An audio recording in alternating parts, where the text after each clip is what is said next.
Welcome to Fiction Audiobooks. If you enjoy the content, like and subscribing would be greatly appreciated.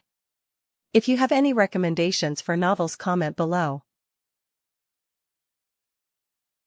Please join my Patreon at https://www.patreon.com/fictionaudiobook.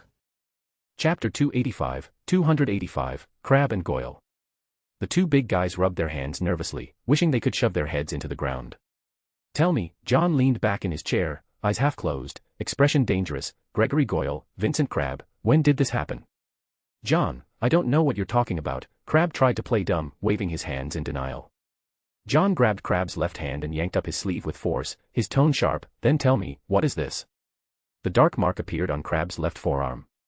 Crabbe panicked. Don't reveal it here. Goyle was clutching his head in fear, while Pansy shrieked at the two of them. You dared to do this. No, it wasn't me, it was my dad, Crabbe said, his face pale. John let go of his hand and stared at them coldly. Prove it to me, John said. Crabbe's lips trembled. What? John raised his hand. A small silver knife appeared and floated in front of Crabbe and Goyle. Destroy it, John said coolly. Either keep it and become my enemy, or destroy it, and stay at Hogwarts. The two big guys were completely bloodless, and even Pansy was frightened. John, Pansy, let me guess, his mission. John narrowed his eyes, a mocking smile tugging at the corners of his mouth as he said softly. Kill Harry Potter, or John Wick. A sneak attack. No, not that. John stared at the two trembling figures and chuckled lightly. Poison, then. No, John, we didn't. Crabbe was nearly hysterical. John cut him off. Prove it. Right here. Crabbe and Goyle exchanged a glance, fear clear in both their eyes. This was the king of Slytherin, formed of green crystal glass. His word in Slytherin was law. Goyle reached out with a trembling hand and picked up the little silver knife. He hovered it over the mark on his left arm, hesitating, then made up his mind. Ugh, ah. The blade pierced his skin. Blood dripped down as he screamed, dragging the knife inch by inch across his arm. His brain nearly shut down, sweat poured down his face, and he panted heavily. The dark mark was split down the middle by a long, bloody gash. Seeing this, Crabbe finally made up his mind. He took the knife from Goyle, let out a scream of his own, and stabbed through the dark mark. Blood flowed down both of their arms, pooling on the floor. Strangely, it didn't spill out of the compartment. Pansy was pale, covering her mouth to stop herself from screaming. The coldness in John's eyes faded. He reached out a hand and held it over Goyle's wound. Black threads wove through Goyle's flesh, and the dark mark slowly faded away. The wound gradually healed. Crabbe received the same treatment. The blood on the floor gathered into two blood-red glass-like orbs, each imprisoning a tiny snake inside. John handed them over, one to each of the boys. You've just bought yourselves another life. Looking at their even paler faces, John chuckled lightly. No need to tell your fathers. I'll handle everything. Stay here for Christmas. Voldemort trying to sneak two student Death Eaters into Hogwarts, what an idiot. John looked at the two of them, waved his hand, and the compartment door swung open. Just then, Malfoy came over and saw the two of them clutching something and rushing out in a panic. He blinked in confusion and asked, what happened to them? John smiled and said, maybe they had a stomachache. Pansy, you're here, don't you want to see what's different about me today? Malfoy immediately started showing off his prefect badge the moment he saw Pansy. Pansy exploded, you pompous brat, you smell like a skunk from 82. With that, she stormed out of the compartment in a hurry. Malfoy was left standing there, utterly baffled. What's her problem? Maybe she had a stomachache. Malfoy. Do you seriously think I'm that easy to fool? Daphne came over with a grumpy face. But the moment she saw John, her eyes lit up. She shoved Malfoy aside and was about to sit down. Malfoy was quick to react. He blocked her. You're not leaving me alone to go listen to Cedric's speech. Under Daphne's murderous glare, Malfoy dragged her off, half pulling, half forcing her, to help maintain order on the train. As prefects, they had to assist with school duties and had a designated prefect's carriage. Daphne absolutely hated this position. After they left, someone else entered John's compartment. It was Daphne's younger sister, Astoria Greengrass. John. Astoria greeted him cheerfully, then stared at him for a moment. What is it? John touched his face, thinking maybe some of Crabbe and Goyle's blood had splattered on him earlier. It's nothing, Astoria said hesitantly, just, you look like something's on your mind. John paused, then laughed. You're really sharp. Might make a great orar one day. Astoria blushed bright red from the compliment. John turned his head to glance at his reflection in the glass. Was he really that easy to read? The train rumbled along the tracks, smoke puffing from the chimney into the sky. Hermione came by on her patrol and lit up when she saw John. John. She stepped into the compartment to greet him. Ron followed behind, lifting a hand in greeting, unsuccessfully. Astoria eyed Hermione warily. Hermione spoke with a hint of guilt. Sorry, about last time. Hermione, we're friends, John said with a smile. Do I seem like someone who'd be that unreasonable to you? Well, very reasonable. Reasonable enough to break into the Order of the Phoenix and nearly chop off Sirius Black's hand. Ron didn't dare say that out loud. He just leaned against the corridor wall, occasionally peeking in. Hermione was delighted to hear that. She said, yes, we're friends. John noticed the prefect badge on her chest and chuckled. I haven't congratulated you yet on becoming a prefect. Hermione smiled. This time, I beat you. John shrugged, unconcerned. I suppose.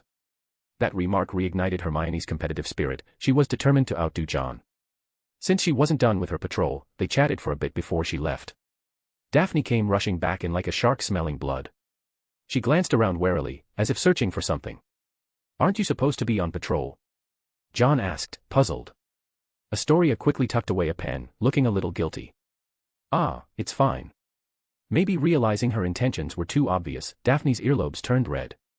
After the train ran for a while, the prefects no longer needed to patrol. John's compartment was now full. Malfoy returned from his patrol, smugly declaring, you should have seen those Gryffindors I lectured. Their faces were priceless. Typical Malfoy, performing at his usual level. The sky gradually darkened. This also meant they were getting closer to Hogwarts, and the compartment slowly quieted down. Upon arrival, at the Hogwarts station, a sharp-chinned woman with meticulously groomed hair had taken Hagrid's place. But she was clearly not as noticeable as Hagrid. John took one look and immediately guessed that Hagrid was probably off on another mission. He boarded a carriage and waited for it to depart. Harry also noticed Hagrid's absence. He squinted into the darkness, trying to spot him. Ginny reminded him that they were blocking the way. Helpless, Harry had no choice but to leave for now. Along the way, he was filled with worry. This was the first time Hagrid hadn't been waiting at the Hogsmeade station to greet the new students. He let his thoughts wander, dragging his heavy steps onto the path outside.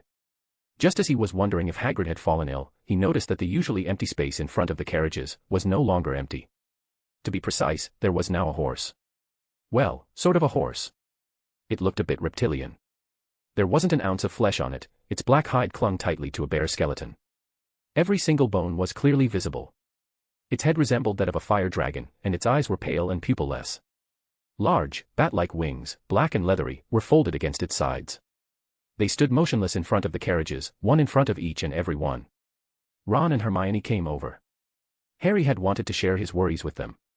Though he didn't get any answers, being with friends always helped him feel less on edge. What are those things? Harry complained to Ron, pointing at the eerie horses. But Ron just looked confused. What things? Those horses. Harry froze for a moment, pointing again at the strange creatures. Yet Ron still acted like he couldn't see a thing. It unsettled Harry. This wasn't funny at all. Could it be, he was seeing things? At that moment, Luna appeared, carrying the cage that held Pigwidgeon, the tiny owl. They'd met her on the train. Read 12 chaps ahead. Chapter 286, the beginning of school and the sorting song. Although Harry thought this girl was a bit loopy. He was desperate to confirm whether he was hallucinating and pulled Ron over, pointing at the horses. But the answer was obvious, Ron couldn't see them.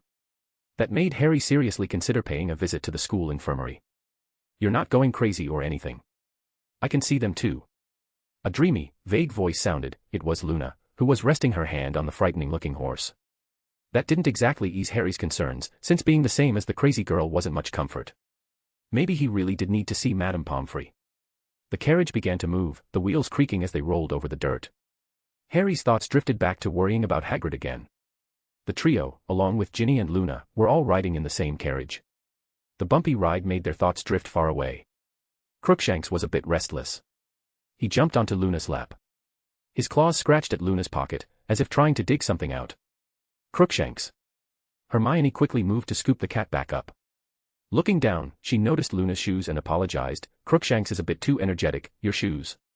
Luna didn't seem to mind.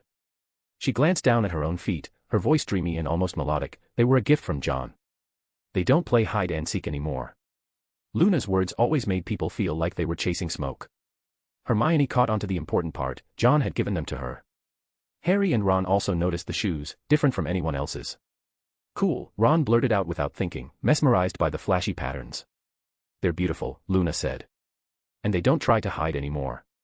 No shoe hides, Hermione countered, while trying harder to keep Crookshanks under control as he continued to squirm.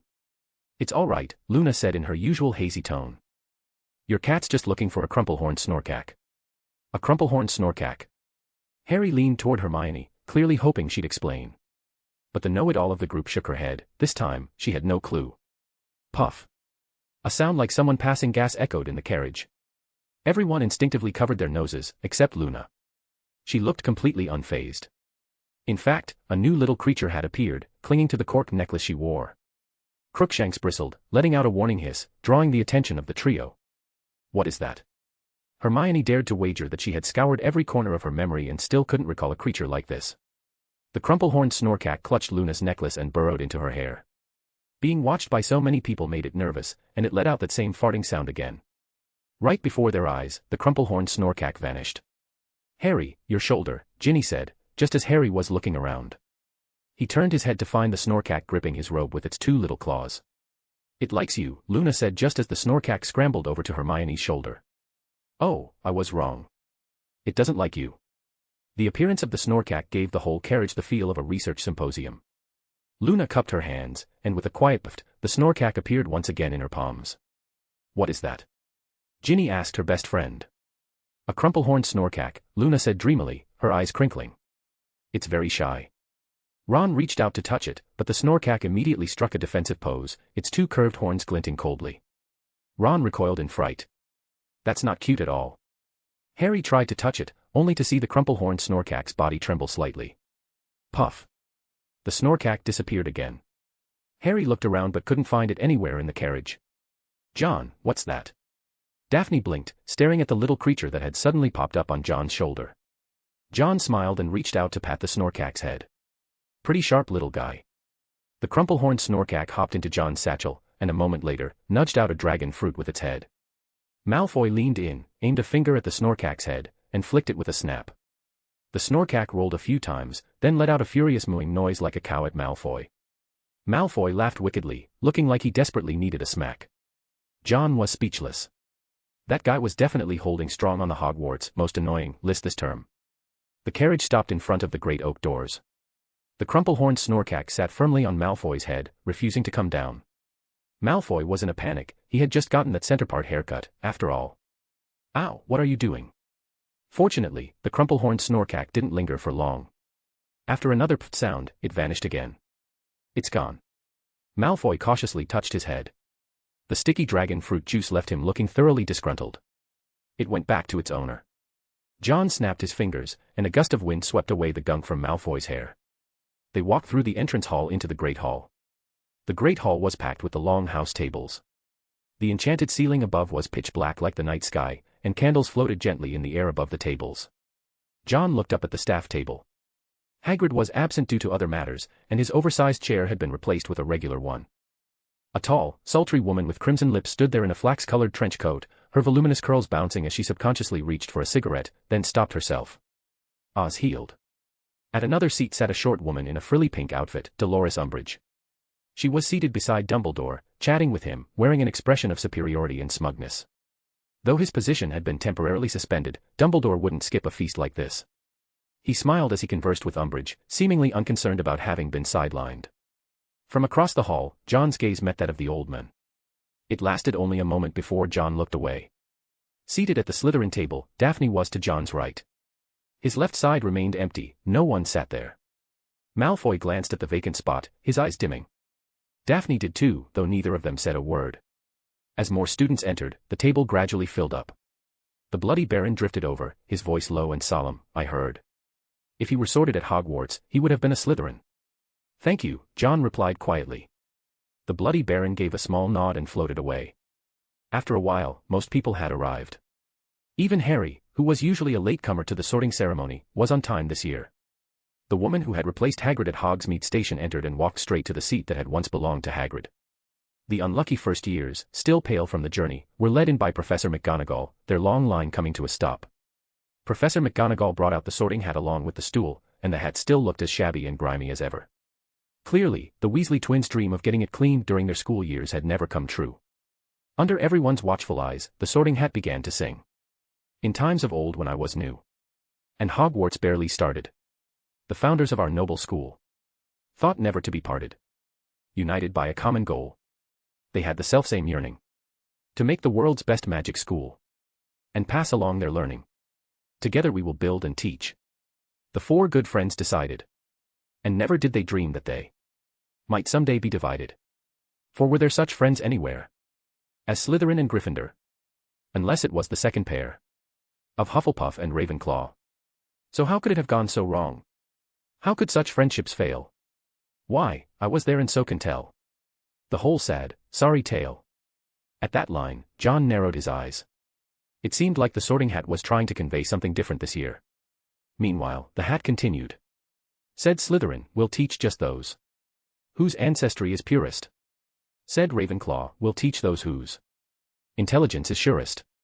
Said Gryffindor, we'll teach all those with brave deeds to their name. Said Hufflepuff, I'll teach the lot and treat them just the same. These differences caused little strife when first they came to light. For each of the four founders had a house in which they might take only those they wanted, so, for instance, Slytherin took only pureblood wizards of great cunning, just like him, and only those of sharpest mind were taught by Ravenclaw, while the bravest and the boldest went to daring Gryffindor. Good Hufflepuff, she took the rest and taught them all she knew.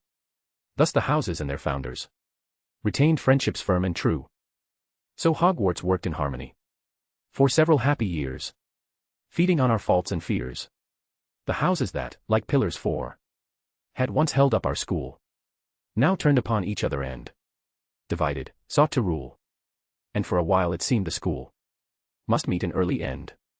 What with dueling and with fighting, and the clash of friend on friend. And at last there came a morning when old Slytherin departed. And though the fighting then died out, he left us quite downhearted. And never since the founders four were whittled down to three have the houses been united as they once were meant to be. And now the sorting hat is here. And you all know the score. I sort you into houses because that is what I'm for. It sounded like a warning of some sort. The sorting hat's voice grew louder as it sang. It kept highlighting Slytherin's departure and break of friendship, drawing the Slytherin students' attention to its message. But this year I'll go further. Listen closely to my song. Though condemned I am to split you, still I worry that it's wrong. Though I must fulfill my duty, and must quarter every year, still I wonder whether sorting may not bring the end I fear. Oh, know the perils, read the signs. The warning history shows. For our Hogwarts is in danger from external, deadly foes. And we must unite inside her, or we'll crumble from within. I have told you, I have warned you. Heed it now, or suffer the pain. Now, let the sorting begin. When the song ended, John heard the sharp sound of Malfoy's fist slamming the table. What does it mean? Is it saying Slytherin has let Hogwarts down? Malfoy said darkly. Or that we're going to split away? Daphne didn't look any better. In fact, all the students who had truly paid attention to the lyrics were visibly unsettled. John glanced at the sorting hat. This ancient artifact of alchemy seemed to be hinting at something more. Was it urging unity? Referring to Voldemort's return? If that's the point, then it's good, or is it that old Dumbledore's yet another scheme to uplift the chosen one? John narrowed his eyes, his fingers lightly rubbing his ring. Read 12 chaps ahead. Chapter 287, Hermione's Discovery and Werewolf Kids.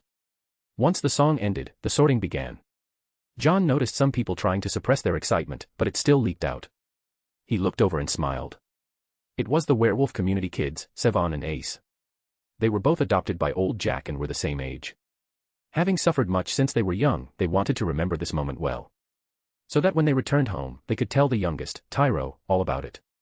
Little Jack had started school the previous year and was now a second-year Hufflepuff. Watching his younger siblings begin their journey, he was so excited he couldn't stop talking to his friends beside him. Besides the two of them, there was also a little werewolf adopted by a pair of muggle wizard parents present as well. Werewolves enrolling in school is gradually becoming a trend, John mused as he rubbed his ring in thought. The day when students could walk through the campus in their werewolf form during a full moon, that would be the day werewolves were truly reintegrated into the wizarding world. John had studied this topic too. Werewolves were somewhat similar to the blood curse, an ongoing curse.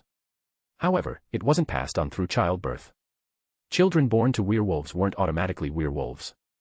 Only those injured by werewolves would turn, and that was what the magical world feared most. Bloodline curses must be solved at the root. He couldn't harbor delusions of turning every werewolf back into a normal human, but he could research a suppressant, something to inhibit the contagious nature of the werewolf curse. That way, even if a werewolf lost control, as long as wizards weren't afraid of being bitten, it wouldn't be a big deal. After all, as wizards, even Neville had once been thrown off a staircase by a family member just to see if he was a squib.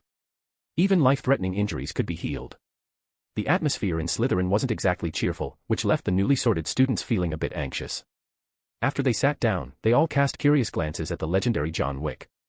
John's reputation had already spread by word of mouth among students to various wizarding families. Many knew that there was a gifted student in Hogwarts. Though the fame was still limited to those circles, it hadn't reached the higher echelons yet. "Welcome to our new students," Dumbledore's voice rang out, pulling John's mind back from his thoughts about suppressants. Dumbledore opened his arms and smiled brightly. "Welcome. Welcome back to our returning students as well. There will be plenty of time for speeches later, but not now. Dig in and enjoy." As always, brief and well-loved by students, and right on cue, the tables were instantly filled with all kinds of delicious food. John looked at the starlight pie that appeared in front of him and silently slid it toward Malfoy.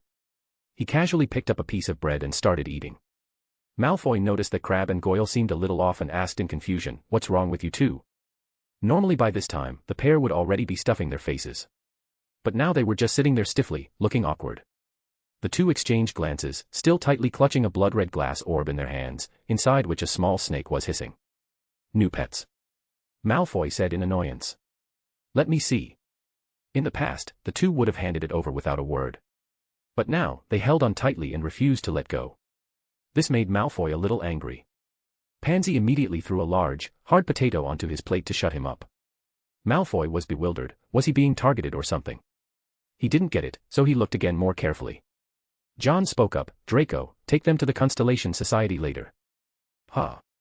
Malfoy frowned. The Constellation Society never just welcomed people in like that. Sensing something was off, he tossed the potato back at Pansy and said, "All right."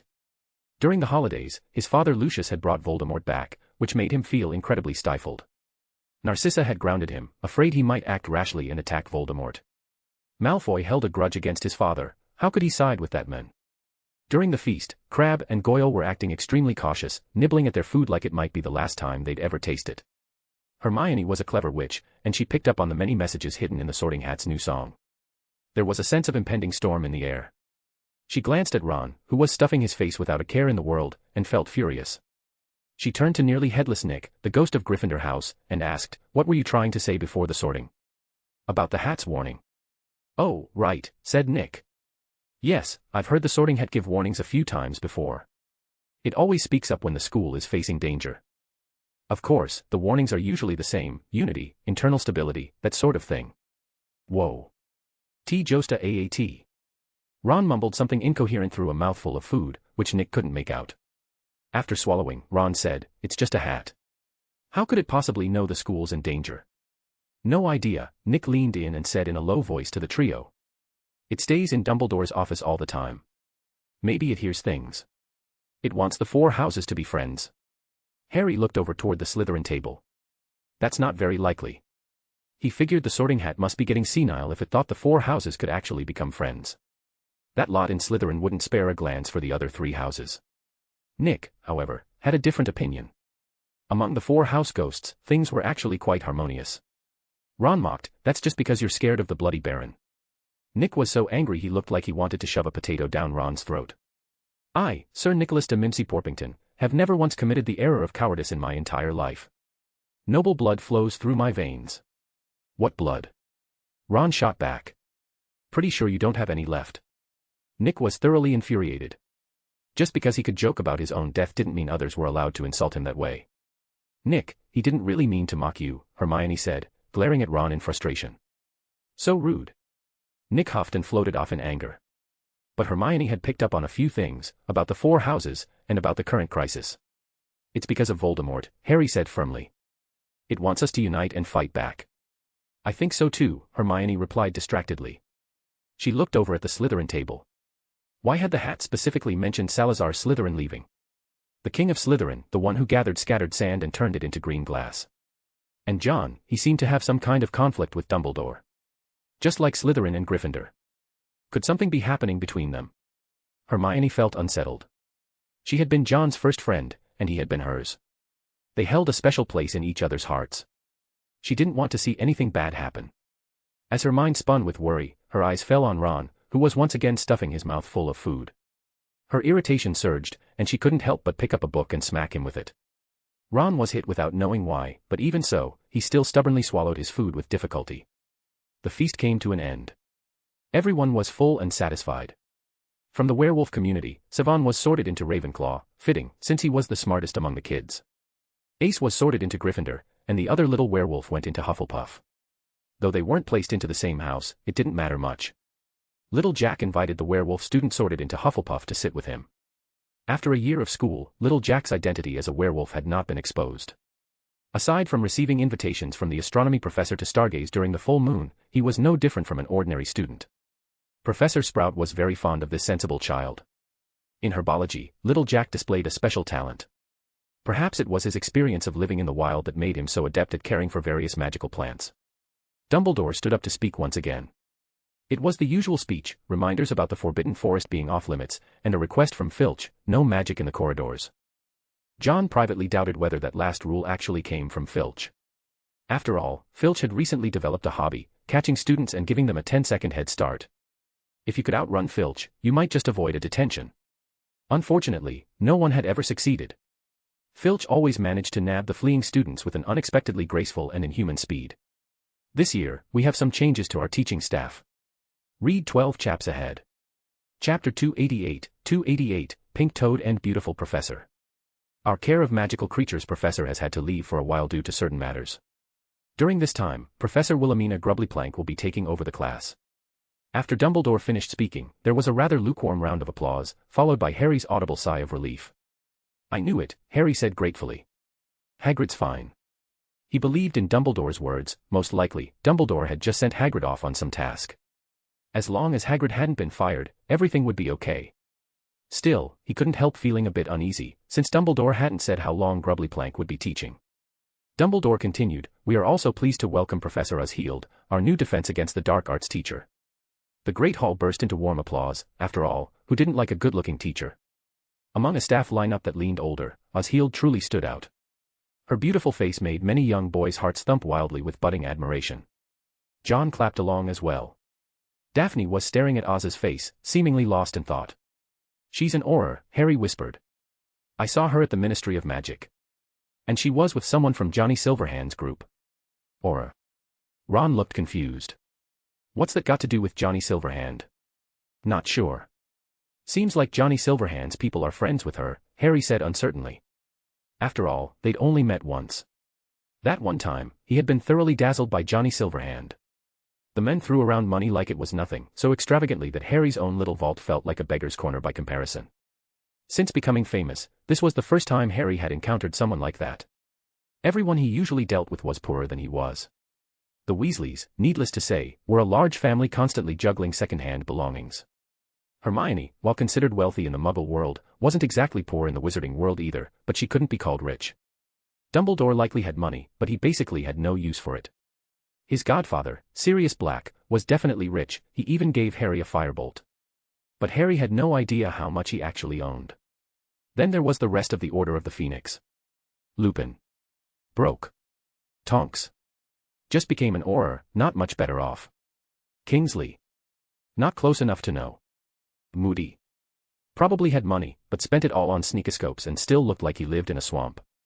So when Johnny Silverhand threw money around in public, and the amount he casually scattered equaled Mr. Weasley's yearly salary, it was clear just how rich he really was. Especially when he talked about building a hospital like he was just buying groceries. Originally, Harry thought that kind of hospital would at least take until next year to be ready. But the Weasley twins told him it had already been built and was in use. Its primary service targets were the wizards of Nocturne Alley and the werewolf community. Rumor had it there was something called medical insurance. As long as you registered, you'd get discounts on hospital stays. However, this insurance was only available in those two areas. The Weasley twins even considered moving to the werewolf community just to get in on it. As soon as they voiced the idea, Mrs. Weasley scolded them thoroughly. So the twins had to give it up, and deeply regretted not opening their shop in Nocturne Alley instead. Yes, their shop. They'd already chosen a location, and it was under construction. Harry had originally planned to fund them. During the last Triwizard Tournament, he and Cedric had arrived at the cup at the same time. The Wizarding world had no surveillance or anything like that, so in the end, they both were declared joint winners. It was a dramatic moment, and the prize money was split between them, Dumbledore's suggestion. Even so, it was still a hefty sum.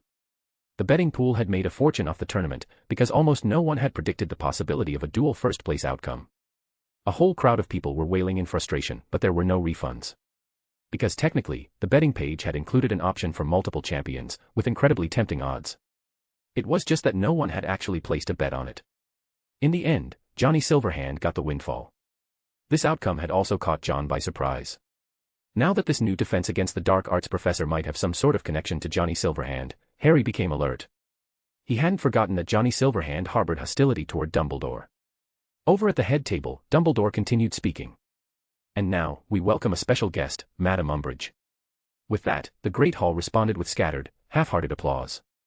It was clear no one was really welcoming this friend. Umbridge's face darkened as she cast a venomous glare at Oz. John wasn't surprised. Umbridge didn't exactly have a pleasant look. Dumbledore seemed about to continue, but Umbridge deliberately interrupted him. Good. John had to admit, he picked the right person. She was well disliked and gutsy. Anyone else wouldn't dare cut off Dumbledore mid-speech. Dumbledore tactfully stepped aside to let Umbridge speak, and she immediately launched into a long-winded monologue. Malfoy nearly fell asleep listening to it, and the students wore blank, dazed expressions on their faces. They were used to Dumbledore's short and impactful speeches. How could they endure such empty, hypocritical drivel? The Ministry of Magic has always believed that the education of young witches and wizards is of utmost importance. Throughout Hogwarts' long history, every headmaster entrusted with the responsibility of managing this historic institution has introduced innovations. Because some changes have brought about positive results, while others, at the right time. We must improve what needs improving, and discard that which ought to be forbidden. At last, Umbridge finally finished speaking. The students stared off into space, clapping only after a delayed reaction. Dumbledore added a few remarks afterward, finally releasing them from the ordeal. Malfoy couldn't wait to leave but was sharply called back by Daphne. Are you planning to let me escort the new students by myself? He almost forgot he was a prefect. Malfoy gave a sheepish smile and turned, only to realize John had already vanished. I'm just glad that Umbridge isn't the defense against the dark arts professor, Ron said, exaggerating a sigh of relief. She talks too much, and none of it made any sense. Compared to that pink toad, Ron much preferred the beautiful Professor Heald. Hermione, however, looked grim. The Ministry interfering in the school's management was not good news. Originally, after hearing about the Ministry's plans from Harry, she had thought Dumbledore would be prepared. But now it seemed Dumbledore hadn't stopped any of it. Harry also looked confused. He could sense that it wasn't a good thing, but he didn't understand just how bad it really was. Hermione and Ron had to take the first years to their dormitories. After getting up, Harry spotted Neville and greeted him. Neville. Ever since he learned that Neville's parents were also members of the Order of the Phoenix like his own, Harry had felt a friendlier bond toward him and smiled warmly. Neville rubbed his head and responded to Harry, though his mind was more focused on the Constellation Society's upcoming meeting. John had notified them, all current student members of the Constellation Society were to gather. Constellation Society. Despite the summer break, the place hadn't collected any dust. On the contrary, it remained spotless. Runes floated in the air like tiny elves. The first to arrive was Neville. Like John, he hadn't been delayed by any prefect duties. Neville, how are your parents doing? John waved his hand, and a silver goblet appeared in front of Neville.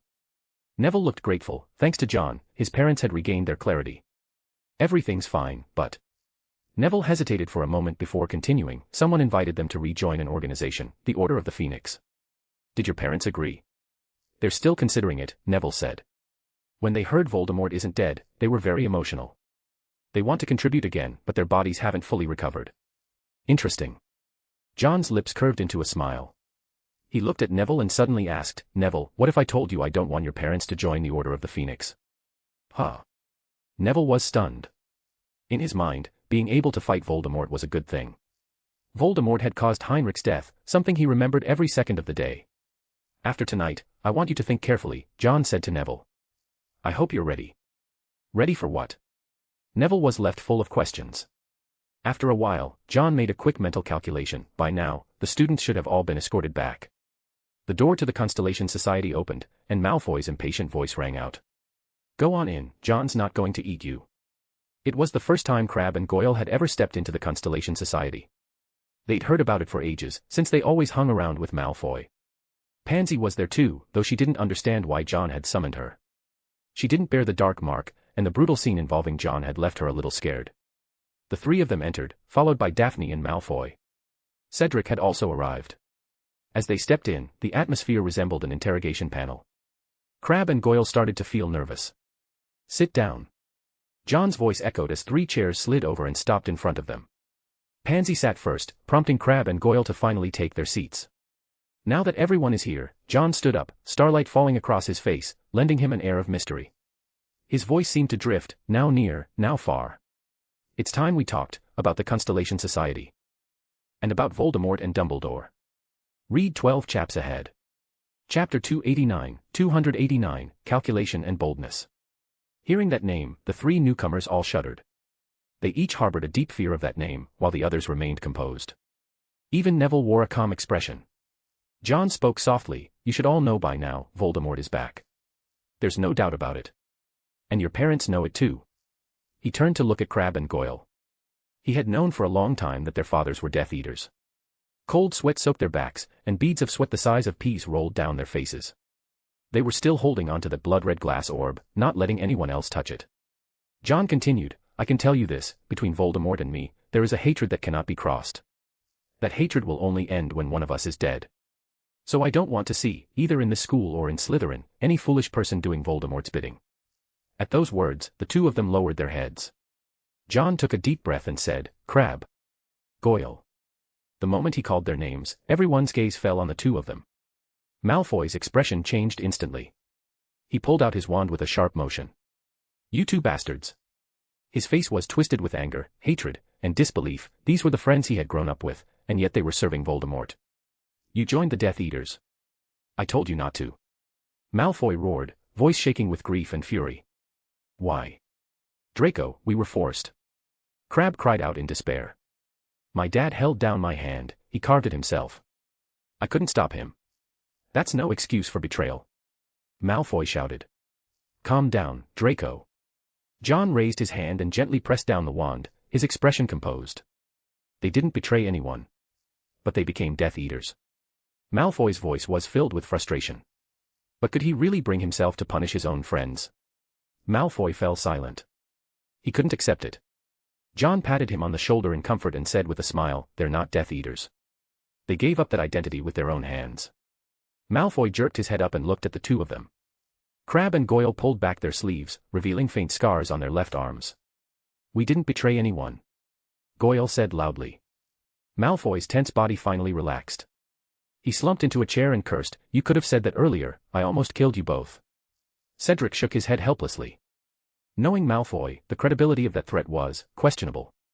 After settling Malfoy's emotions, John walked over to Pansy. Pansy looked incredibly nervous and stammered, I didn't join the Death Eaters. I know. What I want to tell you is that your father might try to force you into it one day too. John looked her in the eye and asked seriously, when that day comes, if it's between friends and family, what will you choose? Pansy fell into a deep internal struggle. Her father was a Death Eater. If things turned out just like John said, what was she supposed to do? Daphne saw her best friend struggling and spoke up with concern, John, do you have any way to solve this? Pansy looked up at John, eyes filled with hope. John chuckled softly and said, there is one way, I think it's worth a try. He continued, Crabbe, Goyle, I need you 2 to tell me, what exactly was your mission? John glanced at them. The 2 exchanged looks and replied, poisoning. It looks like Voldemort is well aware of my strength, John said, unsurprised. He returned to his seat and sat down leisurely, saying, I can tell you all, there's a way to solve this problem once and for all. What way? Cedric asked. Leaning back in his chair, John calmly said, kill Voldemort. The room fell silent. Simple, yes, but no one had ever succeeded in doing it, except for the chosen one, Harry Potter. John smiled mysteriously. We might not be able to, but someone else can. Dumbledore. Him. Cedric said hesitantly, we know how powerful Dumbledore is, but Voldemort's in hiding. Not everyone's in the dark, are they? John said casually, right now, Voldemort is staying at Draco's house. This time, everyone was completely dumbfounded. Especially Crabbe and Goyle, both of them were actually starting to get angry. He was yelling at us so fiercely just now, and turns out you're the one hiding the guy at your house. The two were full of indignation. Damn you, Draco, who would have thought you were that kind of person? Malfoy's expression was grim. My father brought him back. If it weren't for my mother stopping me, I would have launched a bombardment. He clenched his fists, gritting his teeth. This is actually a good thing, John shook his head slightly. Knowing Voldemort's whereabouts is very helpful to us. Wait, you guys are actually planning to go against the dark, you know who? Pansy stared at the members of the Constellation Society in horror. Were all the Constellation Society members this crazy? Or was she just out of the loop? A bunch of students, discussing how to take out Voldemort. Malfoy gave her a smug grin. Pansy, you really are too easily shocked. That was Voldemort, for Merlin's sake. Was she really the one who was overreacting, or were they just completely reckless? Pansy felt like the world had gone mad. John used legilimency to calm Pansy's emotions. Then he said, once, even a baby defeated Voldemort. Why would you think we can't? But that was the chosen one. Pansy didn't say it aloud, but it felt like she was meeting this group for the first time, her childhood friend, her bestie. Yet both of them seemed to think all this was perfectly natural. So this was the Constellation Society, home to monsters and geniuses. Pansy thought. Dumbledore has already gathered a force outside. It's called the Order of the Phoenix, and it was once the Death Eater's greatest enemy. He's waiting for a battle with Voldemort, John said calmly. We need the right opportunity to spark a direct conflict between the Order and the Death Eaters. Drive the tiger to swallow the wolf. That was John's plan. And the prerequisite for this plan was John knowing the movements of both the Order of the Phoenix and the Death Eaters. With that information, carrying out the plan wouldn't be hard. In fact, John could go to Dumbledore right now and tell him Voldemort was hiding at Malfoy Manor. But that wouldn't maximize the benefits. John needed timing, an opportune moment for the two strongest forces of the century to clash. And from that clash, he would reap the rewards. He didn't expect Dumbledore to kill Voldemort, because of the Horcruxes, that was impossible. At the very least, until he found all the Horcruxes, Voldemort needed to stay alive. But crippling Voldemort wasn't a bad idea either. At the very least, it would keep him quiet while John searched for the Horcruxes. As for how to carry it out, John already had a plan. Neville looked a little dazed. John said, Neville, you should have realized by now. Realized what? My plan, John explained patiently. I want to use the Order of the Phoenix. So I hope your parents won't get involved. Neville was silent for a while, then said firmly, I understand. I'll persuade them to back out. John nodded in satisfaction and turned to look at Crabbe and Goyle. There was a strange gleam in his eyes as he said meaningfully, I need a favor from you too. The two of them swallowed hard. This was a man who dared to manipulate both Voldemort and Dumbledore, resisting him wasn't even an option in their minds. By the next day, everything that had happened in the Constellation Society had become a secret, swallowed down and buried deep. The first day of school began with potions. Which, for most people, was not a pleasant experience. Especially for Gryffindor, Harry had already been scolded so harshly it could peel paint off walls. Snape didn't go any easier on Harry just because he had joined the Order of the Phoenix. Especially since Harry was brewing a calming draft and had basically ignored the instructions. Malfoy laughed loudly without restraint, while John, as usual, was awarded house points, something everyone had grown used to by now. After class, Harry was extremely irritated.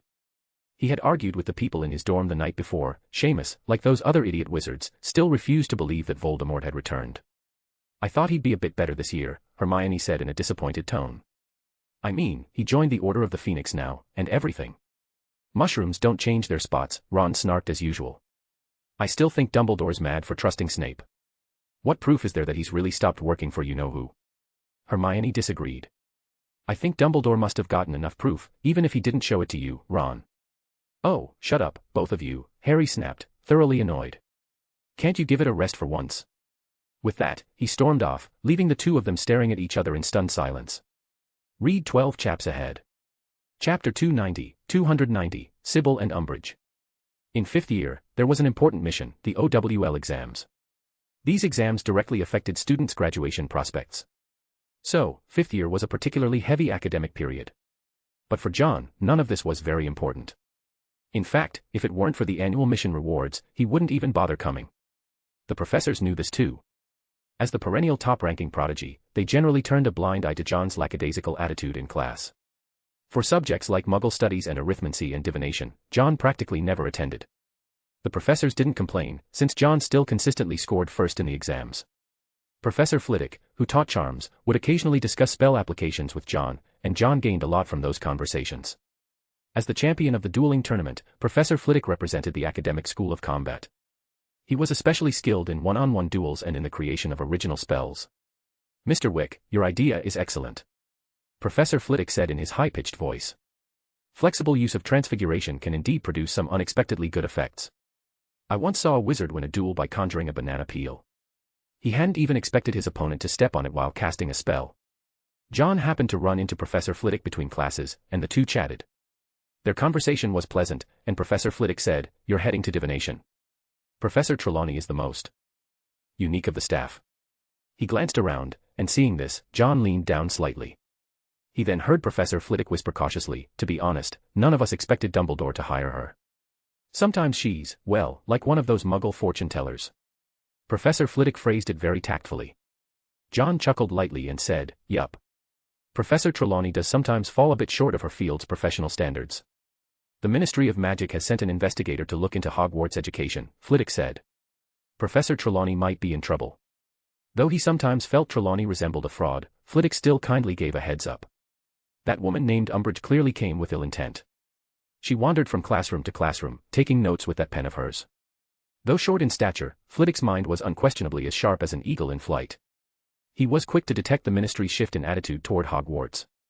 With Barty Crouch Sr. taking office, reforms were inevitable. Unlike Fudge, whose tenure as minister mostly revolved around maintaining the status quo in the wizarding world, Barty had ambition and was likely to introduce reforms in several areas. And the first target was education. Dumbledore's influence was no longer what it used to be. John arrived at the divination classroom, where he saw Professor Trelawney sitting as if on pins and needles. Looking to the side, he saw Umbridge, in her pink cardigan, leisurely fiddling with a notebook. She sat quietly off to the side, exerting immense pressure on Trelawney. As the great-granddaughter of the seer Cassandra Trelawney, she possessed the prophetic sight. But this ability, she wasn't skilled in using it, or perhaps due to her diluted bloodline, she simply couldn't harness it effectively. More often than not, she relied on methods that resembled charlatanry to make others believe in her prophecies. She knew the techniques of prophecy, but she just couldn't use them. She was terrified of being dismissed. She had been at Hogwarts for over a decade and had nowhere else to go. The moment she found out she was going to be evaluated, she panicked. Her eyes kept darting nervously toward Umbridge, and she was visibly uneasy. This state continued until John arrived, finally putting her a little at ease. She hurried over with quick steps and a kind of emotional excitement. "John, my child, thank you for coming." She acted like she was receiving a distinguished guest, flustered and babbling. John said helplessly, "Professor, did you forget? I'm here for class." With John present, Trelawney suddenly felt a sense of security. She might be unreliable, but here was someone who truly could make prophecies. She escorted John to his seat with great reverence, as though he weren't a student, but her lifeline. When Harry arrived, he saw Professor Trelawney with a stern expression, and to his surprise, he also noticed the pink-clad woman he'd seen at the start of term feast. Not long after he sat down, Ron came up as well. "Hermione and I aren't arguing anymore," Ron said, sitting down next to Harry. "Good," Harry muttered. "But Hermione said she hopes you'll stop snapping at us all the time," Ron added gloomily. Harry retorted angrily, "I haven't. I'm just passing on the message," Ron replied. He also thought Harry had been unusually irritable lately. "I think she's right. You shouldn't take out what other people do to you on us." "I never said I did that," Harry snapped, and just as he finished, Trelawney spoke up. "Good day, students," came Trelawney's hazy, dreamlike, signature voice. "Welcome back to divination class. I've spent the entire summer carefully observing your fates, and I'm very pleased to see you all have returned safely to school." Trelawney gradually regained her composure. Her classes were usually enveloped in an air of mystery, with the strong scent of liquor and tea that left everyone's head swimming. Today's lesson was on the guide to dream interpretation. For wizards, dreams were one of the easiest gateways to prophecy. This was because dreams often contained various clues and symbols, and learning to interpret them meant unraveling those signs to gain a glimpse of the future, or at least some forewarning. Of course, this also required a certain degree of talent. If Potions class was about effort plus talent, then divination was talent plus more talent. Some things were determined at birth, and divination was one of them. Trelawney was rambling on about dream interpretation, and finally had the students begin trying to interpret each other's dreams. John glanced over at Neville. Neville did his best to recall a dream he'd had. It was ahem. A sharp, high-pitched sound interrupted. Trelawney looked over. It was Umbridge. She held her notebook, scribbling in it.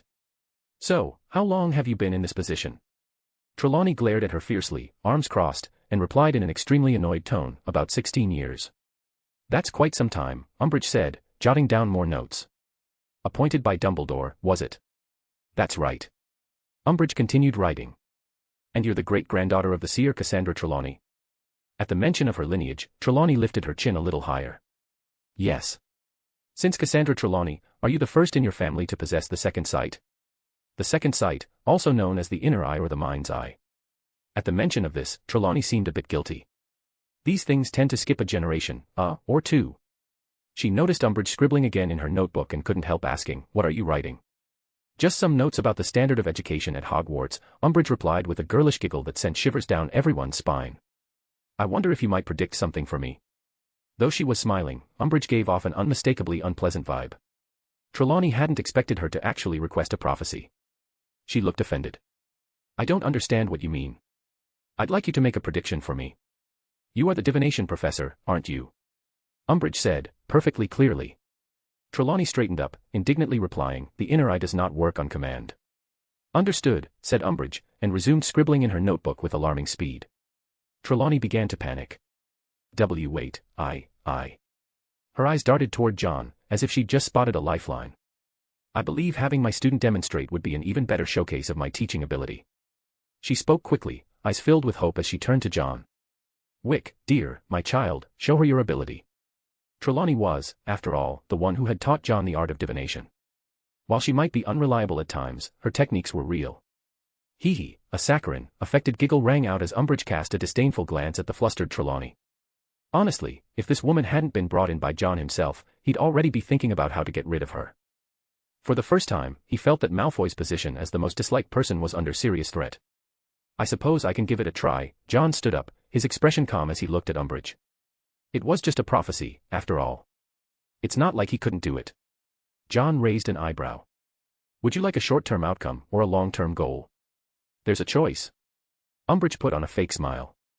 Then let's go with something short-term. All right then. John stared straight at Umbridge. After just a few seconds, Umbridge began to feel like she was being completely seen through. Those pale, misted-over eyes were downright chilling. You'll suffer misfortune today, when you go down the stairs. Read 12 chaps ahead. Chapter 291, Oz's first day as a Dada professor.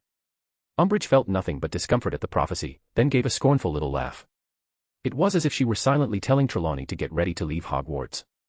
Harry and Ron also thought the prophecy was way too casual, completely made up, really. But after class, they heard a scream from Umbridge. Everyone turned to look. One of Umbridge's feet had been caught by the trick staircase. As luck would have it, she had been holding something at the time, and the pen in her hand nearly stabbed her in the eye. After yanking her leg free, she hobbled off toward the infirmary. Lavender and the Patil twins looked at John with admiration and asked, "How did you know?" "Prophecy, and a little trick," John said with a mysterious smile. Peeves popped out from a nearby staircase, clearly wanting to see which unlucky soul had fallen victim. Seeing it wasn't a student, he looked a bit disappointed. In the afternoon, there was defense against the dark arts class. The stunningly beautiful teacher, Oshilid's class. Say what you will, the boys' enthusiasm was already through the roof. Just like in second year, when Lockhart stirred up enthusiasm among the girls during his classes. Defense against the dark arts changed every year, with the curriculum tailored to the professor's preferences. This year's class featured all sorts of little props. Paper owls flying near the ceiling, and tiny fire dragons. "Nice to meet you all," Oshilid said, a peppermint-flavored lollipop tucked in the corner of her mouth. She was a heavy smoker, but since she couldn't smoke during class, she used the lollipop as a substitute. "Take out your textbooks, Dark Arts, a defensive guide. I'll be teaching you some practical skills, like how to better use the wand in your hand." She tapped the blackboard, then pulled the cloth off a human-sized object standing next to it. Underneath was a somewhat worn human-shaped target dummy. During Auror training, we go through all sorts of drills. But the most important tool is still the wand in your hand. Oz gave her wand a flick, and several paper-folded owls flew out from its tip. There's an advanced casting technique called nonverbal magic. It requires a high level of magical proficiency to perform. Without speaking a word, Oz swung her wand again. The owls fluttered past the students. With another wave, the owls burst into flames and dove straight into the target dummy. The target dummy was blasted backward, and just before it could hit the ground, Oz gave another flick of her wand. The dummy floated in midair and landed smoothly in front of the podium. Her display of nonverbal casting left the students in awe. "This is 6th-year level material," Oz said. "What you need to master first is how to improve your adaptability." Question, she added briskly, clearly used to the Auror style of teaching, quick and direct. "What are the 3 key elements of magic?" The students were caught off guard. Hermione frowned, digging through her memory for any mention of this in past lessons. Obviously, in the feel-good teaching style of previous Defense Against the Dark Arts classes, topics like this rarely came up. John raised his hand. Oz's eyes lit up. "Mr. Wick. Magical power, incantation, technique. Very good. 10 points to Slytherin." Oz hadn't expected any of them to answer correctly, but she went on, "Magical power is the foundation of how we operate magic. Incantations are the method of controlling that magic. Technique is the key to how we cast spells swiftly and effectively." What she was teaching came directly from Auror training, which made it a bit challenging for 5th-year students. Their first spell application of the lesson was also the one most frequently used by Aurors. Expelliarmus. In this area, Harry seemed to have a particular talent. He earned some points for Gryffindor. However, as the class neared its end, someone else was clearly displeased. Umbridge. Yes, as the appointed inspector. Umbridge lingered in every classroom, and the Defense Against the Dark Arts class was no exception. She voiced her opinion. Unlike Oz, who was trained as an Auror, Umbridge believed they didn't need to train a group of students who might go on to hurt others in the magical community. What she wanted was a group of students who could pass their exams. "I'm simply trying to give students the ability to protect themselves when faced with dark magic," Oz Hilliard frowned. This semester's curriculum included practical application of the disarming charm, the stunning spell, and the shield charm. "I believe students should prioritize passing their exams." Umbridge raised an eyebrow, clearly dissatisfied with Oz's methods. "No one is going to hurt them." Oz found this baffling. She had just taken the post as part of an assignment and couldn't understand Umbridge's twisted logic. Meanwhile, Umbridge saw herself as someone sent to seize power from Dumbledore. She was used to controlling everything, especially the Defense Against the Dark Arts professor sent by the Ministry. With such conflicting views, the encounter ended on a distinctly sour note. Ron leaned closer to Harry and asked in a low voice, "Didn't you say they were on the same side?" Harry was just as confused. Oz was associated with Johnny Silverhand's people, and Johnny Silverhand was supposedly one of the bad guys working with the Ministry against Dumbledore. Naturally, Harry had assumed Oz would be in cahoots with Umbridge. He hadn't expected things to turn out like this. No matter how you looked at it, it seemed the Ministry wasn't entirely set on targeting Dumbledore. Judging by Oz's behavior, she was genuinely trying to teach. In truth, this had been John's intention all along, to focus all the hatred on Umbridge. That way, even if the students were oppressed, they wouldn't blame the Ministry and Old Barty, but rather place all the resentment squarely on Umbridge herself. After all, the Ministry still had a positive example in Oz. The students would simply think that Umbridge was the one acting unilaterally and ruining everything, one rotten apple spoiling the barrel. "Do you actually believe students would be attacked in class?" Umbridge asked Oz with a fake smile, pressing her hard. A classic case of twisting the facts. Defense Against the Dark Arts wasn't something used only inside school. But Umbridge pressed on aggressively, "I don't want to criticize the school's educational methods. But in this class, you've encountered several irresponsible wizards. Magic is very complicated and unsuitable for your age group. You've all been scared out of your wits, thinking you'll be attacked by dark magic every other day. I believe theoretical knowledge will help you pass your exams more effectively. What good is theory in the real world?" Harry couldn't take it anymore and shouted. "Raise your hand, Mr. Potter," Umbridge said with a smile that didn't reach her eyes. "This is a school, not the real world." Nice, very good. In John's view, Umbridge was truly a master at being deliberately obtuse. "Shouldn't we be prepared for what's waiting out there?" Harry said angrily. "There's nothing waiting out there," Umbridge said in a nauseatingly sweet voice. "And as I said, raise your hand before speaking. And who exactly do you think would attack children like you?" Let me think," Harry said with a sarcastic laugh, pretending to ponder. "Maybe Voldemort." Gasps and screams rang out immediately, the name acting like some kind of switch. John's expression remained indifferent. "Heinrich." Malfoy leaned back on his desk, Neville clenched his fists, and Daphne stabbed through her parchment with her quill. Harry really was getting bolder and bolder. John's gaze deepened. "Let it escalate, let's see how Dumbledore handles the fallout." Umbridge's face twitched, and she immediately docked 10 points from Harry. But Harry, as stubborn as ever, shouted, "He's not dead. He's back." Nonsense. Not many people knew the truth. In the Ministry of Magic, if the minister hadn't spoken up, no one would believe it. "That's not nonsense. I saw him. I fought him," Harry shouted. "Detention, Mr. Potter." Oz could no longer tolerate the farce. "Madam Umbridge, I would appreciate it if you respected my classroom." "Oh, apologies. Tomorrow evening, 5 o'clock, my office," Umbridge said sweetly. She clearly had no concept of respect. After all, she'd been sent to counterbalance Dumbledore, nothing anyone said mattered to her.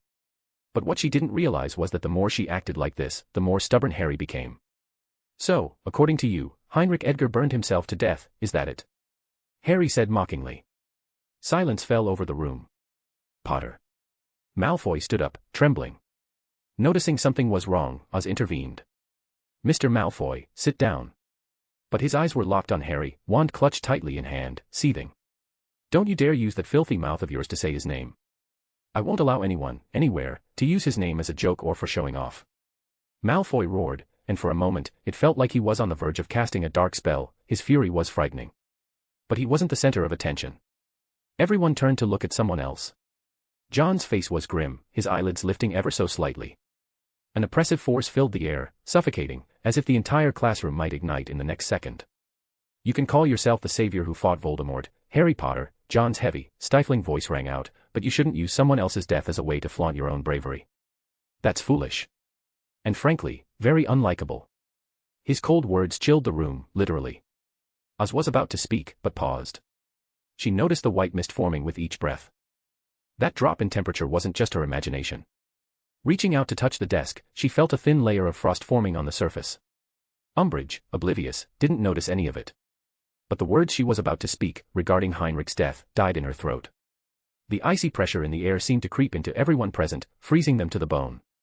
Harry gradually calmed down, finally realizing he might have said something out of line.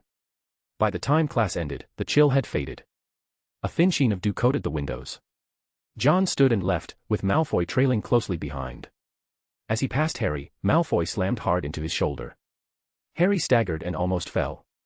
Read 12 chaps ahead. Chapter 292, Talks in the Library. "I can't believe you actually said that." After class, Hermione went straight to her hopeless son. Harry stiffened his neck and said, "I wasn't wrong. You brought up Heinrich Edgar's death in front of John." Hermione scolded angrily. "You know he's grieving." "He's grieving," Harry retorted.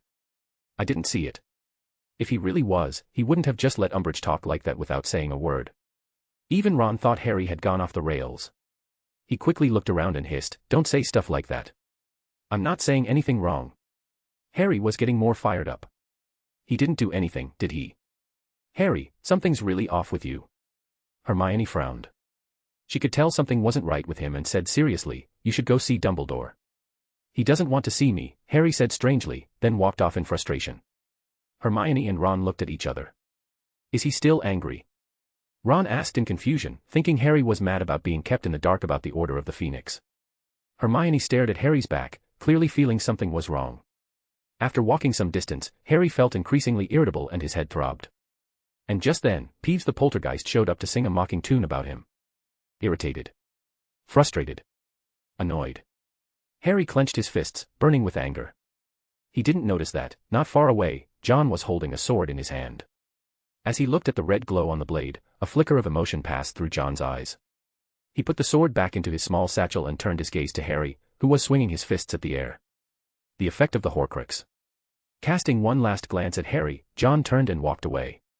He stopped Malfoy, who looked like he was about to march over and punch Harry, and calmly said, "Draco, do something for me." Malfoy's face was gloomy. When John saw Neville coming after them, he took both of them away with him. In the library, John picked a seat at random and sat down. Not long after, Hermione arrived. When she saw John, she let out a nearly imperceptible sigh of relief. "John," she greeted, walking over to sit down. She caught a glimpse of the black leather book with gold embossing on the table. "You're reading fairy tales?" Hermione sounded surprised. It was rare to see John reading those kinds of books. John calmly closed the book and said lightly, "Some stories contain different kinds of insights." He looked at Hermione and chuckled softly. Here for Harry. Hermione looked a little embarrassed but nodded. Harry wasn't like this before, but lately he's been. Hermione, John said calmly, I don't care what's going on with him. All right, Hermione replied, a bit disappointed. Tom slipped into the library from outside. Everyone seemed used to it by now. She trotted over and, seeing Hermione, happily stuck out her tongue. Hermione felt a bit better, but then suddenly remembered Tom's infamous rabbit bite and froze as she was about to pet her. What's going on with Tom's teeth? She asked.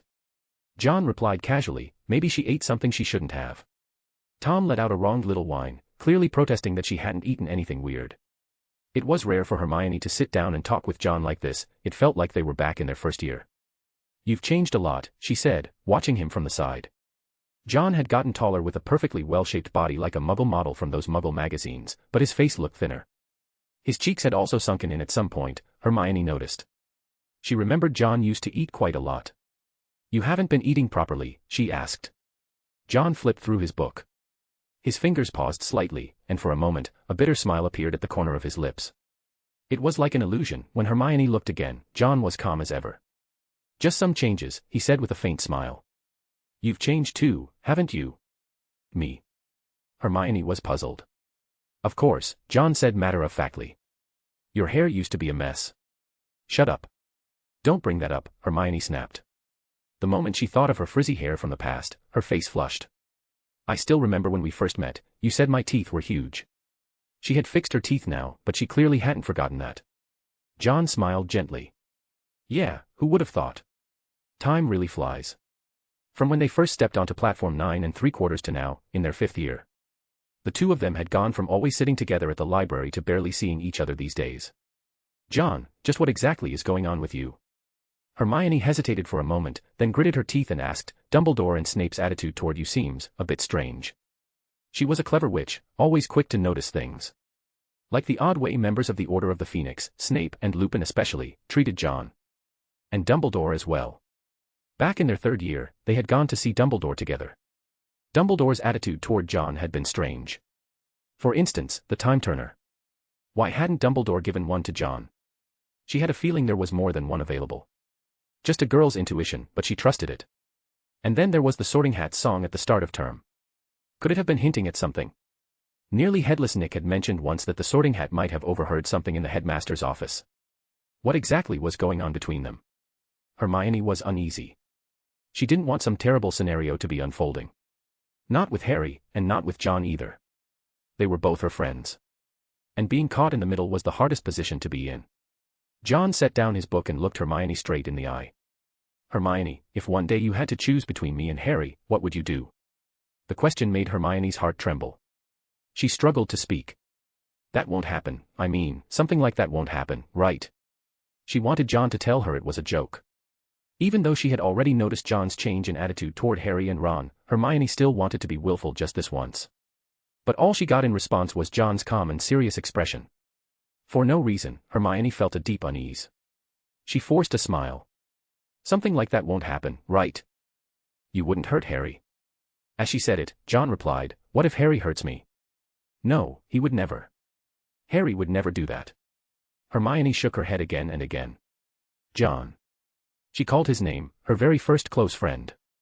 I promise you, it is not me who'll hurt Harry. John slipped his hand into his small pouch and began rummaging through it. After a moment, he pulled out a ring and a whomping willow-shaped protective charm. What's this? Hermione asked. Your birthday present. As if their earlier conversation hadn't happened, John handed her the items, speaking lightly, some magical tools. They can protect you when it matters. All right, I like them a lot. Hermione pressed her lips together and accepted the gifts. Looking at the valuable ring in her hand, she felt an inexplicable hollowness inside. She hesitated and asked, You're not going to? I won't hurt Harry. John's gaze locked onto hers, reaching deep into her heart. I promise, John said seriously. Hermione nodded to show she believed him and turned to leave the library. Once she was gone, John reopened the storybook in front of him. His eyes were unfocused, he wasn't really reading a single word. He twirled a card between his fingers. On the card was a symbol of a single eye, with a faint phosphorescent glow shimmering across it. It was a card Trelawney had given him in 3rd year, an ancient magical card imbued with the power to assist in a single prophecy. The Celestial Eye card. John's fingers brushed across the words in the storybook, finally stopping on the term death. The Deathly Hallows. His gaze deepened as he stared, fingers rubbing back and forth over the page as if he could pull something out from within. Malfoy and Neville were walking together. Malfoy had finally cooled down. He glanced at his right hand, smugly casting a look at Neville. Neville looked exasperated. In his hands, he was holding a long, cloth-wrapped item, gripping the end marked with a cross. He used it like a walking stick, occasionally lowering his head to check if the exposed red gem had started glowing. The two wandered all over Hogwarts, drawing curious stares from students who found the pair to be a rather strange combination. When Harry returned to the common room, he saw the Weasley twins preparing to send off a large box of something. "What's that?" Harry asked, eyeing the box. One of the Weasley twins said, "Just some sweets, we're sending them out for testing." "Maybe George." Another added, "We were originally going to ask some lower-year students to try them out, but Silver Hand Angel Investments has more professional testers." This was probably Fred. George and Fred already had their future well planned out. Once they graduated, they would head straight to Diagon Alley to become the owners of Weasley's Wizard Wheezes. As their financial backer, Silver Hand Angel Investments needed to verify the quality. They'd once mentioned that without human testing, the results might vary. But the person in charge had simply smiled mysteriously and told them not to worry. Silver Hand Angel Investments had their own personal guinea pig. Read 12 chaps ahead. Chapter 293, Playing with the Zowu and Hagrid's Whereabouts. Forbidden Forest. Swoosh. A huge furball dropped from the sky and landed heavily into a pit. The area around the pit was smooth, worn down by who knows how many such impacts. The massive Zowu came crashing down from above, clutching the furball in its paws as it bounded up to John, clearly wanting to play. John used a summoning charm to grab the furball and tossed it far into the distance. The mane on the Zowu's neck lit up, and its body disappeared into a spatial tunnel, reappearing at the furball's landing point to catch it. Back and forth they went like this, with the Zowu growing more and more excited. John rubbed his sore arm and said helplessly, "That's enough for today." "Purr, RR." The Zowu purred and nudged its head close to John. John patted its big head, signaling he was about to leave. "Stop bothering the Thestrals so much. They don't even dare come near here anymore." Thestrals lived in the Forbidden Forest too, mostly used during the school term, but otherwise roamed freely. The Zowu loved scaring them, some would get so spooked they'd attack, and that's when the Zowu would take off running. Such a masochistic personality, it was exactly like a giant cat. Since Hagrid was temporarily away, John had to return and take up the task of taking care of the Zowu. Though, truth be told, even letting it roam freely wouldn't be a problem, the Zowu could very well fend for itself. But a creature this big, if left unchecked, could easily stir up trouble for the other inhabitants of the Forbidden Forest. "Don't go near the centaurs, their tempers are awful." Patiently warning the Zowu, John used a bit of mental magic to soothe its unease about parting. Basil stood atop a tree, and down below, Tom was trying all sorts of ways to climb up. One bird, one dog, they'd been stuck in this stalemate for 2 hours. Finally annoyed beyond endurance, Basil lifted a wing and knocked down a wild fruit, smacking it square on Tom's head. Tom got even angrier, barking furiously as she tried to scramble up the tree. Her paws scratched at the bark, leaving gouges and shredded wood in her wake. "All right, time to go." With a whistle, John called back the two troublemakers locked in their standoff. Basil fluttered down to perch on John's shoulder, while Tom circled him excitedly. The Zowu looked back at John with every step it took, unwilling to leave. John waved at it with a smile. Just then, a young Thestral trotted up to John, its pupil-less eyes staring straight at him. John stepped forward to inspect it and, noticing a feather beginning to grow, exclaimed in surprise, "It's rare to see a Thestral feather at your age." He patted the young Thestral on the head, then had Basil fly to Hagrid's hut to fetch some meat.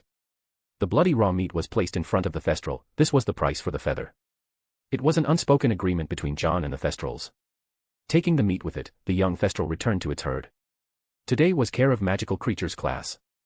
Standing in for Hagrid, Professor Grubblyplank brought along a group of bowtruckles. These were magical creatures skilled at unlocking things, and on the black market, they were extremely valuable and hard to come by. Hogwarts is like a treasure trove, always full of unexpected surprises. A twig-like little creature stood in John's palm, as if playing the role of a real stick. Harry, however, wasn't in a good mood. He was desperate to learn where Hagrid had gone. While the others were picking out food for their bowtruckles, Harry asked Professor Grubblyplank, but was met with a firm response, "I don't know." That made Harry a little angry. Once again, he was being kept in the dark. As Malfoy walked past him, there was a cold glint in his eyes. Harry glared back defiantly. Hermione and Ron exchanged a look. They both knew they had to keep Harry from doing anything reckless. They quickly stepped in to block the intense stare-down. Hermione tried to reason with him. If something happened to Hagrid, Dumbledore would definitely know. Ow. Harry yelped. He'd been gripping the bowtruckle too hard, and it retaliated with a sharp scratch. Hermione's words did nothing to improve his mood. He still had detention with that annoying pink toad. The greenhouse doors to herbology class swung open. Fourth-year students began filing out. Luna and Ginny came out together. They had class at the same time today. A farting sound came from Luna's pocket, and a crumplehorn snorkack popped out of John's pocket. His hand happened to be inside his pocket at that moment, and he suddenly felt a weight. Grabbing hold of the creature, John pulled it out. Malfoy instantly became alert. Weighing the snorkack in his hand, John squinted and said, "You've gotten heavier. And a bit bigger, too." The crumplehorn snorkack was about to dive back into John's small bag, but upon hearing that comment, it let out a loud moo in protest. John figured it probably had something to do with the amount of magical energy it had absorbed. He mused thoughtfully, "Maybe I should give you something else to eat.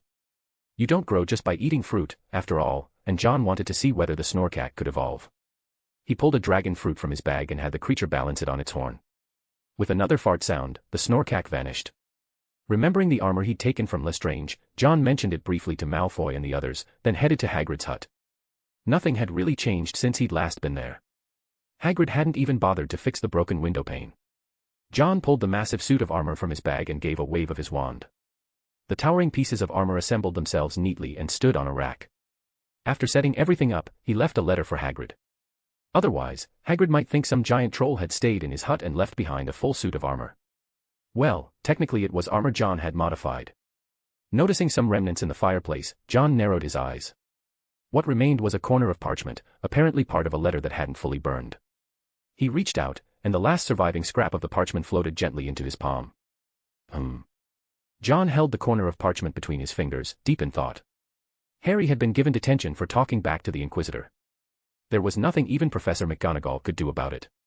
The Ministry of Magic had clearly decided to step in and reform things. The other professors weren't in a position to argue. In truth, it might not be such a bad thing, just as Professor Flitwick had said. After all, even someone like Trelawney, who was more of a fraud than a real teacher, had been hired by Dumbledore. Granted, Trelawney did have the inner eye, but the conditions under which it was triggered were a complete mystery. Most of the time, she just relied on psychological tricks in her lessons. Only someone like John, who actually had talent in that area, could learn anything from her. The rest of the students were left completely confused. Couldn't Dumbledore have just kept her at Hogwarts without making her a professor? Did she have to teach? Perhaps Dumbledore wasn't cut out to be a headmaster. Many of his decisions showed little consideration for the students' future. Now that Umbridge had been installed as a counterbalance to Dumbledore, she held considerable authority at Hogwarts. She could assign detentions, enforce writing punishments, deduct points, and more. So Harry's detention, while unfair, was, technically speaking, perfectly legitimate. Professor McGonagall, even as deputy headmistress, couldn't do anything to change it. What she didn't expect, however, was that Umbridge's detention wasn't as simple as it seemed. 5 o'clock arrived. Harry stepped into Umbridge's office. Since she wasn't an official professor, a new office had to be arranged for her. Thankfully, there were plenty of spare rooms at Hogwarts. As Harry entered, he saw dozens of decorative plates featuring cats of various colors. Each cat wore a different colored bow. Harry felt a wave of nausea. He had hoped Umbridge would let him attend Friday's tryouts for the Quidditch goalkeeper position, but she had flatly refused. Because Harry would be spending the whole week in detention. Umbridge said in a sugary voice, "You're going to write a few lines for me, Mr. Potter." "Oh no, not with your quill." She stopped him just as he was about to pull out his own quill, and instead handed him a long, thin, black quill with an especially sharp tip. "I want you to write, 'I must not tell lies,'" she said softly. Harry asked, "How many times?" "No matter how many, as long as he could still make the Quidditch tryouts." "Keep writing until the words are etched into your heart," Umbridge said in her sickly sweet voice, her expression unreadable. "Begin." Harry had thought detention might involve something harsher. Turns out, it was just copying lines. He asked for ink, but Umbridge told him he wouldn't need any. In the magical world, anything was possible. So Harry didn't question it further. He picked up the quill and started to write. Bright red ink, like blood, appeared on the parchment. The moment he finished the first line, Harry hissed in pain. A matching line had appeared on the back of his hand, as if carved in with a blade, crimson and vivid. The words faded quickly, but the sting lingered. Harry looked up at Umbridge. And saw that toad-like face, twisted in a revolting smile. "Keep writing," she said. "Read 12 chaps ahead." Chapter 294, 294, Silverhand Johnny's American Branch. Harry wasn't released until after writing for several hours, but judging from Umbridge's expression, it was clear she wouldn't stop until those words were carved into his flesh. When he got back, he ran into Ron, who was busy making up dreams for divination class. Ron asked about the detention, and Harry only replied that he was made to copy lines. Well, that sounds pretty easy. Better than polishing trophies or something. Having done detention a few times himself, Ron felt it sounded light. But whether it was easy or not, only Harry knew.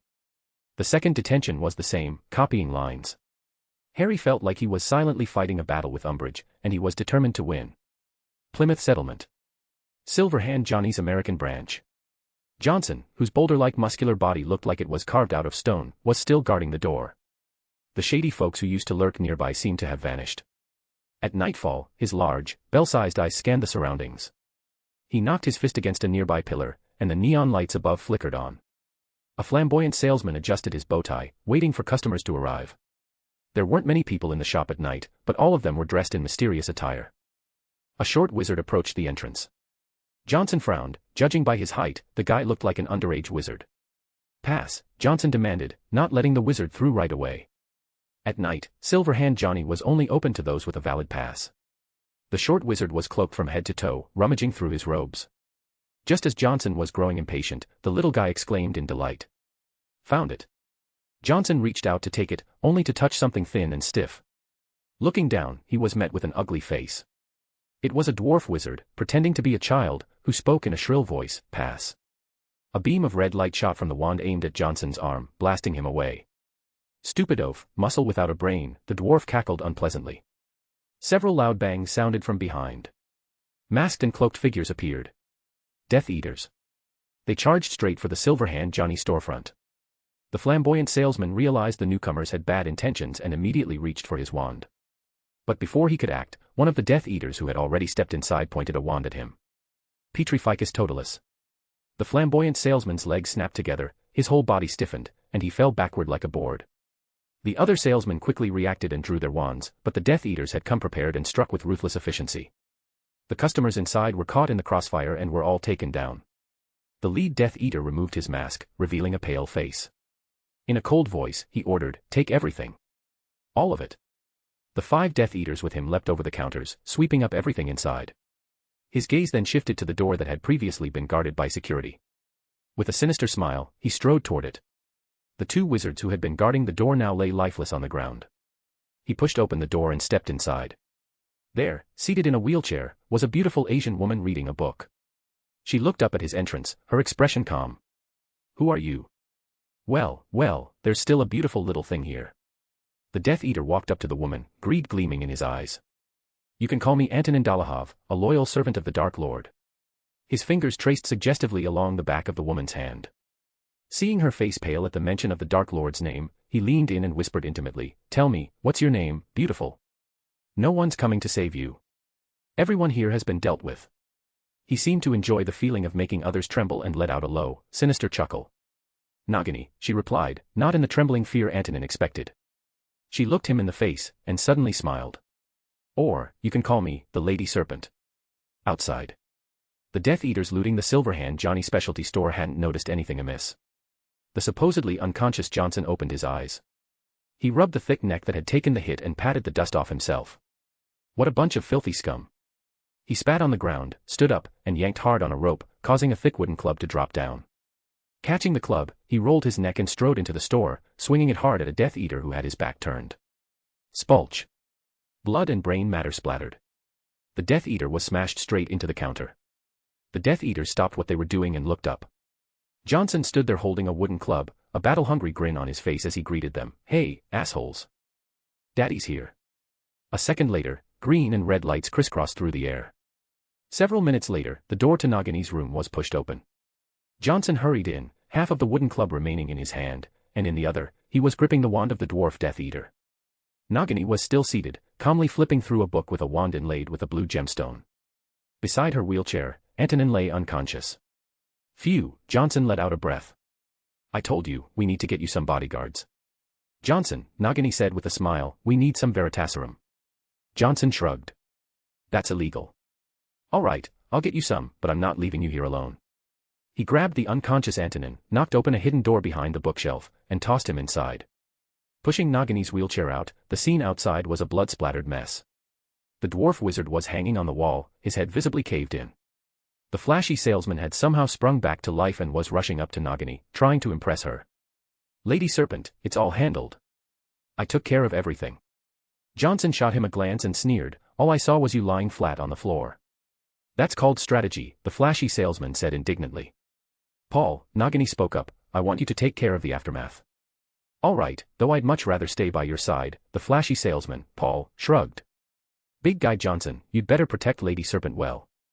"Shut up, or I'll shove your head up your ass," Johnson barked. The two of them were used to bickering. Nagini turned to a blank picture frame and said, "Tell Tommy Shelby something happened here." A voice came from the frame, "Hold on. John found out about the attack on the Silverhand Johnny's American branch in the middle of the night." His face was grim, this was something he hadn't expected. He hadn't thought the Death Eaters would make the first move, and even less that they would target Nagini abroad. Their goal was clear, to seize the equipment from the Silverhand Johnny store. "Voldemort, I underestimated you," John's eyes gleamed coldly. Luckily, the branch of the Silverhand Johnny store had strong defenses, otherwise, the Death Eaters might really have succeeded. He had been too focused on the domestic front, while the Death Eaters chose to make their move through foreign ground. Heh. Now it seemed that Voldemort wasn't an idiot after all, he knew how to find weak points to attack. Holding the silver network ledger, John said coldly, "Have the 12th District's director conduct a full investigation into the Death Eaters' whereabouts. Drag out every single one of those hiding." No one in the 12th District dared disobey his orders. Before the American Orus even realized what was going on, the Death Eaters hiding in the Plymouth Enclave had already been rooted out. These people were no saints. John issued a kill order and handed the captured Death Eaters over to the Silverhand Johnny store. One day later, a security team arrived at the branch store. They began recruiting locally as well, and the generous pay instantly caught the attention of the native wizards. If it had been anyone else doing this, the 12th District would have intervened long ago. But when it came to the Silverhand Johnny group, especially their security forces, those people were ruthless. By nightfall, all the captured Death Eaters mysteriously turned up dead. Their sheer cruelty sent a shiver down the spine of the 12th District's director. The Orus were helpless, there was no evidence, no testimony. And so, Lady Serpent became someone not to be provoked in the American magical world. Friday. The Quidditch team was holding tryouts for new players. Wood's graduation had left them without an excellent keeper. John noticed a woolen hat that had been discarded. He picked it up and took a look, it seemed to be one of Hermione's creations. There was even a note attached below it, and John was a little speechless. Isn't this basically setting a trap for the House Elves? House Elves could gain their freedom if they were given clothes by their masters. At Hogwarts, students could essentially be considered the masters of the House Elves. She's still stubbornly running that association, huh? John muttered, putting the hat back where he found it. Then he looked up at the scene outside. Neville was holding a long strip of cloth, tapping and hammering around different spots. Read 12 chaps ahead. Chapter 295, The Ollery and News.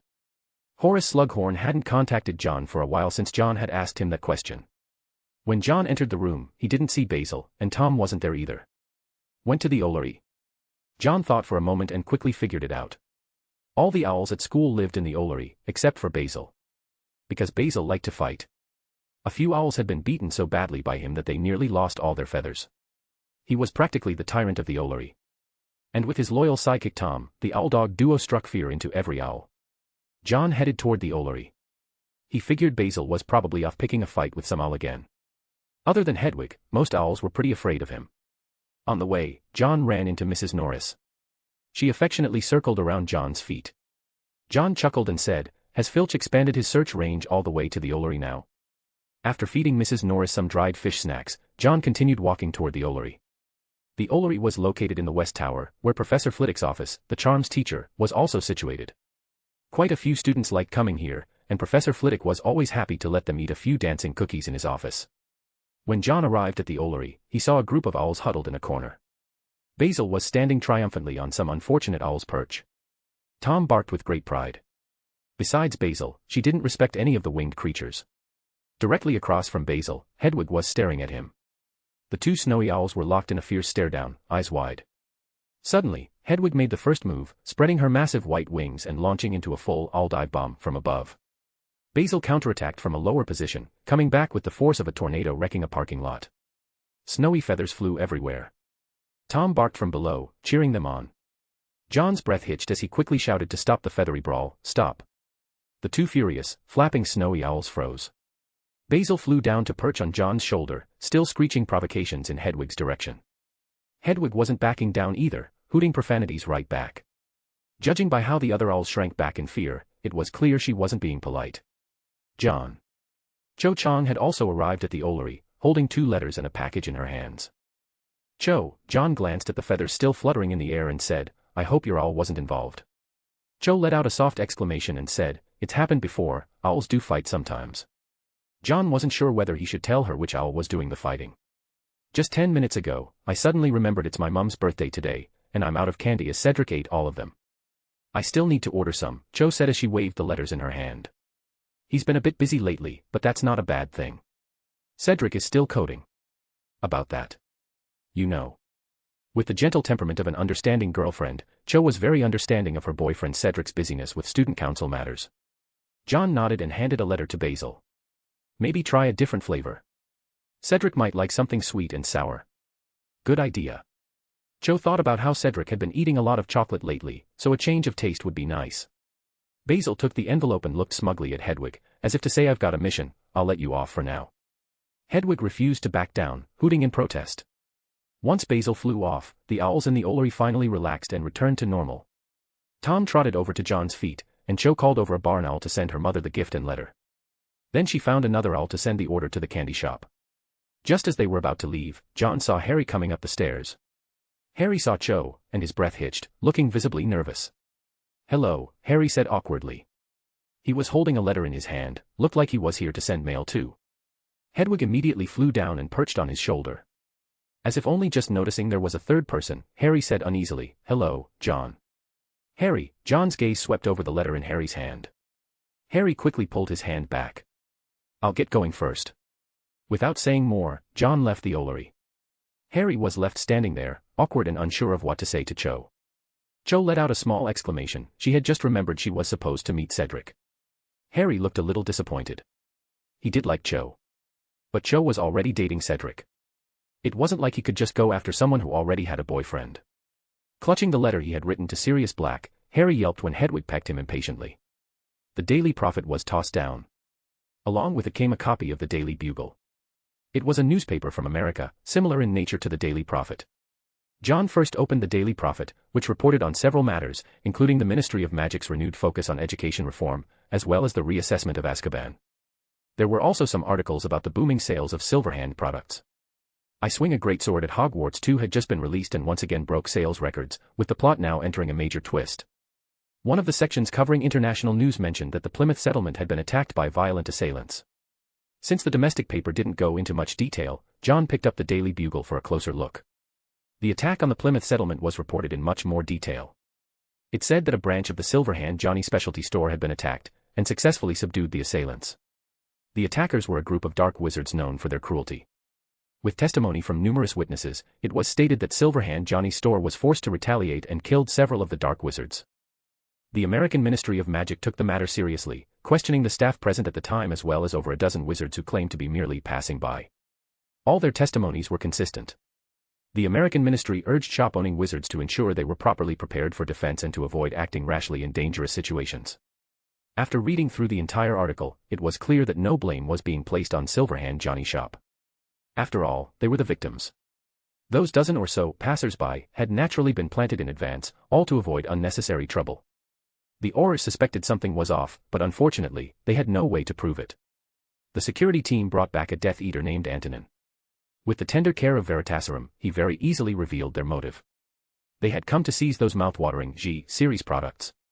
If Aurors could be equipped with them, then of course Death Eaters wanted them too. Unfortunately for them, Johnson was basically born to fight, taking on 5 at once. He utterly crushed the Death Eaters. Antonin hadn't expected the seemingly frail Nagini to launch a sneak attack, catching him off guard and subduing him on the spot. After putting the newspaper away, John noticed a piece of news he'd missed in the Daily Prophet. Sturgis Podmore had illegally entered the Ministry of Magic. Isn't that the unlucky guy who got bitten by Tom? John picked up the newspaper and quickly skimmed through it. On August 31st, Podmore had broken into the ministry and was now facing trial before the Wisengamot. Member of the Order of the Phoenix, John said with a smirk. Looks like Dumbledore's got his hands full. The same news had also reached Harry and the others. Do you think he was doing it for the Order of the Phoenix? Ron asked in a hushed voice. Harry remembered that on the day they went to the station, Podmore hadn't shown up. At the time, Moody had been furious. That reaction suggested Podmore hadn't been sent on a mission by the Order of the Phoenix. Then, maybe they didn't expect him to get caught, Hermione said. Ron shouted excitedly, maybe he was framed. Under Hermione's murderous glare, he lowered his voice and said, think about it. The Ministry still hasn't acknowledged you-know-who's return after all this time. Maybe they're just trying to push Dumbledore out. His brain suddenly seemed to be working for once. Hermione thought that kind of made sense. Harry, however, just felt a headache coming on at the thought of that massive pile of homework. Especially Snape's, long, boring, and stinking of ill intent. No wonder the Weasley twins had said they wouldn't mind skipping a few classes. The mounting pressure from OWL exam assignments was exhausting them. But not everything was bad, at least the Defense Against the Dark Arts class had some genuinely interesting lessons. The beautiful Professor Heald was teaching them wand techniques and quick casting skills in class. Even though Umbridge had her opinions, Professor Heald stubbornly kept teaching and wasn't affected in the slightest. At least Professor Heald is a good teacher, isn't she? Hermione whispered. Harry silently agreed. Read 12 chaps ahead. Chapter 296, The Hog's Head In. The Ministry of Magic is preparing something. Great Hall. The Golden Trio had gathered together, and Hermione was speaking in a low voice. Ron was stuffing sausages into his mouth and mumbled through a full mouth, preparing what? Don't you think it's strange, Hermione glanced around and whispered, that the Ministry is suddenly interfering in Hogwarts education? Didn't you say last time that Barty Crouch came to power and started reforms? Ron finally swallowed what was in his mouth. Hermione's eyes widened, furious at his lack of awareness. Harry suddenly said, Voldemort. What? Ron looked at him in surprise. Harry continued, Crouch knows about Voldemort's return. He's training students so they'll have the power to protect themselves. As he spoke, he looked over at Neville, who was buried in writing a letter, and said in a low voice, Crouch isn't satisfied with Dumbledore's teaching, he wants his own army. Army. Ron exclaimed, then leaned closer and lowered his voice, you mean the Ministry wants to turn Hogwarts into a weapons factory? I'm afraid so. Harry went on, Crouch isn't just unhappy with education, he's dissatisfied with Dumbledore's current influence. He wants to boost the Ministry's power. Hermione cut in, that's not necessarily a bad thing, I mean, as long as he's willing to fight you-know-who. It's also possible that Voldemort's target will be Hogwarts. Harry had a particularly sharp instinct about certain matters. But Crouch picked the wrong person. Ron looked at the back of Harry's hand and grumbled, Umbridge isn't a good person. There's one question, Hermione asked with a frown, why doesn't Crouch team up with Dumbledore?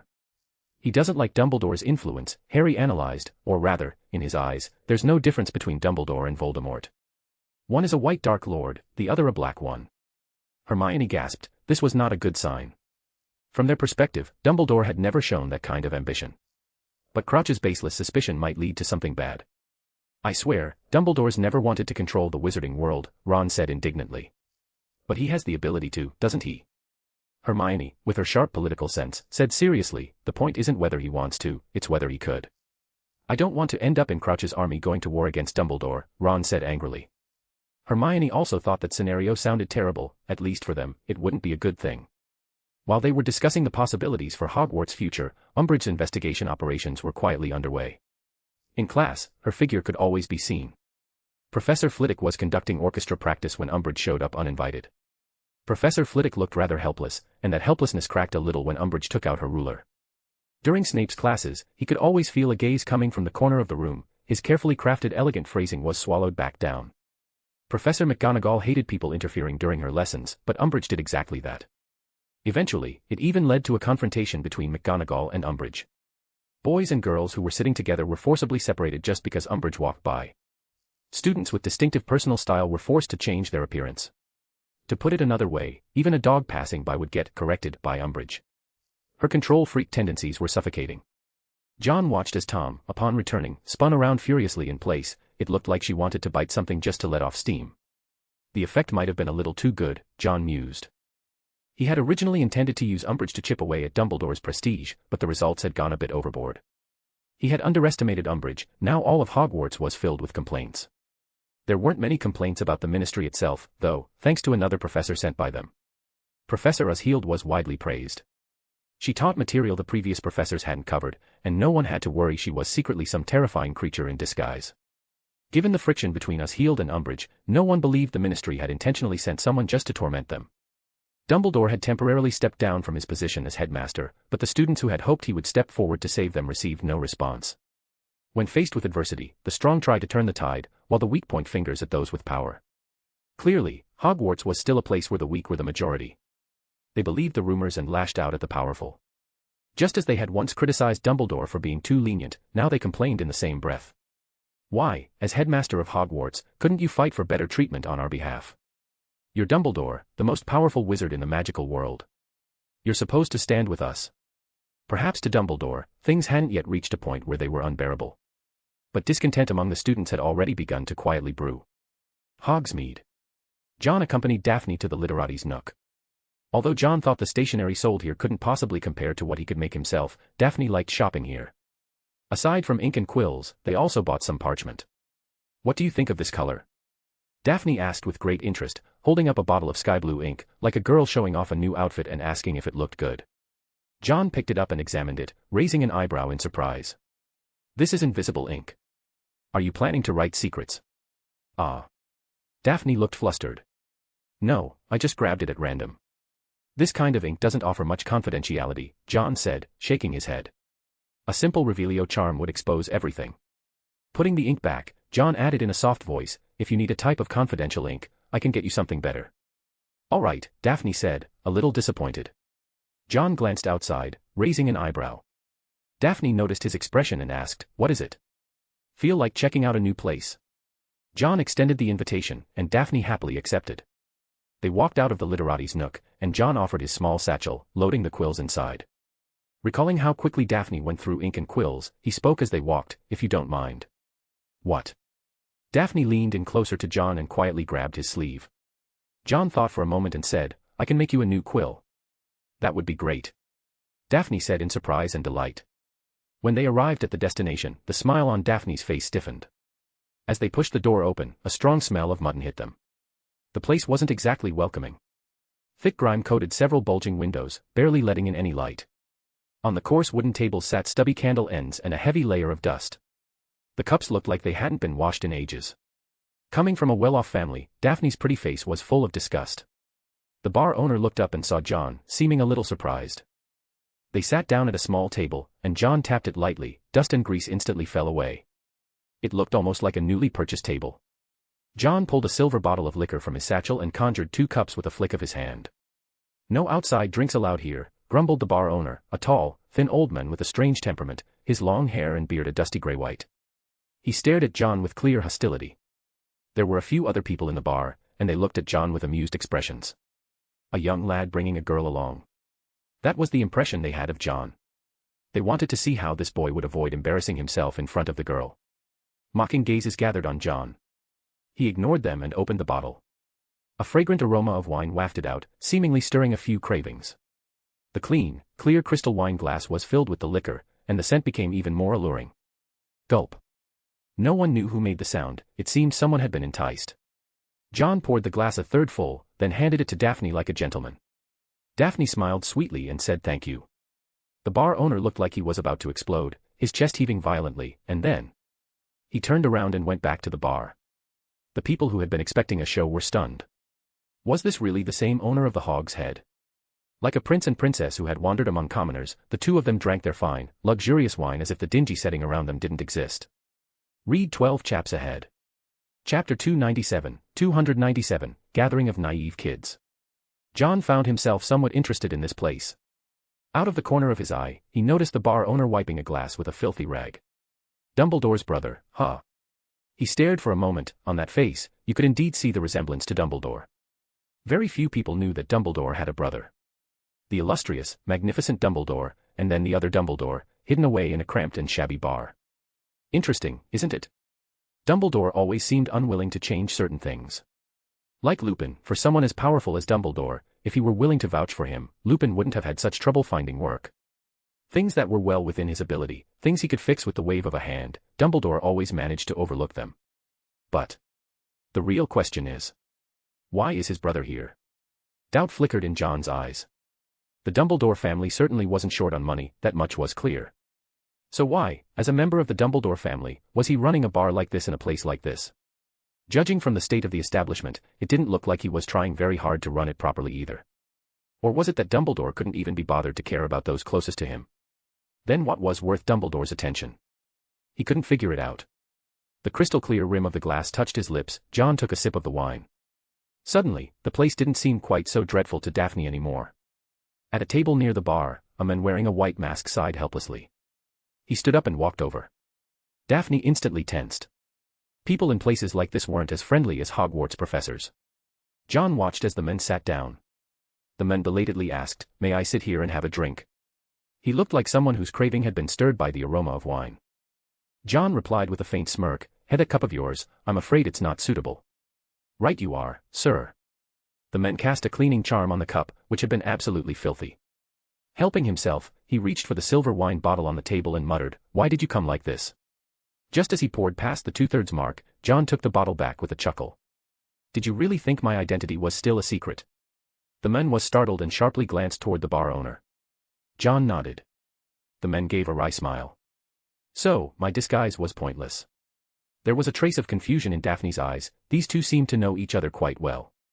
John introduced, "This is Daphne Greengrass, a friend of mine." The man respectfully extended his hand and said in a low voice, "Tommy Shelby." "You're Tommy Shelby." Daphne was a bit surprised. The name wasn't unfamiliar. She'd heard it mentioned several times by Mr. Greengrass. John raised an eyebrow slightly and said flatly, "How are things going with Nagini?" "All sorted." Tommy removed the mask covering his mouth, revealing his lips. "The situation over there is rather complicated. None of us expected his influence to reach overseas." "Well, we've got Dumbledore to thank for keeping him tied down," John responded noncommittally. The two of them didn't bother to avoid Daphne while talking. Her pretty eyes widened. Her usual ladylike poise gave way to a rather adorably blank stare. As John and Tommy continued chatting, the door to the Hog's Head creaked open again. "3 butterbeers, please." The 3 little ones stepped inside. When the bar owner saw Harry, a flicker of emotion flashed through his eyes. What a coincidence. John noticed the surprise in Daphne's eyes and raised his glass slightly, signaling her to stay quiet. Tommy commented in a strange tone, "Do Hogwarts students like to hang out in places like this now?" Naturally, he recognized the savior, Harry Potter, so he found it odd. They ordered 3 bottles of butterbeer from the bar. "Who do you think is coming to meet us?" Harry twisted off the rusty cap of the butterbeer bottle and took a big gulp. After some discussion, they had decided they couldn't just sit around and do nothing. They were going to form a defense against the dark arts group to prepare for the changes ahead. Whether it was to fight Voldemort or to prepare for the Ministry possibly turning them into soldiers. They needed stronger magic. And with that annoying Umbridge being such an unpredictable factor, they had to be ready in case Professor Hillyd gave into pressure and actually bought into her teaching methods. "Just a few people," Hermione said as she checked her watch. She wasn't sure how many would show up. "I told them to come around this time. I think they all know where to go." As she spoke, Hermione exclaimed in delight, "Look, that's probably them." The pub door swung open, and the dusty sunlight that poured in was like a sword, slicing the room in half, only to be quickly blocked by a large group of people. It was the group they had been waiting for. Quite a few had come. Harry's roommate Dean and Hermione's roommate Lavender, the Patil twins Parvati and Padma were there too. Surprisingly, Cho was also present, and she brought along a chirpy girlfriend. And there was Luna, who looked like she had wandered in by accident. John's gaze swept across the group. Sitting near a window in the corner, with Tommy at the same table, their presence went unnoticed by the crowd. "Look at that." Other than Slytherin, students from all the other houses seemed to have shown up, John remarked with a faint smile, as though watching a group of kids playing at a game. A quick glance revealed 24 people, quite a large turnout. Fred, one of the Weasley twins, spoke up, "Could we get 24 bottles of butterbeer?" The twins had always been interested in this kind of gathering, especially when it was organized by their younger brother and Harry. Harry was a little dumbfounded. This was supposed to be just a few people. He was starting to suspect Hermione had said something that gave the wrong impression. Fred passed out the dusty bottles of butterbeer to the others as they were still pooling their money to pay the bill. Hermione rolled her eyes. She wasn't some shady cult leader running a scam. As the organizers, they were expected to say something. Hermione started, mainly explaining the nature of this organization. A defense against the dark art study group, or perhaps a learn magic with Harry club, something along those lines. These students were quite interested in Harry's skills. One girl in particular was the niece of Amelia Bones, and she was very curious to see whether Harry could truly cast a full-fledged Patronus. "But Professor Hillyd is going to teach us all that," said Michael Corner. They were all quite fond of that beautiful professor. Of course she will, Hermione jumped in, but that's not enough. I think we need more advanced training because. Hermione took a deep breath. Because Voldemort is back. That name had the effect of a squeaky toy being violently squeezed, instant chaos. A few girls screamed, and someone shivered uncontrollably. Their reactions weren't exactly great, save for a few individuals. John looked genuinely surprised. So this little gathering was actually meant to deal with Voldemort. Was this some kind of elite training camp? A bunch of little shits, naive kids. Across from him, Daphne blinked, seemingly also wondering, are these people actually serious? John let out a silent laugh. Tommy was quiet for a moment before asking, are Hogwarts students always this brave nowadays? Maybe the savior gave them the courage, John replied with a wink. Savior? Tommy didn't comment. He was an adult, not some naive kid. He was just about to say that if he went over there right now, these kids would probably be too scared to even think about fighting back. Over at the other table, the discussion continued, though not everyone in the group was on the same page. For example, Zacharias Smith, he was that kind of person. He questioned whether Voldemort had truly returned. After all, no one from the ministry had said anything, and he also doubted whether Harry was really capable of teaching them. But someone quickly fired back, citing the Savior's past accomplishments. He protected the Philosopher's Stone, well, John helped with that one. Fought the Basilisk and seriously injured it, well, John helped with that too. Summoned a Patronus, okay, John didn't help with that one. And then there was placing first in the Triwizard Tournament, well, 2 out of the 3 tasks, anyway. Harry seemed to be back in the spotlight again, becoming the center of attention. They forgot their earlier disagreements and began discussing where they could conduct their defense against the dark arts training. In the end, each person signed their name and got ready to leave. John hadn't expected Luna to be interested in this sort of thing, but oh well, he figured it was just kids playing around. He wasn't too keen on letting Luna join the Constellation Society. The society was too dangerous, and Luna wasn't suited for that place. Once most of the people had left, John glanced at the hesitant-looking Tommy and said, if you've got nothing else, I should be heading out. Tommy gave a dry cough, shoved a box into John's hands, and asked him to pass it along to Oz, then got up and hurried off. John looked at the box, speechless. Who exactly was the boss here? He turned to Daphne and said, shall we go? Daphne had no objections. Read 12 chaps ahead. Chapter 298, you heard everything. The Golden Trio was feeling a little excited. This kind of secret gathering always stirred a bit of adventurous spirit in young people. Harry caught sight of a man in a white mask hurrying away. He looked familiar. He turned to look in the direction the men had come from, and his expression froze. What the? Hermione followed his gaze and also fell silent. Where are you looking? Ron was the last to notice the odd expressions on their faces. He turned around and shouted, oh shit, John. John snapped his fingers, and the crystal wine glass vanished. There was still a fifth of wine left in the silver bottle. He glanced at the men sipping fire whiskey by the bar, walked over, and set the bottle down. All yours. Daphne seemed a bit tipsy, though it was also entirely possible she was just using it as an excuse to hold John's hand. Holding Daphne's hand, John nodded toward the trio. Hermione, what a coincidence. John, you. Hermione was dumbfounded. Oh, just met up with a friend. Didn't expect to find you guys hosting a tutoring session here. John chuckled lightly, clearly not taking the whole defense against the dark arts training group seriously. This irked Harry, who snapped irritably, you heard everything. If you mean the organization created to fight against Voldemort, John raised an eyebrow, then yes, I heard it, very clearly. You, Harry was momentarily at a loss. He could tell that John didn't care about this training group at all. In fact, it felt more like John thought they were just kids playing pretend. Ron demanded, you're not going to tell Umbridge, are you? John looked at Ron and asked calmly, Weasley, do I look that bored? He said goodbye to Hermione, then took Daphne's hand and left the Hog's Head. Before leaving, Daphne shot Ron a deadly glare. After they were gone, Ron huffed angrily, he's definitely going to tell. John would never do that, Hermione glared at Ron. He's never been a snitch. Well, who knows? Ron grumbled, clearly annoyed by John's superior attitude. John needed to check the alcohol content of that wine. Daphne seemed a bit drunk. Otherwise, why would she keep clinging to his hand?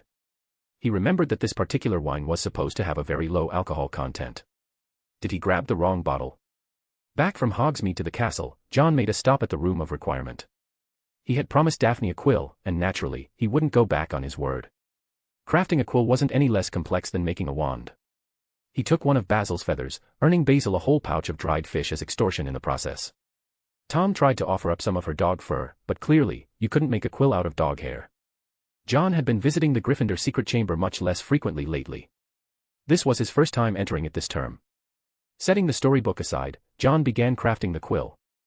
Wonder how Neville and the others are doing. After finishing the quill, he placed it into a box, along with a special kind of secret ink he'd made. Words written in this ink could only be read by the writer or someone designated by them.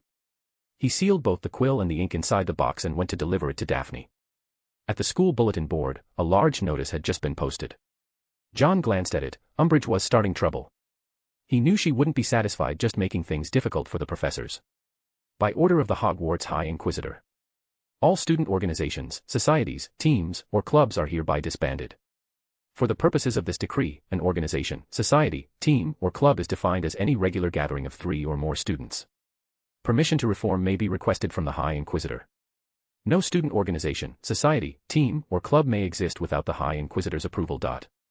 After giving it a glance, John had to admit, Umbridge really had a talent for digging her own grave.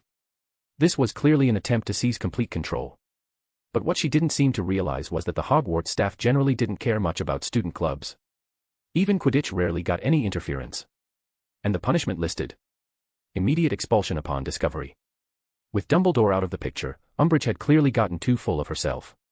Come to think of it, the Constellation Society technically counts too, John mused, unconcerned. Not like anyone knew where the Constellation Society even met. And besides, Umbridge wouldn't dare expel them. Copies of this notice had also been posted inside the common rooms of all 4 houses. In Slytherin, people glanced at the notice, and for the most part, ignored it entirely. John delivered the quill to Daphne. Sitting next to Daphne was Astoria, who was puzzling over how such a low-alcohol drink could make her sister's face turn that red. When she saw John giving Daphne a gift, Astoria's eyes widened to the size of galleons.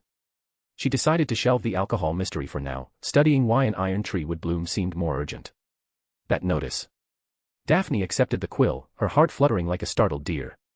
John replied casually, just ignore it. When Malfoy saw that notice, he tore it down on the spot. Nobody found it surprising anymore. Pansy had finally gotten over the trauma from that train carriage incident. She looked at the gift Daphne received with envy in her eyes. She glanced around at the boys in Slytherin and made up her mind, she needed to find a guy who could make her a gift with his own hands too. But all she saw were the clueless faces of Crabbe and Goyle, which irritated her so much she went over and kicked them both. Crabbe and Goyle, life is unfair. Meanwhile, in the Great Hall. The newly formed training group, ready to kick things into high gear, was now in a mild panic. The timing of this decree was just too suspicious. Ron huffed angrily and said, "See. I told you so. What are you talking about?" Hermione was furious. It wasn't John. If not him, then who? Ron said sarcastically. That day it was just him and Greengrass. Who else could it be? Hermione had enchanted the parchment, anyone who signed it and then snitched would trigger a reaction. But not a single person in the Great Hall had been affected. When John arrived at the Great Hall, he immediately noticed the angry glares being thrown his way. He thought for a moment and instantly understood what was going on. "What are you looking at, Weasley?"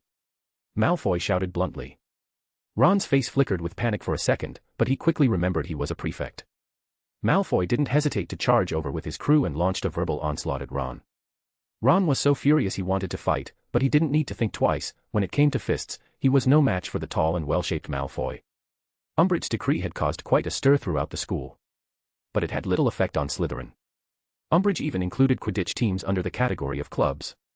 She seemed to be reveling in this feeling of total control. Montague came to find John, asking about the Quidditch team situation. "Just continue training as usual," John waved his hand casually.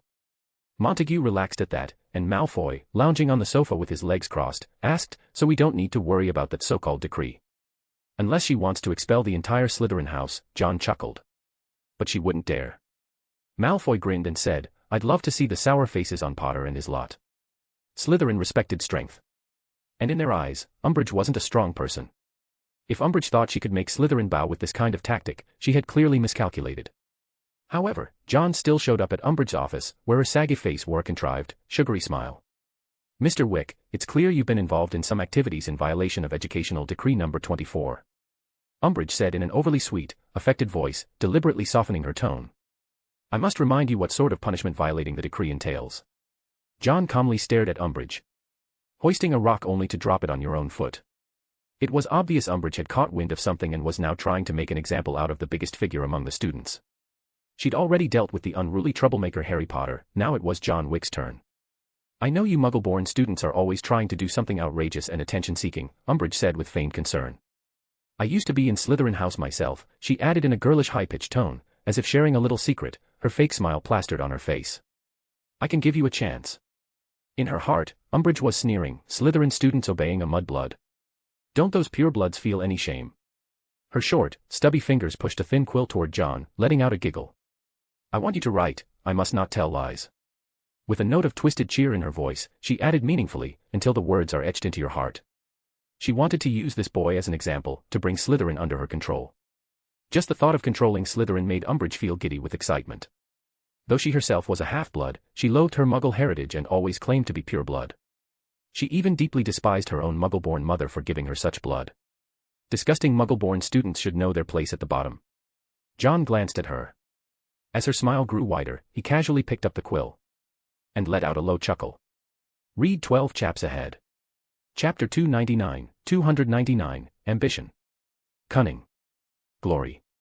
Hey, the long, slender quill twirled in John's hand.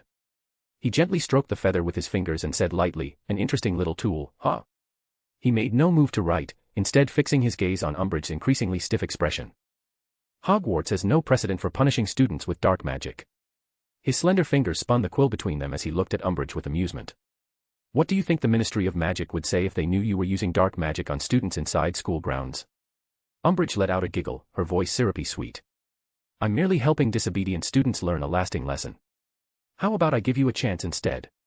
John placed the quill back on the table and pushed it toward Umbridge, his tone meaningful. Not copy it yourself.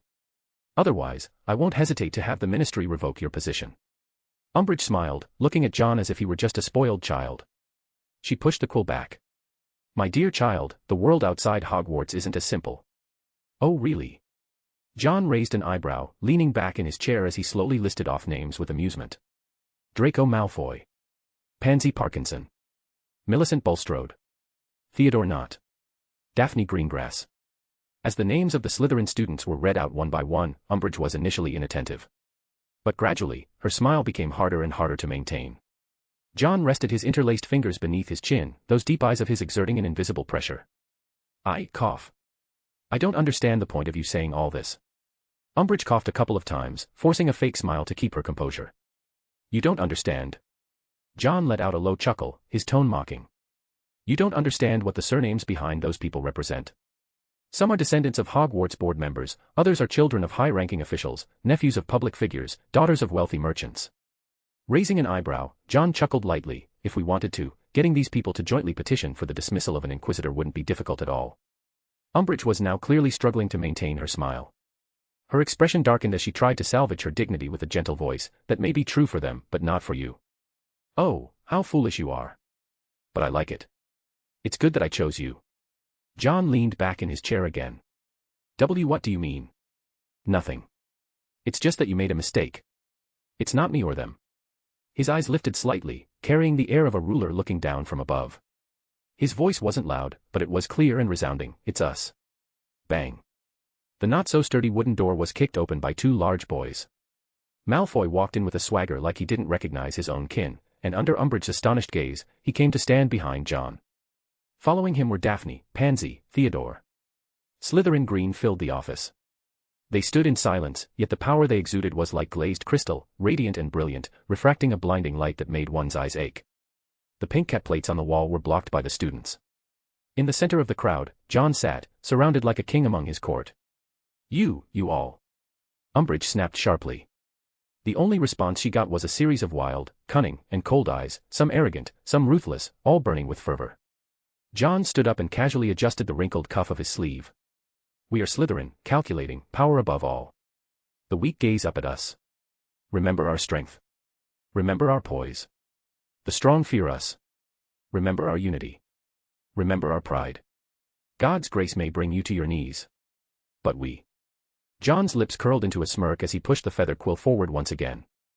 Under the fanatical gaze of the Slytherin students, his voice carried an irresistible power, calm yet commanding, will make you stand up. Umbridge collapsed into her chair, her chest rising and falling violently. She wanted, desperately wanted, to expel this Muggle-born student.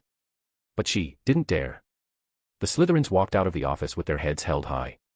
They had won. No one could force their king to apologize. They stood united, bristling with thorns. Foolish rumors could not harm them in the slightest, they thrived amid whispers and gossip after all. The weak seek the protection of the strong. But Slytherin was born strong. Either turn a blind eye and let Slytherin matters be, or wait for the backlash from Slytherin and lose your position. John had given Umbridge a choice. Granted, he could have handled it on his own, but wasn't this outcome far better? Ambition, cunning, glory, victory, in the end, belongs to Slytherin. No one could shake them. As the Slytherins exited Umbridge's office, the air was thick with triumph and tension. But just before they turned the corridor, Daphne halted. Without a word, she spun on her heel and strode back into the office. Umbridge looked up in alarm, her face still pale from the confrontation. Daphne's voice was sharp, low, and venom-laced. "Stay in your place, you filthy toad." The words hit like a slap. Umbridge's mouth opened, then closed again, stunned into silence. Daphne didn't wait for a response. She turned on her heel and rejoined the group, slipping back to John's side. Outside of Slytherin, no one else could replicate this operation. Because they weren't united enough. Brave lions, proud eagles, peaceful badgers. None of them could do it. The weak were the majority, soft and powerless. Even the brave lions couldn't withstand a few petty rumors. When John had come out of Umbridge's office, Ron, who had been gloating a little, was dumbfounded. Harry was rubbing the back of his hand, confused as to why John looked completely unscathed. "You should have known it wasn't John who snitched." Hermione let out a breath of relief and snapped, "If it were him, why would Umbridge summon him?" Ron still felt that Umbridge was biased towards Slytherin. He had no idea what happened, just thought that since Umbridge came from Slytherin, of course she was unfair. After all, Angelina had to plead and negotiate endlessly just to keep the Quidditch team from being disbanded. Meanwhile, inside Slytherin's common room, Malfoy was proudly telling John how he'd kicked the door open. John glanced at him and said, "Pretty sure I saw Goyle and Crabbe knock the door open." "Ahem, that's because you didn't see the kick I landed, it was the most critical part." John found that hard to believe. He placed his right hand on the table and tapped his fingers against the surface. The greatest strength students had was unity, pity that no other house ever considered that. They turned to the professors, hoping Dumbledore would step in, not realizing that if they just united, even if Umbridge were the Minister of Magic, she wouldn't dare expel all the students at once. Students weren't just students, they were someone's son, someone's daughter. It was the families and connections behind them that gave them real power. If they understood that, Umbridge wouldn't seem so terrifying. Hey, keep this momentum up, Dumbledore's complaint box will be full in no time. Smiling, John noticed Malfoy being called away by Montague. Probably something about the Quidditch team. Last term, the Triwizard Tournament had overshadowed the Quidditch season. Now that Montague was nearing graduation, he had to make sure he didn't go down as the worst Slytherin Quidditch captain in a decade. Slytherin's winning streak couldn't end under his watch. "Looks like Cedric Diggory and Cho Chang are having relationship problems," Pansy said to Daphne, gossiping. How so?" Daphne asked. Pansy said, "He's been too busy since becoming the head boy. Cho Chang feels neglected." Upon hearing that, John thought, no wonder Cho was at the Hog's Head. So that's what's going on. Whether the two would break up had become a hot topic among the girls at Hogwarts. Cedric wasn't like Percy, always with a stiff face. He was a warm and witty head boy, and also the Triwizard Tournament's top contender. Handsome, charming, and well-spoken. Who wouldn't like someone like that? You could say most girls in the school were just waiting for them to break up, ready to swoop in without missing a beat. Pansy, the biggest gossip-monger of them all, had even secretly placed a bet that they wouldn't make it past Christmas. John brought it up in the Constellation Society too. Cedric gave a wry smile and said, "You know, with everything going on, I've been pretty busy." Cedric added, "But Cho is probably just feeling lonely. She needs some friends around her. Having her spend time with the others is good. Might even help her grades, don't you think?" Cedric seemed unbothered about Cho joining the Defense Against the Dark Arts Special Training Group. He and John were on the same page, letting Cho learn a bit of self-defense was a good thing. As for the Constellation Society, he'd never even thought about letting Cho join. Because he knew exactly what he and the others were doing, things that were far too dangerous. "About your matter?" Cedric hesitated before asking John. John nodded and calmly said, "I'm still preparing. I won't take any risks until I'm fully confident." Cedric let out a sigh of relief. He was now the oldest member of the Constellation Society at Hogwarts. Having seen and experienced more than most, he fully understood just how dangerous John's mission was. After their talk, Cedric had to return to handling student council matters. Hi. Uncle is crying like a baby because he watched Bambi, again, hee, so I'm the boss now and posting this chapter for him. He's the one who edited it, so if anything is weird or spelled wrong or whatever, it's not my fault. Hope you like the story and have a super awesome day. Chapter 300, Rectifying the Ministry of Magic. Ministry of Magic. Minister Crouch, here are the findings from the investigation into the Dementor incident. Pius entered Old Barty's office and placed down the report from the Azkaban inspection. Old Barty picked up the file, his brows furrowing deeply. After the head count, 2 Dementors are missing, and the rest have been acting restlessly. Pius said, during the Sirius Black incident, some Dementors suffered losses. Plus, at the time, the Aurors were in charge of managing the Dementors, which led to their dissatisfaction. Things that fester in the dark, Old Barty said with a grim expression. The Ministry of Magic had granted Dementors the authority to guard Azkaban, which was essentially a form of domestication. The Dementors fed on the happiness of the inmates, serving as a labor force for the Ministry. But the Dementors were no longer content with that arrangement.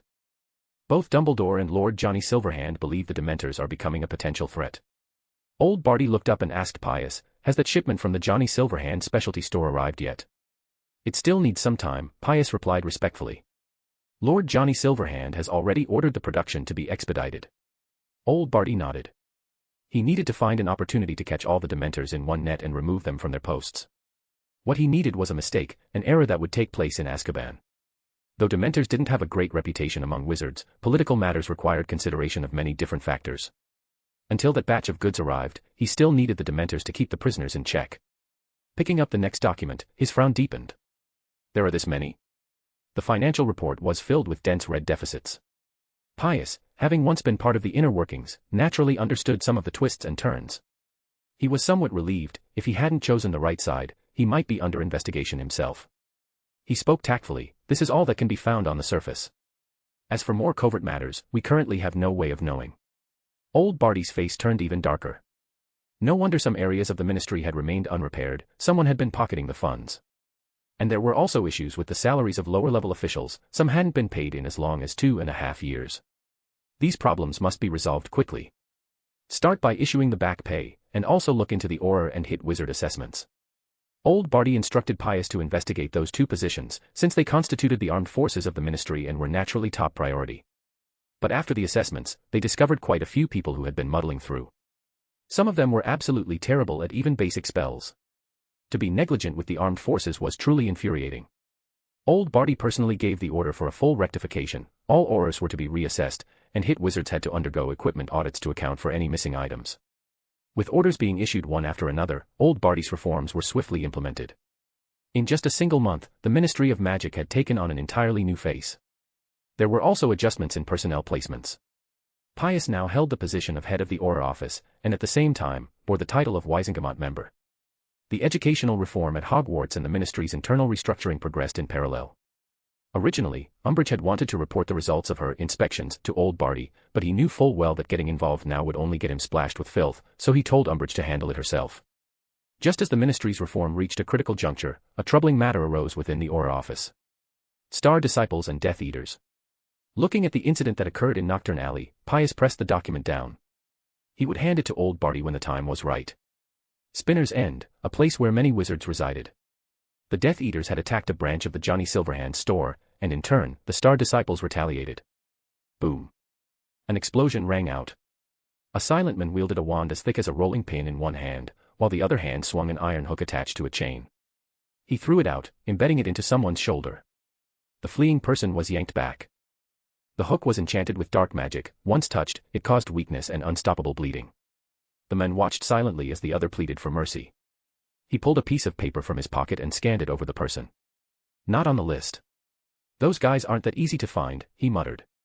While he checked, another figure stood idly atop a street lamp outside. The person on the street lamp was bored, with broken hair on his cheeks and wearing loose wizard robes. He had a kind of unruly handsomeness. Glancing at the silent man, he grinned and said, "Executioner Jetton. Nice to meet you. I'm Gustavo Fring, a peace-loving and gentle wizard, but I insist that you call me Gus." Mediator Gus. Jetton's emotionless face shifted slightly. He said in a low voice, "Weren't you on the run in Norway?" "Unfortunately, someone offered me a very generous paycheck to come back." Gus shrugged and said, "You know I'm a peaceful man. I don't even step on flowers or grass when I walk." But the price was just too high. So high, in fact, that I felt bad turning them down even when they asked me to go after Death Eaters. Gus had the look of a money-hungry mercenary. Jetton grunted, "Greedy bastard." Gus smiled with his eyes curving, "Thanks for the compliment." Jetton didn't respond. He knew exactly what kind of dangerous person this guy, who loved to preach about peace, really was. This man would do anything for money. Unlike Oakser, who took pleasure in killing, Gus valued money above all else. His desire to make a profit far outweighed any urge to kill. He had once fled abroad as a wanted man, only to return again for the sake of money. They called him a mediator because he liked to try talking things out before using his fists. But things almost always ended in violence anyway. Gus looked eagerly at the Death Eater who had fallen to the ground groaning in pain, and asked, "Are you going to do it?" "If not, I can." Before he could finish his sentence, the executioner's baton struck down hard on the Death Eater. Once, twice, again and again, until the head was a bloody, mangled mess. Gus looked a little regretful and muttered, "So crude." Jetton pretended he hadn't heard a thing. Over in Nocturne Alley, a few more unlucky folks were being dragged out. They were Voldemort's men. After so many years, Voldemort had begun to doubt Snape's loyalty and wanted to test it. Unfortunately, before they could test Snape's loyalty, the Death Eaters were attacked by members of the Star Disciples. Not everyone made as much noise as Executioner Jetton, most quickly finished the job and disappeared without a trace. After a while, Piers finally arrived with a group of Aurors, fashionably late. Seeing the Death Eaters lying there, Piers remained expressionless. He waved his hand and said, "Take the bodies back to the Ministry of Magic and compare them with the previous cases." He spoke unhurriedly, "Slow work makes fine work. No rush." With Voldemort's return, old Barty was more than happy to see someone doing the things he couldn't do himself. These Death Eaters were likely to become Voldemort's allies now that he was back. And without solid evidence, the Ministry had no legal grounds to act against them. The appearance of the Star Disciples conveniently took care of that problem. You could even say that old Barty was happy to reap the benefits. The more Voldemort's forces were weakened, the better it was for the Ministry of Magic. Don't go thinking old Barty was some kind of saint. Back in the day, he was the one who lifted the restrictions on using unforgivable curses against Death Eaters. That's how he built the reputation he has now. By the time the Aurors regrouped, it was as if nothing had ever happened here. Only Voldemort would be flying into a rage at Malfoy Manor. And the tension was already rising, before anything had even broken the surface. Meanwhile, the trio who had founded the Defense Against the Dark Arts training group were running into trouble. They needed a place where they could practice magic, somewhere hidden enough that Umbridge wouldn't find it. Just that one requirement was enough to make the three rack their brains. There were plenty of empty rooms in Hogwarts, but none that truly met the conditions. Unless they had a place like the Constellation Societies, there was no way they could guarantee Umbridge wouldn't come sniffing around. Thinking of this, Harry was deeply troubled. As one of the initiators, he also had to serve as the group's figurehead. The responsibility for all of this fell squarely on his shoulders. And then there was Quidditch practice, along with academic work, each task pressing down on him without relief. Chapter 301, The Difference. Harry had a dream. He was walking down a corridor with no windows, his footsteps echoing in the silence. The door at the end of the corridor grew closer and closer, his heartbeat speeding up. If only he could open it, walk through it. He reached out his hand, his fingers were just inches away. "Mr. Harry Potter, sir." Harry jolted awake. The candles in the common room had already burned out, and something was moving nearby. The fire in the hearth was nearly gone, and the room was dark. "Who's there?" Harry sat up straight, a trace of tension in his expression. "Dobby brought your owl, sir." A high-pitched voice, and a short, small figure. It was Dobby. The free house elf who had come to work at Hogwarts. Hedwig. Hedwig had been injured the last time she brought back a reply, so Harry had no choice but to leave her in Professor Grubbly-Plank's care. Clearly, Hedwig had been well taken care of. She was now standing atop the many hats stacked on Dobby's head, hooting calmly. Harry stared at Dobby in surprise. At this point, Dobby had so many hats on his head that his ears were squashed down, making him look 2 or 3 feet taller. Harry recognized the style of those hats. Hermione had knitted them herself. He hadn't expected Dobby to have picked them all up. Dobby volunteered to return Harry Potter's owl. Dobby squeaked, his enthusiasm for Harry as deep and unwavering as ever. Professor Grubbly-Plank said she's all better now. He gave a deep bow, his pointed nose brushing the worn carpet. Hedwig let out a displeased hoot from atop his head and flew over to perch on the armrest of Harry's chair. Harry stroked Hedwig's head and thanked Dobby. He blinked, trying to shake off the remnants of his dream. Looking at the scarves and socks on Dobby, Harry hesitated and asked, "Did you take all the clothes Hermione left here?" "Oh no, sir," Dobby said cheerfully. Dobby also took some for Winky. At the mention of the alcoholic house elf, Harry asked curiously, "How's Winky doing?" "Winky's still drinking, sir," Dobby said sadly, and then began to talk about how the house elves now felt about Gryffindor. They all refuse to clean the Gryffindor tower anymore. Hats and socks are hidden everywhere, they think it's an insult. The cleaning of Gryffindor Tower these past days had all been done by Dobby himself, and all the items Hermione had left behind had been taken by him. Dobby always hoped to see Harry Potter, and tonight, his wish again came true. Dobby gave a deep bow, then looked up at Harry timidly and asked. Dobby heard him talking in his sleep. Did Harry Potter have a nightmare? Harry recalled the scene from his dream, rubbed his eyes, and yawned. "It's fine. I've had worse." Dobby gazed at Harry, his ears drooping. He said seriously, "Dobby wants to help Harry Potter, because Harry Potter freed Dobby and made Dobby happy. You can't help me with this, but thank you anyway." Harry knew his problem was complicated, he still hadn't figured out what that dream meant. As he picked up his potions textbook from the floor, a thought struck him, and he asked, "There might be something you can help with, Dobby." Dobby beamed, his voice bursting with excitement. "Say it, Harry Potter, sir. I need a place where 27 people can practice defense against the dark arts, and not be discovered by the teachers." Harry clutched his textbook nervously, especially Professor Umbridge. He had thought this request might trouble Dobby, but instead, Dobby jumped up in excitement. Dobby knows a perfect place. Dobby was overjoyed that he could help Harry Potter. "The other house elves have talked about it, we call it the Room of Requirement, or Come and Go Room." Harry hadn't expected to actually hear of such a perfect place from Dobby's mouth. Suddenly, he remembered, last year at the feast, Dumbledore had mentioned this place. Back then, Dumbledore had said he wanted to use the bathroom and stumbled upon a place filled with all kinds of chamber pots. Harry was overjoyed. After Dobby told him the location, he found Hermione and Ron the next day and shared the news with them. They notified the other students who had signed up at the Hogshead Head to gather at 7 o'clock on the 8th floor, opposite the tapestry of Barnabas the Barmy being clubbed by trolls. The trio arrived at the 7th floor at 7:30. To avoid being discovered, Harry also brought the Marauders map. After observing for a while and confirming no one was nearby, he began to follow Dobby's instructions. He walked back and forth 3 times in front of the wall while Hermione muttered quietly under her breath. "We need a place to learn how to fight." The 3 of them concentrated and paced the corridor 3 times. A sleek, smooth door appeared on the wall.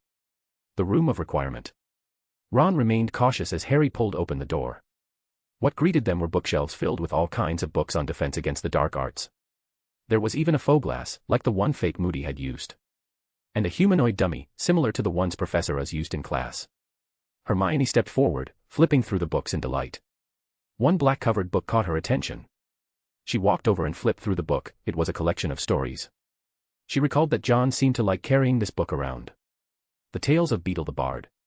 8 o'clock arrived, and the students began trickling in. Everyone was amazed that such a room existed inside Hogwarts. Fred and George frowned. Last time they came here, it had just been a broom cupboard. Hermione suggested electing a leader, and unsurprisingly, Harry was chosen. They brainstormed a few names. Defense Association, abbreviated as, it could also be interpreted as Dumbledore's Army. If the Ministry truly wanted to raise an army to fight Dumbledore, then they'd join Dumbledore's army instead. Harry's heart thudded. Dumbledore's army, it felt just like the Order of the Phoenix, which his parents had once joined. Constellation Society. After Quidditch training, the members even held extra drills, to the point that Neville felt a bit guilty bullying such weaklings. "Even if I let you use one leg, you still wouldn't beat me." Daphne rolled her eyes at Malfoy's bluster. That guy's mouth was the only tough part left on him. John poured Malfoy a glass of fruit juice meant to help with recovery. After drinking it, Malfoy kept grumbling nonstop. These days, every member of the Constellation Society was working hard to grow stronger. Even during the holidays, they never stopped training. Daphne's spell work had become increasingly proficient, and Cedric's transfiguration was steadily at a level 4 without issue. Neville and Malfoy had become the dual physical training stars of the Constellation Society. Their current physical strength was enough to crush an average wizard without breaking a sweat. With the equipment John had outfitted them with, they could even go head-to-head with Aurors. Last time, when John was passing along a gift from Tommy, he happened to overhear Oz and Professor McGonagall complaining that even in their 5th year, students were still unfamiliar with the disarming charm. Professor McGonagall was rather embarrassed too. Their defense against the dark arts curriculum had always been weak. Lupin had been a good teacher, but his focus had been mainly on magical creatures. As for spells used against fellow wizards, Lupin hadn't taught much. At the same time, Oz's classes had exposed many issues. Hogwarts students were severely lacking in some critical areas. Calling it happy-go-lucky education was being generous. This was practically no education at all. John dropped off the gift and left without alerting Oz. In the Constellation Society, Malfoy was cracking his knuckles, full of fighting spirit. This time, I'm definitely going to humiliate Potter properly. With the Quidditch tournament restarting, Slytherin's opponent was Gryffindor. As the reigning champions, Malfoy couldn't wait to see the miserable look on Potter's face after his defeat. To prepare, Malfoy had taken out his beloved firebolt and was carefully maintaining and inspecting it. He wasn't about to risk a malfunction during flight. Cedric, don't think that just because you're the head boy now, you can boss me around. On the Quidditch pitch, you're no match for me. As the resident trash talker, Malfoy hadn't forgotten the Constellation Society had another seeker. Heh. Cedric smiled helplessly. When it came to this sort of thing, even skill wasn't enough, especially with such a glaring difference in equipment. If he had a firebolt, maybe he could talk back with a bit more confidence. John smiled faintly. He was actually kind of looking forward to that scene. Chapter 302, Black Lake's Giant Squid. Malfoy was currently very busy. Ever since third year, Slytherin had undergone a complete transformation in style. Well, only in style. With the introduction of intense, high-pressure training, the Slytherin Quidditch team had become an unstoppable force, rain or shine. Thanks to Snape's blatant favoritism toward the Slytherin team, they monopolized the Quidditch pitch for long stretches.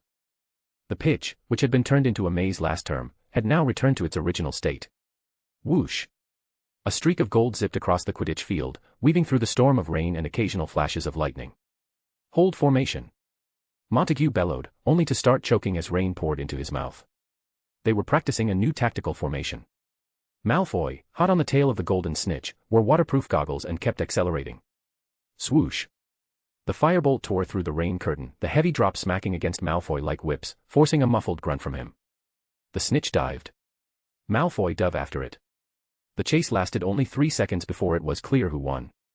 Malfoy's right hand clutched the golden snitch, his left hand gripped the firebolt, muscles taut as he fought to keep the broomstick under control near the ground. When he finally came to a stop, he was less than a foot away from the goalpost. Ha! His tense body relaxed. Hair soaked and plastered to his face, Malfoy broke into a grin. That was bloody brilliant, Draco, you did it. Montague cheered as he descended with the rest of the team. They had practiced that dive maneuver many times, and each time Malfoy ended up rolling across the ground.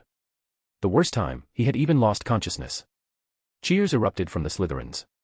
Crabbe and Goyle had taken over the beater positions left vacant by graduation. Their builds were a perfect fit, but it also meant enormous pressure. Slytherin operated on a might makes right system. If you couldn't fly as well as others, you'd be kicked off the team. A whole bench full of substitutes watched their spots like hawks, so much so that the two could probably play Quidditch even in their dreams. After practice, Malfoy hastily stripped off his uniform and dashed toward the Black Lake. His sheer determination gave the rest of the team chills. Montague sighed, no wonder he can walk alongside John.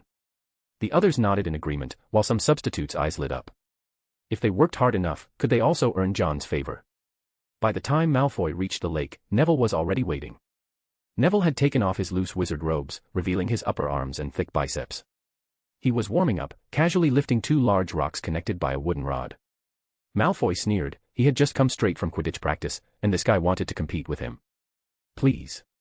He also took off his wizard robes, revealing muscles completely different from Neville's. A lean, toned body with powerful, defined arms. If Neville was like a standing grizzly bear, then Malfoy was a leopard, ready to rip a throat open in an instant. 2 suits of armor nearby had started arguing over who got to train with whom. No, you go with Little Dragon. He shook my head loose last time. I want the Longbottom Knight. Little Dragon even lost last time, I'm not going with him. Malfoy's face darkened when he overheard the 2 clanking morons bickering. In the end, the rebellious, free-spirited suit of armor once again ended up as Malfoy's training weight. The 2 of them each tied a rope around their waists, dragging their respective suits of armor like tugboats pulling ships. Just as they were about to start running, Neville suddenly asked, "What's John doing?" Malfoy looked up. On the rocks by the Black Lake, John had dipped one hand into the water. He murmured something under his breath, frowning, and then suddenly dove straight into the lake. A moment later, over a dozen heads popped up on the water's surface, merfolk, Grindylows, and other Black Lake creatures. They seemed to have encountered something terrifying, all scrambling to the surface in a panic. John continued sinking toward the bottom of the lake. Using transfiguration, he turned his lungs into dragon lungs. A single breath was enough to let him stay underwater for an entire day. A clueless Grindylow swam over, intending to mess with him. That guy seems to be hiding in the Black Lake. John narrowed his eyes. He was looking for the giant squid that was hiding somewhere in the lake. If you won't come out, then I'll force you out. A terrifying pressure radiated from his body. The approaching Grindylow didn't even get a chance to make a move, its eyes widened in fear, as if it had seen something monstrous, and it bolted in terror. That aura spread rapidly through the water, and all nearby creatures fled from the lakebed as if trying to escape an unseen doom. As the Black Lake's creatures scattered, John raised his hand and grabbed a strand of lakeweed. Using elemental magic, he tried to communicate with the spirit of the Black Lake, hoping it would summon the giant squid for him. But after several attempts, there was no response. The spirit of the Black Lake isn't answering. John's heart sank. It looked like he would have to find it himself. He raised his wand and cast a sensory charm. Everything within 100 meters of the Black Lake was projected into John's mind. Every time he walked a certain distance, he would release a wave of pressure to drive away the lake creatures, then cast the sensory charm again.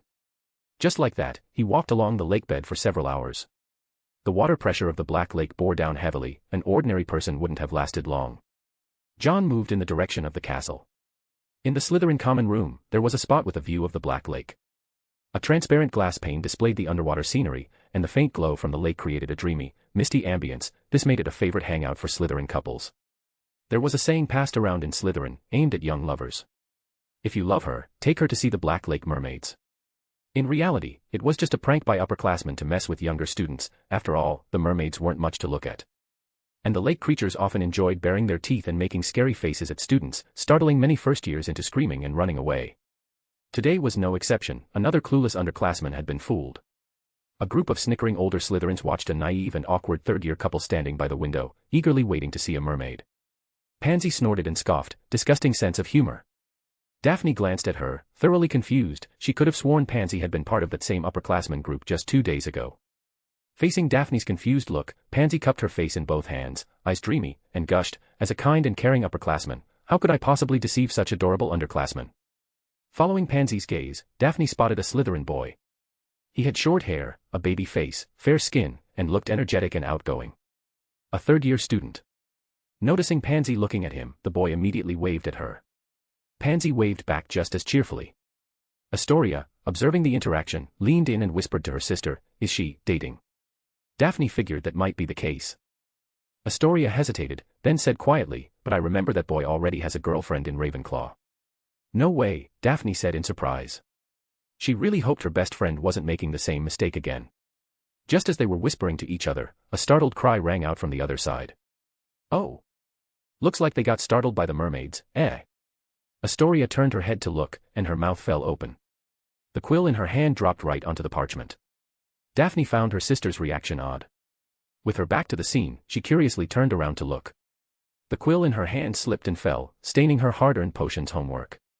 But she couldn't care less about that now, because not just the young couple, but also the amused upperclassmen nearby were all frozen in the same reaction. Their eyes were wide open, staring at John, who was casually walking through the water as if no one else existed. Why is he there? Rubbing their eyes, the Slytherin students wondered if they were dreaming. Look at those defined abs. Can a person even have a 12-pack? A fourth-year boy muttered. Can a man even look like that? A third-year boy had stars in his eyes. Kia, look at those chest veins. Some second-year girls squealed in excitement. And broad shoulders. Daphne huffed at their direction, committing their faces to her memory for some late-night harmless talk. But how is he breathing? Most importantly, they hadn't seen John use the bubblehead charm. He walked up to the glass, placing a hand on it.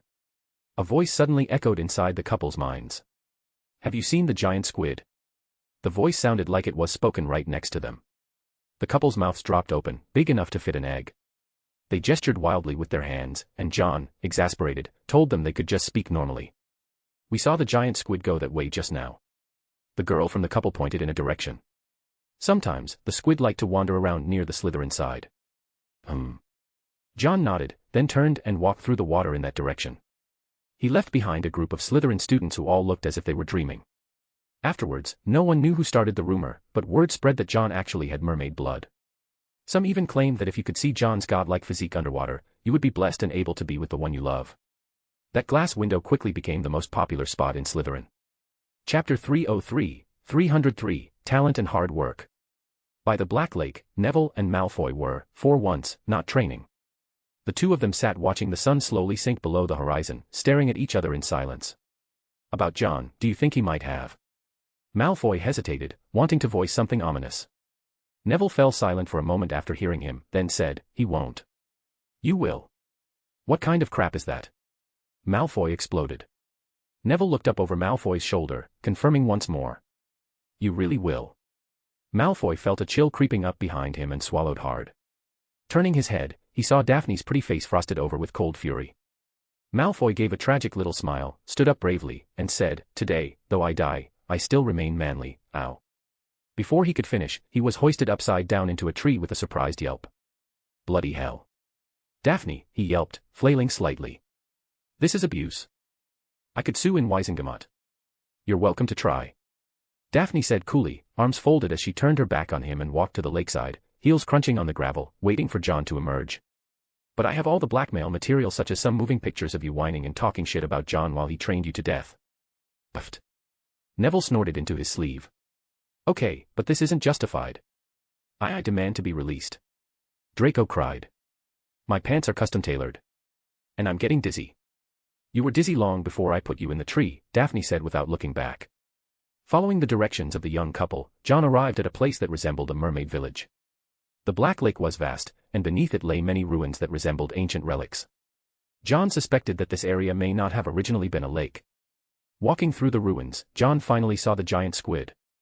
Normally, only its tentacles could be seen, very few had ever seen it in its entirety. The squid, even larger than a dragon, was sprawled atop a heap of collapsed ruins. Its tentacles drifted gently with the current as it slept. Seeing this, John had the sudden impulse to go up and draw some blood with a needle. But they were underwater, and if the squid went berserk, he probably wouldn't last long. Getting closer, John used mental magic to try to communicate with it. The moment he touched a tentacle, countless images flashed before his eyes. His face turned pale, and he let out a muffled grunt, a bubble escaping his mouth. The giant squid woke up, thinking John was a drowning student. One tentacle wrapped around him and started to lift him toward the surface. John quickly jabbed the tentacle with his wand, making the squid pause. Its movements halted, and its two large eyes seemed filled with confusion. John stopped trying to peer into its thoughts and instead used mental magic to speak directly. Put me down, big guy. The squid slowly set John down, wiggling its tentacles to turn and face him. It was remembering, could Hogwarts be hosting the Triwizard Tournament again? Otherwise, why would there be a student underwater? Big guy, I'm John Wick, a student from Slytherin. The giant squid could recognize that he was from Slytherin. John tried to communicate with it, but the squid was too ancient. After several attempts, John had no choice but to stop trying for now. Having exhaled half a breath earlier, he was starting to feel the pressure, so he asked the squid to bring him back up. Ah. What the hell? Get back, Daphne. Oh. That's John. When John was lifted to the surface by a massive tentacle, the three people on shore let out startled cries. You guys are still here? John asked, blinking water out of his eyes. Daphne, watching the tentacle quickly submerge again, asked worriedly, are you all right? Evaporating the water from his body, John waved his hand. I'm fine. Draco flailed wildly. Is no one going to talk about me hanging upside down like magical laundry? Seeing Malfoy hanging upside down, John's expression turned a little odd. Nice view up there. Just peachy, Draco grumbled. The blood is rushing to my head, my wand is stuck in my sleeve, and if I see one more squirrel giggling at me, I swear I'll hex the entire forest. Neville pointed. That one just winked at you. But what were you doing there? And why were you looking for that squid? Daphne asked. Fixing his hair, John replied, I was just having a talk with the giant squid. You can talk to a squid? Malfoy asked, head still hanging down. Strictly speaking, I was the one doing the talking. That squid's been alive for over 1,000 years, it's hard to really communicate with it. John felt a bit regretful, he had wanted to negotiate with the giant squid for some of its blood, but unfortunately, the squid didn't seem to understand him. He could only plan to come back and try communicating again later. He asked Daphne to let Malfoy down, then returned to the castle. A few days passed. The Quidditch matches once again brought a lively atmosphere back to Hogwarts. Umbridge was still as disturbingly effective as ever, but even she couldn't quench their passion for Quidditch. Ever since John had threatened her, Umbridge hadn't dared to cause trouble again. She was genuinely afraid that John might rally other Slytherin students to file a formal complaint with the Ministry of Magic. If there was one thing Slytherin students excelled at, it was connections. Her restraint, however, was limited to Slytherin. The other houses weren't so lucky. Every few days, Umbridge would crack down again. Not just the students, even the heads of house were full of complaints. Under such circumstances, Slytherin's Quidditch training naturally went much more smoothly. Ever since founding Dumbledore's army, Harry felt like he had a warm secret tucked close to his heart, like a protective charm. It supported him through life under Umbridge's oppressive regime. He could even look at Umbridge's terrifying toad-like eyes and manage a gentle smile. Truly, trying times create heroes. Leading the oppressed through hardship always fosters growth. But there was one troubling issue: they couldn't fix a single training time that worked for all the students. The Quidditch practice schedules of the three houses made it hard to gather everyone together. Fortunately, Hermione always came to the rescue when her sons needed help. She created a magical silver coin that looked just like a galleon. It functioned similarly to the dark mark, but not carved into the arm, thankfully.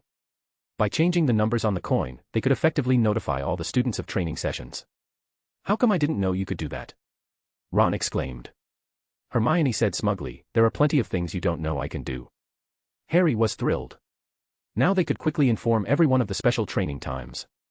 The only concern was accidentally spending the fake galleon. To that, Ron sadly assured them there was no need to worry. Because aside from the fake galleon, he didn't have any real ones. Poverty kept him safe from mistakes. How fortunate.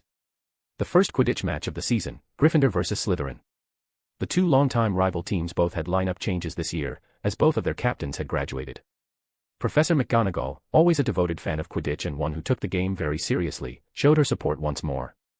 A week before the match, she exempted the Gryffindor Quidditch team from homework so they could have more time to train. But Slytherin wasn't about to back down. Snape had long since reserved the pitch for Slytherin's practice sessions. As the often criticized head of Slytherin House, Snape fully embodied the house's strategic cunning.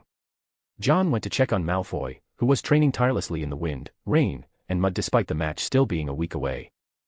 Montague, unable to bear watching any longer, rushed over and grabbed Malfoy, who was about to mount his firebolt again. He shouted, "Draco, that's enough. You've trained plenty. Let go of me," Malfoy said stubbornly, pushing Montague away. He jumped on his firebolt and shouted, "I need more training if I want to keep up with Potter. If you're tired, go ahead and leave. I'm going to practice a bit longer." Montague opened his mouth, but in the end only muttered, "You've already worked so hard." "It's not enough." "It's not nearly enough," Malfoy roared. "Do you have any idea how fast Harry Potter flies? He's been a seeker since first year. Do you know what kind of talent that takes?" When it came to Quidditch talent at Hogwarts, there was no doubt, Harry Potter was number one. Since his very first year, his flying skills had caught Professor McGonagall's eye. That was Harry's first time ever touching a broomstick. But Malfoy. He had been flying since he was a child. He had several more years of experience than Harry. And yet, what was the result? In first year, he couldn't even make it onto the team. In second year, he watched helplessly as Harry snatched the golden snitch right in front of him. In third year, once again, the snitch slipped from his grasp. Where had he lost? Even with a better broom, he still couldn't beat that Harry fucking Potter. Malfoy knew he had lost because of talent. That slight edge in talent had defeated him. Given the same amount of training time, Harry's progress was several times his own. So, he had to put in double, 10 times, 100 times the effort to make up for that gap. He wanted to win. The blood of Slytherin was etched into his very body. He had to win. Malfoy had just taken a fall from his firebolt, his head still dizzy and foggy. The golden snitch appeared before him, but in Malfoy's eyes, there were several snitches darting around. He shook his head and urged his firebolt forward at high speed. Oh. His vision went black, and his hand slipped from the broom, his whole body plummeting rapidly from the sky. By the time the other team members reacted, it was already too late. Just as he was about to hit the ground, his body abruptly halted.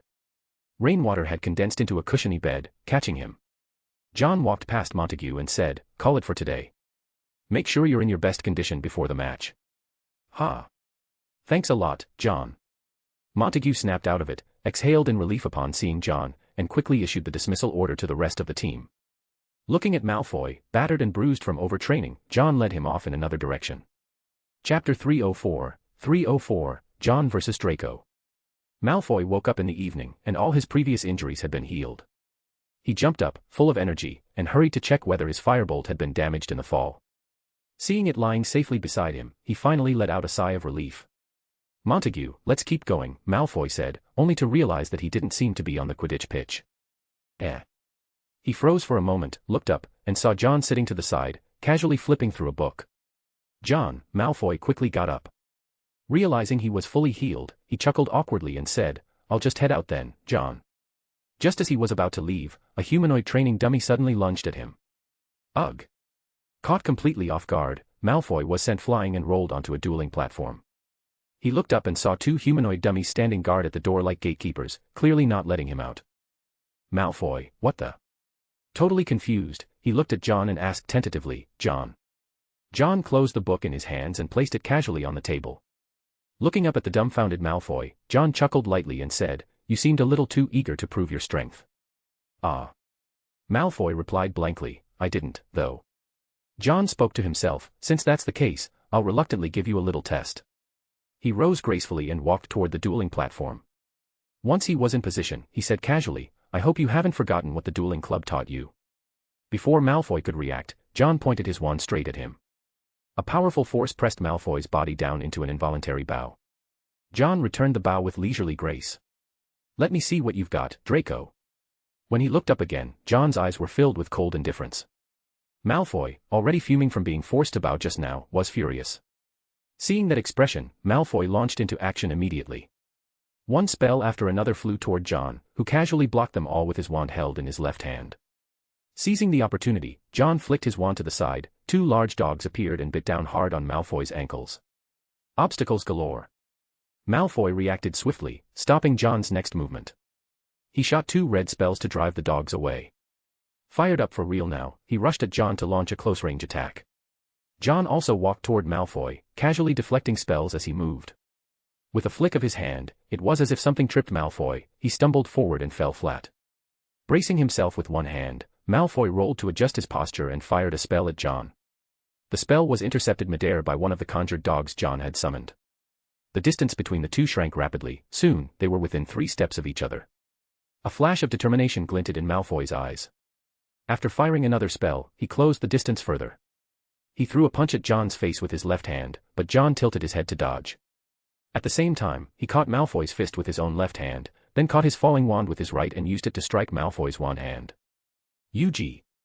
A sharp pain shot through Malfoy's wrist, like being whipped, his wand flew from his grip. But he didn't give up. He kept swinging punches at John, only to be kneed in the stomach. His body folded like a boiled shrimp. John followed up with a swift kick to the inside of Malfoy's knee, sending him toppling over as he lost his balance. Ha! Before Malfoy's head could hit the ground, John caught the back of it with his left hand, preventing the impact. Malfoy didn't even get the chance to say thanks. Oh, thank you, RG. A fist suddenly loomed large in front of him, his nose exploded in pain, and blood began to flow. John acted as if he didn't see it, his fists raining down one after another on Malfoy's face. Malfoy had gone from struggling at the start to being half-beaten to death by the end.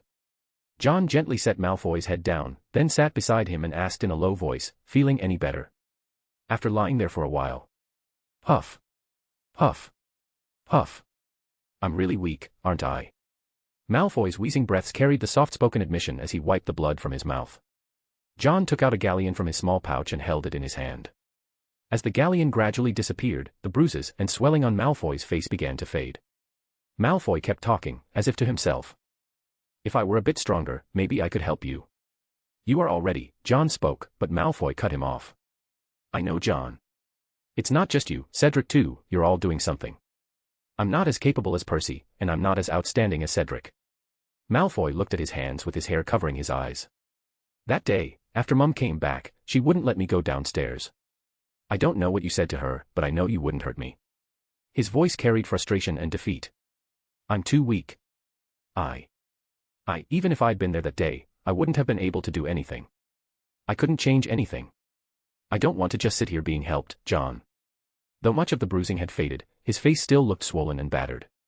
Malfoy struggled to sit up. I want to contribute. I'm a member of the Constellation Society. John understood.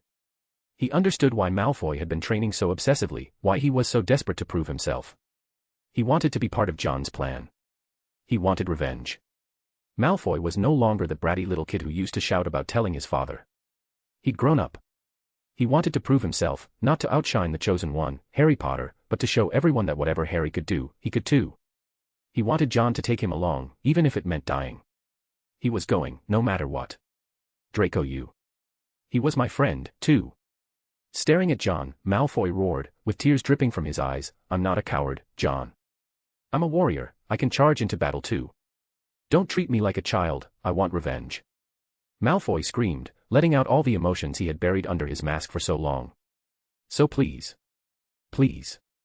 John listened as his voice gradually quieted. He stood up and wiped the blood from his hands with a towel. Just as the fire in Malfoy's eyes was starting to dim, John's voice rang out. I've never seen any of you as children, Draco. Malfoy snapped his head up, looking at John with a mix of hope and uncertainty. Then, can I be part of your plan too? John sighed. I never left you out. Really? Thank the Merlin. But then why did you beat me up? Malfoy asked, overwhelmed with joy, though the tug of pain from his swollen face made him grimace. John said with disdain, watching you imitate those Gryffindor idiots, my hands just itched. Who told you to bring that Gryffindor-style hero complex into Slytherin? Malfoy. He suddenly felt incredibly embarrassed by everything he'd just shouted. Little did he know, while he'd been giving his passionate speech, John had looked at him the same way he looked at Harry. They really did have that couple's resemblance, after all. October hurried by, drenched in rain and sweat. November arrived at Hogwarts, with the chill creeping into every young wizard's collar. The cold wind sliced like knives against exposed skin, and slithering green scarves wrapped snugly around necks. The mountains and forests were capped with white snow. The Quidditch match arrived right on schedule. In the Great Hall, the teams exchanged friendly greetings, though their words were so sweet they could rot teeth. John watched as Luna stared at a green snake-patterned scarf and a big lion head, clearly conflicted. She was trying to decide which team to cheer for. On one hand, her friends Harry and Ron were both on the Gryffindor Quidditch team. On the other, there was John, a Slytherin.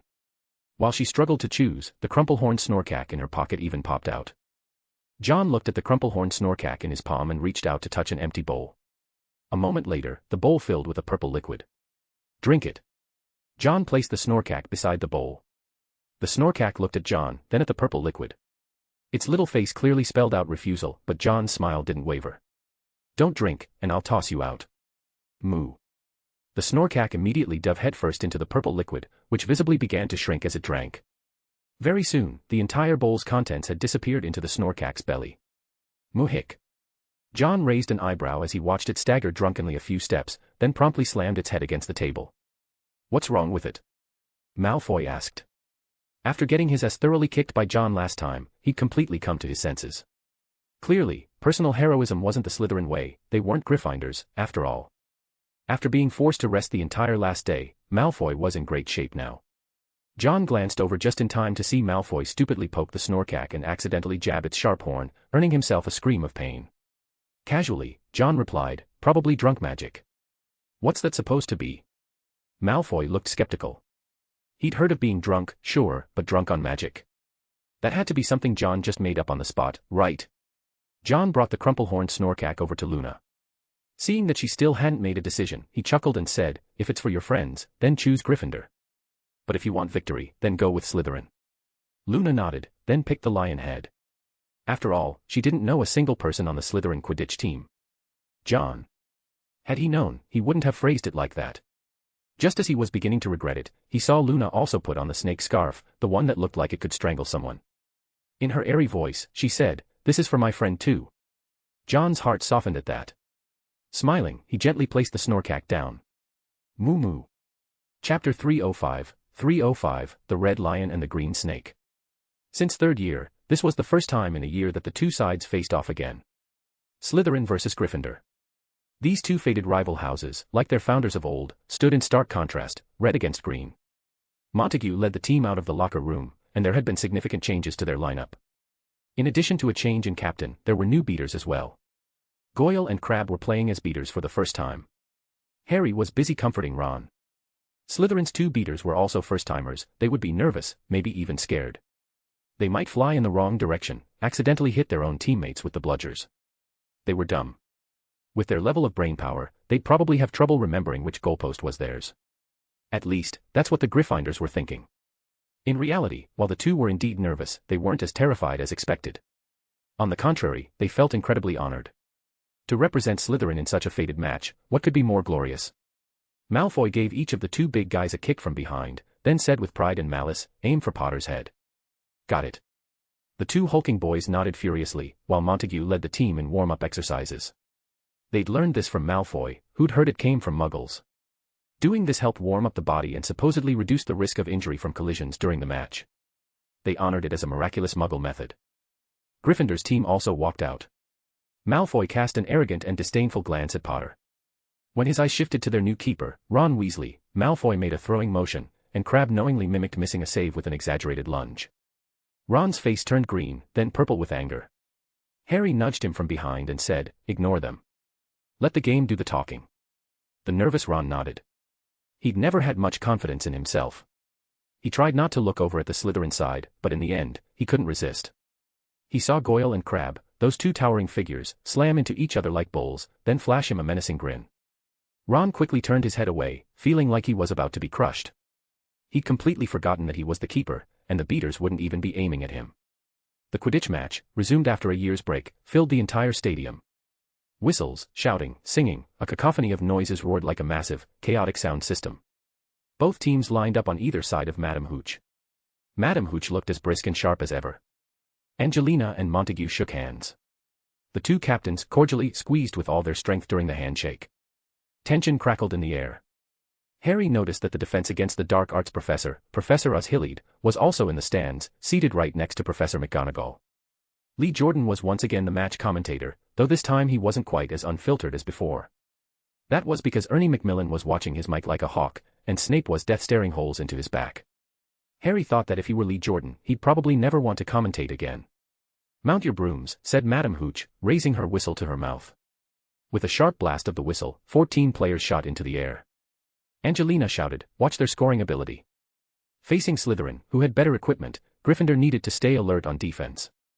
The bludgers flew wildly around the pitch, while Harry and Malfoy soared to the highest point, their eyes scanning in all directions. Angelina took the lead, seizing the quaffle first.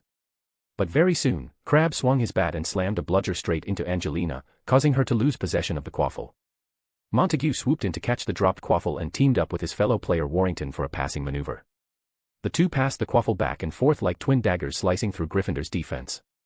A bludger whizzed past Montague's scalp, he dodged hastily, nearly falling off his broom. A Gryffindor chaser seized the opportunity to snatch the quaffle back. Just as a smile spread across his face, Warrington came charging in from behind and slammed into him, knocking the quaffle loose again. Angelina rushed to grab it, but Montague had already recovered and, taking advantage of his broom's superior performance, snatched it away a split second earlier. George aimed at Montague and struck a bludger his way. Just as it was about to hit, Goyle barreled in front of Montague and knocked it aside with brute force. Montague, looking fierce and aggressive, charged toward the goal, where only Ron was left standing all alone. His Nimbus 2001 surged ahead, leaving everyone behind. He took aim and threw. And, swoosh. The quaffle went in. Ron visibly paled. Montague pumped his right fist in the air, breaking the tie and taking the lead. Harry had been so nervous for his best mate that he didn't even realize he'd been zoning out in the air for a whole minute. Angelina's roar brought him back to his senses. He hurriedly began scanning for the golden snitch, just in time to see Malfoy suddenly dive. Harry instinctively dove after him, both of them riding firebolts with vastly superior performance, their speed like twin bolts of lightning. Harry's eyes scanned the air non-stop, desperately trying to spot the golden snitch. Maybe Malfoy's faking it. The thought flashed through Harry's mind, a sliver of doubt forming when he didn't see the snitch. But Malfoy continued charging forward recklessly, and Harry had no choice but to follow. The two of them looped around the pitch once, then Malfoy dived again. Harry stayed close behind. They were practically plummeting toward the ground. Just as they were about to make contact, Malfoy yanked his broom upward with both arms. Only then did Harry realize there was nothing ahead. It was a Wronski feint. Too late to break, Harry struggled to pull his broom up. His feet still scraped the ground. 2 long skid marks were left in the turf before he finally pulled up. At that moment, a bludger slammed into his broom, throwing him off balance. He nearly crashed straight into the Ravenclaw stands. He even caught a glimpse of Luna in the crowd, wearing that lion's head hat the size of a real lion, and that serpent scarf that looked like a real snake. He finally regained control, and glared furiously at Crabbe, who'd hit that shot. Crabbe smirked mockingly, while Goyle swung his bat around with exaggerated bravado. Slytherin scores, 70-10. Lee Jordan's voice sent a chill down Harry's spine as he realized Slytherin was employing a brutal new tactic. Montague, Warrington, and Pusey, the 3 chasers, charged at the Gryffindor side like a 3-pronged trident. Meanwhile, the two beaters locked onto the bludgers, seizing every opportunity to send them hurtling toward Harry, giving the Weasley twins no opening to strike back. Harry was hounded constantly by both bludgers, flailing about midair in an uncharacteristically chaotic fashion. And on top of that, he still had to keep an eye out for the Golden Snitch, and for Malfoy. Under pressure from all three fronts, Gryffindor's supposed ace, Harry, was now left floundering. Slytherin scores again, 100-20. Lee Jordan's voice rang out, heavy with frustration. Angelina had no answer to the trident formation. Due to their gear disparity, one-on-one marking was impossible. They had no choice but to assign two players to deal with the most troublesome of the bunch, Montague, whose savage plays had already caused their keeper to fumble several times. Potter. Malfoy called to Harry, diving again. Harry hesitated for 1 second. He wasn't sure if this was another Wronski feint. But then, within that 1 second, his hawk-like reflexes caught a glint of gold. The snitch. Harry immediately gave chase. But with equal broom models, in a straight-line sprint, the one who started first had the edge. Malfoy flew ahead, Harry giving chase right behind him. The two of them closed in steadily as the Golden Snitch darted up, down, left, and right. Harry shouted inwardly, pushing his speed even higher. Malfoy, sensing the presence drawing closer behind him, let a smirk curl on his lips. The two of them surged toward the snitch, practically shoulder to shoulder. Malfoy veered in sharply, delivering a body check to Harry's side, making his shoulder throb with pain. These kinds of minor fouls were notoriously hard to catch, even with a referee present. The struggle grew more intense, and the Golden Snitch dipped lower again, prompting both of them to dive. Oh no, oh Merlin, Slytherin scores. 120-20. Harry heard the announcement and knew, if he didn't catch the snitch now, he'd be repeating the same loss as last time. The Golden Snitch is mine. Accelerating again, Harry felt like his firebolt was about to catch fire, growling as he pushed forward. Out of the corner of his eye, he saw Malfoy mirroring his move, arm outstretched in the same posture. His gaze dropped slightly, catching sight of the badge hanging on Malfoy's chest, reflecting the light. Just that one glance dazzled Harry's eyes. The two of them collided midair. Chapter 306, 306, Malfoy, catch these hands, Potter. Boom. Same move, same V-shaped scratch. Angelina's roar echoed across the Quidditch pitch. Hold the defense. As long as they could hold the line, they could win. Angelina placed all her hopes on Harry. Montague was knocked off his broom by a bludger, and the quaffle was intercepted. Every Gryffindor's heart leapt into their throat. The score now was 130-20. If Harry caught the Golden Snitch, they would win. Madam Hooch blew the whistle to pause the game and flew over to check on the two players. Malfoy was the first to stand. He opened his clenched fist, his palm was empty, no Golden Snitch in sight. Yes. Cheers erupted from the Gryffindor stands. Malfoy had missed the snitch once again. Under the eyes of the entire stadium, Harry finally stood up. He tightly clenched his right hand, then slowly opened it. The Weasley twins were pulling faces at Goyle and Crabbe, and Angelina was already thinking about how to praise Harry. Under everyone's gaze, that right hand opened completely. Lee Jordan's voice rang out, both surprised and bewildered. Empty. Unexpectedly, Harry hadn't caught the Golden Snitch either. Because of that blinding flash in the moment before, he missed it. The movement had been too intense, after their collision and fall, neither of them noticed the snitch slipping right past their fingertips. This means. Someone finally realized. The match isn't over yet. Lee Jordan shouted. The teams on the pitch snapped out of it. Yes, the match wasn't over. Angelina's heart sank to rock bottom, while Montague, rubbing his head, got up from the ground. Luckily, Montague's body was tough enough. Otherwise, that hit might have taken him out of the game. Retrieving his broom, Montague soared back into the air. After confirming both players were okay, Madam Hooch announced the match would resume. Both sides returned to a fierce, neck-and-neck match. Despite Angelina trying everything she could to intercept, Gryffindor's score still kept falling further behind in the face of the overwhelming trident attack. By the end, Gryffindor was powerless to turn the tide. And just then, the Golden Snitch appeared again. Harry and Malfoy both chased after it, and in the end, Harry caught the snitch with a rather undignified tumble and roll on the ground. But aside from saving a bit of face for Gryffindor, it didn't help in the slightest. The final score, 240-190. Gryffindor was still 50 points behind. Just like that time in the World Cup, when Crumb caught the snitch to preserve Bulgaria's last shred of dignity. Whoa! Slytherin erupted in cheers, while Gryffindor hung their heads in disappointment. Harry silently patted the grass and dirt from his clothes. Malfoy descended on his broom with a mocking expression on his face. Potter, what a shame. You swapped out your keeper, and compared to the last guy, Ron Weasley's like a sieve, isn't he? Hearing Malfoy insult Ron, Harry roared in anger, "Shut up." Hey, if he wasn't wearing a red uniform, Malfoy jeered, I'd have thought he was playing for Slytherin. Bahaha, I think I could write a song to praise his glorious performance. Harry saw Ron slowly descending from the goalposts, trudging back alone to the locker room, dejected. He was furious. Malfoy was still going at it. But he kept tossing the ball right into the goal, mwahaha, bless him for helping us win this match. Malfoy was asking for a beating, humming a little improvised tune. The rest of the Gryffindor players landed one after another. Hearing Malfoy singing over there, each of them glared murderously. Still singing, Malfoy mimed a throwing motion again. Crabbe happened to land and immediately mimicked Ron's panicked flailing. This set off a round of roaring laughter from the Slytherin team. Harry's eyes turned red with anger. With a low growl, he charged straight at Malfoy. And it wasn't just him, the Weasley twins followed right behind. They might tease their younger brother Ron, but they'd never let anyone else humiliate him. Angelina tried to stop them, but it was too late. Harry, being the closest to Malfoy, clenched his fist and swung at him. Heh. Malfoy grinned, dodged with a step back and a sidestep, then grabbed Harry's sleeve and yanked hard. Ack. Harry stumbled, his body involuntarily falling backward.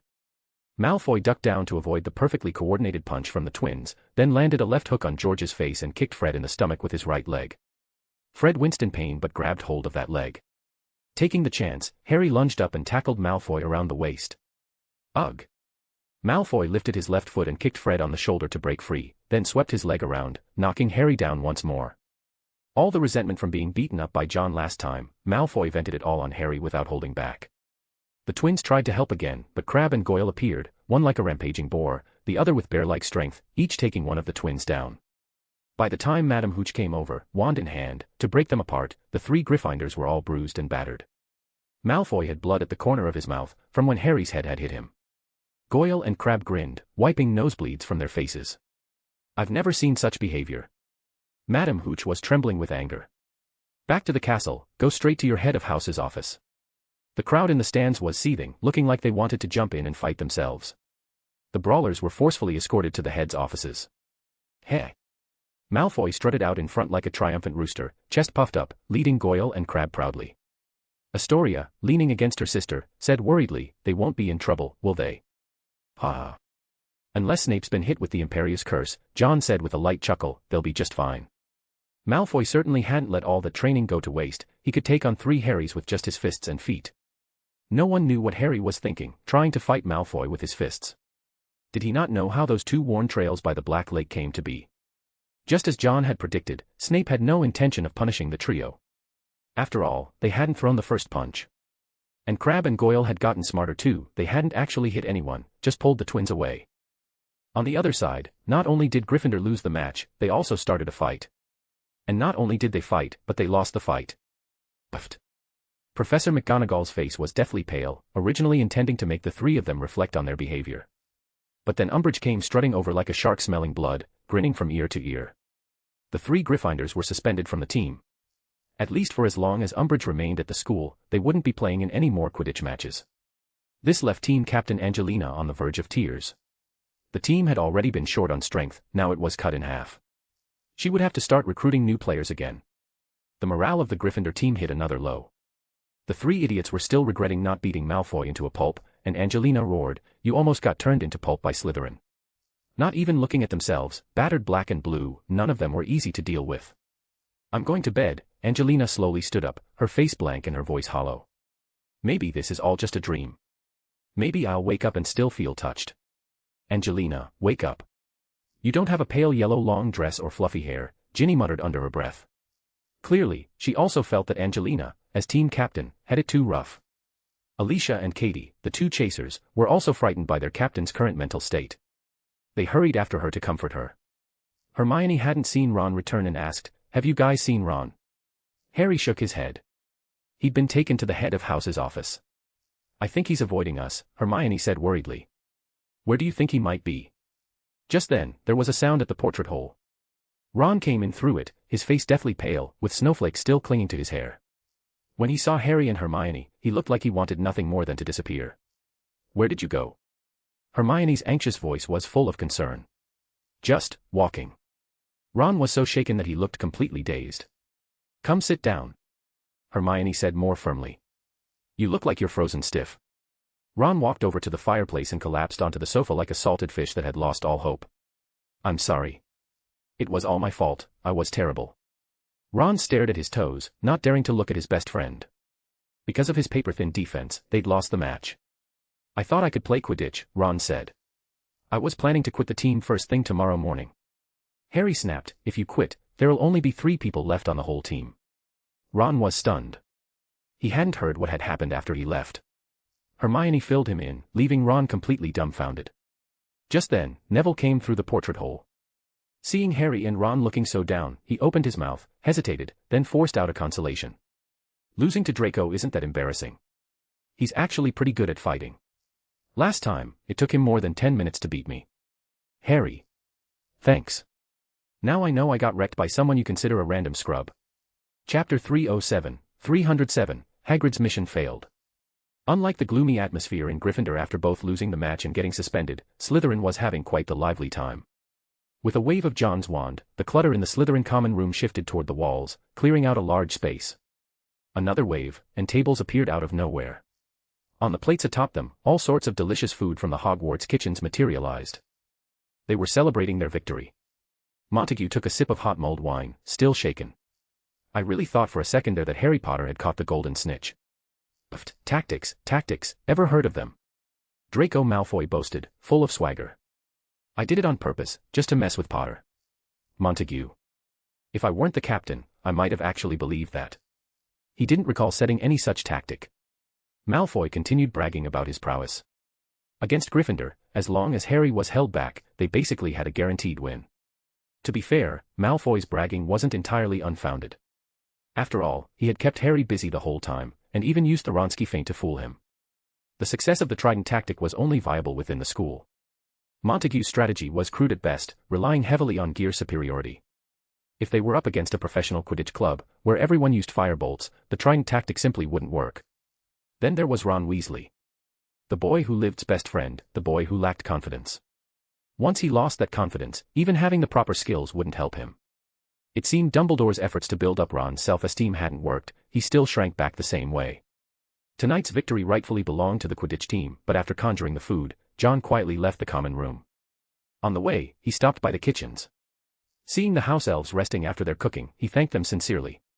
The house elves were all deeply moved, none more so than Dobby. After leaving the kitchens, he spotted Tom running around outside. Of course, Tom had gotten smarter now. The moment she caught a whiff of that disgusting smell, she would avoid it instead of stupidly running into it. Since he had Tom with him, John figured it was a good time to visit the Zoo. So he headed toward Hagrid's hut. On the way, he ran into Filch catching students. Filch was sitting at the stairway like a door guardian. John greeted him, and Filch forced a smile onto his sour face in response. Hearing some movement, Filch stood up and, with the air of an expert, casually wiped his shoes. Aren't you going after them? John asked, hearing the footsteps running upstairs. With his hands behind his back, Filch replied coolly, Mr. Wick.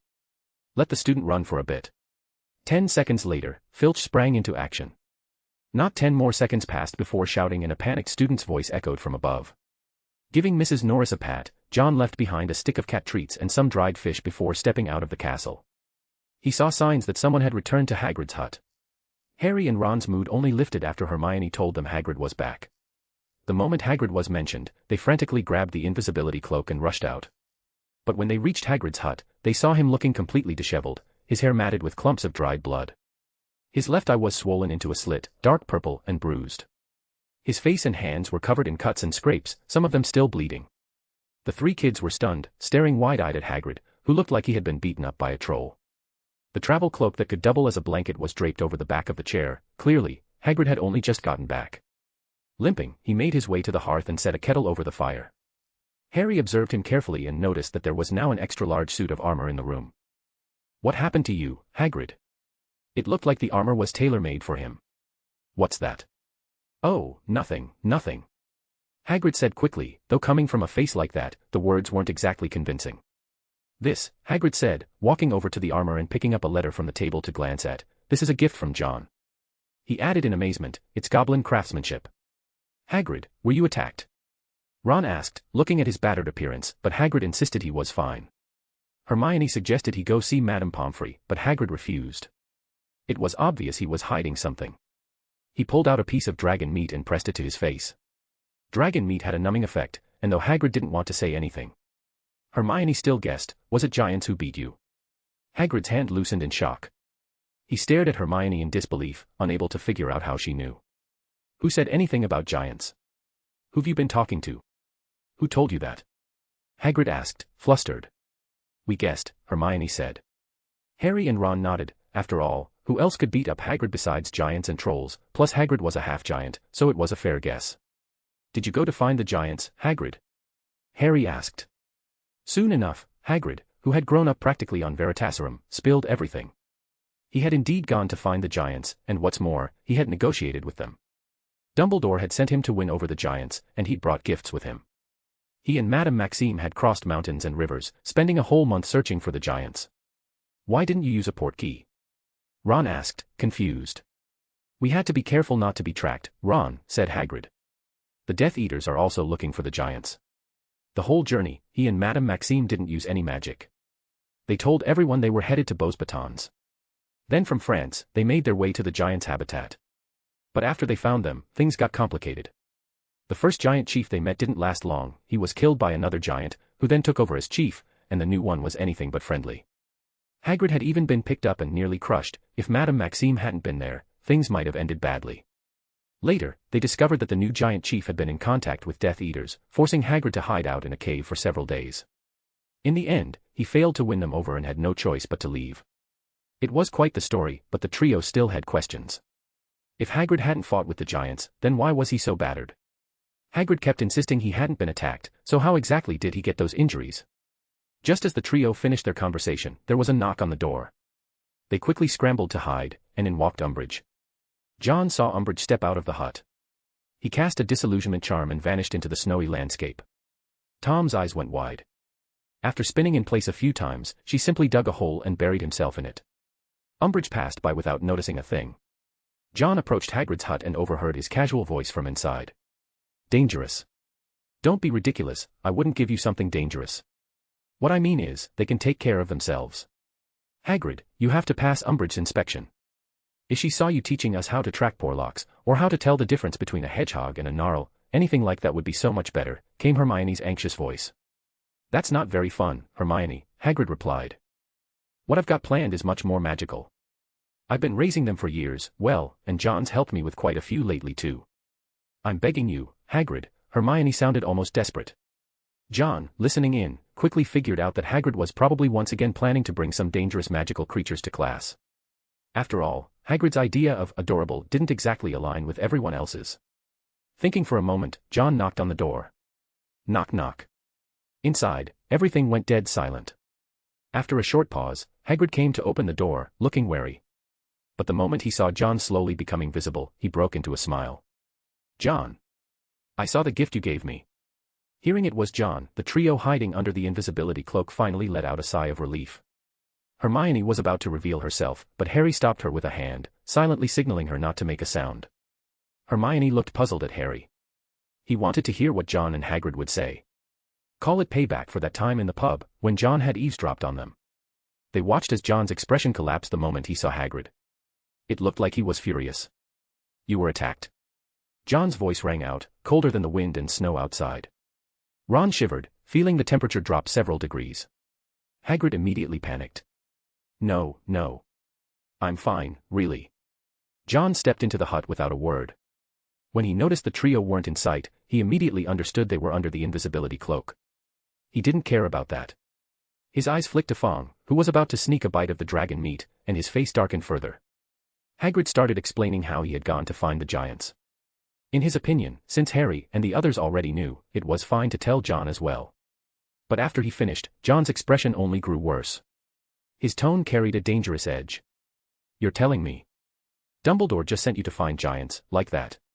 Chapter 308, 308, PTSD, Losing Composure, and Missing Creatures. Yes, I said that, Hagrid replied, still oblivious to the chill in John's voice. But the trio definitely felt it. Ron leaned toward Harry and whispered in the quietest voice he could manage, "Why does he look so angry?" Harry didn't know either. What caught his attention more was how John had referred to Dumbledore. The uneasy feeling in Hermione's heart grew stronger.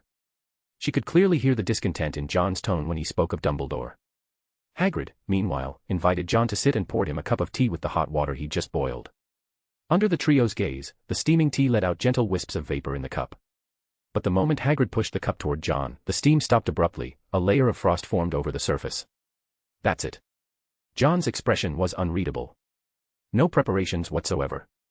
We brought gifts, Hagrid offered. John let out a cold chuckle, cutting him off. Just gifts. Huh. Hagrid blinked, unsure what else there should have been. John's voice dropped lower, now tinged with ice. What about your safety? What? I was safe. Hagrid protested. John looked at Hagrid and said, You are a half, sigh. Those are giants, brutal, bloodthirsty. And Dumbledore didn't even give you the slightest protection. We were fine, Hagrid muttered. There weren't just giants there, John said coldly. There were Death Eaters too. Hagrid still insisted that nothing had happened to him. But John snapped, pointing at Hagrid's face and shouting, You were injured, Hagrid. Dumbledore sent you on the most dangerous mission, and he didn't even think about your safety. A flicker of black energy flashed in John's eyes.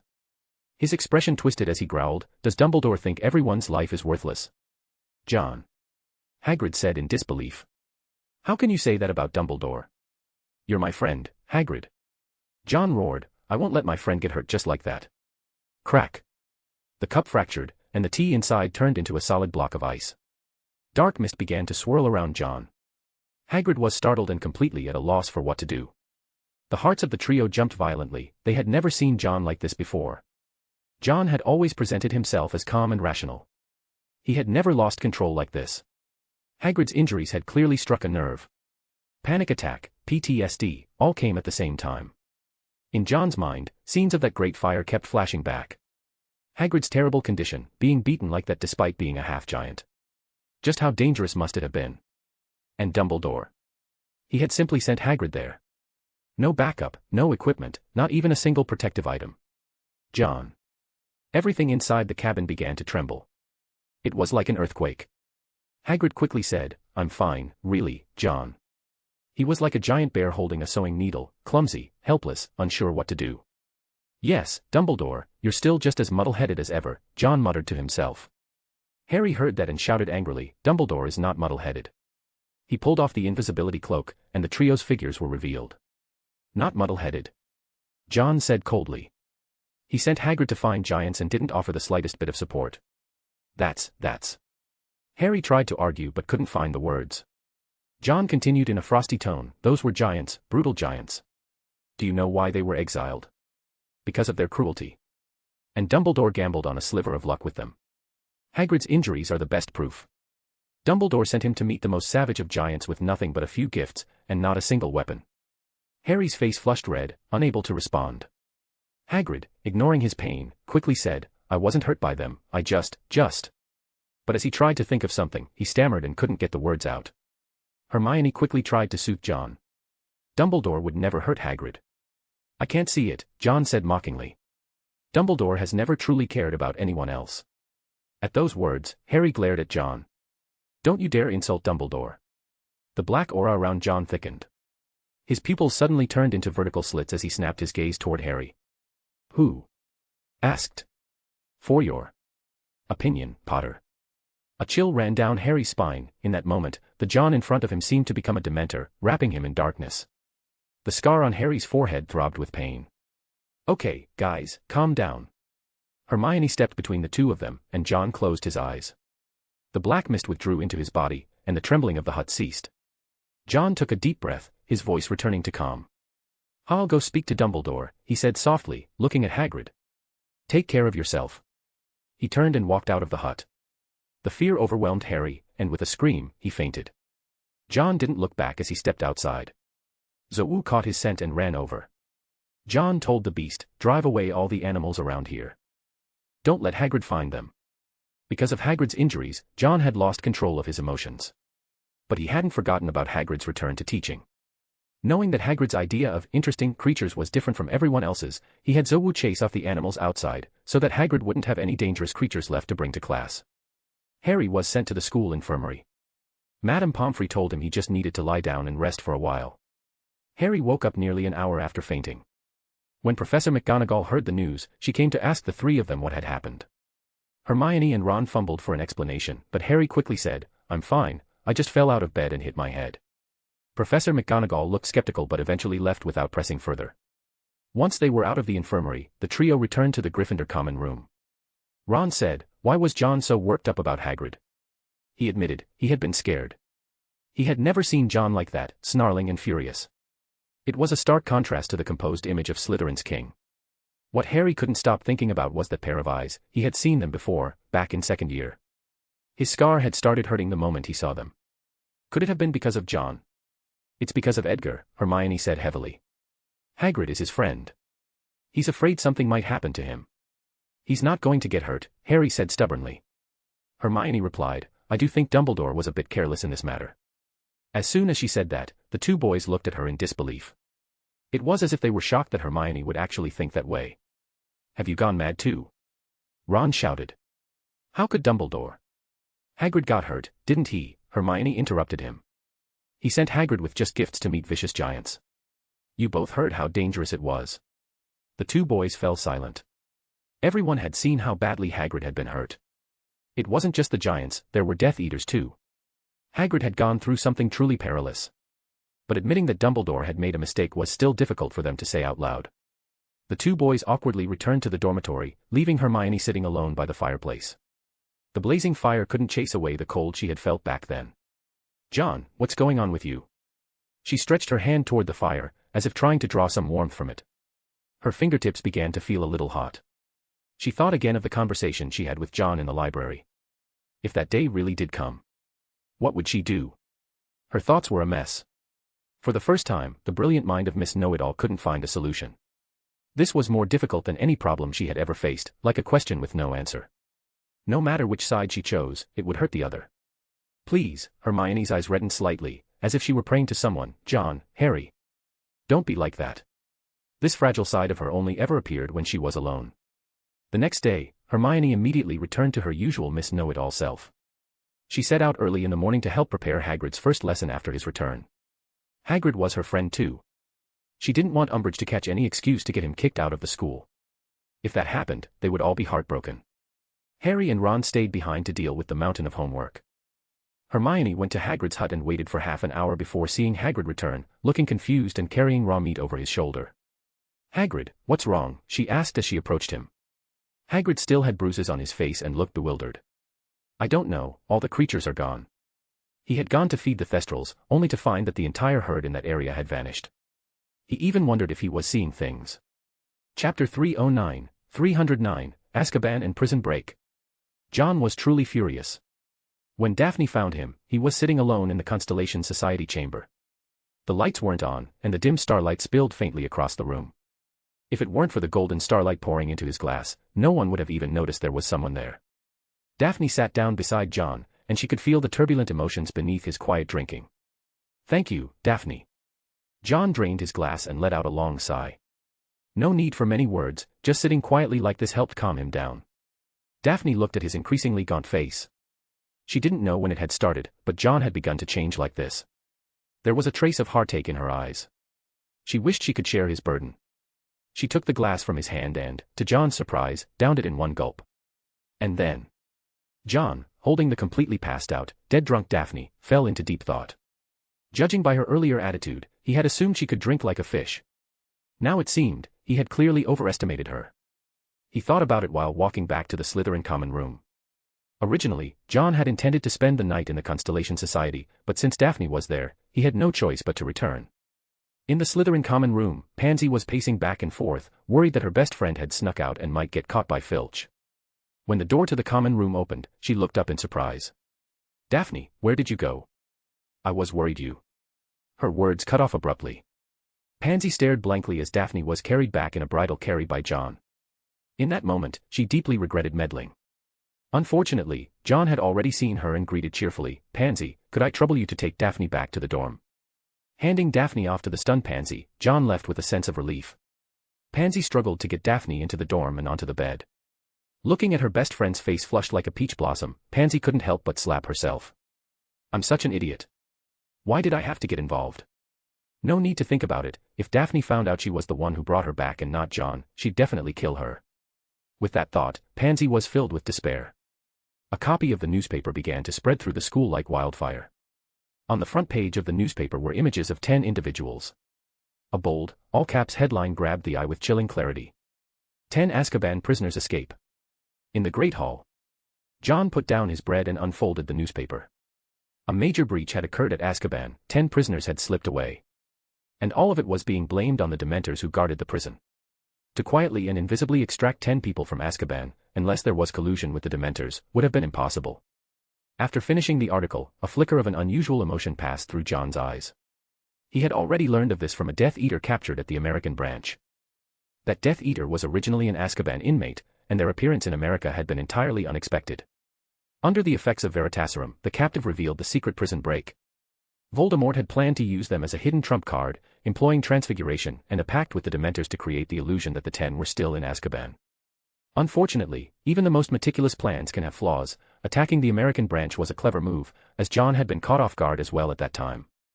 But on the flip side, the Death Eater's arrogance had caused their plan to be exposed ahead of schedule. Sending this information to old Barty was equivalent to handing him a knife. The Dementors had been secretly collaborating with Voldemort, dreaming that one day they'd feast on greater delights. It was a well-crafted scheme. A covert alliance, unless Voldemort had the strength to act openly, would always remain hidden in the shadows. And since the Ministry of Magic still needed their unique species as Azkaban's wardens, as long as no one pierced the veil, their position would remain unshaken. But all those careful calculations shattered the moment Barty received the news.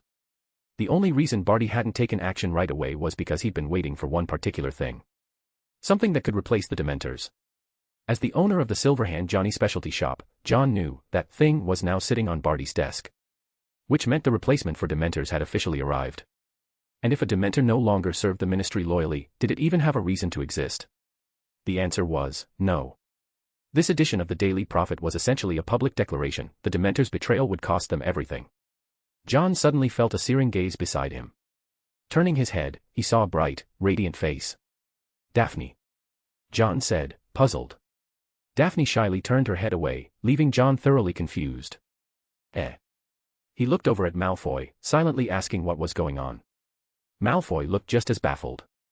Since when did this Lady Daphne act all bashful and girly? Weren't they supposed to be the cool prince and princess duo? Why had she suddenly gone full soft girl? She wasn't even that kind of soft girl. Only Pansy truly understood how deep in despair she was right now. After bringing Daphne back last night, Daphne, eyes hazy and voice sweet, had grabbed Pansy's sleeve and launched into a full-on love confession. Pansy figured Daphne probably wouldn't remember anything once she sobered up, so just to get her to sleep, she'd agreed to everything.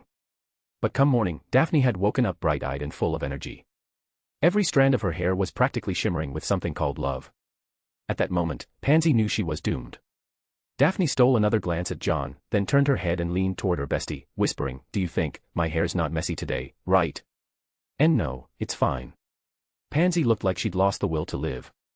If Daphne ever found out she was the one who got confessed to last night, would she kill her? Yes, she would. Daphne didn't notice Pansy's dead-eyed despair. Her face only felt hotter. Just thinking about the bold move she'd made in her hazy state yesterday sent her heart racing. That one brief burst of courage had left her completely unsure how to face John now. Astoria. She watched her sister glance at John 5 times in 3 seconds. She might as well have stamped "something happened" across her forehead. With a questioning look, Astoria turned to Daphne's bestie. Pansy returned a blank, soul-drained stare. Astoria, did she fall in love or something? Pansy, Astoria. Please save me. With zero telepathy, the two girls each received very different messages. Astoria was delighted, her big sister had finally found her courage. And Pansy was. Well, we all know. Hagrid's first class for the 5th years was scheduled to begin on Tuesday. The students bundled up tightly before heading to class, instinctively recalling the kinds of creatures Hagrid had brought out in the past. Hagrid would sometimes present strange and unusual things, which he enthusiastically claimed were fascinating. But in their eyes, those magical creatures had nothing to do with being cute or fun. Especially now, seeing the state Hagrid was in, some students were already going weak in the knees, wanting to run. Whatever could have beaten Hagrid up like that? What kind of creature was it? Did he kidnap a giant to teach them? They'd rather count every single spike on a blast-ended script than spend a moment in a giant's company. Just as everyone was growing increasingly terrified, the trio were whispering among themselves. Ron asked quietly, "What exactly is Hagrid using for class?" "I don't know either." "Hagrid said he couldn't find anything in the Forbidden Forest," Hermione replied. She recalled Hagrid's disappointed expression. Though it made her feel bad, she honestly thought this might be for the best. "Are you all ready?" Hagrid didn't sound particularly cheerful. Harry glanced at that woman in pink and nodded in response. Umbridge stood with her notepad in hand, looking ready to kick Hagrid out at the slightest excuse. Just when everyone thought Hagrid was about to bring out some terrifying creature, he showed up with a bunch of blast-ended skrewts and hedgehogs. Today, we'll be learning how to tell a skrutt apart from a hedgehog. This was pretty much the only thing Hagrid could find to use for class now.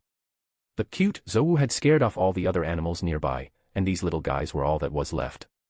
He had originally planned to teach using Thestrals, but even they had been chased away by Zowu. Hagrid was clearly feeling down. But the trio clenched their fists in celebration. This meant Hagrid would be fine for now. Umbridge glanced at the skrewts with a look of disdain.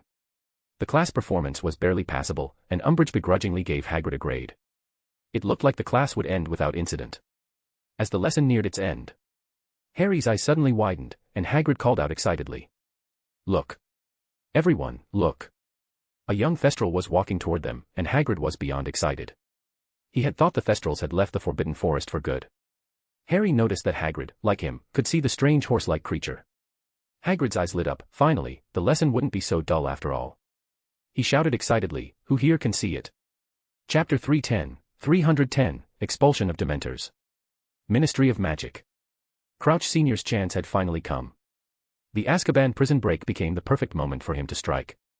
When Tommy arrived at the ministry leading a group clad in white robes, Crouch knew the time he had been waiting for had come. Tommy bowed slightly and smiled. "Minister Crouch, the items ordered by the ministry have been completed. The alchemy workshop personnel will install them for you." Crouch picked up the circular ring-shaped object from his desk. After pondering it for a moment, he asked gravely, "Does this thing really work?" "Please trust the Silverhand Johnny Specialty Store," Tommy replied with calm courtesy, unoffended. "We never exaggerate our claims." Crouch studied his former subordinate and nodded. "I trust Lord Johnny Silverhand won't let me down." He picked up the ring, a rare smile appearing on his usually stiff face. That very day, the Ministry of Magic held a press conference. Rita Skeeter, the editor-in-chief of the Daily Prophet, personally took the reins and penned a scathing editorial questioning Azkaban's accountability. This wasn't the first time Dementors had allowed prisoners to escape. The escapes of Sirius Black and Peter Pettigrew already pointed to their incompetence. Now, this large-scale breakout had become a full-blown disgrace to the ministry. The new minister, Barty Crouch Sr., expressed strong doubts about Dementors appearing near Muggle-populated areas. After several months of investigation, the truth was uncovered. The Dementors, due to their dereliction of duty, were now facing dismissal by the Ministry of Magic. This report quickly spread throughout the wizarding world like wildfire. Upon hearing that Crouch Sr. was going to fire those revolting creatures, the majority of wizards applauded the decision. A smaller group, however, was skeptical about the move, citing the Dementors' long-standing role in the ministry and their unique functions. In response, Crouch Sr. offered nothing but a hardline stance. Although he had not yet publicly revealed the issue regarding Voldemort, he knew full well what the escape of the Death Eaters signified. If a bunch of traitors weren't going to be dismissed, were they supposed to stay around for Christmas? He personally led a team of wizards to Azkaban. Piers had already made all the necessary preparations. As the strike force headed to Azkaban, the Auror office launched a simultaneous operation. Piers, his polished leather shoes clicking with authority, arrived at Azkaban and arrogantly produced an official ministry decree. The Dementors were dismissed. At that very moment, the announcement enraged the Dementors. But Piers had never intended to resolve things peacefully. He simply stepped back, allowing the Aurors to handle it. A dozen or so patron muses shot toward the Dementors, driving away the gathered swarm. Tommy led the alchemists from the foundry into Azkaban. Each person held a device resembling a receiver, which they buried or embedded into every cell within the prison. If they encountered any Dementors along the way, the security team would step in to handle them. Before long, the Azkaban Dementors were herded into a single cell and temporarily restrained. All the inmates in Azkaban had already been fitted with a certain ring-shaped device. Worn around their necks, the devices were unfamiliar and intimidating. One prisoner, upon spotting a wand on one of the alchemists, suddenly broke free and lunged to grab it. He grinned wickedly as he took the alchemist hostage. Piers's expression turned grim. He hadn't expected something to go wrong. "Don't come any closer, or I'll kill him," the prisoner shouted, though his voice betrayed his nerves. Tommy remained calm, replying indifferently, "Then go ahead." All the alchemists around them paused. They looked at the prisoner as if they were watching a play, their expressions mocking and amused. The prisoner hesitated, then shouted again, "I mean it. Get back, or I'll really kill him." Piers was worried the Silverhand Johnny specialty store employee might be harmed and looked a bit uncertain. But Tommy stayed utterly composed and even politely gestured for the prisoner to proceed. After all, anyone locked up in Azkaban was, without exception, a dangerous piece of work. Seeing Tommy's indifferent attitude, the prisoner hardened his heart. He aimed the wand at the alchemist's head and shouted, "Avada Kedavra." But before he could finish, he saw the alchemist calmly digging at his ear. Piers blinked in confusion. Did the spell not work? Unwilling to give up, the prisoner shouted again, but the result was the same. An aura behind him cast a stunner, knocking him out cold. Puffed. Tommy calmly explained, the magic loop ring absorbs the wearer's internal magic, constructs a transmission structure, and drains the magic from their body. He pointed to the receivers that had been installed earlier and smiled. Their magic is being absorbed into the magic furnace, which supplies energy for the G series. In the future, energy supplements for the Enforcer's gear can be drawn directly from the magic transmitted through Azkaban. Piers's eyes lit up. He knew very well that maintaining Enforcer gear cost a fortune. With the magic furnace in place, they could save a huge amount in expenses. It was basically a political win handed to him on a silver platter. A satisfied smile appeared on Piers's face as he watched the Azkaban prisoners being fitted with the magic loop rings. Tommy seized the opportunity to promote his products. He pulled out a bracelet and said, "This is our newly developed item. It can temporarily suppress the flow of magic inside a wizard." As the two chatted away, Azkaban underwent a complete transformation. When Barty Crouch Sr. arrived, all the prisoners had already been fitted with the magic loop rings. After learning that these devices not only suppressed magic but also served as a power source for the Enforcer's gear, he and Piers were of one mind. Tommy then demonstrated an even more powerful feature. The anti-magic field.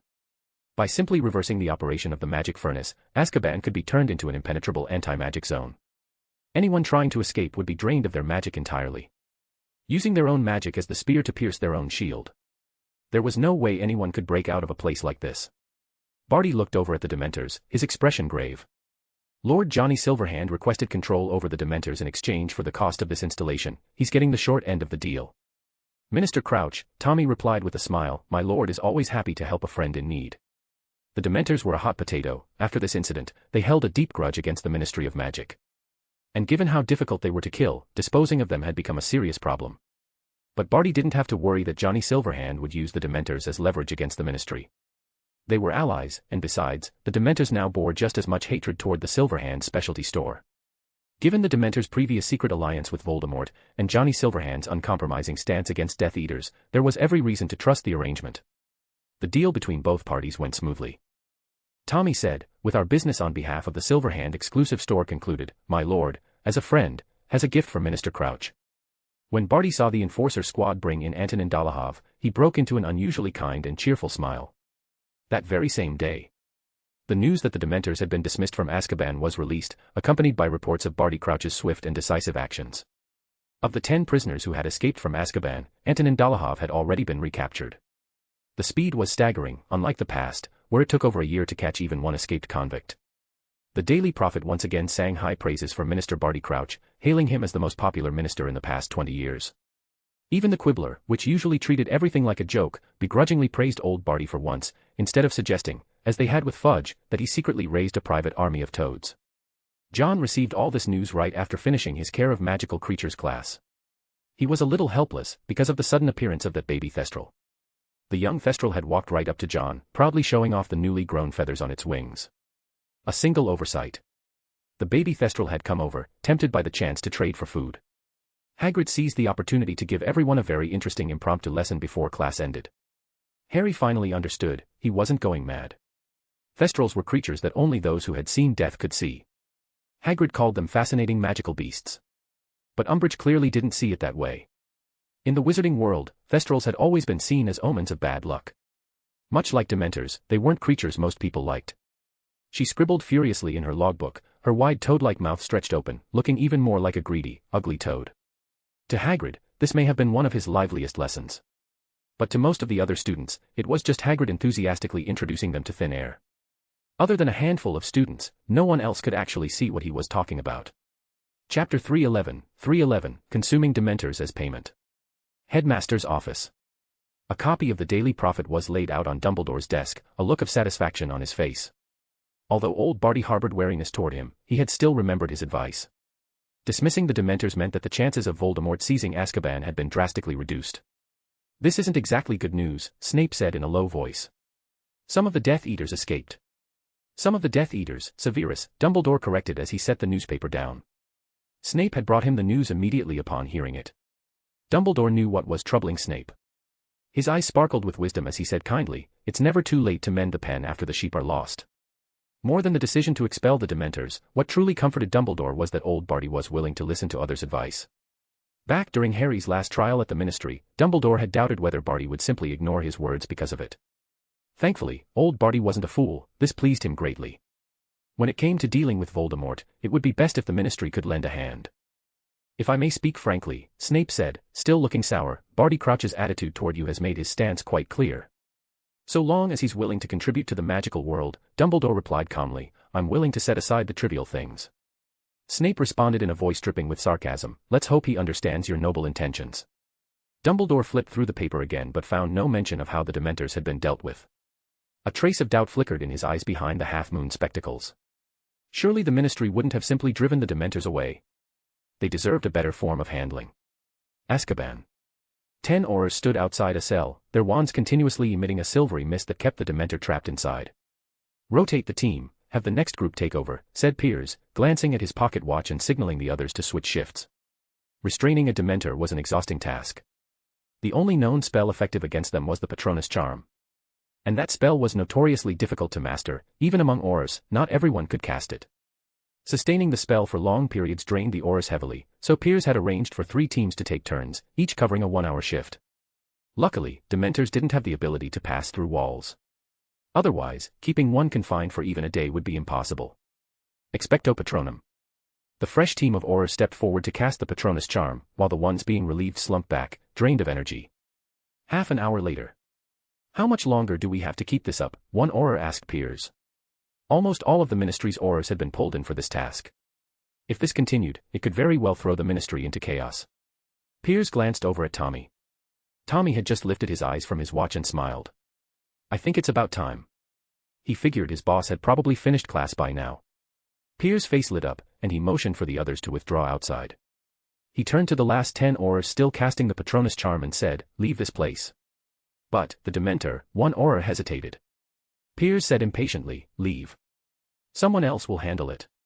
Reluctantly obeying their superior's order, the Aurors gritted their teeth and dispelled their Patronus Charms simultaneously. 3 seconds after the silvery glow vanished, a terrifying scream erupted from the cell. The Aurors' scalps prickled, and they bolted from Azkaban without daring to look back. A young Auror, drained of magic, stumbled during the retreat and fell flat on the ground. The cell door burst open, and a dense swarm of Dementors poured out. The moment they spotted the Auror, they surged toward him like a black tide, ready to engulf him. "No, no, please." The young Auror let out a scream. Just as he was about to be swallowed by the black tide, he heard footsteps. Unlike the panicked, chaotic scurrying from earlier, these footsteps were steady, calm and unhurried, as they approached. The once surging Dementors suddenly halted. The young Auror couldn't believe it. The footsteps kept drawing closer. He jerked his head around, and saw the wall and floor behind him being overtaken by countless black threads, spreading like ink soaking into canvas. The Dementors recoiled, as if facing their natural enemy. The young Auror thought he'd be consumed by the darkness behind him, but instead, it flowed around him and ensnared the fleeing Dementors. One thread after another latched onto them, forcing the Dementors to retreat even faster. The footsteps stopped just behind the young Auror. A deep, raspy voice spoke. It sounded like sand being dragged across the shore by the tide. "Leave this place." There was no room for argument. The young Auror looked back, and saw a silver mask. He stammered, "J. Johnny Silverhand, sir." He gasped for air, realizing he had survived the terrifying tide of darkness. Then, scrambling and stumbling, he fled from Azkaban. Even after leaving Azkaban's cell block, the young Auror was still shaken. He turned back to look, and a terrifying aura was still seeping out from within. The Dementors, who had taken dozens of Aurors just to barely contain, now looked like frightened brides, entangled in black threads. John, who had come from Hogwarts, held a box in his hands. Inside it was something like a bottomless black hole, pulling the Dementors in one by one. One after another, the Dementors in Azkaban were visibly cleared out. The magical crystals embedded on all sides of the box glowed faintly, though cracks had begun to appear along the surface.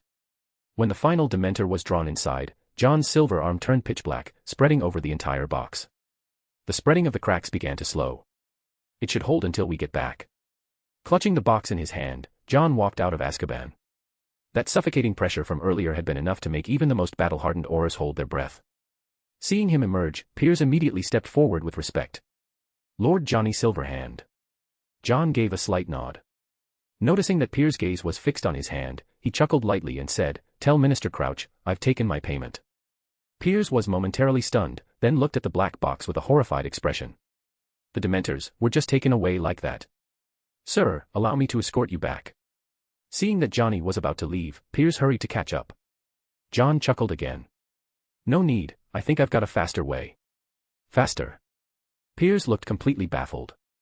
There were anti-apparition charms all over the island. Was he using a portkey? But he hadn't seen any vehicle or flying creature when the men arrived. Just as confusion clouded Piers' face, a massive figure descended from the sky. "It's a Zowu." The Zowu, cat-like in appearance, landed softly. Its large peony-like tail swept out, clearing the surrounding area with a single motion. Piers was stunned. John leapt lightly onto the Zowu's back.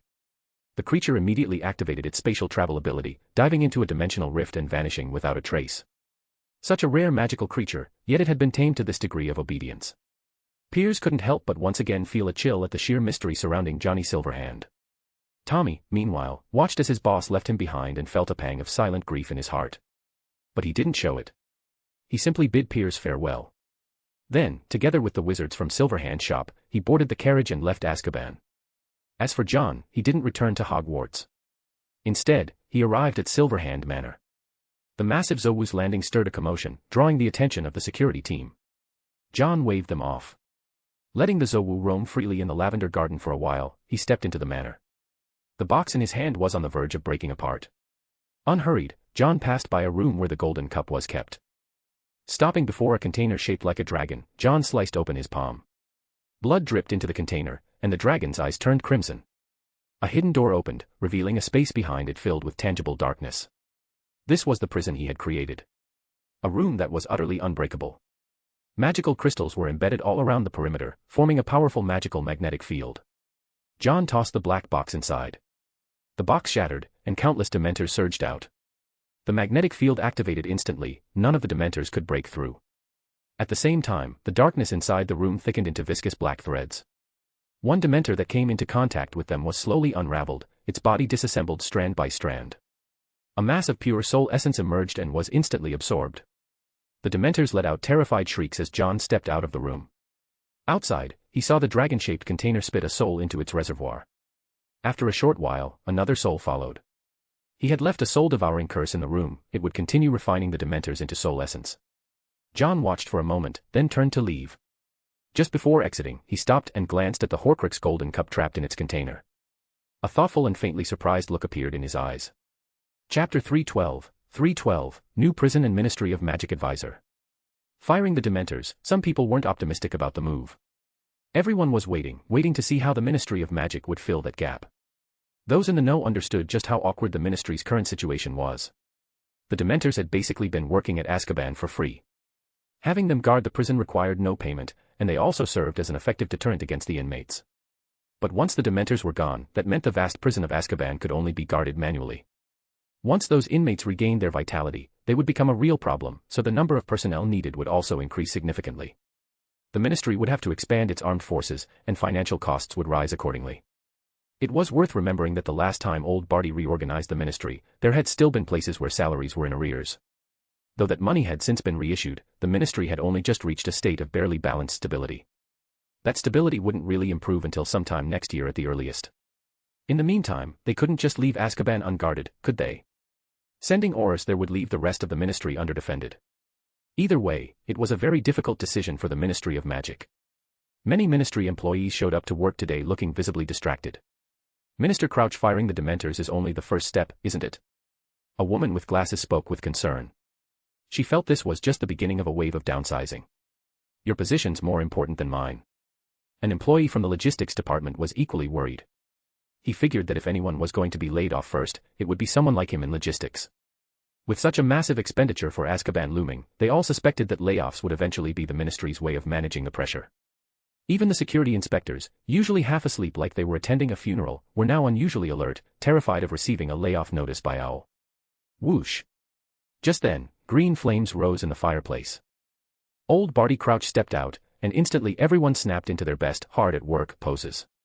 "Minister Crouch, Dumbledore is waiting for you in the office," the security inspector reported with a flattering smile. Barty paused for a moment, gave a curt nod with a stiff face, and moved on. In the elevator, he ran into Percy, who looked like he had something to say but hesitated. In the end, he couldn't help but ask, "Minister Crouch, regarding the new guards for Azkaban." "Ah, that matter has already been taken care of," Crouch replied. He placed great importance on Percy and softened his tone slightly. "We've also come up with a better solution for the budget issue." Percy straightened up, his expression turning serious, and nodded to show he understood. As the elevator reached its destination, Percy stepped out and said respectfully, "Then I believe I can tell everyone they don't need to worry so much anymore." Barty Crouch Sr. nodded, indicating that Percy could go ahead and spread the word.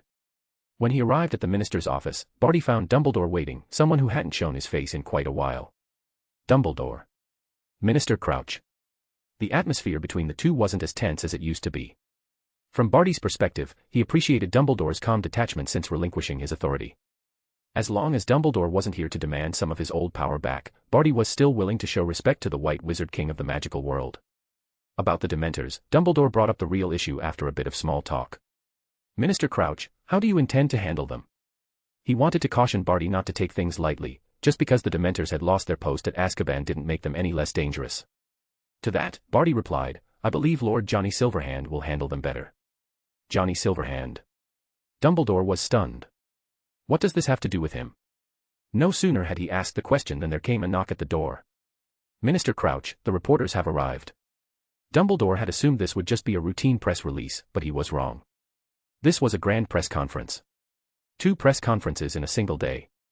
"Minister Crouch, regarding the dismissal of the Dementors, wasn't that decision too hasty? Have you considered how to handle the aftermath of their departure?"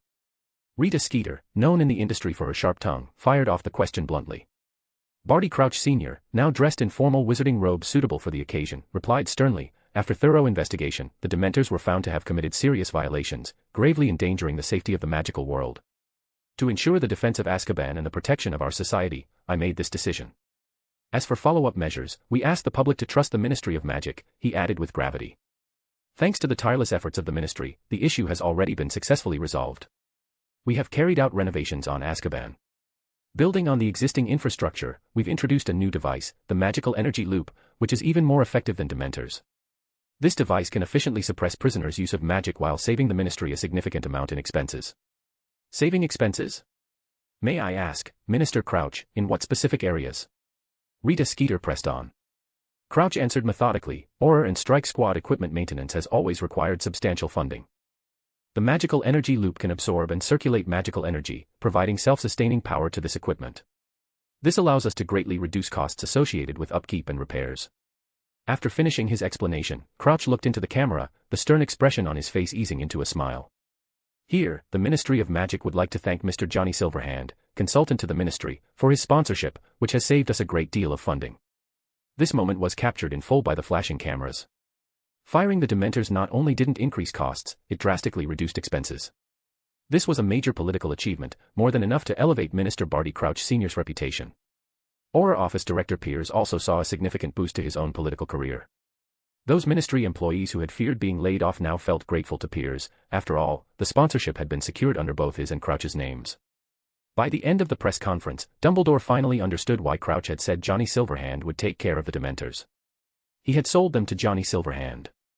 This revelation gave Dumbledore a jolt. To him, this wasn't exactly good news. A faint unease stirred in his heart. Why did John want to acquire the Dementors? John. He murmured to himself. News outlets quickly picked up the story. Interviews and reports about the Ministry's renovation of Azkaban and Minister Crouch's wise leadership spread rapidly. At the same time, during the press conference, Crouch, on behalf of the Ministry, publicly revealed Johnny Silverhand's status as an official Ministry advisor for the first time. No one knew exactly what powers this advisor position held, but insiders revealed that Johnny Silverhand had once participated in a Wizengamot trial. Could this imply that the Ministry advisor had the authority to partake in trials, and potentially a legitimate path into the Wizengamot itself? Various opinions filled nearly an entire page of the Daily Prophet. On the paper, the image of Barty Crouch Sr. smiling beneath the flashing lights kept looping again and again. This is good news. The next day, at the Gryffindor long table, Hermione shared her thoughts with the other two. She said happily, Crouch listened to Dumbledore's advice and fired the Dementors. Even Harry had to admit, this minister was someone who could take advice. He still remembered listening in at the school infirmary to the conversation between Dumbledore, Crouch, and Amelia. They had all discussed how the Dementors could very likely be swayed by Voldemort, and since Crouch hadn't acted for a long time, Harry and his friends had even complained that he wouldn't listen to reason. He even caught one of the Death Eaters who escaped, Hermione said animatedly. That's great news, he's really efficient. Yeah, Harry replied distractedly. Ron said, there are still 9 left, there are still other Death Eaters who haven't been caught. We don't know how long it'll take him to catch the rest either. Ron figured maybe Crouch had just gotten lucky.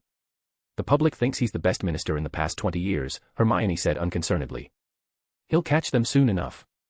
You're just blindly worshipping him, Ron said, bringing up Lockhart again. Just like how you used to worship Lockhart. You. Hermione glared at Ron, puffing up with anger. Why did this guy always have to bring up other people's embarrassing pasts? She picked up the Guide to Dark Arts and Their Defense from the table and chucked it at Ron. Ron yelped as the book hit him, but still didn't forget to shove a spoonful of oatmeal into his mouth. Perhaps realizing Harry was being unusually quiet, Hermione turned to him and asked, "What's wrong, Harry?" Harry didn't even notice when the bacon on his fork slipped off. Hearing her voice, he came back to his senses. After hesitating for a moment, he said, I had a dream. Chapter 313, Harry's Dream and Percy's Task. Harry had another dream. This time, he dreamed of something different. At first, it was that door again. He kept trying to get close, but no matter what, he couldn't touch it. But this time, something changed. As he approached the door, the scene before his eyes shifted. He was somewhere else now. What is this strange place? He was placed on a platform, surrounded by dragon statues and floating, bizarre symbols filling the air. Harry thought at first it was just another ordinary dream. This person. But then he saw someone unexpected. Someone he could never forget, from the courtroom, standing high above in judgment, wearing that silver mask. Sir Johnny Silverhand. He saw Johnny Silverhand performing some sort of ritual. Johnny Silverhand cut his palm, letting blood drip out. The dragon statue swallowed the blood, its eyes turning red, and a room opened up behind it. As Johnny Silverhand stepped into the room, a suffocating aura poured out from within. As if happiness would never exist again, an endless, bone-chilling cold seeped out from within, carrying with it a fear so intense it made one tremble. Harry was relieved to find that he seemed to be inside some kind of shield, like someone had crumpled him up and stuffed him into a glass dome, leaving him no room to stretch out his limbs, forced to curl up tightly. He desperately wanted to wake up, but it was like a nightmare. He struggled, but it was useless. He watched Johnny Silverhand step into the room, and when he came out, endless screams echoed from within. Ugh. Those screams pierced straight through the soul, making Harry's head feel like it was about to split open. He swore, if he listened for even a moment longer, his brain would explode. Ha. Ha. Thankfully, the door shut, and Harry let out a breath of relief. He thought it would end like that. Johnny Silverhand turned to leave, but just before he stepped out, he suddenly turned around. Those eyes. Harry swore he saw it, that flicker of confusion in those eyes. They stared for a moment, then shifted into vertical pupils, and a terrifying aura swept over him. Oh. How interesting. That one glance made Harry's scalp tingle. The scar on his forehead burned like it was on fire. He woke up with a jolt. Ha. Huff, huff. He sat up straight, his entire body drenched in sweat, his hair soaked and clinging to his forehead. What's wrong? Ron mumbled sleepily beside him. And nothing. I'm fine, Harry replied, his body soaked in cold sweat, as he looked out at the faint light of dawn. Ron didn't respond, only the sound of his heavy snoring came back. For the first time, Harry found comfort in the sound of snoring. It gave him a surprisingly strong sense of safety. He got up and stood by the window, greedily breathing in the air. It made him feel alive. Through the glass, he saw his own reflection, his face pale, completely devoid of color, as if he'd just recovered from a serious illness. He stared at his own face. The next second, the reflection's pupils contracted, transforming into 2 narrow vertical slits. Those eyes. Startled, he quickly rubbed his eyes. When he looked again, they were back to normal. But that moment of horror lingered with him until full daylight broke. In the Great Hall. You're okay? Ron asked in surprise. Having heard that Harry had another dream, both Hermione and Ron looked at him with concern. I still think we should tell Professor Dumbledore about this, Hermione brought it up again. Harry resisted, acting like a sulky teenager. No need. He's busy avoiding me anyway. He perhaps hadn't fully realized the seriousness of the matter yet. Hermione was growing anxious. Why was this boy so stubborn? As classes resumed, the dream gradually faded from their minds. After a full day of lessons, John walked into the Forbidden Forest. He fed Zowu, rubbing the big head and chuckling softly, "You really helped me out yesterday." Zowu took out the big fuzzy ball and placed it down, looking at John expectantly. John was grateful that Zowu had taken him to Azkaban the previous day, so of course, he wouldn't refuse. Man and Big Cat left one set of tracks after another in the snow. Tom dashed around, trying to carry the furball that was bigger than her entire body in her mouth. After playing for quite a while, Zowu looked completely satisfied. Watching Zowu dash back into the forest, John heard the sound of centaurs galloping. He frowned slightly. Centaurs shouldn't have any conflict with Zowu. When clearing out creatures in the Forbidden Forest, John had never laid a hand on the centaurs. He now saw a group of centaurs galloping deeper into the woods, among them was someone he recognized, Firenze. Is something going on in the forest? John muttered, puzzled as he watched the centaurs disappear into the depths. He returned to Hagrid's hut and used magic to move chunks of raw meat outside to feed the Thestrals. The Thestrals had been returned to their usual area. After feeding them for about an hour, John spotted Hagrid walking out. He looked like he had just come back from the forest, and there were traces of blood on his face. John stared at Hagrid. The sound of Thestrals gnawing on raw meat finally drew Hagrid's attention to him. "John," Hagrid said hastily, trying to cover his face. He didn't want John to see the wound. "Why are you still here?" "I'm feeding the Thestrals, Hagrid," John said with a frown. "You're hurt again." "And no. Hagrid waved his hand quickly. "I just took a bad fall in the forest, that's all." It was a terrible lie. Even if Hagrid ran headfirst into a boulder, the boulder would shatter before Hagrid's skin so much as scratched. "I respect you, Hagrid," John looked at him seriously and said in a low voice, "I won't ask what happened. But you need to promise me, you won't get yourself killed." "I promise." Hagrid nodded hurriedly. He was afraid John really might do something. He knew John had the strength to follow through on his words. Waving goodbye to Hagrid, John made his way to the Constellation Society. He had arranged to meet someone there. When he stepped inside, someone was already waiting, searching through the shelves of constellations. "It's the one on the left," John said with a snap of his fingers. A four-legged chair jogged over obediently. Under the night sky, the men opened the left cabinet. Inside were bottles of constellations glowing with golden light. "I remember there were barely 3 bottles left when I last checked. Now, there were at least 10. He took one down and opened it. A cup appeared out of thin air on the table. The golden liquor poured into the goblet. 2 glasses of constellation were lifted, one was placed in front of John. "You've done something big." The golden glow lit up the man's face, it was Percy. He looked more mature now, the youthful look he once had at school all but gone. "Hey," John chuckled lightly. "It was a good thing, wasn't it?" "It certainly was, mate." Percy took a sip of constellation and sighed. Minister Crouch is being called the best minister in the past 20 years. His accomplishments far surpass those of former Minister Fudge. In less than half a year, old Barty had accomplished more than Fudge did in several years. Dumbledore went to see Minister Crouch, Percy said as he sat down, his voice low. They discussed the matter of the Dementors. "Dumbledore knows I took the Dementors." John swirled the golden liquor in his glass and smiled. "Then there's nothing he can really do about it." "He's investigating your intentions," Percy said. "My father met with Dumbledore. They both expressed concern over your actions." "Is that so? How interesting. But the good news is, they unanimously believe you won't give the Dementors another chance to join Voldemort." Percy spoke the name with a calm expression. He had heard about this while dealing with an incident involving Muggle electric stoves being confiscated from Egyptian wizards. Although Dumbledore was worried about what John might do with the Dementors, he still reassured Mr. Weasley not to be overly concerned. "If your father found out, he probably has even more complaints about you," John remarked, referring to Percy eavesdropping. Percy was silent for a moment, then looked up and said, "I want to help. With what's going on in the ministry." "That's a dangerous thing, Percy," John paused, then added, "and you still hold a position there." "My father is a ministry official too," Percy looked John in the eye. "And he's working for Dumbledore." "All right," John took a sip of the golden liquor and nodded. "You've convinced me. There is something I want to figure out. What exactly is the Order of the Phoenix so worried about?" His gaze deepened, voice steady. "If possible, I want to know." Without damaging your family bonds. I will, Percy sighed helplessly. Actually, I think my brothers might know something too. It's just, they don't really like me. John thought of how the Weasley twins treated Percy and couldn't help but shake his head. You're chasing different things. People who are different are destined to struggle to get along peacefully. The Weasley twins were like a pair of magpies, constantly chattering and always flocking toward the liveliest places. Percy's rigid, by-the-book demeanor made him very unlikable to them. As for Ron Weasley, John felt his dislike toward Percy stemmed more from insecurity. Percy's excellence only made Ron's mediocrity stand out more. With that kind of contrast, inequality was bound to arise. Percy had come through the Constellation Society's fireplace, part of a Fleur network independent from the Ministry of Magic. He stepped into the blue flames and disappeared. John looked up at the starry dome above him. More and more people are getting pulled into this. Chapter 314, Prophecy and Nightmare.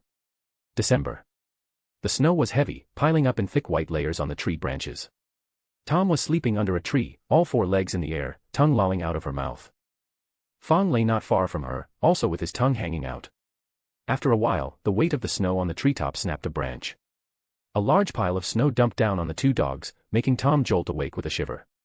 She darted to the side and dug up the music box buried under the snow, slamming a paw on it to stop its music. Fong spat out the snow in his mouth, eyes filled with confusion and daze. Tom held the music box in her mouth, tail high in the air like a gang boss, striking a proud pose. As if to say, young pups just don't have the stamina, look at you, almost knocked out. She shook her head, flinging snowflakes everywhere. The two dogs ran around the outskirts of the Forbidden Forest, one after the other. Up in the tree, Basil squinted down with disdain, clearly unimpressed as he watched them knock the snow down earlier. After a while, a platinum blonde head popped up from within a snowdrift. Malfoy was shivering from the cold as he found John and complained, "Can you not let Tom run around with that music box? I nearly froze to death out there." John glanced at him. Malfoy still had snowflakes clinging to his robes as he sipped hot mulled wine to warm up. He didn't need to ask to figure out what had happened. Tom had gone out again with that dark magic music box, using it to lull herself to sleep. The box didn't have any deadly abilities, but it did cause people to fall into a deep sleep. And of course, Tom adored it. Malfoy had originally been out on a conditioning run, but the moment he heard the music box, he ended up napping outside in the snow. If the snow hadn't come crashing down and startled Tom awake, Malfoy would have spent the entire night out there. "If you can convince Tom, I'd be more than happy to oblige," John said with a cheerful smile. Malfoy's face darkened. Tom didn't listen to him. Gazing out the window, John said, "It's really snowing hard this year. I'm not going home." With Christmas approaching, Malfoy had no desire to return. Watching his father grovel before Voldemort was worse than death itself. Neville came over with a pot of hot wine. "Draco, do you want more mulled wine?" "Neville, did you just bring out the entire pot from the kitchen?" Malfoy yelped. "What's that awful sour smell?" Neville, with tissue stuffed up his nose, said sheepishly, "It's Daphne's creation, hot pineapple wine." Pineapple, wine. Both Malfoy and John fell into deep thought. What in the world was pineapple wine? Malfoy cautiously leaned over and took a deep sniff. Ugh. The sharp sourness shot straight up his nose, and his legs gave out. He collapsed onto the floor. When he got up, utterly horrified, he gasped, "Gee, get it away from me." Before he could finish, he saw Daphne cheerfully coming over with a ladle, ready to serve drinks. "John, let's run for it." Malfoy grabbed out in panic, only to find John grabbing his hand, looking deeply apologetic. Malfoy blinked in confusion. "John." John said with guilt in his voice, "Forgive me, Draco." The next moment, Malfoy felt a chill creeping through his body, until he was nearly frozen solid. He could only watch, wide-eyed, as John stood up and shouted, "Oh no. Draco's passed out from the cold. We need a hot drink, quick." Daphne rushed over and said, "I have hot pineapple wine ready." "That's perfect," John nodded rapidly, while Neville looked on with pity as Daphne enthusiastically poured the entire ladleful of hot pineapple wine straight into Malfoy's mouth. Malfoy went from struggling at the beginning to complete numbness by the end. John stood up and made the sign of the cross over his chest, saying devoutly, "You're a great friend, Draco." Cedric hadn't known what was going on at first, but once he came over and saw the situation, he joined the team feeding Malfoy the wine. The whole pot of hot pineapple wine was forcibly consumed by Malfoy. By the time Malfoy thawed out and recovered, the first thing he wanted to do was fight John to death. Then John beat him up again. Malfoy sat there, beginning to question the meaning of life. "I'm not going home for Christmas either," Cedric said as he sat down, silently pushing the pot away. He added, "I made plans with Cho." "You two made up?" Daphne asked. Cedric smiled and nodded. I have been neglecting her a bit lately, so I figured I'd take the chance to spend some time with her in Hogsmeade. He shrugged a little helplessly and said, Jo gets a bit jealous sometimes. I think she needs a bit of reassurance. Hearing this, Daphne's thoughts stirred. She asked in a small voice, where are you taking her? Madame Putafoot's tea shop, it's a classic date spot. Hearing that, Daphne looked at John with eyes full of expectation. Seeing how gossipy she was being, John paused and asked, Daphne, aren't you going home? My dad and Mum went on a trip, Daphne said without batting an eye. Astoria happened to run by just then. Hearing that, she asked in confusion, when did Mum and Dad go? Oh, MMPH. Daphne covered her younger sister's mouth, her smile radiating a dangerous gentleness as she said, yes, they're going to Finland, and Astoria is going with them. Astoria couldn't fight her sister and was eventually dragged away while thinking the meaning of life. A week before Christmas. John also had no intention of going home. He was in the Shrieking Shack, holding a golden card in one hand and caressing a crystal ball with the other. As the glow on the card lit up, a pale blue light filled John's eyes. Scenes flashed continuously before him. The card ignited in flames and was eventually consumed completely. John looked at his fingers singed by the fire, a dazed expression on his face. The crystal ball shimmered with light. John stared at the images inside, clenched his fist. Grabbing the crystal ball and stuffing it into his pocket, he turned and left the Shrieking Shack. Harry had a nightmare. He seemed to be hiding in some corner, his eyes fixed intently on one spot. There was a person, sitting on the ground, head drooped against his chest, his silhouette flickering faintly in the dim light. Harry moved closer to the man. Something was writhing, it was him, crawling across the ground toward the person. The slithering was fast. Before the person could even react, he had already reached them. A bloodthirsty hunger overwhelmed Harry's mind. He wanted to bite that man to death. No, he had to hold back. There were things left to do. But the man woke up. Harry had no choice. He raised his body and lunged at the man, once, twice, 3 times. Sharp fangs pierced the man's skin, ribs snapped like twigs under his teeth. The man screamed in agony, until he couldn't. He collapsed in the corner, motionless. Harry moved to deliver the final blow, his throat rolling with anticipation. And just then, he felt his consciousness being pulled away, drawn toward another place. He found himself inside a glass chamber. A silver mask appeared before his eyes. He was pulled out. The silver mask studied him, and in its hand, black threads began to coil around him. Harry could feel his soul being slowly, painfully tugged apart. The sense of horror was overwhelming. The scar on his forehead throbbed violently, as if it were about to explode. Harry! Harry! The urgent shouting tore him away from the chamber wrapped in countless black threads. Ha! Ugh! Harry woke up. He opened his eyes, drenched in cold sweat, the bedsheets twisted around him like a straitjacket. His forehead burned as if seared by a pair of red-hot tongs, and he clutched it in agony. Ron was standing at the bedside, clearly frightened. There were a few other figures at the foot of the bed. The pain drove Harry to the edge of the bed, where he vomited uncontrollably. Then, he remembered. The man who had been bitten. Looking at Ron, Harry forced his trembling body to stop retching. Your dad, Harry panted, feeling like his stomach was about to turn inside out. Something happened to your dad. What? Ron looked completely bewildered. But Harry didn't care, he gasped in pain. Your dad was bitten, it's serious, there was blood everywhere. One of their dorm mates, frightened by Harry's outburst, dashed out to find Professor McGonagall. Calm down, mate, you were just dreaming, Ron said, half convinced, half uncertain. Harry shouted furiously, no. It wasn't a dream. You mean? I was there. I saw it. I did it. He looked completely deranged, and Ron became even more convinced Harry was ill. But Harry was struggling too violently for Ron to hold him down. Neville stepped in to help restrain him. Fortunately, the dorm mate returned with Professor McGonagall. Unlike Ron, Professor McGonagall took Harry's words seriously at once and immediately took him to find Dumbledore. Chapter 315, Another Intelligent Snake. The moment Dumbledore saw Harry, he immediately began asking questions. Upon learning that Harry had witnessed Arthur Weasley being attacked, he quickly instructed the portraits in the headmaster's office to investigate. The portraits in the headmaster's office had corresponding frames within the Ministry of Magic. At the same time, Dumbledore didn't remain idle, he brought a delicate silver instrument to his desk and sat back down in front of Harry. With a gentle tap of his wand on the silver device, it immediately whirred to life. It emitted a rhythmic dinging sound, while a small silver pipe at the top began to release wisps of pale green smoke. Under Dumbledore's tightly furrowed brows and concentrated gaze, the smoke gradually gathered and twisted in the air. Within seconds, it formed into a steady stream of fog. As the fog thickened, it began swirling in the air, the top part shaping into the head of a snake. The snake's mouth was wide open. Of course, Dumbledore muttered to himself. But in essence, they are separate, aren't they? Harry couldn't make sense of Dumbledore's words. Then, the smoky snake in the air suddenly split into two. Dumbledore's expression turned stern but satisfied. Just as he was about to end the device's operation, he froze. His eyes widened in disbelief as the two smoke snakes turned into three. He stared intently at the three snakes, and didn't move until the portrait sent to the ministry returned. Only then did he tap the silver instrument to stop it. Dumbledore, panted Everard, a former headmaster of Hogwarts, as he returned. Any news? Dumbledore asked immediately. I kept shouting until someone came running, said the wizard in the portrait, wiping the sweat from his forehead with a curtain. I told them something was happening downstairs.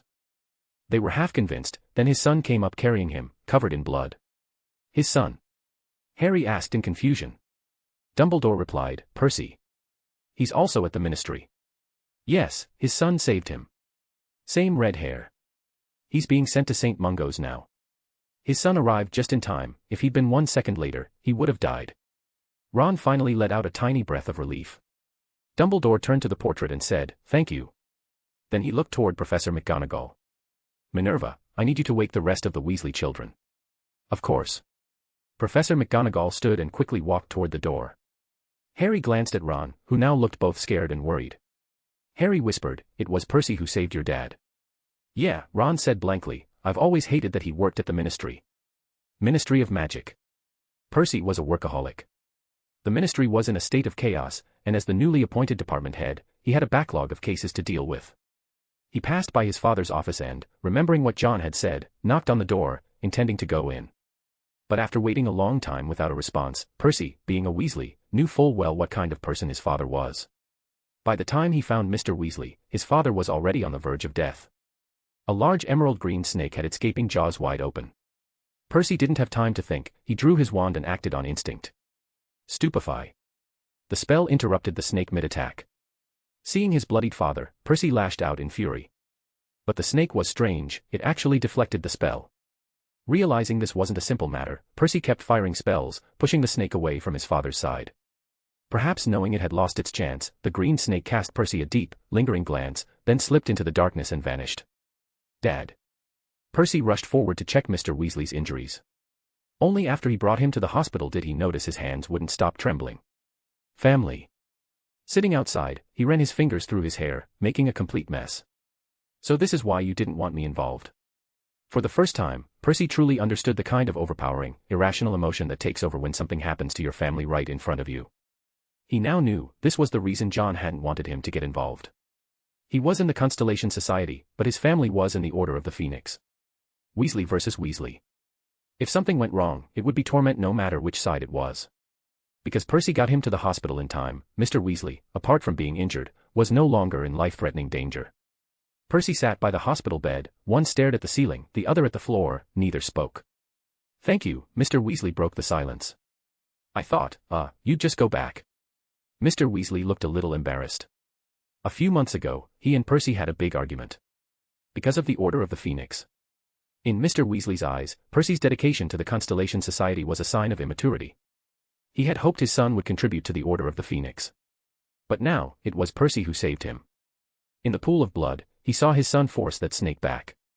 Only then did Mr. Weasley, as a father, realize his son had become strong, no longer the boy sheltered under his protection. I want to talk to you, Percy picked at the dried blood on his clothes with his fingernail. Was it Dumbledore who sent you there? Sent me where? Percy looked at his father. The Department of Mysteries. Sorry, Percy, Mr. Weasley sighed. I can't tell you the reason. You almost died, Percy said angrily. Why were you at the Department of Mysteries? That's not your jurisdiction. If Dumbledore wants something from there, let him go get it himself. Percy shouted. He shouldn't have sent you. Percy. Mr. Weasley barked sternly. That's enough. Don't talk about Dumbledore anymore. Dumbledore, Percy growled through clenched teeth, standing up, he acts like he's above everything, never caring about anyone else. Percy. A surprised voice came from outside, it was Molly Weasley. She rushed in and hugged her son tightly, tears brimming in her eyes. You saved your father, Percy. You're my pride. The father and son, who were arguing moments ago, said nothing more. They just offered a few comforting words to Molly. Percy noticed his younger siblings and Harry standing behind her. His gaze lingered on Harry for a moment before gently pulling away from his mother. "I have to handle things at the ministry. I'll be going now, Mum." "I'll send your Christmas present," Molly said, crying tears of joy, nodding as she wiped her eyes. Percy walked past his siblings without stopping. "He was arguing with Dad just now," Ron murmured. "I could tell." Harry nodded. Fred and George, after confirming that Mr. Weasley was no longer in life-threatening danger, became very curious about the bandages wrapped around him. Department of Mysteries. John stared at the message Percy had sent him. So, Dumbledore's target was something inside the Department of Mysteries. Well, what a coincidence. John placed the Horcrux cup back under its cover. Dumbledore's goal aligned with his own. A glint flashed in John's eyes. He asked about Mr. Weasley's injuries and learned that the men had been attacked by a snake. That left John feeling a bit puzzled. A snake. John thought of Nagini, but quickly dismissed the idea. He frowned. Where did the second snake come from? That snake had intelligence. When it realized the task couldn't be completed, it retreated into the darkness and escaped. Such intelligence wasn't something an ordinary snake could possess. The appearance of that snake meant they were competing with the Order of the Phoenix over something. So they're trying to infiltrate the Department of Mysteries. That must be why the Order stationed someone there. John had figured out the motives on both sides. Voldemort wanted to obtain something from inside the Department of Mysteries, and the Order of the Phoenix was trying to prevent him from getting it. For Voldemort to go to such lengths to orchestrate a plan, that thing must be extremely important. Their conflict will bring me benefits. Sitting on the sofa, John rubbed his fingers against the ring, staring at the Horcrux cup. The Horcrux is reacting again, and that same feeling of being watched. John narrowed his eyes at the cup. Could it be that Voldemort was connected to the Horcrux? He shouldn't have noticed anything, unless it was because John had tried to extract the soul inside the cup last time, triggering a sense of danger. Whatever the case, the cup now needed to be guarded even more securely. Click. The clock's hand pointed to 12. Christmas had arrived. John was at Silverhand Manor. He stood up and walked to the balcony of the estate. Outside, the patrolling guards wore cheerful smiles, wishing each other a Merry Christmas. Looking out at the peaceful scene, John murmured, "Merry Christmas." He looked up at the sky. Above, a dozen Thestrals with eagle heads and winged horse bodies were pulling a pile of presents toward Knockturn Alley. Amid fireworks and joyful singing, this Christmas was filled with festivity. Chapter 316, Death Eater activity near Knockturn Alley. Dumbledore hadn't left the headmaster's office. He stared at the silver instrument, a complex expression in his eyes. If that child wasn't lying, then you should know what it means. The most unpopular headmaster in Hogwarts history, Phineas Nigellus Black, spoke up. Dumbledore came back to his senses. "You mean the third dream?" Harry had 3 dreams in total. The first was nothing more than a young boy's restless stirrings. The second was about the attack on Arthur Weasley. And the third was the strangest of all. Harry had felt as if he were forcibly pulled over, as though 2 dreams were fighting over him. "You know the identity of the one with the silver mask," Phineas said, a bit proudly. "He truly is someone to be proud of. His appearance means he's connected to that person." "I think I know," Dumbledore's half-moon glasses glinted, "but that only pleases me more." "He's still doing things without straying from the right path," Dumbledore said. "He's gained something, just like in second year." That destroyed diary from second year still lay in a drawer, destroyed by John and Harry themselves. Dumbledore felt that it was time to have a talk with John. Not from Johnny Silverhand, but from John Wick. John returned to Hogwarts. He saw his room piled high with gifts. It was a scene he had grown used to by now. He began rummaging through them. Fleur had sent a bottle of women's perfume, leaving John thoroughly confused. He set the perfume aside and unwrapped a broomstick maintenance kit from Malfoy. Cedric apparently still thought John really liked little handbags. He sent him a new one. And even included a women's version. Astoria had sent something too, a photo of her crying while traveling in Finland. From the looks of it, Mr. Greengrass didn't seem too thrilled either. Only Mrs. Greengrass appeared genuinely happy. They seemed to have gone on this trip rather hastily. I wonder why. Daphne sent a pen, seemingly handmade. Its design looked somewhat similar to the one John had made before. One by one, John unwrapped the presents and frowned. Uncle and the others didn't send anything. This year, his uncle hadn't sent any gifts. It seemed he was waiting for John's response. To confront my own bloodline, huh? John mulled over it for a moment before Malfoy knocked on the door and called him out. Malfoy didn't have anything urgent, just some updates regarding the plans they were scheming. Goyle and Crabbe hadn't gone home either. They'd been assigned a mission, and naturally, wouldn't dare return until it was complete. Pansy had left in a big hurry, as if she were afraid someone was chasing her. Not even her little boyfriend staying at the castle for Christmas could persuade her to stay.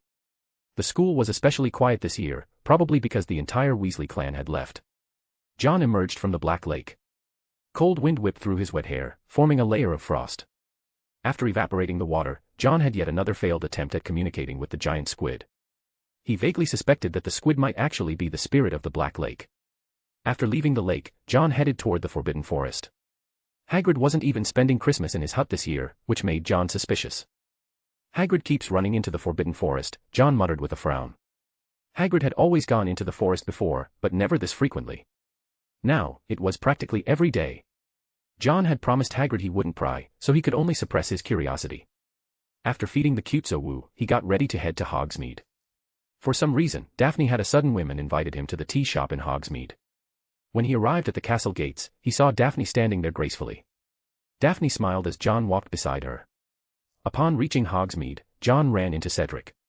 He was with Cho Chang, the two were arm in arm, looking very sweet together. John turned his head and saw Daphne looking at his hand, as if she were hesitating about something. "John, Merry Christmas." Neville waved cheerfully, his parents standing beside him. He ran over and said, "My mom and dad wanted to visit Hogsmeade again, so we're spending Christmas here this year." As he spoke, Neville leaned in and whispered, "Harry dreamed that Ron's dad was attacked." Harry said. Neville hesitated, that he was the one who attacked Ron's dad. "I see," John nodded. It seemed the Horcrux was affecting him.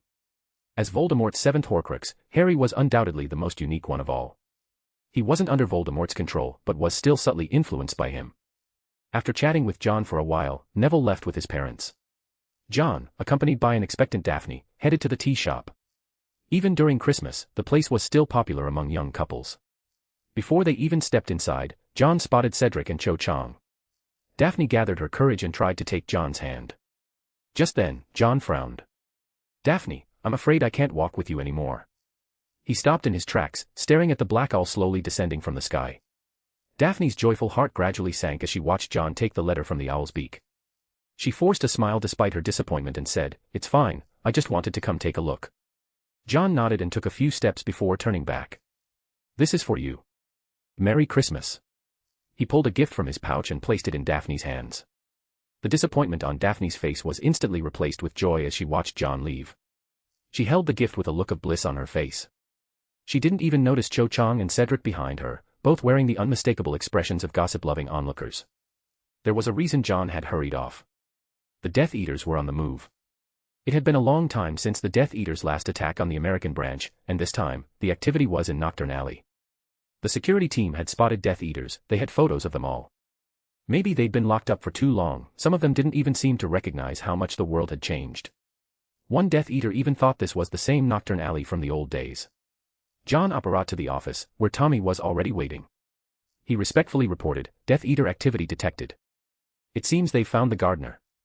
If Voldemort finds out his dear follower isn't actually dead, John curled his lips into a mocking smile, then it looks like he's coming to rescue someone. "What's the gardener's reaction?" John asked. Tommy thought for a moment and replied, "Nothing particularly unusual." John had planted a mental seed in Barty Jr. before. Since Voldemort hadn't come looking for him for a long time, the seed had been steadily growing. Even now, upon seeing Death Eaters, there was no strong reaction from him. The Death Eaters won't act out in the open. "We can give them a chance," John said. He knew full well that Death Eaters were like rats in the gutter now, they couldn't stand the light of day. Let alone taking Barty Jr. away in broad daylight. The only option was a covert extraction. And this was something John had been waiting for. The only thing he needed to worry about now was whether Voldemort would show up in person. Barty Jr. was simply too important. Not just as a powerful fighter. Even more important was his father, Barty Crouch Sr. Barty Crouch Sr., as the current Minister of Magic, wielded immense power. And that power was still growing. Taking away his son, Barty Jr., could be used to threaten Barty Sr., issue a bounty, double the price this time. John directly doubled the bounty on the Death Eaters and summoned the Star Disciples. As long as Voldemort showed up, he would be met with a counterstrike from this force. And if he didn't dare show up, then that seed would fully sprout. John narrowed his eyes. Let me see just how far Voldemort is willing to go. He started to consider whether to inform the Order of the Phoenix. The idea lasted barely 3 seconds before he dismissed it. Now wasn't the time. There wouldn't be many Death Eaters sent to Nocturne Alley. If the Order of the Phoenix clashed with the Death Eaters now, it might force Voldemort to relocate and hide elsewhere. The ongoing tension between Johnny Silverhand and Dumbledore was the very reason Voldemort still had room to move. I'm heading to the garden. Want to come along? John glanced at Tommy. Tommy checked the time, his expression calm as he replied, Can I say no? He had an appointment with Oz, and it was almost time. He really hated the Death Eaters, of all times, they had to show up now. Chapter 317, Garden and Games. Nocturne Garden was in full bloom, showcasing flowers from every season. In the garden worked a gardener, no one knew his name. His daily tasks were pruning and fertilizing. Snow fell on the branches but couldn't reach the garden itself. Amid the blanket of white that covered Nocturne Alley, the vivid colors of the garden were especially eye-catching. The gardener quietly stared at a bone that had been unearthed, then took out a small trowel and buried it again. In the vast garden, there was only one gardener. The shop staff had speculated about his identity. But the answer was always the same, nothing. He had seemingly appeared out of nowhere. His range of activity was limited strictly to the garden. There was a room for him in the Nocturne Garden, not large, and quite shabby. After burying the bone, Barty Jr. looked up again, only to find someone standing in front of him. Behind the vibrant, dew-kissed roses, the silver masked man chuckled softly, "You seem quite satisfied with this job." Barty Jr. ignored him, picked up his trowel, and prepared to leave. "Voldemort knows you're here." That one sentence made Barty Jr. stop in his tracks. The name of the man he regarded as his true father made his lifeless heart beat again. The silver masked man walked toward the rose bushes, and the plants silently parted to make way for him. "Tonight, you might regain your freedom," John said as he approached Barty Jr., his tone teasing. "Let's play a little game." He plucked a rose, its tender pink petals charming and delicate. John didn't speak right away, instead admiring the bloom. Barty Jr. looked at the silver mask and spoke coldly, "What game?" "Let's see whether you can leave this garden," John said, snapping his fingers as he walked up to Barty Jr. He slipped the rose into Barty Jr.'s front pocket and said casually, "If you manage to walk out of this garden, I'll return your wand. But if not..." John gently tapped the rose. "If you lose, you'll have to start calling old Barty, father." Barty Jr.'s pupils flared with hatred, and he lost his composure, shouting, "Absolutely impossible." "Oh." John replied slowly, unbothered. "Are you afraid that the great Dark Lord, the Voldemort you worship, won't be able to win? Or is it?" John's voice turned mocking, "that you think you've already been abandoned?" "No." Barty Jr. threw down his trowel, his eyes filled with conflict. "Face reality. Admit that man has failed." John raised his hand and summoned the dirt-covered trowel back into his grip. With a tap of his finger, the soil dropped away. Handing the trowel to Barty Jr., John said meaningfully, "Accept the game, or admit Voldemort's failure." Barty Jr.'s expression twisted. His eyes bulged wide like a snorting buffalo, panting heavily. He struggled for a long time before finally taking the trowel, signifying he had accepted the game. Under the mask, the corner of John's mouth curled upward. Old Barty would thank him for this. As a partner, John was undoubtedly competent. As a game master, he was just as qualified. He watched Barty Jr. walk away. Just then, Tommy stepped through the flower beds, brushing off thorns that had stuck to him. Tommy asked, "So what do we do now?" "Weapons. Lots of weapons." John tilted his head slightly. A shadow fell across his face beneath the silver mask. His voice was low and hoarse. "Let the game begin. Who is the #1 arms dealer in the wizarding world?" If this question had been asked 5 years ago, wizards would have given all sorts of answers. Now. Ollivander? Or some other wand maker? Neither. They would all tell you the same name, Johnny Silverhand. The G series, exclusively supplied to the Ministry of Magic, was officially designated by the Ministry itself. If you want to legally replace a wand, go to Ollivander. But if you want a wand that isn't registered anywhere, Johnny Silverhand can fulfill your every need. A basic combat set for a strike unit costs 1,000 galleons. On the black market, the price doubles to a staggering 3,000 galleons. Even so, it remains something many would kill for and still fail to get. Not to mention the full advanced G-series loadout on top of that. At this moment, every member of the security squad was fully equipped, armed to the teeth. They were stationed at every corner of the garden, while a few other figures who clearly didn't belong blended into the surroundings, watching silently. Oaks, the index finger eater of the Star Disciples, scanned for Death Eaters with a bloodthirsty glint in his eyes. He tapped his foot impatiently, his face full of irritation. "Hurry up, come on out, little animals. The executioner said nothing, silently maintaining his hook. Gus greedily counted on his fingers, already calculating how much money he could make from this operation. The Gemini Ashbourne twins smiled gently. Please remember our task, Mr. Oakes. We're responsible for the second stage of the hunt. Yeah. As long as I get a good fight out of this, Oakes replied impatiently. Aside from them, other Star Disciples members were also preparing for the hunt nearby. John stood in Johnny Silverhand's office, flipping a page of a book. As the sun set, those who belonged to the Daylight Nocturne Alley began to leave.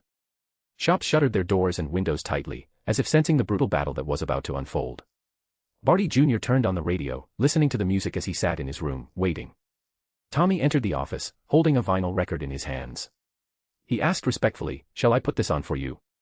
"Go ahead," John said without looking up, turning another page. The record was placed onto a brass gramophone, and the needle began to dance across the spinning vinyl. A graceful tune started to play, like a fishing boat slowly gliding over a calm sea. By the time John turned the page for the third time, the rhythm had shifted, it became urgent. The storm had begun. The leading figure let out a sharp, shrill laugh as they charged toward the nocturne garden. Amidst the vivid blossoms, the harsh sound of spellcasting and the clash of magic burst into sparks. The flower beds shifted and reformed, transforming into a labyrinth that devoured life. Inside, Barty Jr. listened to the music on the radio, as if everything outside had nothing to do with him. Green flashes, red beams intertwined. One Death Eater grinned cruelly as he cast the Cruciatus curse, only to see a sharply dressed security officer step toward him, calm and relentless. The curses that flew at him were deflected one by a shield charm. Avada. He didn't have time to finish. The security officer pointed his wand, and a brilliant red light pierced through the Death Eater's defense, sending him flying into a bed of flowers. The dazzling blooms turned into thorny brambles. The barbed roots pierced into flesh, dragging him into a bottomless mire of no return. The security officer's expression remained impassive. The ring on his hand dimmed slightly. The flower walls separated the Death Eaters one by one, as the guards advanced to reap them like crops. Confringo. Boom. A flower wall exploded open as a masked Death Eater charged out. Alecto. Amicus Caro shouted his sister's name. On the other side, a flower wall shattered, and Alecto emerged, tearing off her mask. She had just been entangled in a fight with a security guard. Although she was more powerful in terms of magic, that person was heavily equipped. Well, a mocking voice rang out.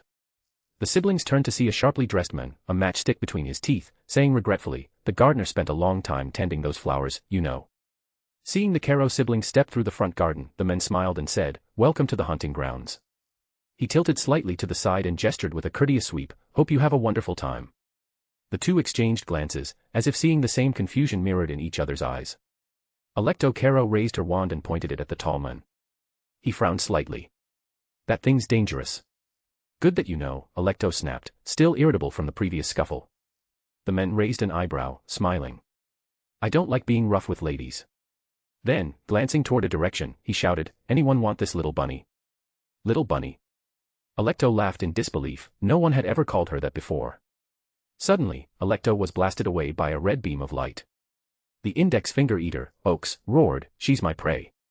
Amicus was startled and just about to help his sister when a cold, gleaming hook pierced through his shoulder. A powerful force dragged him into the flower wall. By the time he finally broke free, blood was pouring from his shoulder, and a silent man was staring him down. After the siblings were taken down one after the other, more Death Eaters broke through the front court. The man waiting in the hunting ground was beginning to lose patience. He snapped his fingers, and the security team, still engaged in battle, received the order and all retreated back into the hunting grounds. They stood in a line.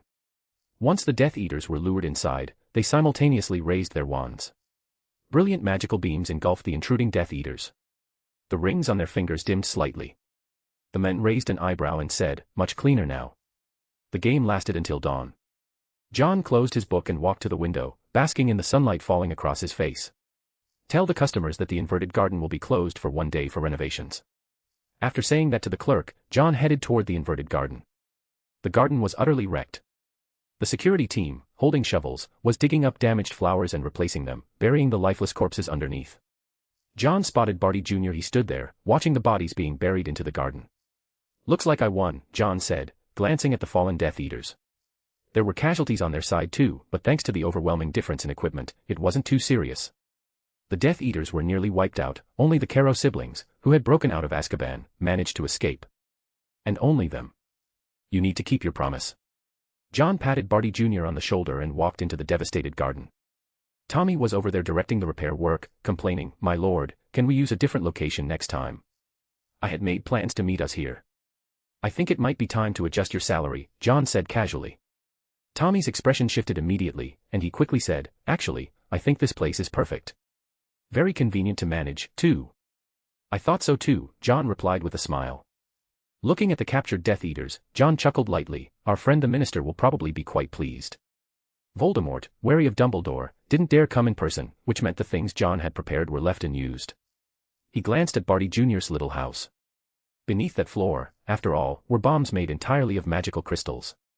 Note, in this FIC, Barty Jr. hasn't done anything remarkable. The right-hand man of Voldemort was Edgar's uncle. According to John, Barty Jr. goes to see the Quidditch World Cup in an invisibility cloak, gets captured by him, is used to set a trap for Death Eaters in his manor, and now does gardening for him. Chapter 318, The Sword of Marvolo and St. Mungo's. "You look as if you'd never been hurt at all."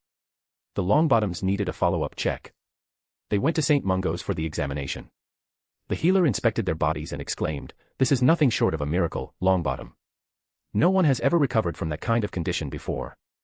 Even permanent magical damage could be healed." This made the healer want to take that person as their teacher. Mr. Longbottom was incredibly grateful that he could live to see the day when he and his wife returned to normal. Even now, they still felt like it was all a dream. And if it was a dream, then it had to be a truly beautiful one.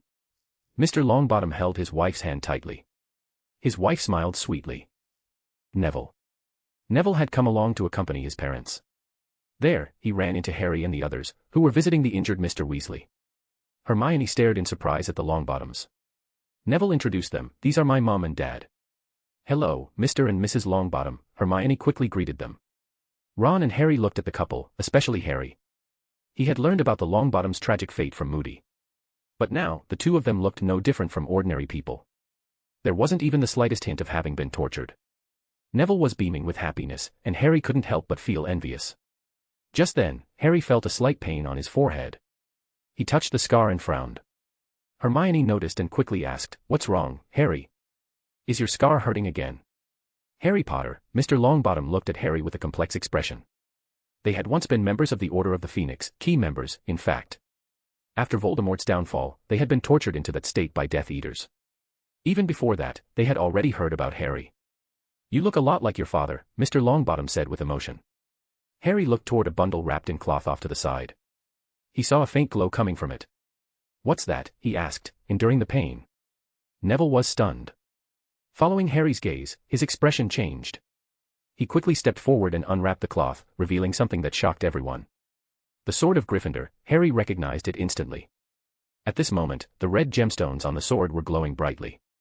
Harry cried out in surprise, and his scar throbbed with even more pain. "Get that thing away!" Ron shouted. Neville hurriedly took the sword outside. Strangely, after a short while, the red glow on the sword dimmed. Neville looked around, and when he brought it back in, Harry's scar stopped hurting, and the sword stopped glowing. What's going on? Even Neville was confused. He tried it back and forth several times, and the result was always the same. He didn't notice that when he first brought out the sword, a pair of eyes had been staring at them intensely. And then, the owner of those eyes turned and hurried away in a fluster. Harry was deeply puzzled. Why would the sword of Gryffindor make his scar hurt? After hesitating for a while, he asked, "Neville, can I have a look at that sword?" Neville thought for a moment, then handed the sword to Harry. Under Neville's watchful gaze, Harry took the sword in hand. His scar didn't hurt, and the gems didn't light up. Both of them were filled with doubt. Harry held the sword in his hand, and a strange thought arose in his mind. This isn't the sword of Gryffindor. Although it looked identical on the surface, he just had a feeling it wasn't the real one.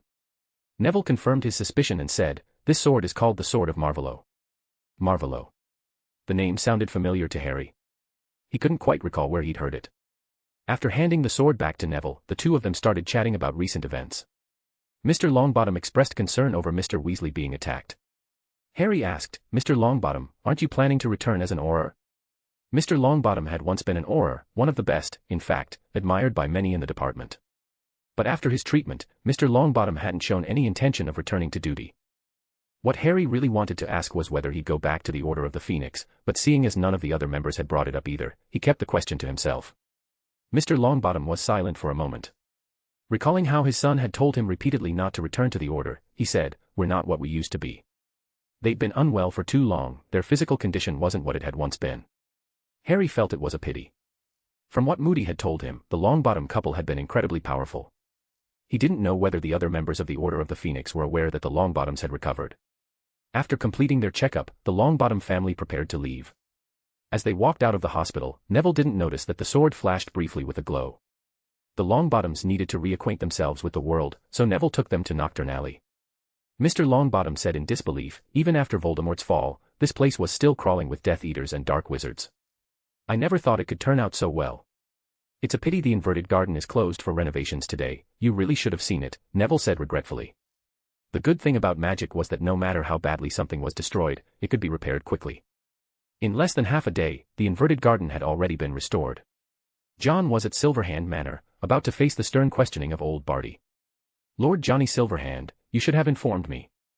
Old Barty had received reports at the ministry about what had happened at the inverted garden, the chaos and devastation left in the aftermath of the battle. He had not sent any Aurors but had come personally to Silverhand Manor to find Johnny Silverhand. Given that it involved Death Eaters, he felt it was too reckless to act alone. At the very least, with the ministry's involvement, they might have captured them all in one go. John, wearing his silver mask, looked at the angry old Barty. He walked over and chuckled lightly. "Old Barty, I think we should be celebrating." "Celebrating?" Old Barty let out a scoffing laugh. "Celebrating the fact that you just had a brawl with Death Eaters." "No, no, no." John pressed down on Barty's shoulder, making him sit, and snapped his fingers. 2 wine glasses flew over. "We should be celebrating what this incident has brought us." "Brought us?" A thought flickered in Barty's mind, could Johnny Silverhand have captured more Death Eaters? Fragrant wine poured into the glasses. John handed one to Barty and said meaningfully, "Because of this event, your son might stop being so rebellious." Old Barty's expression shifted. What does this have to do with him?" "The Death Eaters came targeting your son," John said, sitting down in his chair. He swirled the wine glass, and through the shifting red liquid, he observed the changes in Barty's expression. Like the swirling wine, his emotions fluctuated. "My son. How is?" Old Barty said in a low voice, "How is he?" Since taking office, he had tried hard not to think about that son. In his eyes, it was enough that his son could live quietly in some corner of the world. He had never dared hope to repair their father-son relationship. He had seen with his own eyes the hatred in young Barty's eyes, there was almost no room for reconciliation. If there really was a chance to restore their bond. Barty didn't dare to hope. He snorted coldly, "That disgraceful son of mine is still guilty of torturing the Auror Longbottom." Seeing that old Barty was still being stubborn, John sat up straight and said meaningfully, "Have you ever considered that maybe your son wasn't lying?" "What?" Old Barty was startled. John set down his wine glass. The Longbottoms weren't tortured by him. He was just an unfortunate passerby. Just a pitiful soul begging his father to believe him. Old Barty's wine glass slipped from his hand, shattering on the ground. The spilled wine splashed onto his trouser leg. His expression turned vacant as he murmured, "Impossible." He was right there. They caught him right there. "Maybe you don't believe me," John said, looking directly at Barty. "But you need to believe 2 other people." "Who?" Barty asked. John answered with a single name. "The Longbottoms." "No way, they've already." Old Barty instinctively began to refute. "They've recovered," John said to the disbelieving old Barty, "and they've already been discharged. You can go check with St. Mungo's." The news hit like a bolt from the blue. Old Barty completely lost control of his expression. He stood up, then sat back down, overwhelmed. After repeating it a few times, John finally said, "Old Barty, today isn't the right time to talk. You should go check with St. Mungo's." He could tell that old Barty was deeply unsettled. As soon as John spoke, Barty immediately left the study. He needed to clarify one thing, whether the Longbottoms had truly recovered, and whether, that night, his son had actually been involved in the case at all.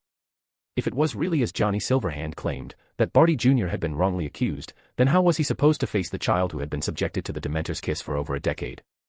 Should he tell him that distancing himself in a hurry back then was for the sake of his own career? Or tell him that rescuing him was out of fatherly love? He didn't dare to imagine it. At least, not now. He left in such a hurry that he almost missed a step while getting onto the carriage. In his disheveled state, he looked nothing like the dignified Minister for Magic. Chapter 319, Summons for a Debate at the Wizengamot. Regardless of how old Barty confirmed things, John received some good news. Basil delivered a letter bearing the Belby family crest, and almost immediately after, another letter arrived, this one from the Wisengamot. The preliminary review of the blood curse thesis has passed. John opened the letter from Damocles Belby. The letter was written with great formality and even bore the Belby family crest. Damocles rarely did this, since his relationship with his brother wasn't good. Normally, he barely used the family crest. Only when he deemed an occasion sufficiently formal would he use it. After opening the letter, John understood why he'd done so this time. The blood curse thesis had passed preliminary review, the Wisengamot couldn't find any flaws in the paper itself. So, they were forced to look for issues elsewhere. The Wisengamot members expressed doubts about certain aspects of the thesis, for example, the fact that a student still attending Hogwarts had co-authored it with one of the top potion masters of the time. In their eyes, that student probably contributed only a negligible amount. And yet, co-authorship meant the credit was split equally. This was a serious issue. Setting aside the suspicion of possible academic power abuse, the implications were significant. It also involved the Merlin Medal issued by the Wisengamot. For Damocles Belby, who had already been awarded the first-class Merlin Medal, another one was merely the cherry on top. But for John Wick, who had not yet received one, it would be an immense honor. The Merlin Medal had to uphold its integrity. They didn't want to see a student who supposedly wrote on someone else's work being granted such glory. So that's why a debate is necessary, huh? John opened the other letter sent by the Wisengamot. His expression was calm, though the tone of the writer was full of arrogance, completely different from how they'd addressed Johnny Silverhand. It was as if they had already decided this kid was just a fraud trying to steal a medal. Attend the final review debate at the Wisengamot before December 31st. The letter listed John Wick's name, but not Damocles Belby's. This was a defense session specifically targeting John Wick. Casually tossing the envelope aside, John watched as flames consumed the letter. Just as he was about to return to his book, an unfamiliar owl flew in. It dropped a letter and flew away immediately. John picked up the envelope, scanned it briefly, and instantly understood who it was from. He's still as cautious as ever. John opened the envelope. Inside was Slughorn's reply. After half a year, he had finally responded. John had been full of hope, wondering if he would finally get an answer, but the moment he opened the letter, he realized he'd been mistaken. John, thank you for the mead. Over the years I've received many bottles of mead, but the one you sent is the best I've ever tasted. I really ought to let my friends try some too. It was a reply, yes, but not to John's question. John could tell, Slughorn was dodging the question. The bottle of mead sent at Christmas hadn't been enough to make the former head of Slytherin speak. Expressionless, John lit the letter on fire. Looks like I'll have to find the answer myself. He stepped out onto the balcony, narrowing his eyes as he caught a falling snowflake. The snowflake didn't melt in his palm for a long time. He cupped it carefully and returned to his study. On the table sat a misty gray crystal ball. He brushed a finger over the surface, and within the foggy depths, the vague silhouettes of 3 people appeared. He withdrew his hand, the snowflake still resting in his palm, faintly cold. The snow is heavy this year. It had been snowing for several days straight over Christmas, and even the inverted garden had been dusted with snowflakes. John returned to Hogwarts. During his absence, the castle had been unusually quiet. Since Tom hadn't gone out with John, she had temporarily been left in Draco Malfoy's care. No one knew exactly how many times Malfoy had fallen asleep while walking the dog. When John found him, his head was buried in a snowbank. Beside him, a music box played a graceful tune, and the dog lay nearby, belly up, sleeping soundly. John stood in silence for a moment. He was starting to feel he really needed to do something about Tom's habit of collapsing asleep wherever she pleased. Young dogs could handle it, but young wizards, not so much. He switched off the music box, gave Malfoy a kick, and hoisted Tom into his arms. Ah, eh. Malfoy blinked in confusion, 2 frozen snot trails dangling from beneath his nose. Tom opened her eyes and, upon seeing John, happily reached out with her tongue, only for John to hold her farther away. You're back, John, Malfoy said, shivering as he stood up. John, feeling a bit guilty, said, sorry to trouble you with dog walking, Draco. When you get back, have Daphne make you some mulled wine. Malfoy replied, now that you mention it, I'm suddenly not cold anymore. You sincerely try to help, and they sincerely try to kill you, huh? Malfoy gave a full-body shiver and brushed the snow off his clothes. Neville came back early, and after Daphne got a letter, she turned really irritable. Malfoy spoke with lingering fear, recalling the man-eating look on Daphne's face yesterday. Anyone who didn't know better would have thought she'd just been dumped. So, with a suspicious look, Malfoy asked, did you say something to Daphne? Nope, John thought for a moment. He hadn't written to Daphne at all. Malfoy grew even more puzzled. If it wasn't John, then what could have made Daphne so furious? The two of them chatted as they walked back. As they stepped into the castle, they heard Peeves' cackling voice. That mischievous ghost apparently never took a day off. He was still causing trouble during the holidays. Because of Umbridge, most students had left the school. Only a few Slytherins remained, which meant Peeves had fewer people to pester. As they passed by, Peeves was busy wrecking a disused classroom. When John walked by and made eye contact, Peeves immediately put the chair down obediently. Suddenly thinking of something, Peeves rubbed his hands together and approached with a flattering smile. "Mr. Wick, if you could give me some dung bombs, I'd be happy to teach that annoying Inquisitor a lesson on your behalf." John raised an amused eyebrow and said with a smirk, "I don't recall ever saying I disliked that person." Peeves' face froze, but he quickly forced a grin. "Everyone hates that pink toad." "That's true," John nodded in agreement. "I'm willing to fund you." "Let me see, would 10 be enough?" "More than enough." Peeves was overjoyed. John told him to go find the Weasley twins after the holidays to collect them. Peeves took off his hat and gave John a deep bow. When John returned to the Slytherin common room, he saw the irritable Daphne Malfoy had mentioned. Her golden hair was loose, and Daphne was furiously scribbling on a piece of parchment. John swore he really only accidentally caught a glimpse. On the page were lines like, "You little bitch, if you've got the guts to do it, then come back and face me. Don't think you can dodge me just by not writing back. I know you're at home. I'm going to stuff a sock down your throat. You'd better sleep with one eye open." The letter was practically dripping with venom. Just standing nearby made one feel like they were sitting on a bed of nails. Only after she finished writing the entire page did Daphne realize John had returned. She glanced at him, then looked at the letter. She let out a scream, covered her face, and ran back to her dormitory. A moment later, the door opened again, and Daphne dashed out, snatched the letter away, and bolted back inside. Throughout the entire process, both John and Malfoy remained completely silent. John asked, "How long has she been like this?"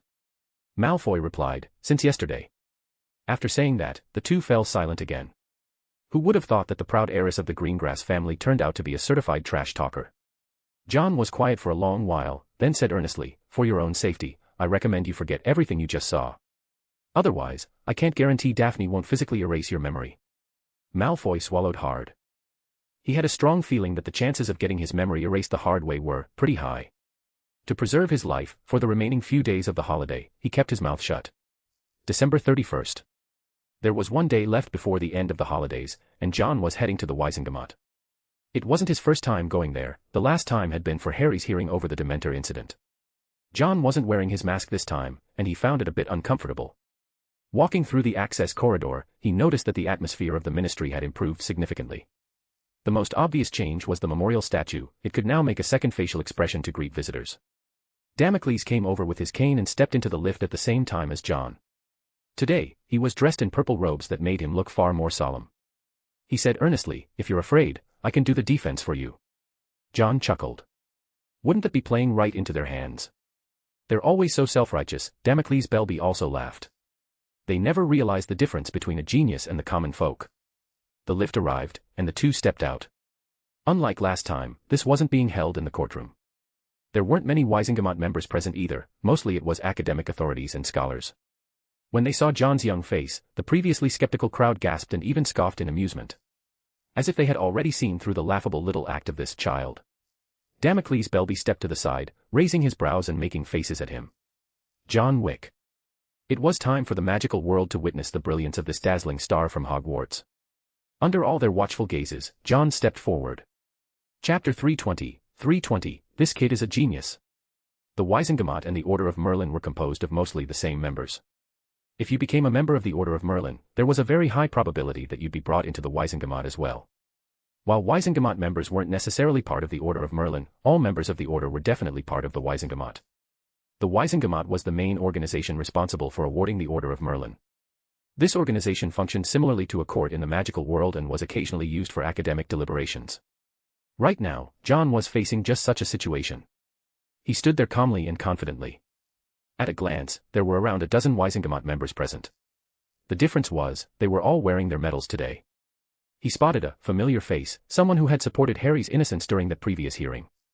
The eldest among them was a woman, Griselda Marchbanks, a highly experienced educator.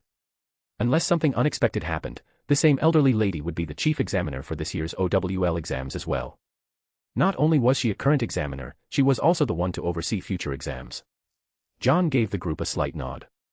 He didn't sit down, but instead raised an eyebrow and asked, "Are there any questions I should answer now?" There was a trace of arrogance in his tone, which caused a few people to frown in disapproval. Half a year ago, Mr. Demicles Belby submitted a paper for publication. A man with a beard typical of Bollywood films began to speak. "There are a few issues in that paper we need to clarify by questioning the original author." At least he had some manners. He didn't directly accuse John of piggybacking on the work. John chuckled lightly. "I'd be happy to clarify things for you." As his words fell, a middle-aged man wrapped up like a mummy was the first to speak. "This paper mentions the breaking of the blood curse and the brewing of the blood curse potion." About the potion itself. The man started rambling on and on. He was a potions master. He was wrapped up like a dumpling because his body was covered in scabies. The bearded man grew angry and shouted, "Belmas, stop with your nonsense, get to the point."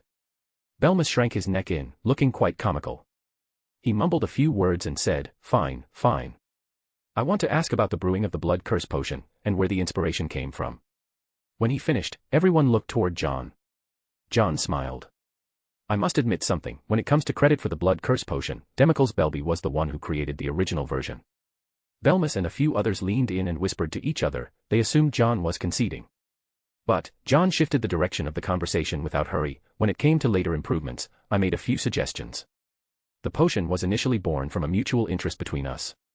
You have to admit, breaking those seemingly unsolvable curses is incredibly satisfying." As John spoke, he slowly paced back and forth across the room. From the initial concept of the blood curse potion, to the later improvements based on the wolfsbane potion, and finally to the additional changes John made, the expressions of the listeners shifted from initial disdain to eventual seriousness and respect. When they realized the original version was just an adaptation of the wolfsbane potion, even Marchbanks, who had once invigilated Dumbledore's exams, was momentarily stunned. One by one, they looked down at the paper in their hands, copies made with a duplication spell. These were all top experts in their fields, and they could tell the only similarity between this and the wolfsbane potion was that they shared the same original creator. This wasn't just a few small suggestions. This kid had practically reinvented the entire potion. After finishing his explanation of the blood curse potion, John looked up at them again. Belmas's eyes were gleaming with excitement. He turned to the bearded wizard and shouted, "I told you, Bathspa, he's a genius." He was a member of the Potions Masters Guild, like Demicles Belby, and had exchanged letters with John before. He was also the one who most firmly believed this brilliant Hogwarts student wasn't faking any of it. The bearded Bathspa roared, red-faced, "Shut up." He now looked at John with a changed expression and asked seriously, "Regarding the 3 stages needed to break the blood curse, locating it, breaking it, and repairing it, we've never had a practical case before." "With all due respect," John said, offering a perfectly timed smile, "we do have a practical case." A ripple of excitement ran through the audience. Bathspa was no longer calm, his voice even cracked slightly. "You're saying, you cured someone?" To be precise, John nodded slowly, "Yes." That did it. Not only Bathspa, but even the centenarian Marchbanks cried out, "We need a witness." Of course. John hadn't actually wanted Nagini to appear in such a setting, but Demicles had secretly written her a letter behind his back. Upon learning about it, Nagini volunteered to attend. As his words fell, a woman in a wheelchair was slowly wheeled in from outside. Her youthful appearance immediately unsettled several people. "Nagini." Demicles straightened his robes and stepped forward with a calm demeanor. He said to the assembled crowd, "I believe now's the appropriate time for me to speak. This woman is." Several members began asking Nagini questions one after another. She answered each one calmly and without hesitation. In the end, after all the examinations, they reached a stunning conclusion. This woman had once been afflicted by the blood curse, and she had been cured. With the facts laid bare before them, no amount of words could outshine the truth. Their gaze toward John shifted, from disbelief, to shock, and finally to awe. A student. Not only had he taken the lead over Demicles Belby, he was also the one who personally carried out the miraculous treatment. Such intelligence. Such power. Everyone now looked at him with recognition and admiration. As for his earlier display of arrogance, well, he was a genius. A bit of pride was only natural. What's youth without a little fire? John Wick. The bearded man, Bathspa, stood up, followed by the rest. With a tone full of respect, Bathspa said, "Your discovery has unraveled what was once thought impossible in the magical world. Mr. Wick, I can assure you that you will receive the recognition of the Order of Merlin." With that, Bathspa bowed his head in deference, and the others followed suit. Marchbanks murmured under a breath, "The new star of Hogwarts, so dazzling, so brilliant, the future is bright." Having spent a lifetime proctoring OWL exams, Marchbanks was particularly looking forward to this year's. She hoped to witness someone even more monstrously gifted than Dumbledore in his youth. After today, the name John Wick would spread like wildfire. No longer confined to the walls of Hogwarts. The only pity was that the target demographic for the Blood Curse potion would never be as large as that of the Wolfsbane potion. The Blood Curse itself was far less widespread. Even so, it was enough to merit a second-class Order of Merlin. More importantly, this young man, he was so young. He was about to become the youngest recipient of the Order of Merlin in history. The date for the ceremony was quickly set, faster than even Demicle's Belbees. Partly because the potion had fewer users, and partly because the review had already taken half a year. John gave Nagini another examination to check on her recovery. Before March, you'll be completely back to normal. You should finish your recovery at the branch location first, John advised after confirming her condition was improving well. Nagini smiled. If my appearance can help you earn the Order of Merlin, then I think it's worth it. John glanced sideways at Demicle's Belbee, who was striking a rather flamboyant pose, leaning on his cane. The Order of Merlin doesn't compare to you, John shook his head and said helplessly, that lunatic Voldemort's still after you. Why? Have you fallen for me? Nagini placed her hand on his cheek. You bring me wrecks and racks of gold galleons in profit from our American branch, that's why, John said deadpan. Puffed. Ha ha ha, he probably thinks I'm dead, Nagini laughed lovingly, then said with a playful wink. He must think you killed me. John had destroyed the fragment of Voldemort's soul that resided in Nagini's body. As far as Voldemort would be able to tell, that should only have been possible if Nagini were dead. That's why the Death Eaters who had broken into the branch store earlier hadn't recognized her identity. We can't guarantee he won't try something else, John muttered, wary. Having seen Voldemort come back from the dead once, he was well aware of how unpredictable the Dark Lord could be. He pushed Nagini's wheelchair into the Ministry's main atrium, only to be stopped by Johnson, who gave him a stern look. Student, Johnson said, you ought to be back at school. Nagini tugged on John's sleeve and motioned for him to lean down. Mischievously, she whispered, Johnson's your admirer. If he finds out who you really are, that'll be something. Her time abroad recovering had clearly brought out her more playful side, softening her usual gentle big sister demeanor. John shrugged. A towering tough guy like Johnson discovering that the person he looked up to was just a student really would be amusing. Johnson pushed Nagini's wheelchair away, all the while keeping a vigilant eye on the surroundings. Anyone whose gaze lingered on Nagini for more than 3 seconds was immediately met with his deadly glare. Chapter 321, The Roast of Sirius Black. The last day of the holiday had arrived. But Harry, who was staying at number 12 Grimmauld Place, just couldn't bring himself to feel happy. Aside from the dream that had been bothering him, there was another reason. Inside the bedroom he shared with Ron, the two of them were playing wizard chess. Ginny and Crookshanks were spectating from the side. They watched as Harry's rook clashed fiercely with Ron's pawn, and Harry was enthusiastically cheering it on. Harry, dear, Mrs. Weasley poked her head through the door, calling for him, could you come to the kitchen for a moment? Professor Snape wants to speak with you. Harry, who had been all smiles just a moment ago, looked like someone had dumped a bucket of cold water on his head. He was stunned, like he hadn't heard her properly. Professor Snape is in the kitchen. He wants to talk to you, Mrs. Weasley repeated. Harry's mouth dropped open in terror as he looked at the others, who were all staring back at him in disbelief. Snape. Harry was completely lost.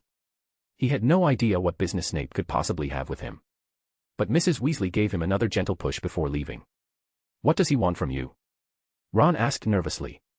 Even though Snape was technically on their side in the Order of the Phoenix, he still gave Ron the creeps.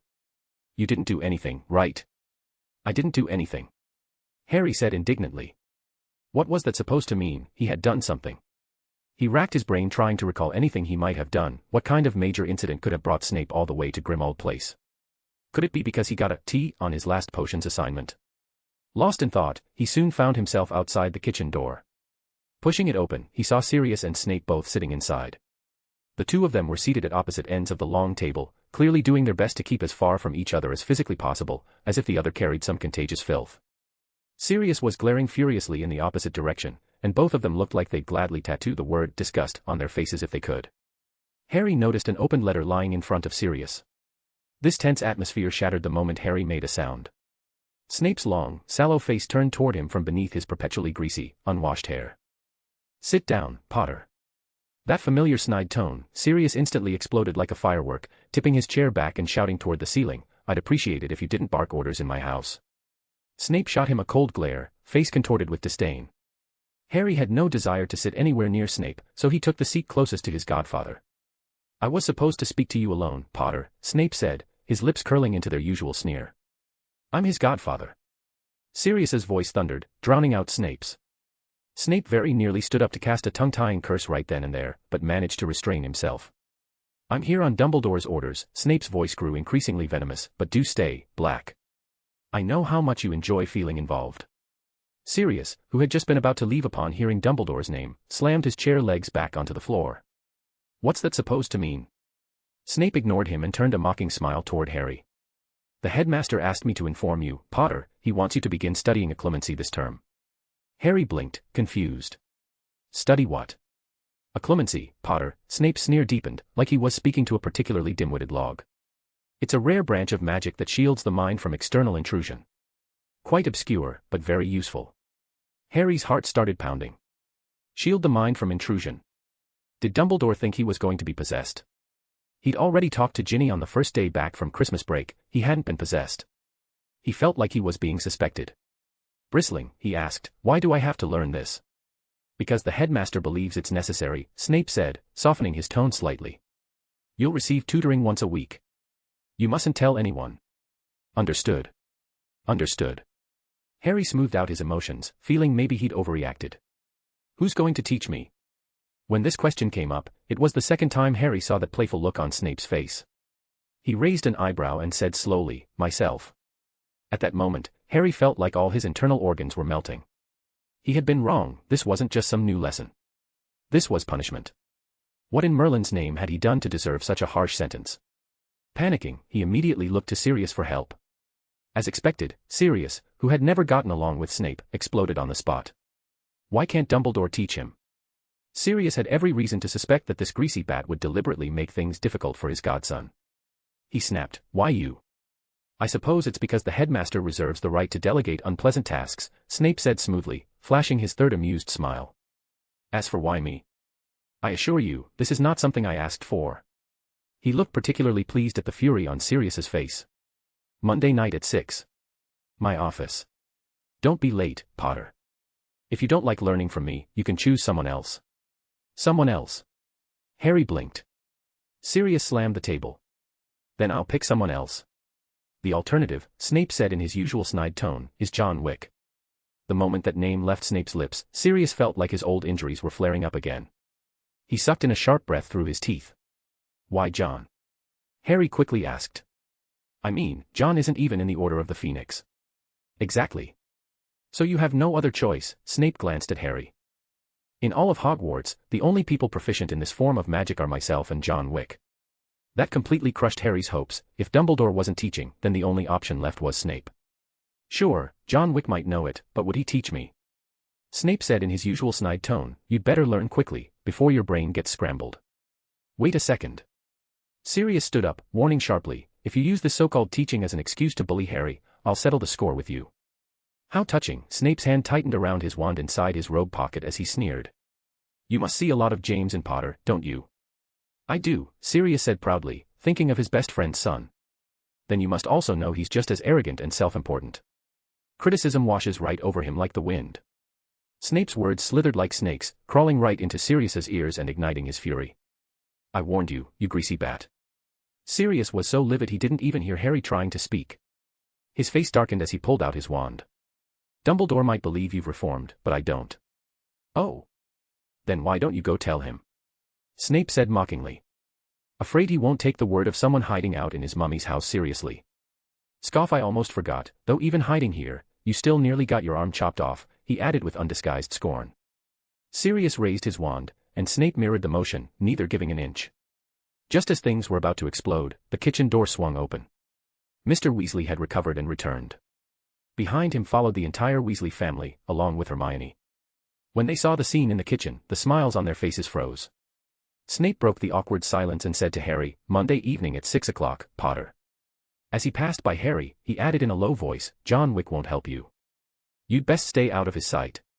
Truthfully, he suspected that John might not only know occlumency, but perhaps also another kind of magic. And Harry's empty head was full of gaps, best not to appear in front of John at all.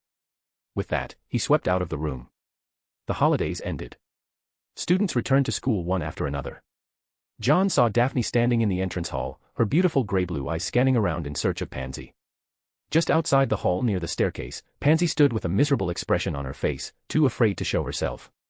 The two of them stayed like that for nearly an hour, until Daphne saw John walk in and let out a shriek before dashing away.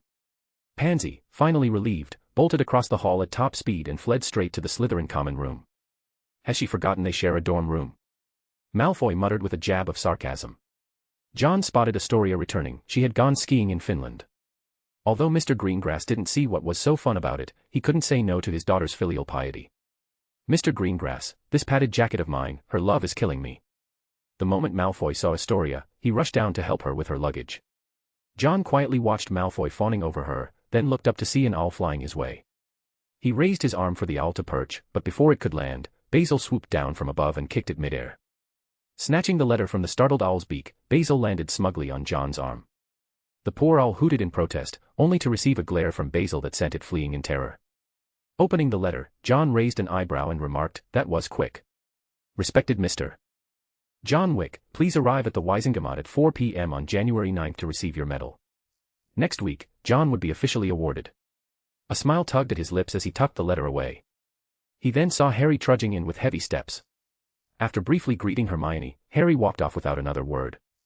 Chapter 322, youngest recipient of the Order in Magical History. Monday. In the Defense Against the Dark Arts class, Oz tested the students on the application of the impediment jinx. It seems you've all managed the basics of the disarming charm, stunning spell, and impediment jinx, Oz said. After an entire semester of hard work, she had finally managed to correct the utterly abysmal fundamentals of the fifth-year students. Though these are just 3 simple spells, if applied correctly, they can allow you to effectively counter any threat, Oz told the class. In all my years as an Auror, these were the spells I used most often. In fact, I can tell you that in many situations, the effectiveness of these 3 spells far exceeds that of more complex magic. Oz taught more from the Auror training perspective. For Aurors, power came second, casting speed was what really mattered. When facing an enemy, whether you used a disarming charm or a more advanced curse, the goal was the same: incapacitate the opponent. Aurors preferred the simpler disarming charm, quicker and more efficient for ending a duel. This term, Oz had outlined a new learning plan for the 5th years. They were to master the practical use of these spells. The students listened attentively, especially those aspiring to become Aurors themselves. Umbridge had almost entirely stopped showing up to this classroom, making it one of the rare safe havens left for the students. Class ended, and the students chatted animatedly about their new assignments. Great Hall. Malfoy muttered, "Did you see that, Potter?" That arrogant look on his face. He'd already noticed Harry looking distracted during class, but he had clearly misunderstood the reason. He said bitterly, "He probably thinks that as the chosen one, he can master anything instantly." The real issue was that Malfoy had been outperformed by Harry in Defense Against the Dark Arts. That guy seemed born to be an Auror, ranking just behind John in that subject. John raised an eyebrow and replied noncommittally, "If you spent as much time studying as you do watching him, you could do it too." Spacing out in class and then having the nerve to complain. Malfoy was momentarily speechless. Right then, a blur of motion sped past them. Pansy's escape attempt had failed. Even though she'd hidden in the common room all day yesterday, she still couldn't avoid running into Daphne in class the next day. Faced with Daphne's burst of speed, Pansy could only wear a miserable expression as she repeated, "I'm sorry," who knows how many times. "You almost made me." Just remembering her own bold move of asking someone out made Daphne's cheeks flush bright red. Pansy, looking like she was about to cry, said, "But I apologized to you afterward." That was your idea of an apology. Daphne had received Pansy's letter. If circumstances had allowed, she would have stormed straight to Pansy's house. Pansy mumbled, "I think this can still be salvaged." "How exactly are we supposed to salvage this?" "Tell me, with what?" Daphne gave Pansy a fierce glare. Pansy quickly said, "Look, John didn't reject going out with you. That proves he likes you too." "Don't talk nonsense," Daphne frowned. "He goes out with whoever invites him." "Ah." Pansy thought about it carefully, and despairingly realized that might actually be true. Daphne clenched her fists and made Pansy sign a series of unequal treaties. Humiliated, Pansy turned around and took her frustration out on Goyle and Crabbe. The 2 big guys were completely baffled. Goyle and Crabbe, what did we even do to deserve this? The days leading up to the award ceremony were peaceful. John would occasionally look at a particular constellation badge, and more often, he stayed in the Constellation Society. January 8th. That day was a Monday. When John walked into Snape's office, Snape's expression immediately darkened. John noticed that there was something new in the office, an object and a person. A pensive, and Harry. The two of them looked so sneaky it was like they were doing something scandalous. Thinking about how Harry had told others he was coming to Snape for tutoring, and then looking at Harry's utterly lifeless face. "Hope I'm not interrupting your tutoring," John said with a snort. Harry felt like he'd just been caught in the act, an overwhelming sense of shame washed over him. "Wick," Snape subtly blocked John's line of sight and said with his usual sarcastic tone, "you'd best tell me why you're here, so I can overlook your little offense of entering without knocking." He stared into John's eyes, enunciating clearly, there shouldn't be any more stray mutts wandering into Hogwarts uninvited. "I did knock. It's just that the two of you didn't seem to hear it." John retracted his gaze. His eyebrow raised slightly, trying to read my mind. Activating a clemency, John responded with a humble smile, "My reason for coming is perfectly legitimate." Oh. Snape couldn't get a single read on him, which confirmed just how strong John's clemency really was. Dumbledore had been right, John Wick already possessed strength that surpassed not just the school, but most wizards. "I'd like to request a day off tomorrow," John said politely. "A day off?" Snape pondered for a moment. Harry thought John was being wildly unrealistic. No illness, no reason offered at all. Granted. What stunned everyone was that Snape actually agreed. Harry felt like Snape had been swapped out with someone else entirely. John chuckled lightly. "Thank you very much, Professor Snape." Harry couldn't believe it, John had clearly spoken rudely to Snape back at Grimmauld Place.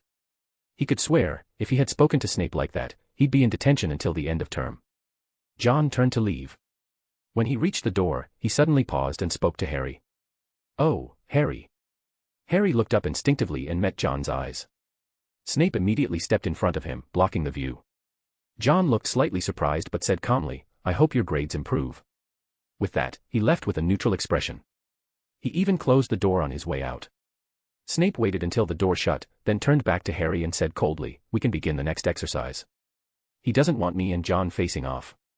A strange thought surfaced in Harry's mind, and Snape said directly, "Yes, your mediocrity would only further highlight John Wick's talent. Try not to embarrass yourself." Damn it. He forgot Snape could read minds. Harry's expression changed dramatically, but the words had already surfaced in his mind. Snape sneered, "You've badmouthed me so many times before, let's see how you deal with this now."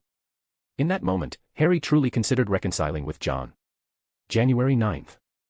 John arrived at the Ministry of Magic. He stepped into a red telephone booth in London, picked up the receiver, and dialed the number. 62442. The call went through. A cold, artificial female voice echoed in the booth. "Welcome to the Ministry of Magic. Please state your name and business." John said, "John Wick, here to receive an award." "Thank you," the cold artificial voice replied. "Visitor, please take your badge and attach it to the front of your robe." A badge slid out of the metal slot usually used for change. John picked it up, engraved with the word awardee, and pinned it to his clothing. Once it was in place, the cold voice instructed him to register his wand at the security desk. Then, the entire telephone booth began to sink slowly into the ground.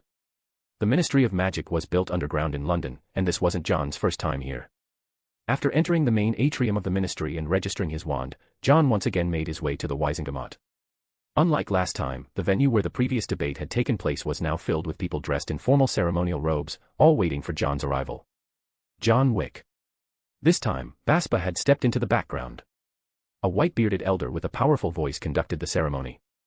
"In recognition of your contributions to the magical world, we hereby present you with the Order of Merlin, 2nd class." The ceremony wasn't particularly elaborate. The moment the purple medal symbolizing the Order of Merlin, 2nd class, was pinned to John's chest, it marked him as the youngest recipient of the order in magical history. Photographers captured this historic moment, and reports about Hogwarts' rising star, John Wick, would soon spread far and wide. Percy was present too, and he felt genuinely happy for John.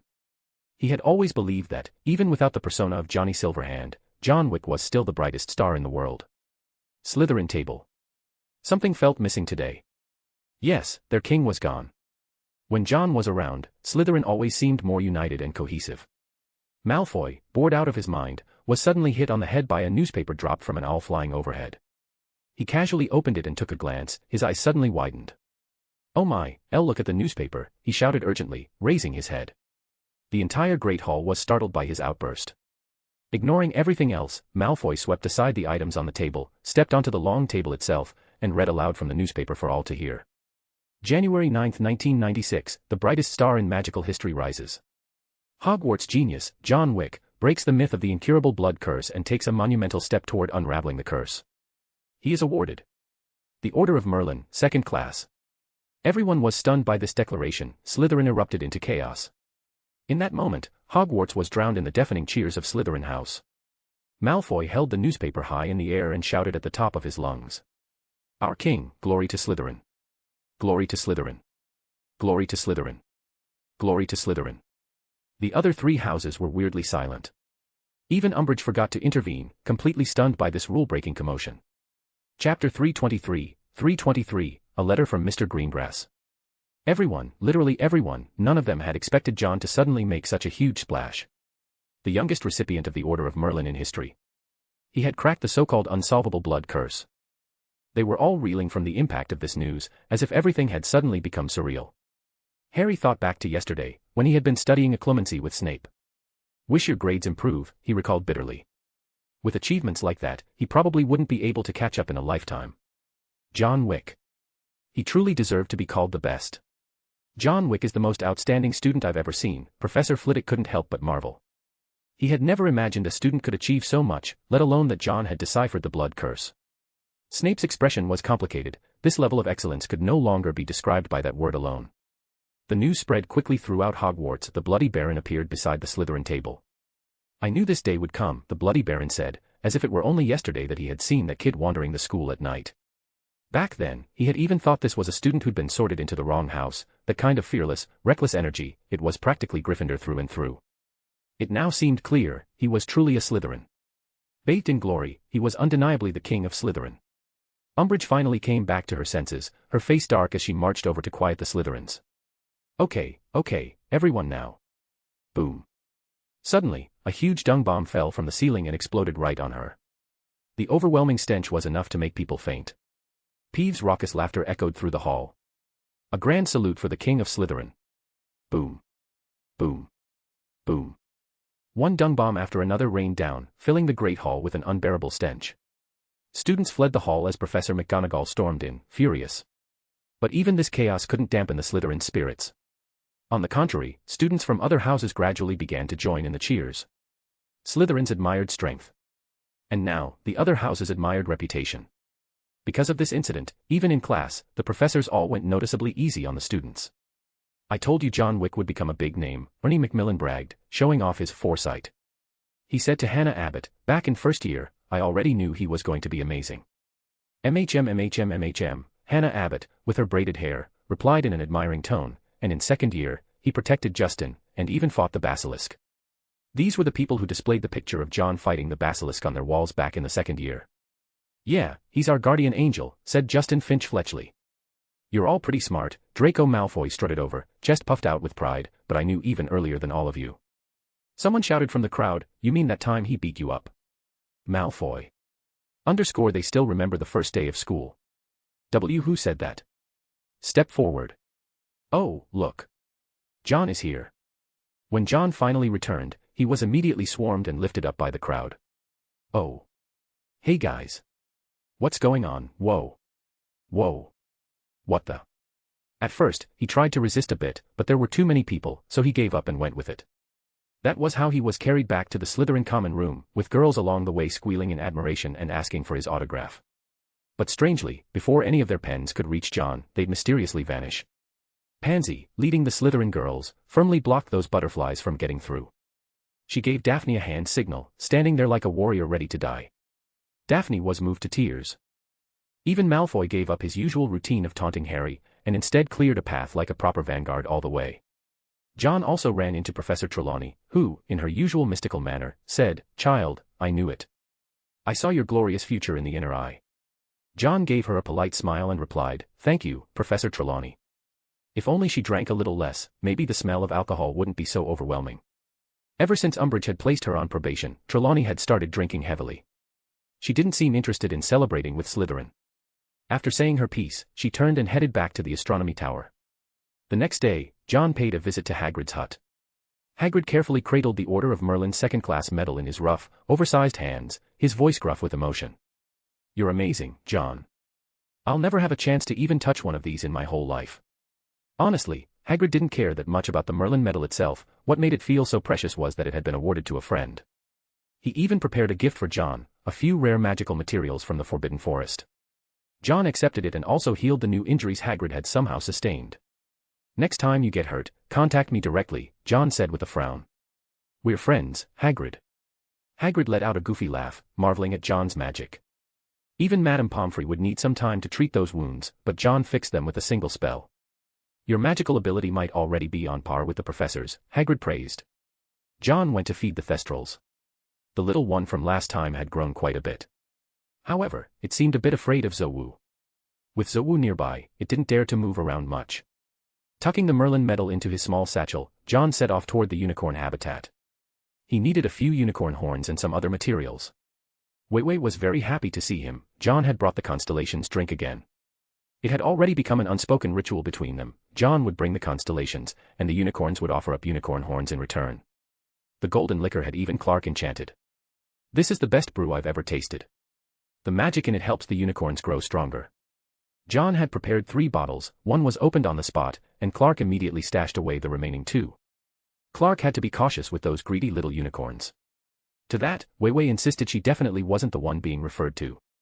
After retrieving a few unicorn horns from a tree hollow, John also wanted to pick some leaves from the big tree nearby. That tree was very important to the unicorns, but in honor of the constellations, Clark reluctantly agreed.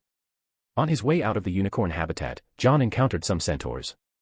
"Get out of our forbidden forest," one centaur barked irritably. "And take that big beast wizard with you." The big beast wizard referred to Hagrid. Oh. John looked up, and his oppressive aura fell heavily upon the centaurs. "Watch your tongue," John said coldly.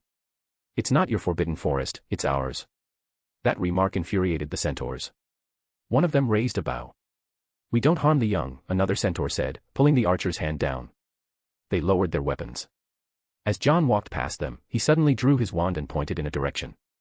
A beam of white light shot from the tip of his wand, piercing through 5 or 6 large trees, finally striking the ground and blasting open a deep crater.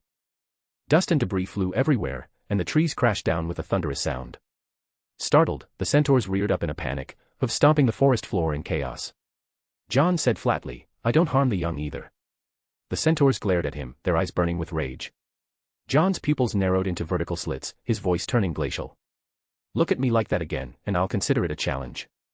The centaur under his gaze went pale, his limbs went cold, and he collapsed as if frozen stiff.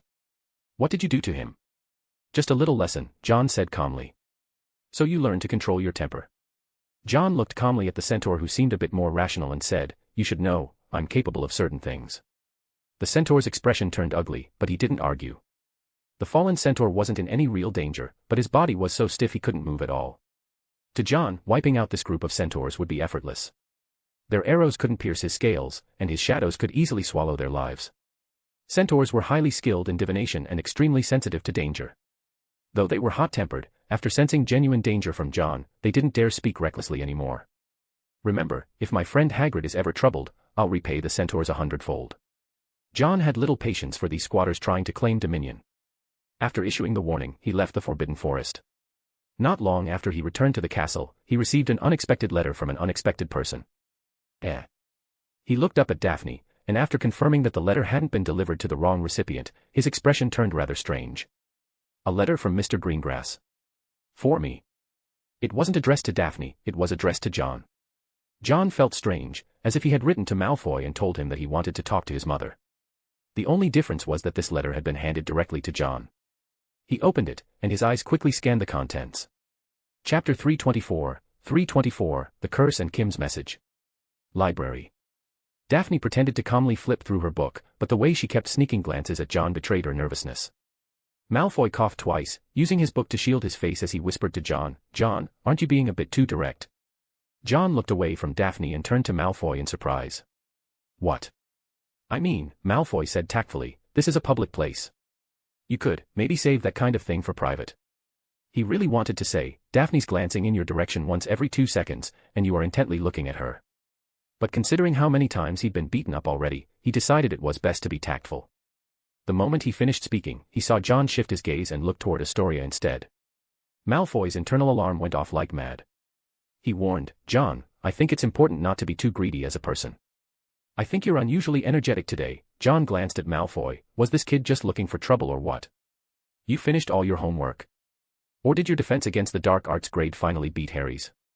Malfoy. That's just stabbing straight into someone's heart, isn't it? Staring at the mountain of assignments before him, Malfoy let out a long, sorrowful sigh, the perfect image of someone lamenting life's suffering and how fleeting joy is. Astoria poked her older sister and quietly asked with a complicated expression, "Sister, did you succeed?" "Don't talk nonsense." Daphne slapped a hand over her younger sister's mouth. That last embarrassing misunderstanding had kept her from daring to walk next to John for several days.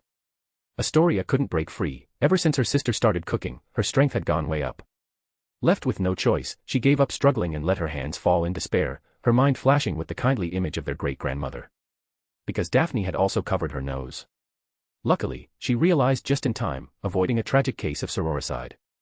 John's fingers tapped rhythmically on the table, thunk, thunk, each tap drawing attention. The Greengrass family, he murmured, deep in thought. His mind drifted to the letter he'd received the previous day. Mr. Greengrass had read about him in the paper. He'd asked John to keep an eye on his two daughters.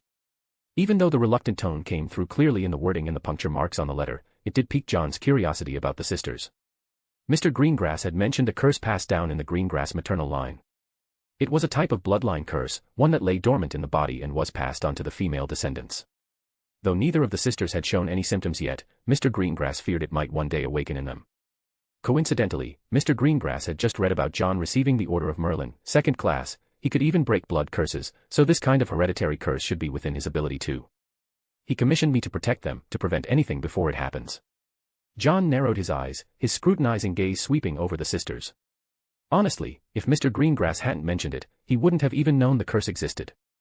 This particular curse drastically shortened one's lifespan. Those afflicted would die before the age of 30. Daphne was 15 now, which meant half her life was already over. A more thorough examination is needed. He was deep in thought, completely unaware that the look in his eyes was making Daphne squirm. Just as she was reaching her limit, John's badge gave a slight tremble. He snapped out of it and tapped the badge. His expression changed instantly. He stood up and quickly left the library. This sudden move made both Daphne and Malfoy frown. Malfoy also tapped his badge and asked Daphne, "Did you get a message?" Daphne shook her head. No. Could it be Percy? These days, most of their communication was done through the group chat. And the only one who would send a private message like that was Percy. Fleur, though she was outside the school, mostly used the group chat to complain about Silverhand Angel investments. Completely unaware that her boss was right there in the group chat. It could be the other one, Daphne reminded him. Besides Percy, they had another teammate outside the school. Kim Ladisley. Although Kim rarely spoke, they all knew he was working on something. Something John had forbidden them from getting involved in. In the Constellation Society's secret chamber, John stared at a map, deep in thought. Several locations were marked, but none of them had what he was looking for. The only one left is that place.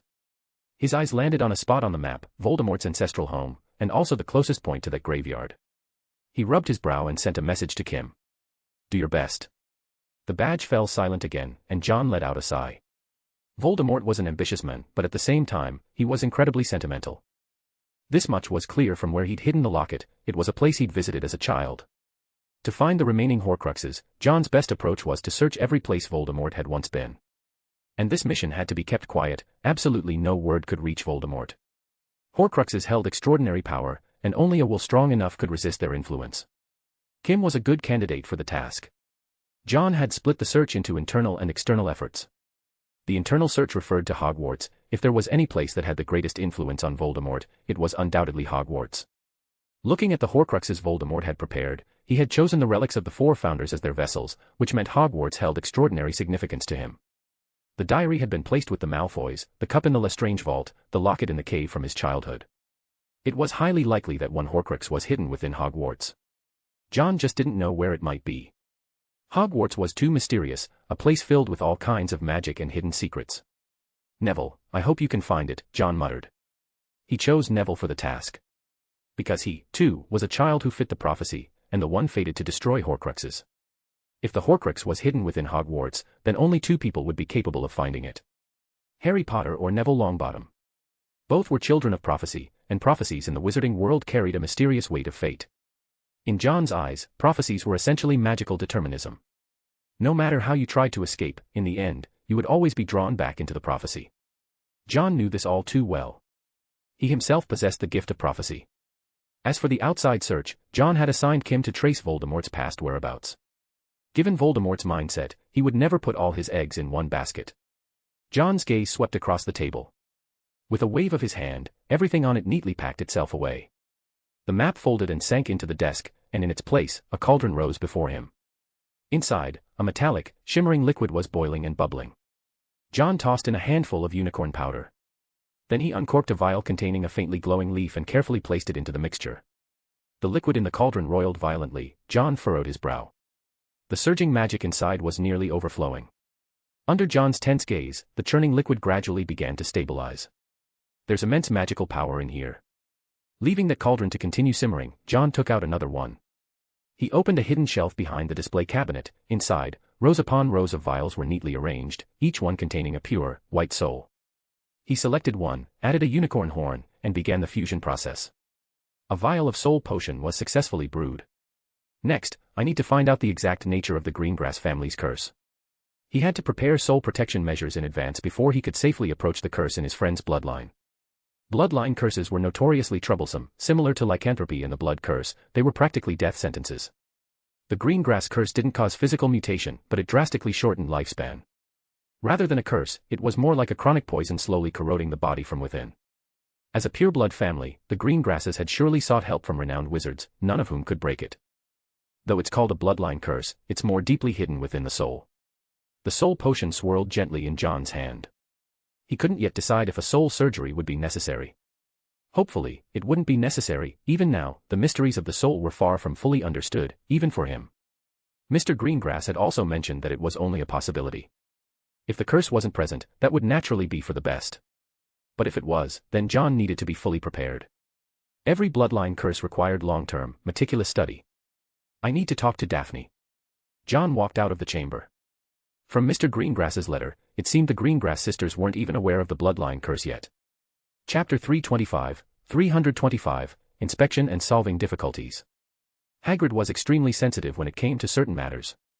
After Umbridge finished inspecting each professor's teaching performance, she eventually set her sights on Hagrid and Trelawney. As unpleasant as her character was, Umbridge's eye for weakness was razor-sharp. There were only 2 truly unqualified teachers at Hogwarts, and she'd managed to sniff them both out. This left Hagrid incredibly nervous during his lessons.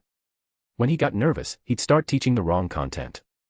And when he realized he was teaching the wrong thing, he'd get even more nervous. It was a vicious cycle. The moment he spotted Umbridge in class, he felt like he could already see himself being thrown out on the street. Last time, after getting pelted with 10 dung bombs by Peeves, Umbridge had been fuming with rage. She tried to get Dumbledore to expel Peeves, but obviously, she was flat-out rejected. That only made Umbridge even more hostile toward anyone associated with Dumbledore, and poor Hagrid just happened to walk straight into her line of fire. John, watching how Umbridge was deducting points, could be quite sure that Hagrid's evaluation score was definitely below 60. Out of 100, anything under 60 was a failing grade. After class, Hagrid was completely deflated. He clutched a mug the size of a small barrel, guzzling down alcohol. The Golden Trio tried to comfort him, but he just told them not to come by after dark anymore. He was afraid they'd get dragged down with him. As if he could already see the day he'd be kicked out, Hagrid couldn't help but wipe away a tear. When John arrived, Hagrid was muttering complaints about the Ministry of Magic. A tankard teetered dangerously at the edge of the table. Just as it was about to hit the ground, John caught it. Fong ran over to John, nudging him for some dog food. John poured out 2 bags for him, then glanced at the suit of armor. The armor he had given Hagrid was proudly displayed in the center of the room, clearly treasured. John, Hagrid stood up groggily, and John could practically hear the booze sloshing in his gut. What brings you here? You forgot to feed the Thestrals today. Oh. Setting the mug down casually, John said, Don't worry, Hagrid. You'll be fine. A gust of wind from the opening door blew straight into Hagrid's face, making him wobble so hard he nearly fell over. Seeing that the men looked ready to pass out, John had no choice but to leave first. As he stepped outside, he found Daphne standing there, clearly nervous. John sighed helplessly. Looks like Hagrid's already drunk. Even through the door, Daphne could smell the overwhelming stench of alcohol. She frowned slightly, trying not to show it, then asked in confusion, Why are we here? John had asked her to come out here. It seemed like he had something to talk about. Daphne suddenly thought of a possibility, and her cheeks flushed. Is it something you can't say in the Constellation Society? She regretted asking the moment the words left her mouth. It made her sound like she didn't want to be alone with John. John didn't seem to mind. Tossing a slab of raw meat to a baby thestral, he replied casually, "It's not convenient there." Not convenient. Daphne's heart began to pound like crazy. She looked at John nervously, but with a flicker of anticipation. This place isn't convenient either. We need to go deeper in. John glanced around, then headed toward the forbidden forest. Daphne quickly followed. The deeper they went, the more nervous she became. At last, they arrived at the old Acromantula den, the place where Sirius Black had once been held captive. The prison cell inside was still intact. John cast a muffling charm at the entrance. Daphne's breathing grew rapid. In a place this remote, just the two of them, a boy and a girl. As a precocious child raised in a Western country, Daphne's mind instantly began to conjure up certain thoughts typical for her age. Her hands nervously twisted the hem of her robe, and she bit her lip. "Daphne, there's something I need to tell you," John said, stepping in front of her.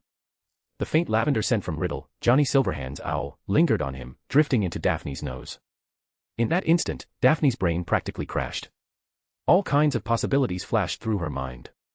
"This is something important," John said solemnly, taking a deep breath. "It concerns your sister." "My sister?" Daphne's gaze instantly sharpened. Something seemed to click in her mind, and all the color drained from her face. She spoke, almost in disbelief. "Don't tell me you like. Have you heard of the bloodline curse?" John asked. He seemed to think she had just said something, glancing at her in confusion. "What did you say just now?" "Nothing." Daphne's brain raced to recover. The color quickly returned to her face, and she forced a smile, changing the subject. "What's a bloodline curse?" "A curse passed down through the family, similar to a blood curse." John was a bit puzzled by how fast Daphne's expression had changed, but dealing with the bloodline curse was the priority right now. He said seriously, "I need your cooperation for a checkup. It might be quite troublesome." "I'm willing," Daphne said, looking into John's eyes, then suddenly noticed something and quickly asked, "You think I might be cursed?" "You and Astoria both might be," John replied gravely. "It comes from your maternal side, a hidden curse. The sooner we treat it, the better." "What do I need to do?" Daphne glanced around. The fact that John had brought her all the way out here instead of doing this in the Constellation Society meant Hogwarts wasn't a convenient place for it. Could it be that this checkup required some other kind of action? If it were John, she wouldn't exactly mind. Daphne blushed. John noticed she had agreed. Looking pleased, he stepped closer. Under Daphne's gaze, he took out his wand. "I need a bit of your blood, and I need you to lower your mental defenses against me." "That's it?" Daphne asked in confusion. Now John looked confused. "What else would it be?" "Then why did you ask me to come here?" Daphne fired off the ultimate question. John didn't even hesitate, replying as if it were the most natural thing in the world, "It's quiet here, and we won't be disturbed. The Constellation Society could work too, but this concerns the secrets of the Greengrass family." He was thinking of Daphne's privacy. After all, a curse like this was a personal family matter. A flicker of disappointment passed through Daphne's eyes, but John had already begun the examination. He drew a single drop of Daphne's blood to search for signs of the curse. Suspended in his palm, the droplet rapidly dried up, its vitality drained away. Daphne felt a bit dizzy, as if her energy had been siphoned out of her. John's brow twitched, a bloodline curse. Radi, ad animum. Daphne suddenly felt light as air. When she looked down, she saw her own body lying on the ground. She was in a state of astral projection, soul separated from body. The sensation was strange and wondrous, and at the same time, her soul was completely exposed before John. John's expression, however, was grim. The curse was hidden deep within her soul. A soul surgery. No, that won't do. The curse was clinging to her soul. If he wanted to cure it, he would have to perform soul surgery again. This wasn't a simple matter, he needed to make much more thorough preparations. He guided Daphne's soul back into her body. John closed his eyes and thought in silence for a moment, working out the best solution. The curse is attached to your soul. Maybe because the time hasn't come yet, it's not active. That wasn't good news. The curse seemed to be in a dormant state, while like this, it had almost completely fused with the soul. The best method would be to wait until the curse became active, otherwise, soul surgery couldn't remove it. Mr. Greengrass had mentioned that this curse was probabilistic, he didn't know when it would activate either. The only thing certain was that after the age of 30, the curse's activity would drop to near zero. A dormant period. The ideal time for treatment is when the curse first becomes active, John told Daphne. If it appears before age 30, it's fatal. Just hearing that the curse existed made Daphne's heart tighten. But there was still another female in the Greengrass line. She thought of her younger sister and asked anxiously, "What about Astoria?" She needs to be examined too. But most likely, she has the curse as well, John said. He didn't think it was a probability-based curse at all, it was more like everyone had it, but it hadn't been triggered yet. Originally, he'd planned to treat Daphne first, then use the results to determine the treatment process for Astoria. But now, it seemed he had no choice but to medicate directly. A few days later, Astoria was also confirmed to have the curse. And hers was already slowly awakening. The soul potion John had prepared earlier was now unusable. While it healed the soul, it would only strengthen a curse that was bound to the soul. So, he began scouring books and research papers, trying to find a method to remove the curse before severing the soul. Because of this, he had been missing for nearly a week. Umbridge was furious and tried to stir up trouble, but Slytherin House shut her down. After all, every one of these kids had powerful backers. Umbridge couldn't do a thing. None of the professors were concerned either. That student. He could graduate early if he wanted. Midnight. John was deep in the restricted section, searching through books on soul theory. In the magical world, curses were notoriously difficult to deal with. Gringotts even had an entire profession dedicated to curse breaking, used mainly for ancient tombs. Bloodline curses were among the most troublesome of them all. John put down another book, brow furrowed tightly. Chapter 326, From Death Comes Life. February. Malfoy was still going out of his way to provoke Harry on a regular basis. The Constellation Society continued operating as usual. Dumbledore's army was still training regularly. Everything seemed to carry on in an orderly fashion. Umbridge had made discipline at Hogwarts unbearably tight. Things had gotten so bad that even the staff had stopped talking in the staff room.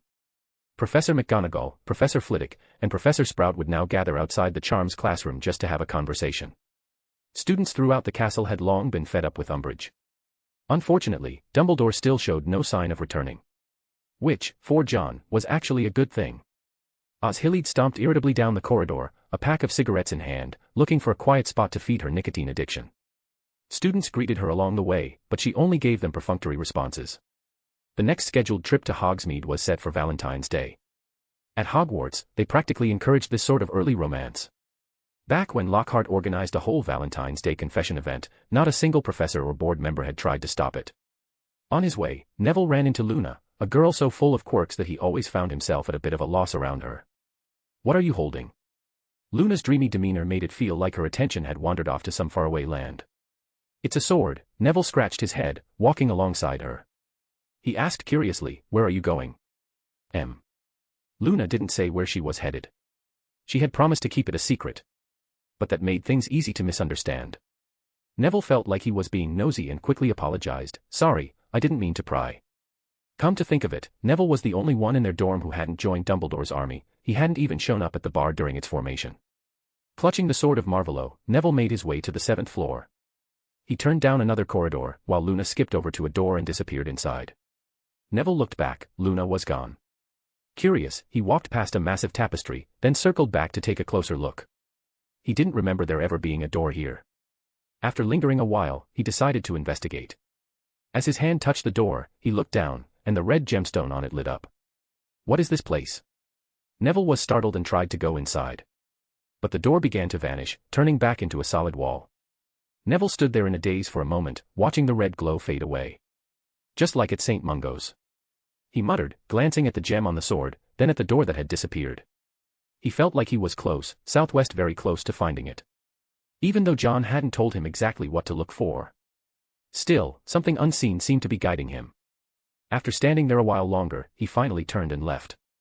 Meanwhile, John's research had hit a dead end. He swept the parchment off his desk and sat there, rubbing his temples. This curse is different from a regular blood curse.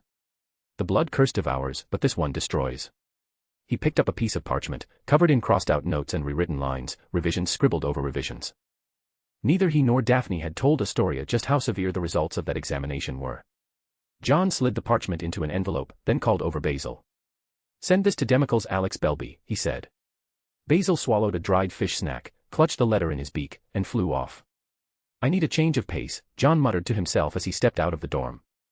As he passed by the common room, he saw Malfoy playing gobstones with Goyle and Crabbe. The loser of the game would be sprayed with foul-smelling liquid, and Goyle, who reeked terribly, looked like he had lost quite a few rounds. The Slytherin Quidditch team was taking a rare break, all gathered together relaxing. John left the common room and walked down the corridor. He wasn't headed anywhere in particular, just out for some fresh air and perhaps a bit of inspiration. As he walked, he eventually found himself at the covered bridge.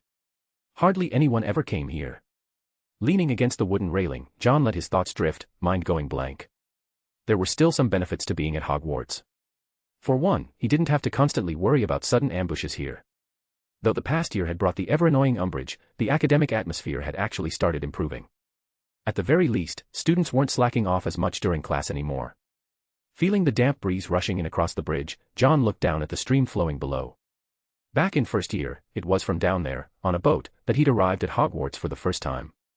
Feels like it's been a lifetime, John murmured, a trace of exhaustion flickering in his eyes. He looked up just in time to see a barn owl flying toward him. The owl landed on the bridge's railing and handed John a letter. Once its delivery was complete, it quickly took off and vanished into the distance. No sender. John stared at the envelope. It was pitch black, almost no one used that color for correspondence. After checking carefully and confirming there were no curses or enchantments attached, John opened it. Inside was a small, elegant card with only a single sentence written on it, "From death comes life." John's pupils contracted as he stared at the card. He drew his wand and pointed it at the paper. Revelio. Under the spell, the card remained unchanged, no hidden text, no invisible ink, no secret charm. John took a deep breath, the fingers holding the card trembling slightly. Who could it be, he muttered, staring at the words on the card, a thought surfacing in his mind. Who had sent this unsigned letter? He thought about the things he had been planning. Ruling out the few who were in the know, John suddenly felt the urge for a glass of water, to clear his mind. Carefully, he placed the card into his pocket and gazed off into the distance. Some things, even if you know they're impossible, you still have to try. The black envelope drifted down into the water, floated for a moment, then slowly sank. At that moment, a pleasant sound like fairy music rang in John's ears. A phoenix soared down toward him, carrying another envelope. Dumbledore. There was only one person who could send a phoenix. A flicker of wariness flashed in John's eyes as he opened the letter. I hope we can have a meeting. The password is, Fizzing Wisby. Dumbledore had sent him an invitation. John glanced at the phoenix, who was looking right back at him. Fawkes tilted his head slightly, patiently waiting for John's reply. The letter in his hand ignited, burning away in a soft flash. John reached out and gently brushed Fawkes's feathers, chuckling, why not? Receiving his reply, Fawkes took flight and soared away. John watched the phoenix disappear into the sky, then opened his palm to find a single feather resting there. Expression unchanged, he slipped his hand into his pocket. He had expected this day would come. Dumbledore wanted to have a talk. John had thought Dumbledore would have reached out before Christmas, but the man truly had patience. He walked to the ugly stone gargoyle crouched silently. Leaning in, John whispered, Fizzing Wisby. The stone beast jumped aside, revealing the passageway. Walking in and ascending the spiral staircase, John soon arrived at the headmaster's office. He knocked lightly, and Dumbledore's voice came from inside. Come in. Pushing the door open, he stepped inside, the eyes of the past headmaster's portraits all turning toward him. Look who it is. The finest of Slytherin, shouted Phineas Nigellus Black. As a former Slytherin headmaster, he offered John a friendly smile. Though the portraits weren't the real people, they all carried echoes of their original magic, and their personalities were almost identical to their living selves. Phineas felt proud of John's excellence. Dumbledore looked up from the silver instruments before him. Fawkes had already returned and perched quietly on his stand. The sorting hat, though lacking eyes, still gave John the eerie feeling that it was watching him. John, Dumbledore tapped one of the instruments lightly, and the swirling mist above it dispersed. He stepped over to his desk, extended a hand invitingly, and said, Please, have a seat. It's been a while since your last visit. John gave him a cold glance as he sat down. The last time he'd been here, he had tried to steal the time turner. He'd failed. Dumbledore could have expelled him for that. But he didn't. Mercy, in such excess. It bordered on indulgence. John let out a faint, mocking chuckle. He approached the desk and sat, his eyes falling on something placed atop it, his expression briefly stunned. I think it's time we had a talk, Dumbledore said gently, having been watching John's face the entire time. Albus Dumbledore and John Wick, he added, voice warm. Not as headmaster and student, not as elder and youth, just a conversation between equals. Between friends. He exuded genuine goodwill and sincerity. John finally looked up at Dumbledore. The old face seemed even more lined with age. Trying to ease the stiffness in the air, Dumbledore chuckled and said, Valentine's Day is coming. The school doesn't openly encourage it, but we don't oppose students falling in love either. He gave John a playful wink. I imagine the love letters confessing to you must be close to overflowing your drawer. Thanks for your concern, John replied coolly, his expression unchanging. You must have had so many back in the day your hands went numb from reading them. Perhaps I did, Dumbledore replied shamelessly. Bringing up teenage romance as an icebreaker didn't seem to be the best idea. Dumbledore looked at John intently, his gaze kind and soft. John, have you discovered something about Voldemort? John's eyes flicked, barely noticeably, toward the silver device on the desk. He raised an eyebrow and asked, What are you referring to? Do you remember what I once told you? Dumbledore's eyes took on a wistful look. At the time, I said you were a true Slytherin. But I think I may have been wrong. Dumbledore studied John closely and shook his head. You're not just a Slytherin. You carry the qualities of a Gryffindor as well. Even I make mistakes sometimes, Dumbledore said, rising to his feet and bowing his head to John. And for this one, I owe you an apology. For the injustice suffered by a student who deserved fair treatment, all because of the foolishness of an old man. John's expression shifted subtly as Dumbledore bowed his head. It was as if he was taken aback by the headmaster's unhesitating admission of fault. Dumbledore pushed the object on the desk toward him, the golden chain scraping harshly against the surface with a shrill sound. Magic isn't all-powerful, John. A time-turner. What John had failed to retrieve when he'd once snuck into the office was now being handed to him effortlessly by Dumbledore. Dumbledore spoke earnestly, You're different from Voldemort. You have what he never did. You possess the most mysterious power in this world, love. Heh. Is that so? Staring at the golden hourglass, John's lips curled into a smile, whether self-mocking or bitter, it was hard to tell. He reached out and touched the time-turner, feeling its solid weight in his palm. He took a deep breath, suppressing the surge of emotion rising in his chest. Dumbledore, John looked him straight in the eye, Tell me, do you regret it? Without waiting for an answer, John continued on his own, Too bad. I don't. He grinned, a sharp and unsettling smile. Because I'm a Slytherin. I always repay what's owed. As his words fell, a dozen owls burst into the headmaster's office, carrying stacks of letters. Dumbledore picked one up and tore it open, his eyes scanning the contents before lifting his gaze in shock toward John. Gringotts exploded. Chapter 327, Gringotts Explosion and Roaring Dragon. Gringotts. Ragnarok walked ahead nervously, three figures shadowing him closely like specters. He picked up a small jangling bell and shook it, ding ding ding, the crisp sound making the nearby Australian opal eyes back away in fear. They arrived in front of the Lestrange vault. Ragnarok reluctantly reached out and slid his finger across the door. Hurry up and open it. A voice full of hostility rang out. Ragnarok was hit by a red spell and cried out in pain. Calm down, Bellatrix, Amicus Caro tried to rein in the frenzied woman. Bellatrix looked somewhat like Narcissa, but her entire aura radiated madness. Over a decade in Azkaban had taken her already unstable personality and twisted it into something even more terrifying. She twirled her wand and pointed it at Amicus, screaming, Shut up. You don't get to tell me what to do.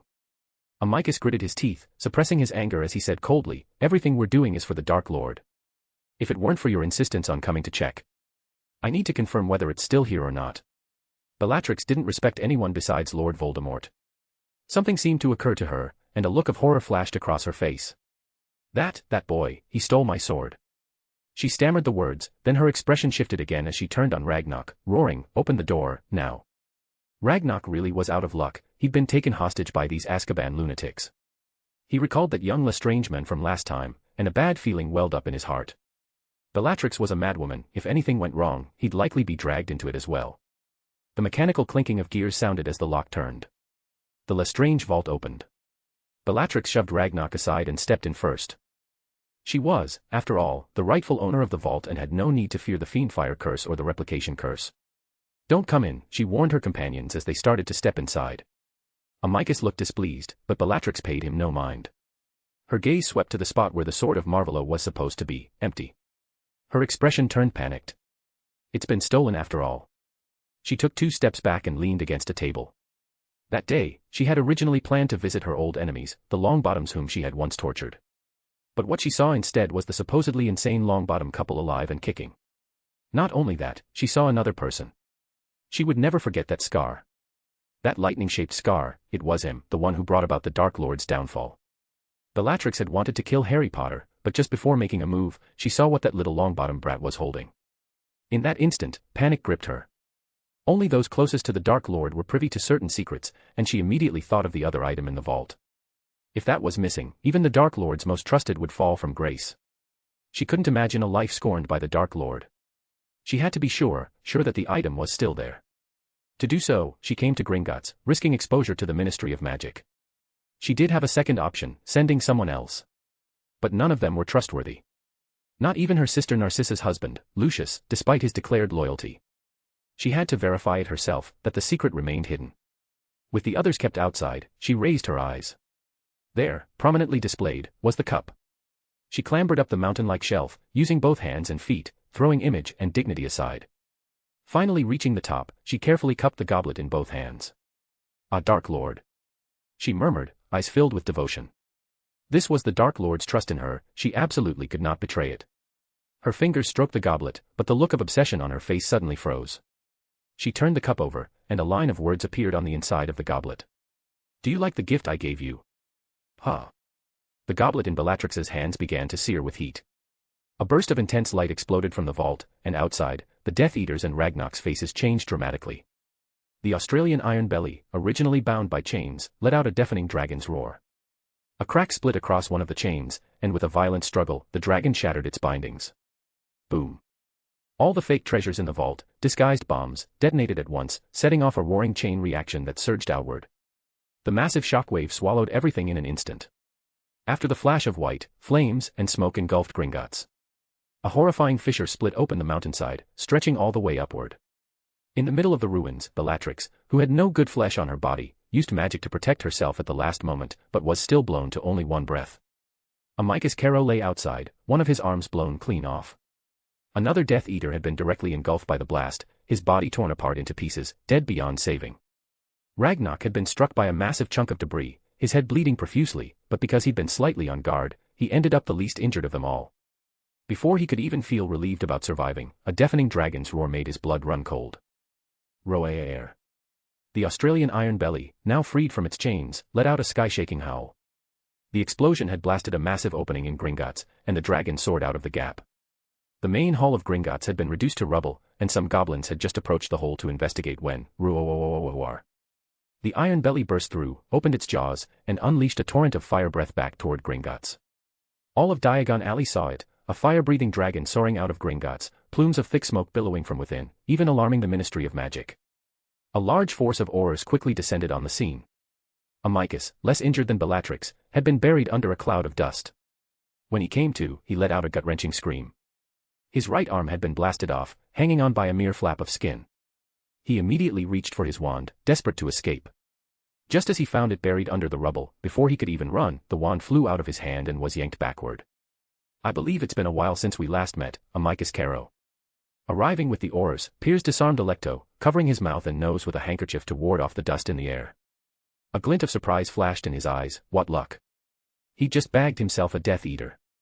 He was about to say something when, out of the corner of his eye, he spotted someone in what used to be the Lestrange vault, a figure burned all over with blast-ended script venom, bones practically shattered. A windfall. Not one, but two dropped from the sky. Ha! Delighted, Piers stepped forward and stood over the figure. The burns were extensive, but half the face was still recognizable. With a beaming smile, he greeted her, Bellatrix Lestrange. Bellatrix turned one bloodshot eye toward him, and Piers said with mock regret, "You used to be quite the beauty, you know." Bellatrix rasped from her throat in a hoarse whisper, "Master.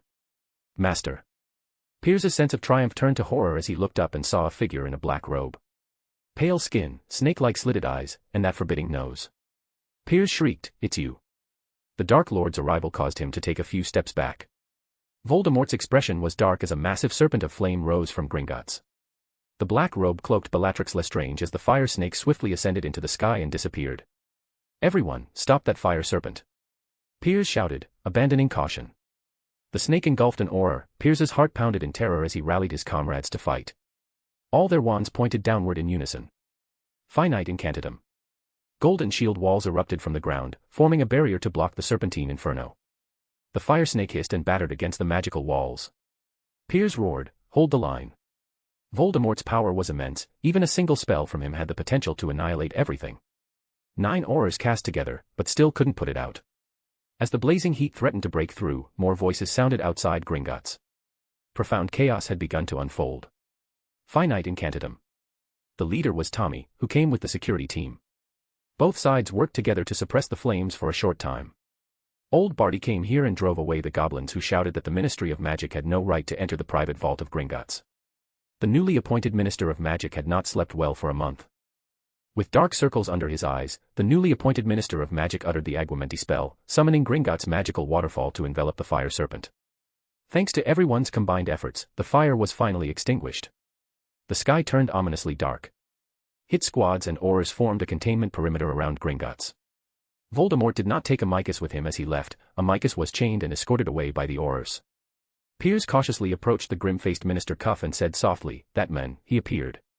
Minister Barty's expression darkened further as he asked in a deep voice, "What happened with the explosion?" Piers relayed what he'd learned from Ragnarok under questioning. The goblin Ragnarok was taken hostage by Bellatrix and other Azkaban escapees. After he opened the Lestrange vault, a massive explosion was triggered soon afterward. Also, he added, the goblins protested en masse. The Ministry's intervention in Gringotts did not sit well with them. Humph, greedy lot, Minister Barty snorted coldly. Many Muggles have seen the fire dragon emerge from Gringotts. Under wizarding law, that is illegal dragon breeding. Piers's eyes lit up. Only the minister could pull a move like that, flipping the situation in an instant. "And the reporters?" he asked. "Not the right moment yet," Minister Barty replied vaguely. Piers, being a good subordinate, understood his cue and prepared to go handle the press. "Thanks to your Silverhand security detail for the assistance," Barty said, shaking Tommy's hand. His expression lightened slightly. He lowered his voice and asked, "Where is Sir Silverhand?" Tommy kept her expression neutral and replied with a slight smile, "My lord has many matters to attend to."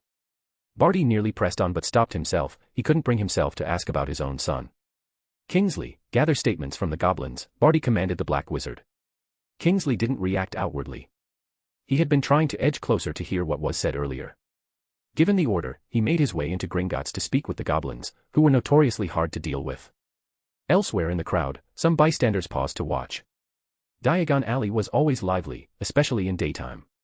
Tonks and Lupin exchanged concerned glances as they worked on the perimeter. Both wondered what serious incident had taken place. Chapter 328, The Order of the Phoenix and the Death Eaters. Members of the Order of the Phoenix were all stirred by the explosion at Gringotts.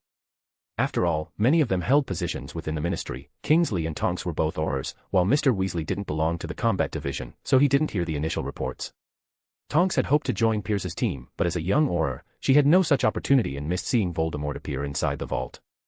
Kingsley, however, was senior enough, and conducted himself with the utmost respect toward the minister.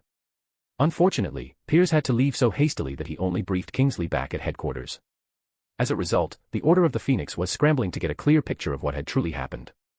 Reporters, like sharks sensing blood in the water, swarmed the scene. Everyone wanted first-hand information, and Piers, acting as spokesperson, stepped forward to handle the press. He remained composed. This time he had an ace up his sleeve. They had also made a significant arrest, and that would help spin this disaster into a positive. Piers announced. This incident was caused by escapees from Azkaban who took Gringotts staff hostage, proceeded into the vault, and detonated explosives, resulting in the massive explosion. Thanks to the collaborative efforts of the Aurors, the offender, Amicus Caro, has been successfully apprehended.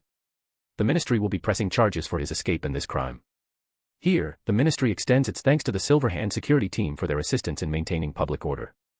The Ministry will provide medical care to those injured in the incident. Piers smiled calmly, speaking with flawless precision. He made no mention of Death Eaters or Voldemort, but did not shy away from identifying Amicus by name. Everyone already knew this was the work of a former Death Eater. And yet, the Ministry's swift response gave the public a great sense of security.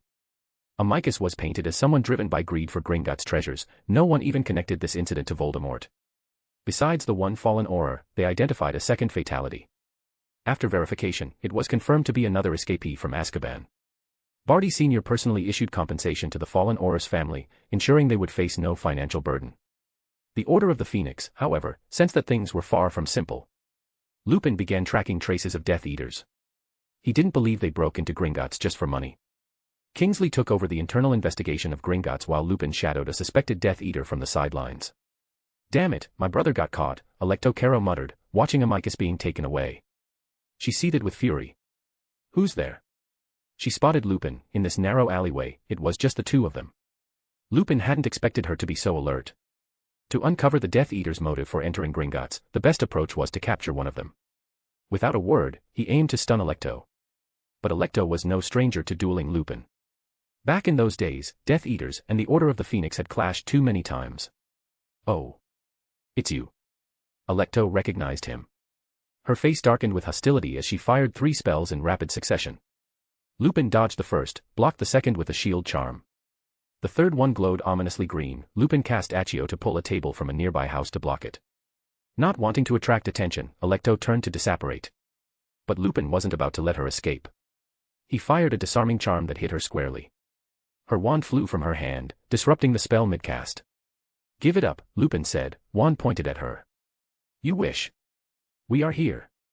The ground beneath Lupin gave way. He plummeted into a hidden pit as the earth crumbled beneath him. Explosions rang out all around. Several Death Eaters appeared, and Alecto seized the chance to retrieve her wand. Travers, one of the Death Eaters, began conjuring an Avada Kedavra, but was swiftly interrupted. Impedimenta. It was Tonks. She had arrived, and not alone. Moody had also come, his magical eye spotting Lupin being surrounded. The Order of the Phoenix clashed with the Death Eaters. Moody. Rodolphius Lestrange sneered. After all, it was the Order who had thrown them into Azkaban in the first place. Moody growled, "What kind of twisted plan are you lot pulling?" The Death Eaters glared daggers at the Order. Rodolphius snarled, "So it was you lot. You set us up, didn't you?" "What?" Before Moody could get more answers, the Death Eaters all disapparated. Tonks helped pull Lupin out of the collapsed pit. The two of them exchanged a look, both bewildered. "What setup?" Lupin asked, full of doubt and suspicion. "Don't tell me that explosion wasn't caused by the Death Eaters." "We can't be certain," Moody growled, the scars on his face looking especially menacing. "We'll have to ask Dumbledore first." Patfoot. A dog ran over, and Lupin called out. Sirius transformed back into his human form, grumbling, "Those bloody Aurors locked the place down so tight, even a dog couldn't get in. But I did catch a familiar scent." His expression turned dark with hatred. Bellatrix. That mad hag wasn't caught. Looks like the explosion might have been aimed at the Death Eaters. They all shared many doubts about the incident, but unfortunately, no one could give them answers. For now, they could only wait for Kingsley to get testimony from the goblins. They dispersed on the spot, careful not to act too familiar with each other. After they left, a door creaked open. Gus Fring stepped out, patting his chest and saying, "That was intense. A bunch of Death Eaters, and some other lot, and even that old bastard Moody." He wore a sly, satisfied smile, clearly up to no good. At his feet, a Canute rolled by. He picked it up and wiped it on his clothes. "My rich boss is going to be very happy to fund this." Stuffing the Canute into his pocket, he strolled off in high spirits. A young man with an Asian face stepped out from another door, startled. "This is what you meant by making big money?" "Don't underestimate it," Gus Fring replied. "These folks are generous. One job can rake in a whole bunch of galleons." He tilted his head at the young man and smiled. "If it weren't for you wanting to make more money so your little brothers could live better, I wouldn't have brought you along. Just getting over here cost a fortune in port key fees," he grumbled. The young man stayed silent. It was indeed a quick way to make money. And more importantly, no fighting was involved, just keeping a close eye on certain people for their wealthy benefactor. "I'm a merciful wizard, after all. Never liked fighting and killing," Gus Fring muttered. The young man followed behind him. The two of them left together. Gringotts sat on the border between Nocturne Alley and Diagon Alley. When the explosion happened, Tommy responded quickly and arrived at once. Partly to help, of course, but more importantly, he was following his boss's orders. John had once said, the day Gringotts blows up, Tommy was to go check out the aftermath immediately. And now, the results were in. One Death Eater was dead, one was captured with a severed hand, and another had been rescued by Voldemort himself. When Pierce mentioned Voldemort had personally appeared, Tommy was shocked as well. If the Ministry personnel hadn't arrived in time, Pierce might not be alive now. Having brushed shoulders with death, even the head of the Aura office couldn't help but feel rattled. At least now no one will try to steal credit from you. Barty Sr. returned to the Ministry first. Pierce delegated the scene cleanup to his subordinates and went with Tommy to a bar in Nocturne Alley for a drink. One was Johnny Silverhand's right-hand man, the other was Barty's. Both of them handled messes, they had a sense of camaraderie born from shared burdens. Tommy poured Pierce a drink. Pierce's hand trembled slightly as he accepted it, and he smiled bitterly. The Death Eater's motives for appearing at Gringotts remain unclear. The goblin raring doesn't know either.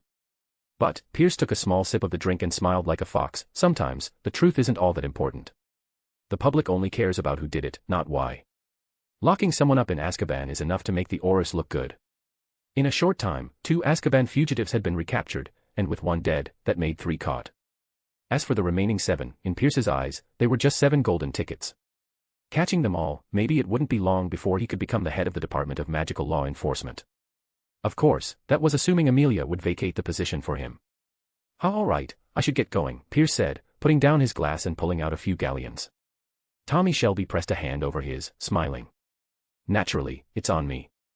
Pierce chuckled and left cheerfully. Chapter 329, Bounty, Money, and Retaliating Harder. Tommy placed 2 galleons on the table and said to the waiter, "Money's a wonderful thing." The young waiter grinned. Tommy didn't leave the bar, instead, he got up and pushed open an oak door inside the bar. Behind it floated clouds of colored smoke. Each bubble popped and turned into a swirl of rainbow mist. Loud music blasted inside, and the room was filled with all kinds of wizards. Some were chugging drinks, others sipping casually. A few were locked in heated debates, faces flushed red.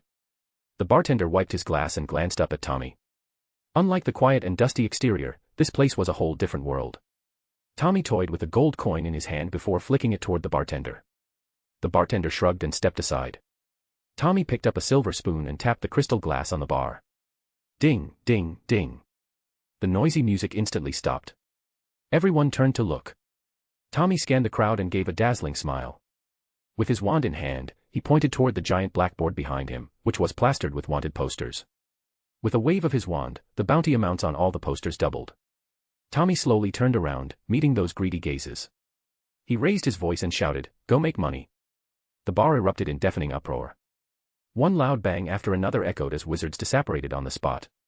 They were all desperados, dancing on the edge of a knife. What kind of money wouldn't they dare to take? One Death Eater alone could earn them a fortune. They were like starving wolves, scouring for the scent of gold. Only Sir Johnny Silverhand, the king of Knockturn Alley, could grant them refuge in the shadows. Dumbledore's expression shifted several times, even knowing John was right in front of him. Owls flew in one after another, bringing letter after letter. Gringotts' explosion. The capture of Amicus. A dead Death Eater. Bellatrix Lestrange. Voldemort. Sigh.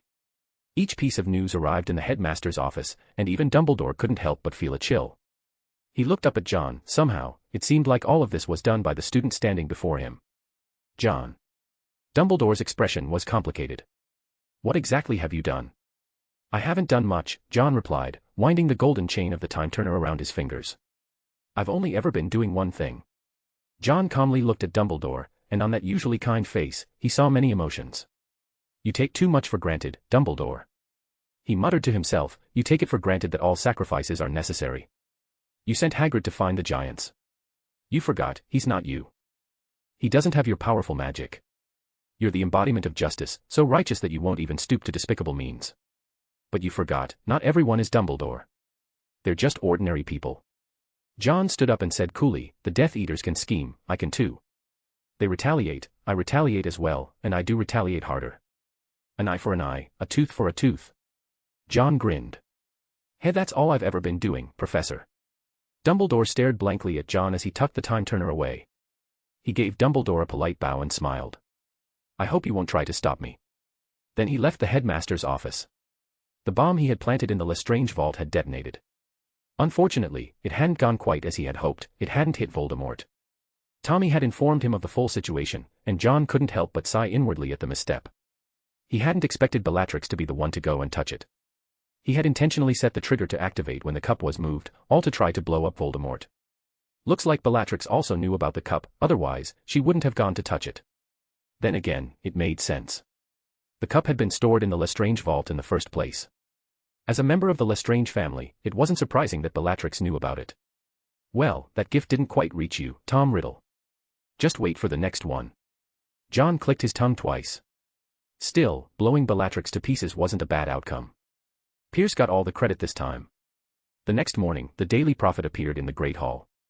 Everyone was heaping praise on the ministry for its efficiency. Ron, who had previously said the ministry only got lucky catching that escaped Death Eater, was now thoroughly slapped in the face by reality. It hadn't even been that long, and already the second escaped convict had been captured. And thanks to that huge explosion, one Death Eater had even died. For the trio, who knew about both the Order of the Phoenix and Voldemort, this was the best news imaginable. Hope all the Death Eaters die off, Ron muttered. Harry was on the verge of a breakdown from Snape invading his mind every week, he looked absolutely exhausted. Snape's tutoring method was terrible, he just barged into Harry's mind and forced him to resist. Harry didn't feel any improvement, if anything, it had only made things worse. Especially last night, he had almost ended up in the hospital wing. He could clearly feel Voldemort's rage, as if something deeply precious had been stolen from him. After reading the newspaper, he immediately understood why Voldemort was so furious. At the same time, he noticed the article about Silverhand Johnny's security team and couldn't help but exclaim in surprise, "It's them again, Johnny Silverhand's people." Ever since Barty Sr. became Minister of Magic, the papers had been full of stories about Johnny Silverhand's people helping out. The Ministry's relationship with Dumbledore was still murky, and that definitely had something to do with Johnny Silverhand. There was one possibility. Harry suspected that Barty Sr. might be following Johnny Silverhand's orders. And Johnny Silverhand's dissatisfaction with Dumbledore might very well be due to the title of the Second King. He didn't say it out loud, Hermione would just say he was crazy. Instead, he brought up his training sessions with Snape. Hermione was aware of Harry training with Snape and said, "Maybe it's a bit like getting sick. Like with a cold, it has to get worse before it gets better." Ugh. It's Snape's tutoring that's making it worse, Harry argued firmly. It hurts like hell, and I hate that corridor. Almost every time he dreamed, he saw that corridor and that door. This isn't a joke. Hermione snapped. Dumbledore doesn't want you dreaming about that corridor. That's why he asked Snape to teach you a clemency. You need to try harder. I am trying. Harry said angrily. Why don't you try having Snape poking around in your head? It's not a fun experience. Maybe. Ron started to say. Hermione shot him a glare, clearly saying spit it out already. So Ron launched into one of his conspiracy theories, maybe Harry's failure to block his mind isn't his fault. Hermione froze. What do you mean? Maybe Snape doesn't actually want to help Harry, Ron said meaningfully. Maybe he's actually trying to pry Harry's head open even wider so you know who can. Don't talk nonsense. Hermione snapped. How many times have you doubted Snape, and when have you ever been right? She thought Ron's suspicions were always baseless, especially now that Snape had joined the Order of the Phoenix and was working for Dumbledore. He used to be a Death Eater. Ron said stubbornly. And we've never seen any actual proof that he changed. Hermione felt utterly exasperated. What kind of idiot is this kid? She said, if you don't trust Snape, then who can you trust? Dumbledore. Dumbledore's the one who told Harry to learn from Snape, Hermione cut off Ron's second wave of brilliant insight. Harry's expression kept shifting, his eyes flickering subtly toward the Slytherin table. Malfoy had just been eating, but suddenly felt something. The moment he sensed Potter's gaze, he looked up and glared back. Harry froze. He had been looking at John, what did Malfoy think he was doing? Malfoy, however, took it as a provocation. If he'd heard even a single word of insult, he probably would have charged over already. Harry had no choice but to withdraw his gaze, his mind still echoing with Ron and Hermione's conversation. Snape had said, aside from himself, the only other person capable of using a clemency was John. That time when John entered the potions office, Snape's nervous expression. Why was Snape so afraid of me and John interacting? What exactly was he afraid of? Harry wanted to know. There were so many annoying things to deal with, and so much to do. Fifth year came with an outrageous amount of homework that kept students up all night. Between meetings and Snape's regular tutoring sessions, Harry felt more exhausted than ever, both mentally and physically. Valentine's Day was coming up. Harry was still single this year. All he could do was watch helplessly as Cho Chang and Cedric made plans to go on a date at the tea house. He felt like he didn't belong here, he should have been under a car instead. Maybe Hermione was right. I should start liking someone else, he muttered to himself. As he walked down the corridor, he spotted Ginny and was just about to greet her, Gin. When Quidditch teammate Michael Corner came up to Ginny and said hi. The way they interacted was far too familiar, more like boyfriend and girlfriend.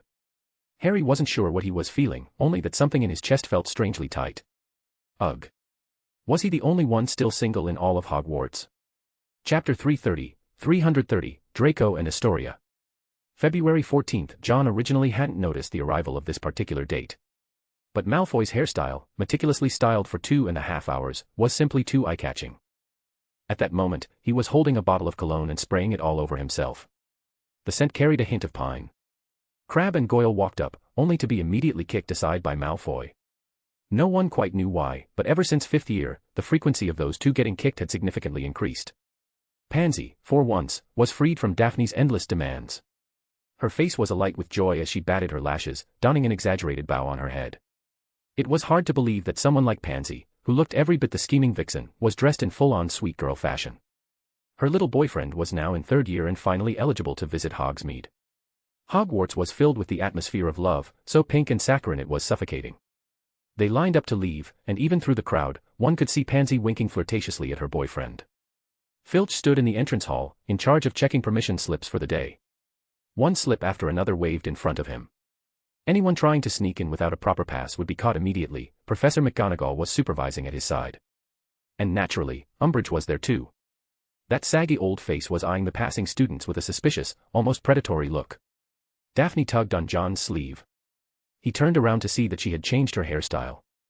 Her usually loose blonde hair was tied back with a simple hair tie, and she was wearing a white outfit, something she normally wouldn't wear. From a noble young lady, she had transformed into the image of the girl next door. John was momentarily stunned. Daphne's beautiful eyes scanned the crowd. Noticing his expression, her ears flushed red as she muttered angrily, "Astoria got a love letter." What? Yeah. That guy even asked to meet her in Hogsmeade. I have to find out which house that bastard belongs to, she growled through gritted teeth. Her own love life was still non-existent, and now someone dared try and steal away her family's precious cabbage. No way. Absolutely not. Daphne's gaze swept across the boys from the other three houses. She didn't believe any Slytherin would be foolish enough to hit on a Greengrass girl. It had to be one of the other houses. Was it Gryffindor? Those annoying meatheads were definitely likely candidates. Arrogant little boys who thought the world of themselves often had a strange charm to younger girls. Or maybe it was Ravenclaw. With Astoria being the little sister of a top student, what if she was lured in by one of those know-it-all nerds? No, wait, it might even be Hufflepuff. Daphne had to admit, Cedric was indeed an outstanding guy. Her little sister had seen him a few times, so it was understandable if she had developed some good feelings toward Hufflepuff. John watched silently as Daphne peeked her head out from behind one of the corridor pillars and reminded her, "If you don't hand in the permission slip to Filch, you're not getting out." Daphne took a deep breath and tried to appear calm as she walked up to give the slip to Filch. Filch barely glanced at it. When he saw John approaching, he pretended to examine the slip carefully and muttered under his breath, "Mr. Wick. Do you still have that coupon? The ice cream one." John thought for a moment and said, "I gave you a discount card. You can keep using it." "No, sir, Wick." For once, Filch actually looked shy. "I mean the one that only works for 2 people. John froze on the spot. What kind of situation was this? Wasn't Filch always a lonely old bachelor? He gave Filch a quick once-over. He noticed that under Filch's usual ratty robe, a corner of brand-new clothing was peeking out. On closer inspection, even his hair looked like it had been specially washed. "I think that event will have another update soon," John replied quietly. A flicker of joy crossed Filch's face. He handed back the unsigned permission slip to John. "Have a lovely time in Hogsmeade," Filch said with a smile, so cheerful that the surrounding students nearly dropped their jaws in shock. They had never seen Filch like this before. John remained expressionless as he casually slipped the permission slip into his pocket. This scene made Professor McGonagall hesitate to speak. The permission slips were supposed to be handed to the school, not kept by the students. The image of that student's parent who once flew a car into the school popped into her mind. She decided it was better to pretend she didn't see anything. After all, John never caused trouble, and his father wasn't half as reliable as John was. Umbridge wanted to step forward and catch John on something, but remembering his threats, she gripped her quill tightly and stayed rooted to the spot. The students gradually began leaving. Most of them walked out in pairs. Daphne, watching her little sister leave alone, gave a cold chuckle. That guy's being pretty cautious. Not far away, Pansy and her young boyfriend were loudly discussing plans to visit the newly opened ice cream shop, the very same one Filch had asked for a coupon for. Originally, it had been Florian Fortescue's ice cream parlor in Diagon Alley. Rumor had it they'd received an investment and started opening branches all over the country. To celebrate the grand opening, there was a promotional event, discount coupons for half off and a lottery draw. The lottery prizes were exclusive tomato and egg-flavored ice cream and maple tofu-flavored ice cream. If you had a discount card, though, you could eat any flavor of ice cream. But why did John have a discount card? That shop's really popular. Pansy's mentioned it to me a few times, Daphne said, trying to sound casual. And there's a couples week event going on. If you complete a couples task, you get free ice cream. As she spoke, her eyes couldn't help but drift from her sister and sneak a glance at John. Then she quickly added in a flustered tone, "I just heard the ice cream there tastes really good." "Then let's go try it," John said with a smile. Daphne immediately forgot all about her little sister. 5 minutes later. Daphne got her free ice cream, but her face was full of resentment. She radiated an invisible aura of bitterness. John was also eating his ice cream, a cream-flavored one. To be honest, once the flavor faded, it was really cloying. Daphne looked at the couples lined up at the couples window, where the girl gazed admiringly at her partner as he threw a dart, which landed on, kiss on the forehead, on the spinning wheel. The girl shyly closed her eyes. The boy gently kissed her forehead. Task completed. Their relationship took a step forward, and they got free ice cream. And all of that was exactly what Daphne wanted. But reality? You just skipped the task completely. Daphne protested bitterly. We don't need to go through all that trouble. But why? John casually took a bite of his ice cream and said, because this shop belongs to me. That's right, he was the one who had invested in Florian Fortescue's ice cream parlor. Not through Silverhand Angel Investments, but with his own personal funds. Daphne was devastated. Such a golden opportunity. Just then, she spotted her little sister. And walking beside her was Draco Malfoy. The two of them were heading this way. Several times, Malfoy tried to grab Astoria's hand, but each time something interrupted him at the last second. His eyes sparkled as he looked toward the newly popular couple's attraction. This was his moment. John suddenly found himself being yanked behind a nearby building by Daphne. Her eyes were brimming with murderous intent. I didn't even get to do the couple's challenge, and you little brat, think you're worthy. The hunt begins. So. Draco's the one who wrote the love letter. John said, watching Malfoy cluelessly get in line. Daphne had already gripped her wand tightly. John could already imagine what kind of disaster was about to befall Malfoy. Silently, he pulled out a handful of galleons for Malfoy. He wasn't sure if 100 galleons would be enough to treat Malfoy's injuries through goblin magic. I believe love is freedom. Malfoy stood beside John with 2 scoops of ice cream smashed onto his head, sticking up like horns, as he loudly protested. John gave a half-hearted response, freedom. Why can't she let Astoria date? What era are we living in? I'm Draco Malfoy, how am I not good enough? Malfoy wiped the melting ice cream off his face, his expression full of stubborn defiance. John hesitated to speak. He honestly felt Daphne just plain disliked Malfoy. If it had been someone else, at least not someone at the top of Hogwarts' most annoying list, Daphne probably wouldn't have stormed over and dumped ice cream on their head. John gave Malfoy a consoling pat on the shoulder. Look on the bright side, at least she didn't hit you with a hex. How was that supposed to be a good thing? Malfoy mulled it over. In an attempt to salvage his self-esteem, he turned to John. He asked, if you had a younger sister, you definitely wouldn't act like that. John smiled and shook his head, speaking earnestly, silly child, I'd shove your wand straight into your skull. Malfoy. That was a joke, right? Not sure. Better take another look. John was smiling very kindly. Yeah, it had to be a joke. Malfoy took the ice cream off his head and, with zero regard for public cleanliness, tossed it to the side of the road. Astoria had been dragged away by Daphne, leaving John and Malfoy walking together through Hogsmeade. As they passed the ice cream shop again, they saw Cedric gently kiss Cho Chang on the cheek. The moment the two completed the couple's challenge, Malfoy suddenly broke into a sprint, snatching the ice cream right out of Cedric's hands. Huh. Cedric froze, stunned, as Malfoy shouted while running, if I can't have it, neither can you. He shoved the ice cream into his mouth in one go. The spicy hot flavor made his whole body jolt, he nearly collapsed on the spot. He was numb. Completely, utterly numb. His tongue stuck out, face full of despair. My tongue's gone numb. You should be grateful Cedric didn't run over and punch you, John said casually as the two of them headed for the 3 broomsticks. There, Malfoy instantly perked up. John glanced inside and showed a knowing expression.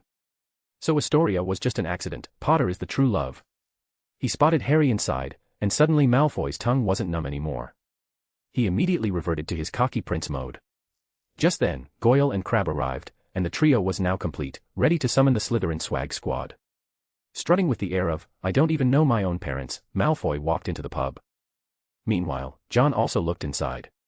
Sitting not far from Harry was a man with marshmallow white hair. Chapter 331, it's almost time. Harry was feeling down. He had come to Hogsmeade hoping to clear his mind. But then he saw Cho Chang and Cedric in the tea house, sweetly sipping tea together. The flirty and playful way they interacted, Harry had never seen that side of her. He knew then that he had no chance. Just as he had made peace with it, Hermione dragged him to the pub. There, he spotted Hagrid, whose face bore new bruises and cuts. He was drinking, his face gloomy just like Harry. Hagrid, are you all right? Harry asked, looking at the black and blue marks on his face. Me. Hagrid said. I'm fine, Harry. Hermione. Just fine. But as he spoke, his eyes remained fixed on his mug. He didn't sound fine at all. Hermione and Harry exchanged a look. After a brief silence, Hagrid suddenly said, "We're kind of the same, aren't we, Harry?" Huh. Harry was confused. I've said it before, we're outsiders. Hagrid nodded to himself, both orphans, yeah, both orphans. He took a deep gulp of his drink. Having a proper family makes all the difference, he mumbled, clearly having gone through something. My dad was a good man. Your mom and dad were good people too.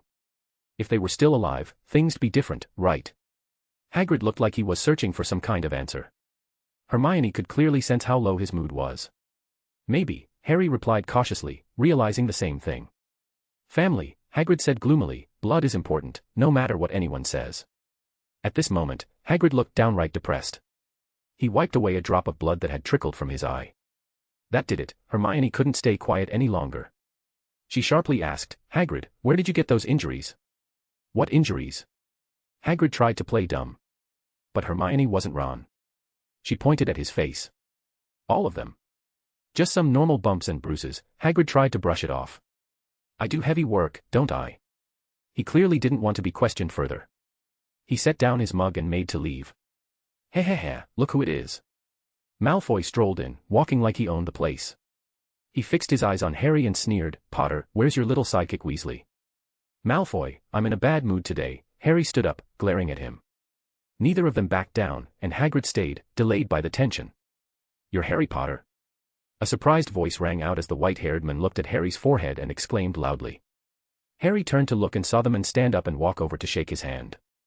Xenophilius Lovegood, Editor-in-Chief of the Quibbler. Very pleased to meet you. Only then did Hermione realize that this was the very person she had arranged to meet. The Quibbler. That joke of a magazine. Malfoy shook his head and laughed mockingly. Potter, are you about to become a comedy star? I'm not, Harry started to protest, but Hermione tugged on his sleeve. Hermione turned to Mr. Lovegood. Hello, Mr. Lovegood. I'm Hermione Granger. I know you. My daughter's friend. Miss Granger, I've come just as arranged, said Mr. Lovegood, confirming that Hermione had invited him here. That seemed to cement Harry's unfortunate title as the future Quibbler comedy star. His face turned pale. Comedy star Harry Potter. Malfoy burst into laughter. I'm not, Malfoy. Harry said irritably. No one could underestimate Malfoy's capacity for snide remarks. Hermione was at her wit's end, and Hagrid let out a low growl. Enough. With Hagrid's towering presence, the intimidation was real. Malfoy instinctively took a half-step back. His back bumped into someone. Just moments ago, Hagrid had been full of righteous fury, but upon seeing the person behind Malfoy, his head instantly turned the other way, and he tried to leave as quickly as possible. John took a deep breath, a vein pulsing at his temple. Hagrid. John. Hagrid looked terribly awkward. Seeing Hagrid's face, barely healed and already starting to bruise again, John felt it was probably time to take a look in the Forbidden Forest. Just what exactly was Hagrid raising in there? I bought you some healing potions, John said expressionlessly. They're in the cabinet next to the suit of armor. Oh, right, I got it, Hagrid mumbled like a student caught sneaking out of class, then hurriedly exited the pub. The way he scurried off, anyone would have thought a dragon was scorching his backside. Turning his head, John saw Hermione and greeted her. Hermione, what's all this? Hi, John. A voice rang out, light and melodic like a song. Luna had arrived, looking like she'd been delayed on the way. She tilted her head slightly, radiating a dreamy, spaced-out air. Luna, John looked at her, then at Hermione. You two had an appointment. Hermione nodded. John waved his hand and said, then we'll take our leave. John nodded to Mr. Lovegood, then left the pub with Malfoy. Bye-bye, John. Luna waved her little hand, and the crumple-horned Snorkack, which had made her pocket bulge, also popped its head out. Mr. Lovegood said in surprise, that's the John Wick.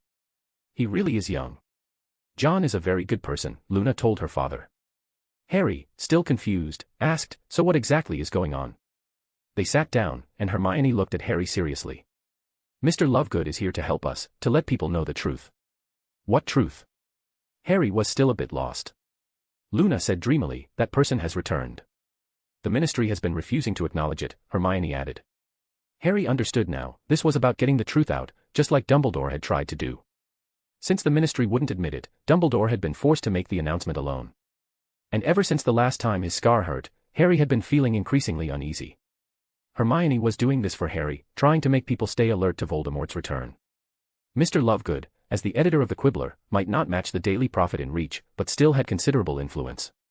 If Harry wanted to support Dumbledore, this was without a doubt the best option. The Hogsmeade trip came to an end. John returned to the castle, with Malfoy still loudly mocking Harry for becoming a comedy star. But once Daphne came back, he couldn't laugh anymore. "Trying to steal my sister and take John away," Daphne muttered. What followed was quite tragic. Malfoy got hit with a Levi corpus and dangled upside down for over an hour. The more Astoria pleaded for mercy, the harsher Daphne became. John shook his head. This was what they called the unpredictable nature of life.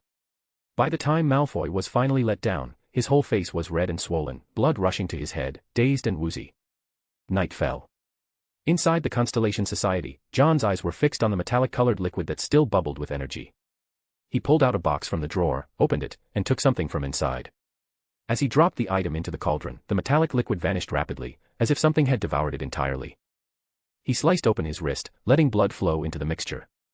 A thick plume of white smoke burst out, instantly flooding the entire Constellation Society room. After a few seconds, the white smoke froze, as if someone had hit a pause button. Then, it began to reverse course, surging back into the cauldron of metallic-colored liquid. As the metallic hue shifted to a deep red, John stopped the bloodletting. His face had gone pale as he staggered out of the armory.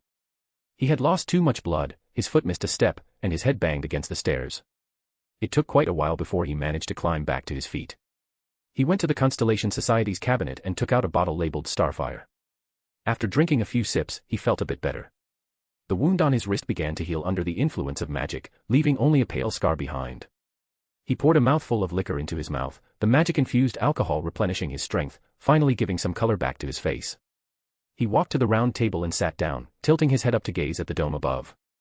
The starry dome shimmered with countless constellations, utterly beautiful. His body relaxed as he leaned back in the chair, left hand loosely hanging down. A golden chain dangled from his wrist, at the end of it a small, exquisite hourglass. John stared at the stars for a while, then rubbed his brow. The badge trembled slightly. Tapping it with his finger, John saw a message pop up. His lips parted just a little, and a barely audible whisper echoed through the Constellation Society, "It's almost time." He had fallen asleep in the Constellation Society. The next morning, in the Great Hall, an owl flew in and landed in front of Malfoy. It delivered something Malfoy would never have subscribed to in the past, but now he eagerly took it. John glanced over. It was the Quibbler. Malfoy said, "I need to see if Potter is really becoming a comedy star." Rubbing his hands together, he opened the Quibbler. "Harry Potter speaks the truth, I saw the Dark Lord return that night." As Malfoy read the headline, over at the Gryffindor table, several owls delivered letters at the same time. Chapter 332, The Riddle Manor. Harry received a lot of letters and was overjoyed. He felt like he had finally done something helpful. At the same time, all that typical teenage frustration over romance seemed to vanish. That happiness lasted, until Umbridge arrived. As the Ministry's official tool to keep Dumbledore in check, the one thing Umbridge couldn't stand was students being happy. Especially Harry Potter, who was right at the top of her special attention list. "I can't touch John Wick, but I can certainly deal with you." Umbridge stormed over to Harry and asked slowly, "Why are you receiving so many letters, Mr. Potter? Is getting mail illegal now?" The Weasley twins, bold as ever, jumped in. Fred spoke up publicly, making a flash of venom flicker in Umbridge's eyes. "Watch your tongue, Mr. Weasley, or I'll give you detention," said Umbridge. Then she turned back. "Mr. Potter?" Harry hesitated. He wanted to hide it, but figured Umbridge would see the Quibbler eventually anyway. Might as well admit it. "People wrote to me. I did an interview and talked about what happened last June." "Interview?" Umbridge narrowed her eyes dangerously, her voice rising an octave. "What did you say?" "A journalist asked questions. I answered." Harry tossed the Quibbler at her. "It's all in there." Umbridge caught it, and when her eyes scanned the content, ugly blotches of purple-red appeared on her sagging face. "When did this happen?" "Last time at Hogsmeade," Harry answered truthfully. "Mr. Potter, it seems you really enjoy being the center of attention," Umbridge said with a smile that didn't reach her eyes. "Why did you lie?" "I didn't," Harry said angrily. 50 points from Gryffindor, Umbridge said with a sickly sweet smile. "And 1 week of detention." Harry clenched his fists, trembling with rage. Before noon, an educational decree was issued banning students from reading the Quibbler. When Hermione saw the notice, she didn't get angry, instead, she laughed. Harry didn't get it. They're targeting us. Don't you see? Hermione looked like a proud little lion cub as she whispered, if you want everyone to read your article, the best way is to ban it. Students were naturally rebellious. If it hadn't been banned, the Quibbler probably wouldn't have drawn that much attention. But now that Umbridge had personally named it as forbidden reading, the students' rebellious instincts kicked in. By lunchtime, even though no one had visibly seen a copy of the Quibbler around the school, every student was already talking about it. News of Voldemort's return had started spreading through Hogwarts. Moreover, the professor's actions seemed to silently acknowledge that Harry had done the right thing. For example, when Harry handed Professor Sprout a watering can, she gave him 20 points. Or when Professor Flitwick handed him a box of screaming sugar mice at the end of Charm's class, smiling from ear to ear. They were all showing their approval. This only added to the credibility of the article. Big comedy star, enjoying the spotlight, are you? Malfoy appeared in front of Harry, using mocking words to sneer at him. Umbridge was right, you really are an attention-seeking show-off. Ron shouted in anger, what did you say? Malfoy responded by kicking Ron in the stomach, making him curl up like a shrimp. He then grabbed Harry by the collar with both hands and slammed him against the wall, growling like a beast, his death isn't your ticket to fame. I warned you, Potter. This version of Malfoy was terrifying, no one could stop him. It was the first time Harry realized Malfoy was actually this strong. He glared back furiously. I never thought that. I just want everyone to know that Voldemort is back. Don't say that name in front of me, shut up. Malfoy's arm pressed against Harry's throat, his face twisted with fury. Stop pretending you're the savior of the world. Malfoy. Professor McGonagall spotted them. Her face was pale, her lips tightly pressed together as she said sternly, put Potter down. Malfoy didn't respond, until another voice rang out. Malfoy, put Harry Potter down. Snape had arrived too. He swept a glance around the area, frowning. Do you want to lose points? Harry could feel Malfoy's breathing growing heavier. He was snorting like a bull, breathing loudly through his nose. At last, he released Harry and shoved him hard, causing Harry's head to bang against the wall. Malfoy stormed off angrily through the crowd. No one dared to say a word, afraid to provoke the school bully. Neville was panting, a black eye forming around his left eye. Malfoy looked the same. The two had gone at each other with fists, and in the end, it was Neville who landed a punch to Malfoy's stomach that sent him sprawling to the ground. Now the two of them were lying flat on the ground, gasping for air. John sat silently to the side, saying nothing. When are we finally getting revenge? Malfoy shouted at the sky in frustration. John rubbed the ring on his finger and said calmly, soon. I'm really not willing to accept this, Malfoy growled from his throat as he sat up. Why was it Heinrich who died, and yet everyone only pays attention to Harry Potter? Was his death so worthless? Is the so-called savior that much more precious? What was written in the Quibbler repeated his death all over again, yet everyone was praising Harry Potter's bravery. Heinrich Edgar's death was ignored. It was as if the whole world was relieved that the one who died was some bad seed from a dark magic family, and not their beloved savior. They didn't even know Heinrich. I swear, if Harry Potter had died, there would be a massive funeral and everyone would be in mourning. Frustrated, Malfoy stood up and punched the wall hard. Blood splattered from his knuckles, but he seemed to feel nothing. His anger wasn't aimed at Harry, it was at the world that was secretly glad Heinrich was the one who died. John stopped what he was doing and said calmly, that's reality, Draco. Yes. Reality. John stood and walked over to Neville. Neville, who had been silent this whole time, didn't say a word. I'm going to kill Voldemort. John looked at Neville. Neville, I'm placing my hope in you. Finding the Horcruxes was the key to killing Voldemort. John was down to the last two, both still missing. So, he needed Neville. Neville had never felt such a heavy weight on his shoulders as he did today. He didn't understand why John wanted him to search for that thing, but he knew, anything John said he would do, he would do. If John said he was going to kill Voldemort, then he would. It wasn't only the boy who lived who could save the world. Little Hangleton. Golden hair that had grown long was now greasy and unkempt, giving off a messy, oily look.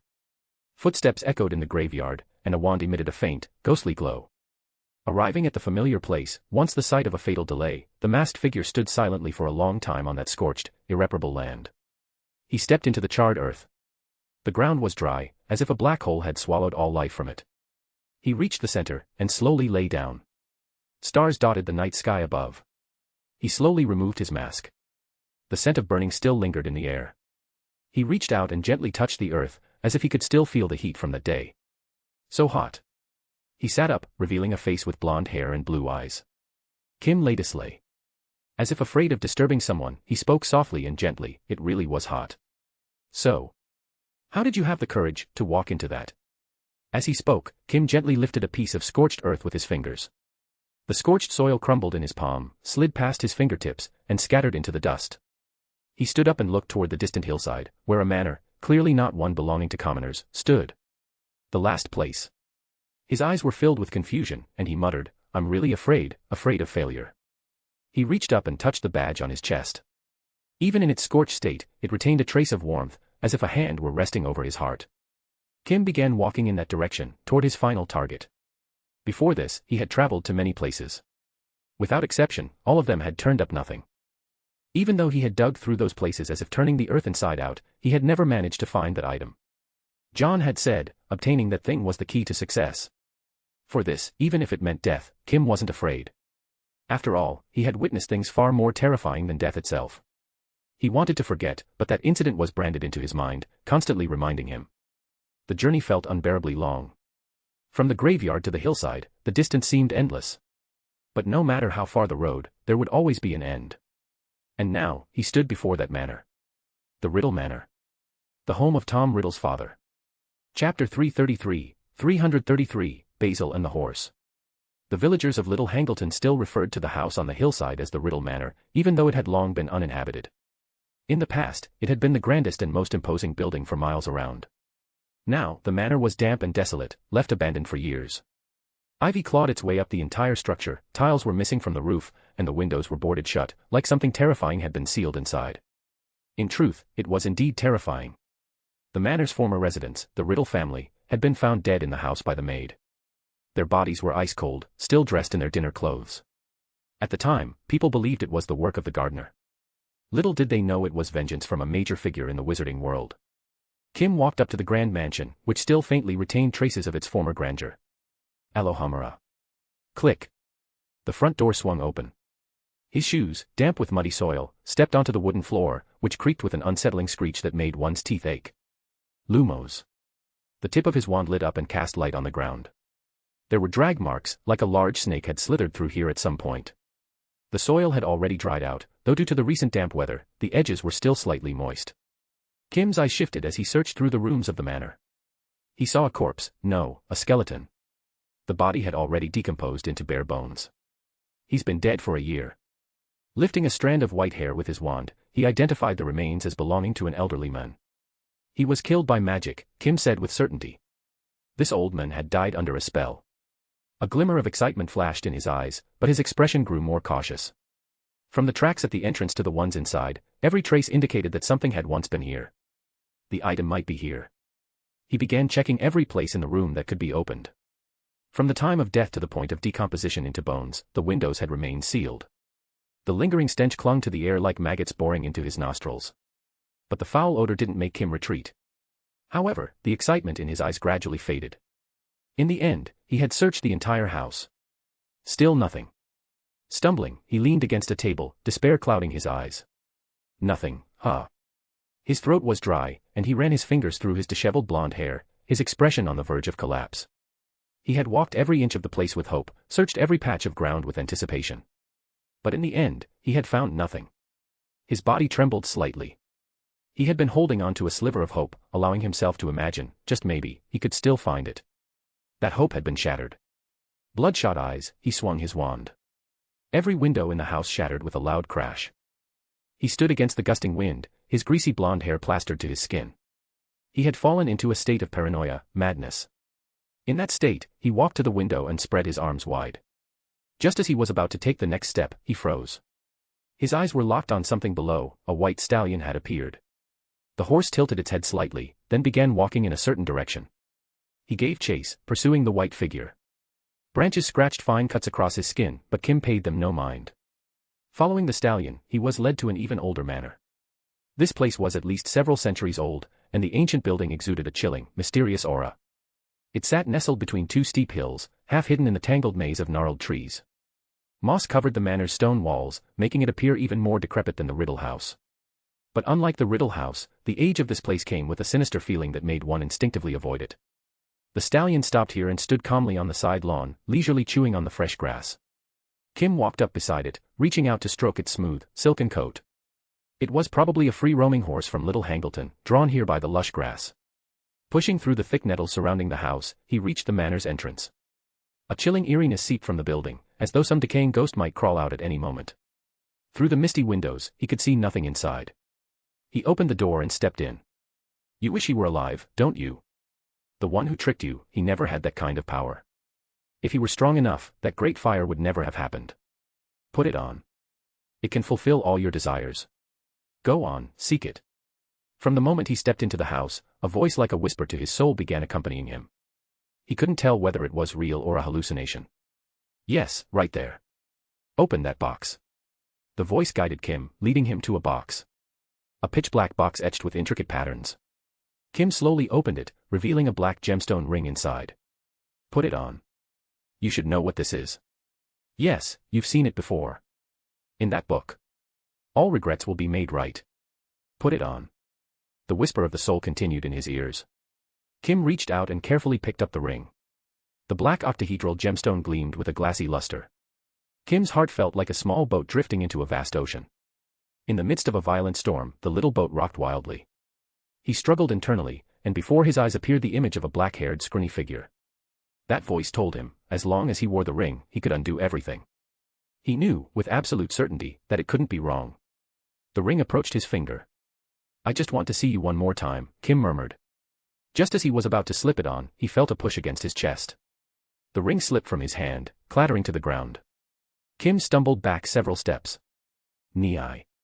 The white horse outside let out a cry, and Kim quickly turned to look. It was as if the horse had accidentally eaten a prickly weed and neighed in response. Kim reached out and covered his badge, which vibrated slightly. It was a group message.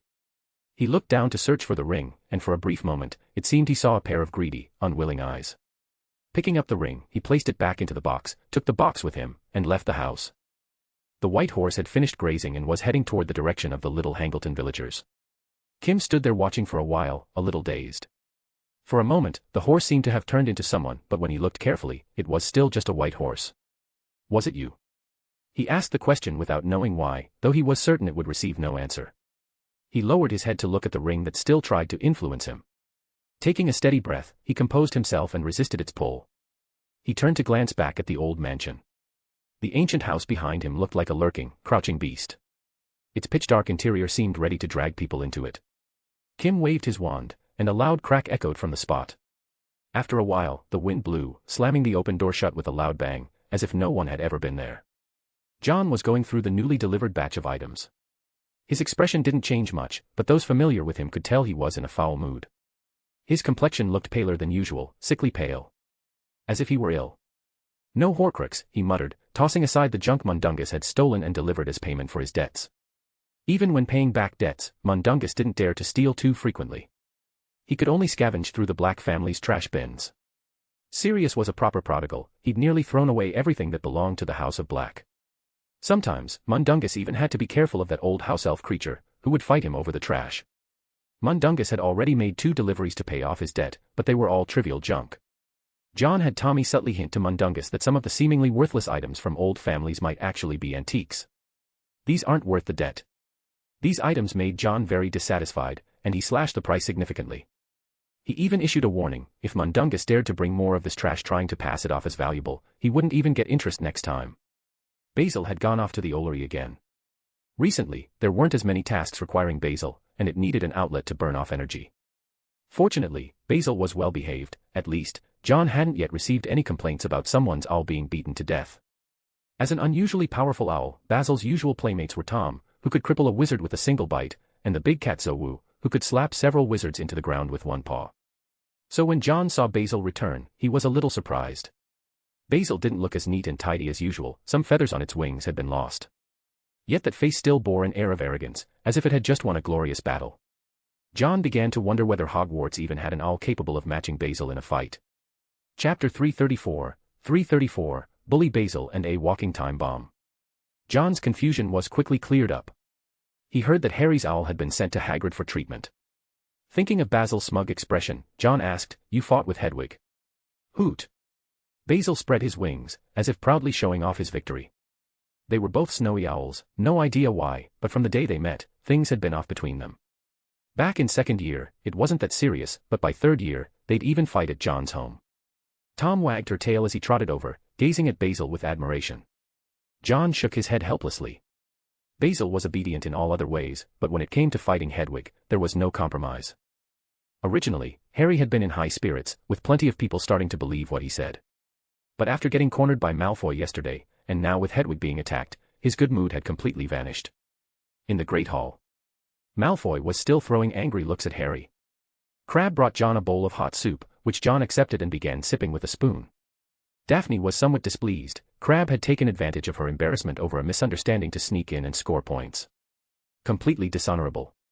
Astoria wore a confused expression, utterly hopeless, couldn't be helped at all. Today's classes were busy, and Hagrid's mood during lessons had improved somewhat.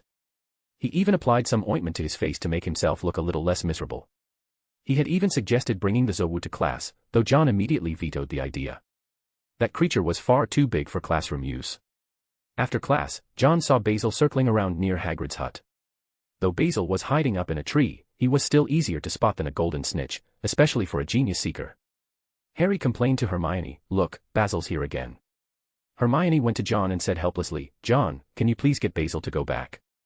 Though everyone knew Basil and Hedwig didn't get along, John hadn't expected Basil to go as far as laying in ambush outside the hut. After calling him twice, Basil flew down and landed on John's arm. "Can you stop attacking Hedwig already?" Ron shouted angrily at Basil, "She's almost been beaten to death by you." Basil glanced at the angry Ron, tilted his head, and put on an expression as if he didn't understand a word. Ron swore, "Don't pretend you don't understand." Realizing he couldn't keep up the act, Basil dropped the pretense. Leaving Harry and Ron with nothing but his back, he flew up and landed on the roof of Hagrid's hut. "Basil, I'm beating up Hedwig no matter what, no one can stop me." Hoot. Fuming, Ron picked up a stone and hurled it, but Basil slapped it right back with one wing, and it hit Harry square on the head, leaving a bump. John spread his hands at Hermione, signaling he was powerless to stop it. He took Malfoy and left, leaving Harry behind to remind Hagrid to protect Hedwig well. As he spoke, Harry glanced nervously up at Basil. Basil was sharpening his talons on Hagrid's rooftop, gouging deep scratches into the wood with a single swipe. "This snowy owl doesn't feel right," Harry muttered, and even Ron could tell something was off. Their scalps tingled at the thought, getting scratched by Basil would probably break bone, let alone skin. They had no idea how John managed to raise such a beast. Every one of his pets was seriously abnormal. Harry returned to the Gryffindor common room, still worrying about Hedwig. His forehead throbbed with pain again, and he had no choice but to press his scar against the cold glass of the window beside his bed. The chill eased the pain somewhat, and he let out a contented hum. Lying down, he closed his eyes and quickly drifted off to sleep. He dreamed of Basil flapping his wings and fiercely attacking Hedwig. When he tried to stop him, Basil suddenly grew enormous and swallowed him whole. Burp. The scene shifted. He found himself in an ancient, elegant room. It was dim, like no one had paid the electricity bill, only a single candle lit the space, barely illuminating the surroundings. "Seems I've been tricked." Harry was startled to hear his own voice, but it was sharp and cold. "Master, please forgive me." A man in black robes knelt on the floor. His trembling body caused the candlelight to flicker over him constantly. The same sharp and cold voice came from Harry's mouth, beyond his control. "I don't blame you, Dolohov." He stood up from a dark velvet armchair and approached the cowering man, looking down on him from above. Harry noticed, standing respectfully in the dim candlelight on the other side of the room, a man with platinum blonde hair. "Is your intel reliable, Dolohov?" The voice dripped with danger. Harry felt the overwhelming desire to kill the man. "You should know, I do not tolerate lies." "It is, Master." I used to work at the Ministry of Magic," the man replied, growing more terrified. The owner of the voice turned slightly, his gaze falling on the platinum blonde-haired man as he called, "Lucius." "Master." Lucius stepped out from the shadows, revealing his face. Harry's pupils contracted, he recognized this man. Lucius respectfully said, "I tried to control Bode, but he resisted my imperious curse." The master's gaze shifted back to the men on the ground. Larkwood spoke in terror, "Bode couldn't take it, Master, he knows he can't." "Stand up, Larkwood." The voice softened a little, making the men feel deeply grateful. "We need to start over now." "Voldemort thanks you, Larkwood." The sharp, cold voice continued, "I still need your help. I need all the information you can provide." Larkwood was overjoyed, repeatedly swearing his loyalty. Call Avery in. After Larkwood left, only 2 people remained in the room. Harry found that his vision had returned to Lucius, and he said, "How is Bellatrix?" "Narcissa is taking care of her, master." "She is badly injured," Lucius said with difficulty. "She has many wounds caused by magic. Dumbledore tricked us." "Dumbledore?" The master began to pace. It wasn't him. Facing the wall, Harry noticed a mirror hanging in the shadows. A face even paler than a skull appeared, its red eyes had slit pupils. It was someone else, Lucius. As the words fell, Harry finally realized whose role he was playing now. "No," he screamed in terror. "What?" A voice came from beside him. Harry felt himself entangled in bed curtains, and could feel someone fumbling clumsily all over him. "Can you stop flailing around like a lunatic?" Ron's voice sounded. "So I can get you out." The curtains were finally yanked open, and Harry gasped greedily for air. This time there was no third person in the dream, but that only made it more frightening. It was no longer about that door. Harry had become Voldemort himself. After catching his breath, a searing pain erupted on his forehead like it was on fire. Shivering, Harry sat back on the bed. He tried to recall everything he had seen, while Ron looked at his mate with deep concern. "I was the Dark Lord." Harry gasped sharply, remembering the 2 people he saw in his dream. "What the?" Malfoy's dad was there too. Malfoy. Ron found it hard to believe, given Malfoy's usual attitude. But on second thought, it actually made sense. Back then, Lucius Malfoy was one of the Death Eaters. Harry recounted everything he saw in the dream, including the mention of Bode. Dean and Seamus were stomping around the room loudly, taking off their clothes to get ready for bed. "Harry," Ron said nervously, "you have to tell." "I can't tell anyone," Harry interrupted, already knowing what Ron was about to say. He spoke firmly, "If I knew Occlumency, I wouldn't be seeing these things at all. They want me to learn how to keep this stuff out." Ron, of course, knew who they were. It wasn't until the next day during break that the 2 of them told Hermione about it. Hermione was far smarter than the other 2, and from the details, she picked up on even more. Sturgis. Bode. Hermione was a little breathless. "Do you remember why he was arrested?" "Lucius Malfoy targeted him too. That invisibility cloak, maybe he was guarding that door. Malfoy discovered him and put him under the Imperius curse." Hermione stared at Harry. At first, Harry thought she was about to offer some analysis or maybe even praise. But instead, Hermione suddenly said, "But you shouldn't be seeing any of this, Harry." Harry was shocked. "What?" Hermione, like a strict mother, said, "You should be learning how to keep these things out of your mind." Harry wanted to argue, like how seeing these things had helped him gather valuable intel, like just now. "I think we should find a way to make you forget what you've seen," Hermione said firmly and sternly. "You need to put more effort into learning Occlumency." Harry was extremely frustrated. He'd clearly done something helpful. But from the way Hermione spoke, it was like he was a walking time bomb about to go off at any moment. Chapter 335, Lies and Legilimens. Basil beat up Hedwig again. This time, a few feathers even flew off, and Hagrid got pecked twice as well. John was called over to take Basil away. He glanced at Hedwig. Poor Snowy Owl, she was now hiding behind Hagrid, not even daring to stick her head out. Basil was still squawking aggressively, but John ended up grabbing him by the leg and dragging him off. He figured he ought to give Basil some proper tasks, otherwise, the owl had way too much pent-up energy. John wrote a few letters and sent Basil off on delivery. At last, the Owlery wasn't filled with feathers flying everywhere. "Thanks," John said after taking a sip of water, thanking Goyle, who had a very awkward-looking smile on his face. Goyle, who now took turns with Crabbe as John's tea-serving sidekick, nearly tripped on his way out. Malfoy came over and said, "Umbridge is stirring up trouble again." "Oh." John gave Malfoy a glance. After absolutely dominating Harry in potions class, Malfoy was clearly in a great mood. Having sneakily peeked at Umbridge's record book, Malfoy declared with confidence, "One of our professors is about to leave Hogwarts. She's finally making her move." John wasn't surprised. With Umbridge's control-freak personality, and having been subtly insulted last time, there was no way she wouldn't retaliate. "Who is it exactly?" "Didn't see," Malfoy said a bit awkwardly. "I only caught a glimpse before Umbridge came back." Well, can't expect too much from Malfoy, after all. Although he hadn't seen the name, it didn't make much of a difference. Based on the current lowest scores, it was either Hagrid or Trelawney. Those 2 had been docked the most points.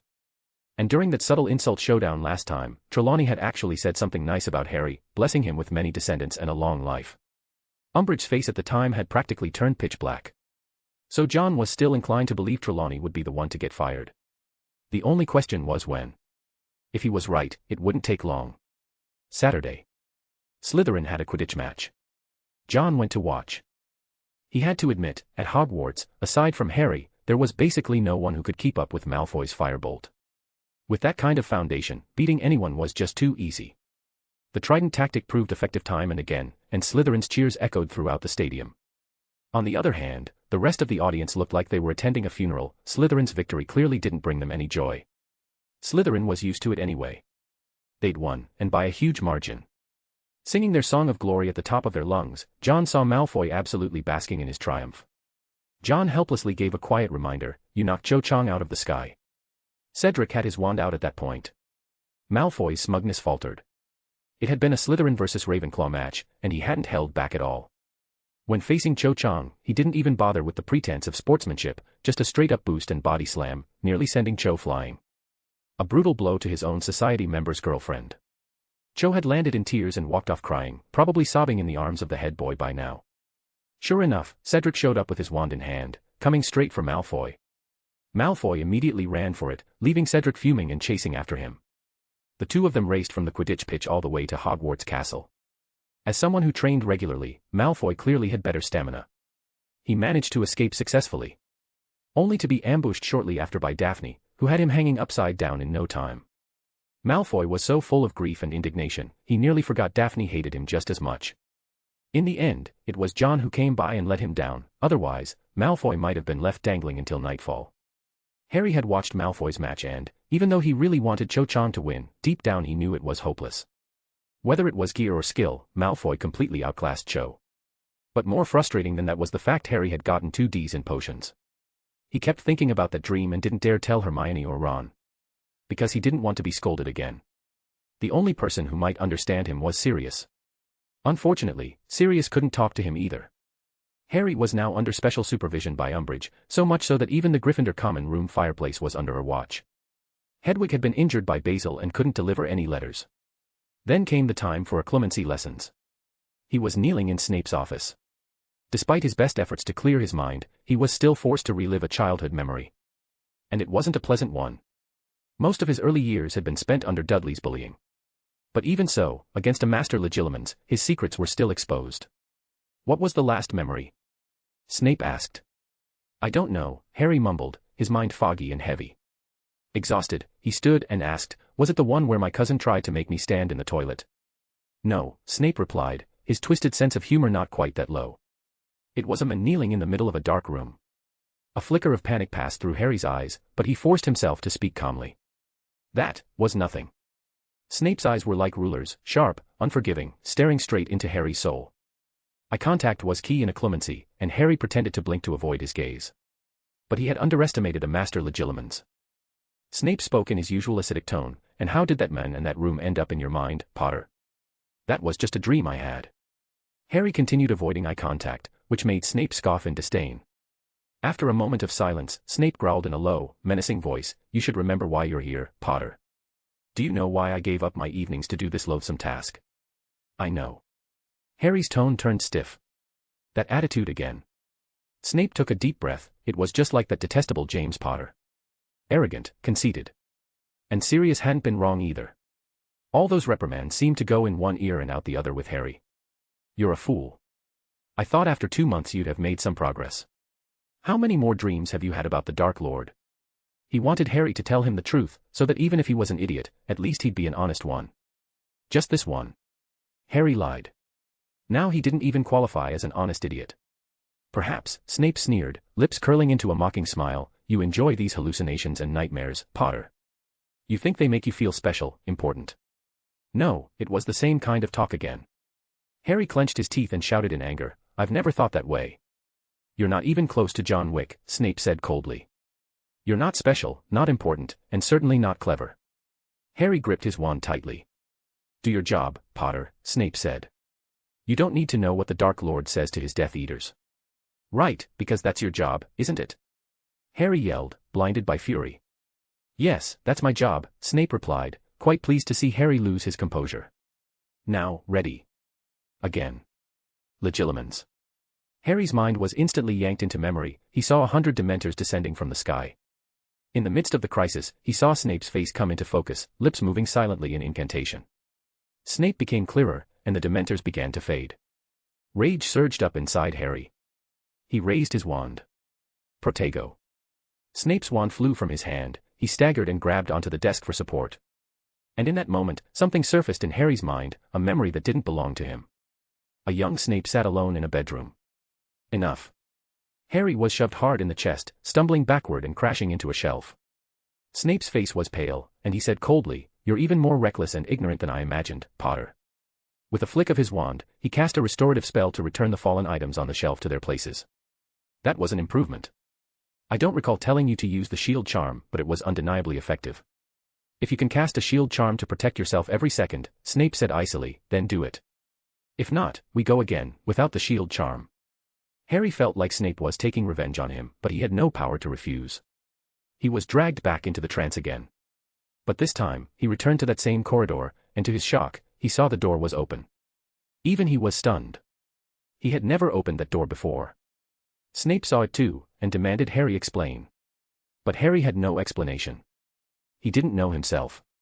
Snape pressed aggressively, and Harry's temper flared. "Could you explain," Harry snapped, "why you call Voldemort the Dark Lord? I've only ever heard Death Eaters call him that." Snape's face twisted as he prepared to scold him for saying the name, but just then, a sound came from outside. Entrance hall. Umbridge had made her move. 2 large trunks were violently thrown down the staircase, tumbling into the entrance hall. Trelawney stood in the middle of the hall, still holding a wand in one hand and a bottle of sherry in the other. John saw the scene and the corners of his lips curled into a smile. He pulled a letter from his small bag, and Basil swooped down to carry it away. Just as John had expected, Trelawney, one of the 2 most watered-down faculty members at Hogwarts, had managed to beat Hagrid to the chopping block, thanks to the blessing she gave Harry last time. Trelawney shrieked, "No. This can't be happening, I refuse to accept this." She screamed at Umbridge, her eyes scanning the crowd in the entrance hall, desperately seeking someone, anyone, who would help her. The smell of alcohol around her was still as strong as ever, and students nearby couldn't help but cover their noses. To be honest, with Trelawney's habit of predicting the deaths of several students at every opening feast, it was truly hard to find anyone in Hogwarts willing to help her. You can't." Trelawney howled in disbelief, tears welling up behind her enormous glasses. "You can't fire me. I've been here for 16 years. Hogwarts is my home, my home." "It was," Umbridge replied coldly. As someone who had successfully dethroned Draco Malfoy to become the new #1 most disliked person at Hogwarts, Umbridge clearly wasn't going to be moved by tears. Chapter 336, Dismissal and Winning Over. Your evaluation score has reached the lowest tier. You're fired. This authority was granted to me by the Ministry of Magic. Umbridge looked on gleefully as Trelawney stood there trembling and sobbing. Trelawney couldn't believe it. She couldn't believe she was being thrown out of the place she had lived for 16 years. She sat down on one of her trunks, rocking back and forth in grief. Her pitiful appearance moved even the bystanders. Lavender and Parvati, who adored her, clung to each other in tears. Professor McGonagall pushed through the crowd and went straight to Trelawney. Despite disliking this colleague in many aspects, McGonagall couldn't bear to see her fellow teacher dismissed like this. There, Sybil, try to calm down," she said, pulling out a large handkerchief and gently patting Trelawney's back. "It's not as bad as you think." "You won't be." "Why not?" Umbridge interjected with a cruel smile. She was just about to watch this woman, her rival in authority, squirm and lie in vain attempts to comfort Trelawney when a black owl swooped down from the sky. It was a long-eared black owl, circling twice in the air before landing atop another large trunk. It was here for Trelawney. Umbridge recognized that owl, and the envelope it carried, marked with the silver hand emblem. It was as if someone had suddenly stuffed her mouth full of raw potatoes. She let out a ridiculous, wheezing sputter. Even Professor McGonagall, who had been comforting Trelawney, froze on the spot. Riddle, the black long-eared owl, gave a sharp cry, reminding Trelawney to take the envelope. But Trelawney was lost in her grief, so McGonagall had to take it on her behalf. The owl, having delivered its letter, didn't fly away. Its sharp yellow eyes, quite unlike any ordinary owl's, locked onto Umbridge. In that moment, Umbridge had the absurd urge to rub her hands together and fawn over it. She shrieked in a mix of confusion and panic, "Why is Sir Johnny Silverhand's owl here?" Trelawney continued sniffling, clearly in no state to read the letter. Still clinging to McGonagall, she left the professor no choice but to open the letter from the second most powerful man in the wizarding world. To the great seer Sybil Trelawney. I, Johnny Silverhand, extend my respect to the prophet of the Trelawney family. The Johnny Silverhand exclusive emporium is preparing to launch the marvelous divination pavilion and currently lacks a gifted and powerful seer to oversee it. Should you be willing, I would like to invite you to join as an elder, with all the status and benefits that entails. Additionally, the Silverhand cellar shall be forever open to you, free of charge. Johnny Silverhand. It was both an invitation letter and a job offer. Professor McGonagall didn't lower her voice as she read it aloud, so everyone heard it. Trelawney stopped crying. She snatched the letter from McGonagall's hands. From beginning to end, she read every single word. Her gaze finally settled on that Silverhand emblem. This is impossible. Why would Lord Johnny Silverhand invite a fraud? Umbridge shrieked hysterically. She couldn't believe it, there was no way Johnny Silverhand would ever invite Trelawney. And to be fair, she wasn't the only one who thought this was ridiculous. Trelawney herself had been hesitating. After all, she'd lived at Hogwarts for so long, she had feelings for the place. But seeing Umbridge's complete mental breakdown filled her with a wicked sense of satisfaction. I accept. Trelawney shouted, still sniffling. Tell Johnny S. Silverhand, I accept the offer. Sybil. McGonagall hesitated, wanting to persuade Trelawney to stay. Dumbledore would definitely let her remain if she wished. But with Trelawney having already been dismissed, McGonagall could only say, congratulations, Sybil. Umbridge could no longer maintain her fake smile. She ran forward, trying to snatch the letter to verify its authenticity. The black long-eared owl, Riddle, was not pleased. With one swipe of his talon, he tore a chunk of flesh from the back of Umbridge's hand. "U-R-G. You." Umbridge let out a scream of pain. If it had been any other owl, she would have already turned it into roast chicken with a flick of her wand. Riddle, who? E.M. But when faced with Johnny Silverhand's owl, she could only swallow her anger. Trelawney opened her suitcase, pulled out a quill, and quickly signed her name on the employment letter. Sybil. Dumbledore stepped out, but he was a step too late. The moment she signed her name, Sybil Trelawney's identity officially changed. From divination professor at Hogwarts, she was now an elder of the marvelous divination pavilion. From the sky came the sharp whinny of horses. A carriage, pulled by 4 winged horses, descended from above. Alongside it, 6 guards riding firebolts flew down in escort. A masked, long-haired attendant stepped out of the carriage and opened the door, bowing respectfully. "Elder Trelawney, I've been sent to escort you." This level of treatment far exceeded anything Hogwarts ever offered. A red carpet unfurled beneath the carriage, extending all the way to Trelawney's feet. 6 guards in black long coats stood on either side of the carpet. Their sharp gazes made it clear, they were hardened by battle. Trelawney stood there overwhelmed, flustered and anxious. Even Professor McGonagall was stunned by how over-the-top the whole scene was. The masked attendant spoke apologetically, "Due to the urgency of the order, our travel arrangements are rather simple. The originally scheduled 10-member security team had to be reduced to 6. We ask for Elder Trelawney's understanding." This was simple. Not even the Minister for Magic received this kind of treatment. The 6 bodyguards were equipped head to toe with the full suite of the G-series gear, something normally reserved only for elite aurors in the Ministry. Even McGonagall couldn't help but suck in a cold breath at the extravagance. After a brief moment of nervous disbelief, Trelawney suddenly felt a sense of cathartic satisfaction, like justice had been served. She grabbed her luggage and prepared to rush toward the carriage. The attendant quickly stepped forward to carry the 2 heavy suitcases for her, speaking respectfully, "The Silverhand wine cellar has prepared 32 bottles of the Star Series vintage to welcome you at the marvelous divination pavilion." The Star line from the Silverhand wine cellar was notoriously expensive. Last time the Malfoy family lost a bottle, they practically flipped all of Diagon Alley trying to recover it. Trelawney was practically swept away by the flood of surprises. She nodded eagerly, as if even being sold off right now wouldn't dampen her spirits. Dumbledore had by now made his way through the crowd in the entrance hall. He hadn't expected Trelawney to be poached on the spot. A moment of oversight, and Umbridge had fired her. Composing himself, Dumbledore said calmly, "Sybil, you are always welcome back at Hogwarts." Trelawney was indeed grateful that Dumbledore had once offered her a position here, but being fired still left her with some lingering resentment. She nodded and climbed into the luxurious carriage. The interior was even more extravagant, the velvet cushions were so soft they felt like clouds of cotton. The black-haired attendant gently closed the door behind her and gave Dumbledore a respectful bow. "All units, prepare." The guards mounted their firebolts, broomsticks good enough for the Quidditch World Cup, now being used just for escort duty. They formed a 6-point perimeter around the carriage, guarding it in all directions. As the carriage took off into the sky, their Professor Trelawney officially departed from Hogwarts. Professor McGonagall walked up beside Dumbledore and asked, "With how dangerous it is out there, why didn't you stop Sybil?" Trelawney being recruited by Johnny Silverhand was suspicious, it had to be for some purpose. And with the outside world growing increasingly unsafe, if Trelawney were to be targeted by Death Eaters, it would be incredibly dangerous. Dumbledore sighed. Minerva, Sybil will be safe. Johnny Silverhand is likely to protect her more carefully than even Hogwarts would. His gaze shifted toward John, who stood among the crowd, a look of curiosity in his eyes. Why had John taken Trelawney away? Could it be that he knew about the prophecy? He recalled the prophecy Trelawney had made during her interview, the one about the Savior born at the end of July.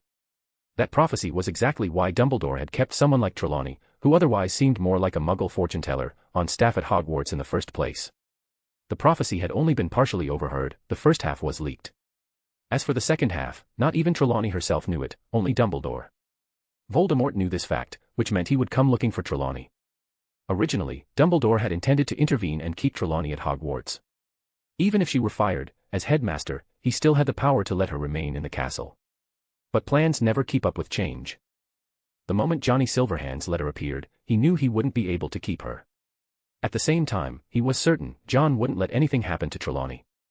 Not just because of the prophecy, but because in a way, Trelawney was John's teacher. John Wick was a man who valued emotion and loyalty. He respected his friends, and he respected his teachers. Dumbledore believed that John genuinely meant to protect Trelawney. Otherwise, he wouldn't have sent a fully armed escort. That escort was only slightly less formidable than the one sent to retrieve Harry. 6 fully equipped, Aura-level guards, enough that even Death Eaters wouldn't be able to overwhelm them quickly. Dumbledore's mind was full of thoughts, even estimating the true extent of Johnny Silverhand's power. But once the carriage had flown out of Hogwarts boundaries, target has appeared. Squad 1, take off and join the escort. Squad 2 has completed the ground sweep. Squad 3 has finished perimeter checks within a 3-mile radius. Squad 4 has found and neutralized a would-be attacker, target eliminated. The black-haired attendant in the mask, now seated at the carriage driver's seat, flipped open his watch and checked the positions of the 6 hands. He nodded and said, "Good. Maintain formation." The original 6-member escort team had grown to 16 in the air. The black-haired attendant removed his mask, revealing a refined, scholarly face. This whole plan was designed by Zoffy, he's way too cautious. This was one of the adopted children of old Jack. Chudai, exasperated, shook his head. His younger brother had a particularly sensitive instinct about certain things. This escort mission was also a test from Johnny Silverhand. Chudai was responsible for execution, while Zoffy handled the planning. Feigning weakness to lure the enemy, Zoffy. Chudai murmured as he contemplated the intention behind all this. Even though Johnny Silverhand hadn't explicitly said it. But a king does not allow a second to stand. Zoffy, being Johnny Silverhand's most devoted follower, was hiding their full strength in order to lower the vigilance of the first king, Dumbledore. The carriage was being guarded with impenetrable security, yet inside, Trelawney was completely oblivious. She sat quietly, gingerly reaching out to touch a goblet made of pure gold, then quickly pulled her hand back as if scalded. Chapter 337, The Centaur Professor and Test Tube. Our divination professor's just gone like that. Ron looked utterly dazed, he was still half stunned by Johnny Silverhand's sheer wealth. Harry nodded stiffly. He was still replaying the image of those 6 firebolts in his head. He remembered how back then, when he'd first received a firebolt, he was overjoyed like a little kid, and even ended up in a cold war with Hermione because she had told Professor McGonagall about it. Since when did firebolts become so cheap? He muttered to himself, feeling like none of it was real. Hermione, on the other hand, thought Trelawney leaving was actually a good thing. After all, she had been labeled untalented by Trelawney and had dropped the class because of it. Even Professor McGonagall used to say divination was a rather imprecise subject, so she didn't seem too upset about it either. Lavender and Parvati, however, were worried. Sure, it was great that Professor Trelawney had found a new job, but that meant they no longer had divination class where they could slack off and gossip while still earning decent points after blabbering some made-up divination. Luckily, Dumbledore stepped in and resolved the issue. He actually brought in a centaur, which instantly sent Umbridge into a fuming rage. So that's where Dumbledore had been during his late arrival, he'd gone to fetch a centaur. Parvati, who had just been moping about not having divination anymore, was immediately captivated. Who could blame her? This centaur was gorgeous. Light golden hair and eyes as blue as the sea. Firenze. When John saw Firenze make his entrance, he noticed a distinct hoof-shaped bruise on the centaur's chest. Clearly, there had just been a centaur skirmish. Working for humans, with the pride centaurs carry, that must have been rough, John muttered to himself. After giving the scene a final glance, John decided he'd had enough of the spectacle. He turned and walked away. Umbridge's overbearing tactics produced immediate results. Soon, all the rebellious students had gone quiet. They were thinking, if Umbridge can fire a professor just like that, what's stopping her from expelling students? Malfoy had gone off for Quidditch practice. Montague, not wanting to go down as the most disgraceful Slytherin captain in history, had started going borderline insane. Even Malfoy occasionally wondered if Montague was treating his team like human beings at all. John opened the reply letter Basil had brought back. It said that Trelawney had already gotten herself completely drunk in the inverted divination pavilion. At the same time, Tommy was utterly baffled. He couldn't understand why John had gone out of his way to open an entire divination pavilion just to support Trelawney. If she were someone with truly powerful divination abilities, then maybe that would make sense. But Tommy couldn't see what was so amazing about Trelawney. Was it just because she was the great-granddaughter of a famous seer? John gave a small smile. Of course, it wasn't that simple.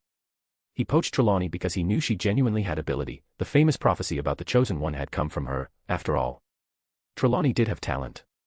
That much, John could confirm. However, once her abilities were triggered, she herself wouldn't remember a thing, so to others, she looked like a fraud. Besides, she had once taught him how to divine.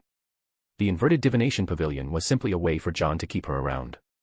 It looked like a pavilion for seers, but in reality, there wasn't even a second divination teacher inside. There were just a lot of crystal balls. If Trelawney happened to go into a trance and make a prophecy, it would be recorded. As for keeping one more person on the payroll, with his current wealth, John could probably fund all of Hogwarts if he wanted. Why would he care about a little extra expense? He burned the letter and knew Dumbledore would likely try to read into his motives. He didn't mind. After all, his intentions were clear. Opening his calendar, John circled a date in red. Looking at the time he still had to wait, he thought for a moment and then wrote a new letter to hand to Basil. Have Riddle deliver this to Barty Sr. Basil nodded, took the letter, and flew off. Tom ran over to rub against John's leg. John grabbed the dog's mouth and pried it open to take a quick look. Tom's teeth had started to look a little strange. If you looked closely, you could see they'd become somewhat elongated. Like a row of sharp saw teeth. Tom blinked innocently, letting John inspect her mouth. No signs of serious rejection. John let the dog down and rubbed his chin thoughtfully. Maybe it's time to find you a test subject. Tom stuck out her tongue in an attempt to flatter him, only for John to dodge away in distaste. In a good mood, John played around with Tom for a bit before heading to the Slytherin common room. He picked up a cup from the table out of habit and took a sip of water, his gaze casually drifting toward a third-year boy reading a book in the lounge. That boy was Pansy's little boyfriend, quite popular among the third years. Astoria had gone off to watch Malfoy's Quidditch training, and Daphne had followed along to keep an eye on her little sister. If Astoria did anything reckless, Malfoy would be the one to suffer for it. After all, what kind of older sister would beat up her younger sibling? Malfoy was the only one anyone could reasonably beat up. A moment of silence for him. John finished the water and casually set the cup down before standing up. His body swayed a little, as if he were experiencing a bout of low blood sugar. I don't even know when I'll get to eat tasty food. Muttering to himself, John walked out of the common room. By lunchtime, John saw Pansy and Daphne approaching. Don't let that guy touch my stuff again, Daphne snapped, while Pansy repeatedly apologized. John noticed the plate of food Daphne brought and quietly averted his gaze. What happened? It's that rude, uncivilized boyfriend of Pansy's, Daphne huffed as she sat down. He touched my kitchenware. John raised an eyebrow. What was he doing in the kitchen? Pansy spoke sheepishly. He's into photography, wanted to take pictures of house elves at work. So you brought him to my designated space?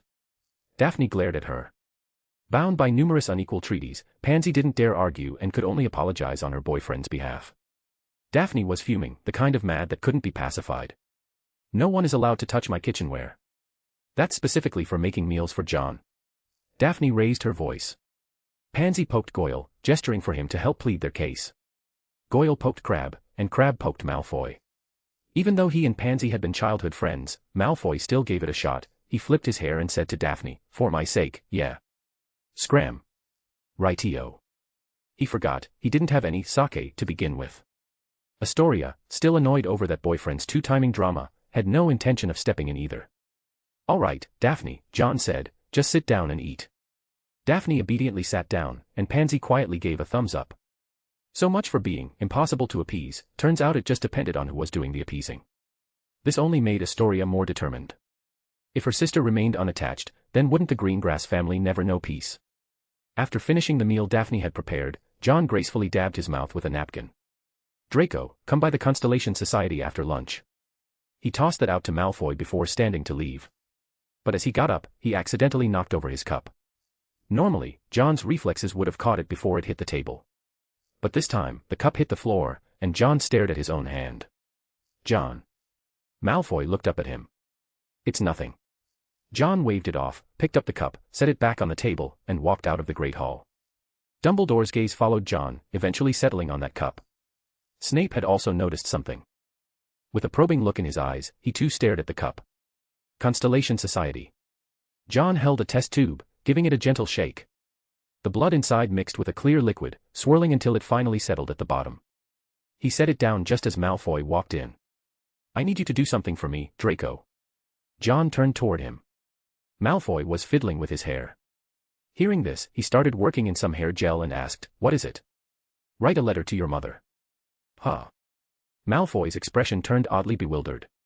John gave him a sideways glance. Just tell her, when exactly is Mr. K scheduled to meet again? Mr. K.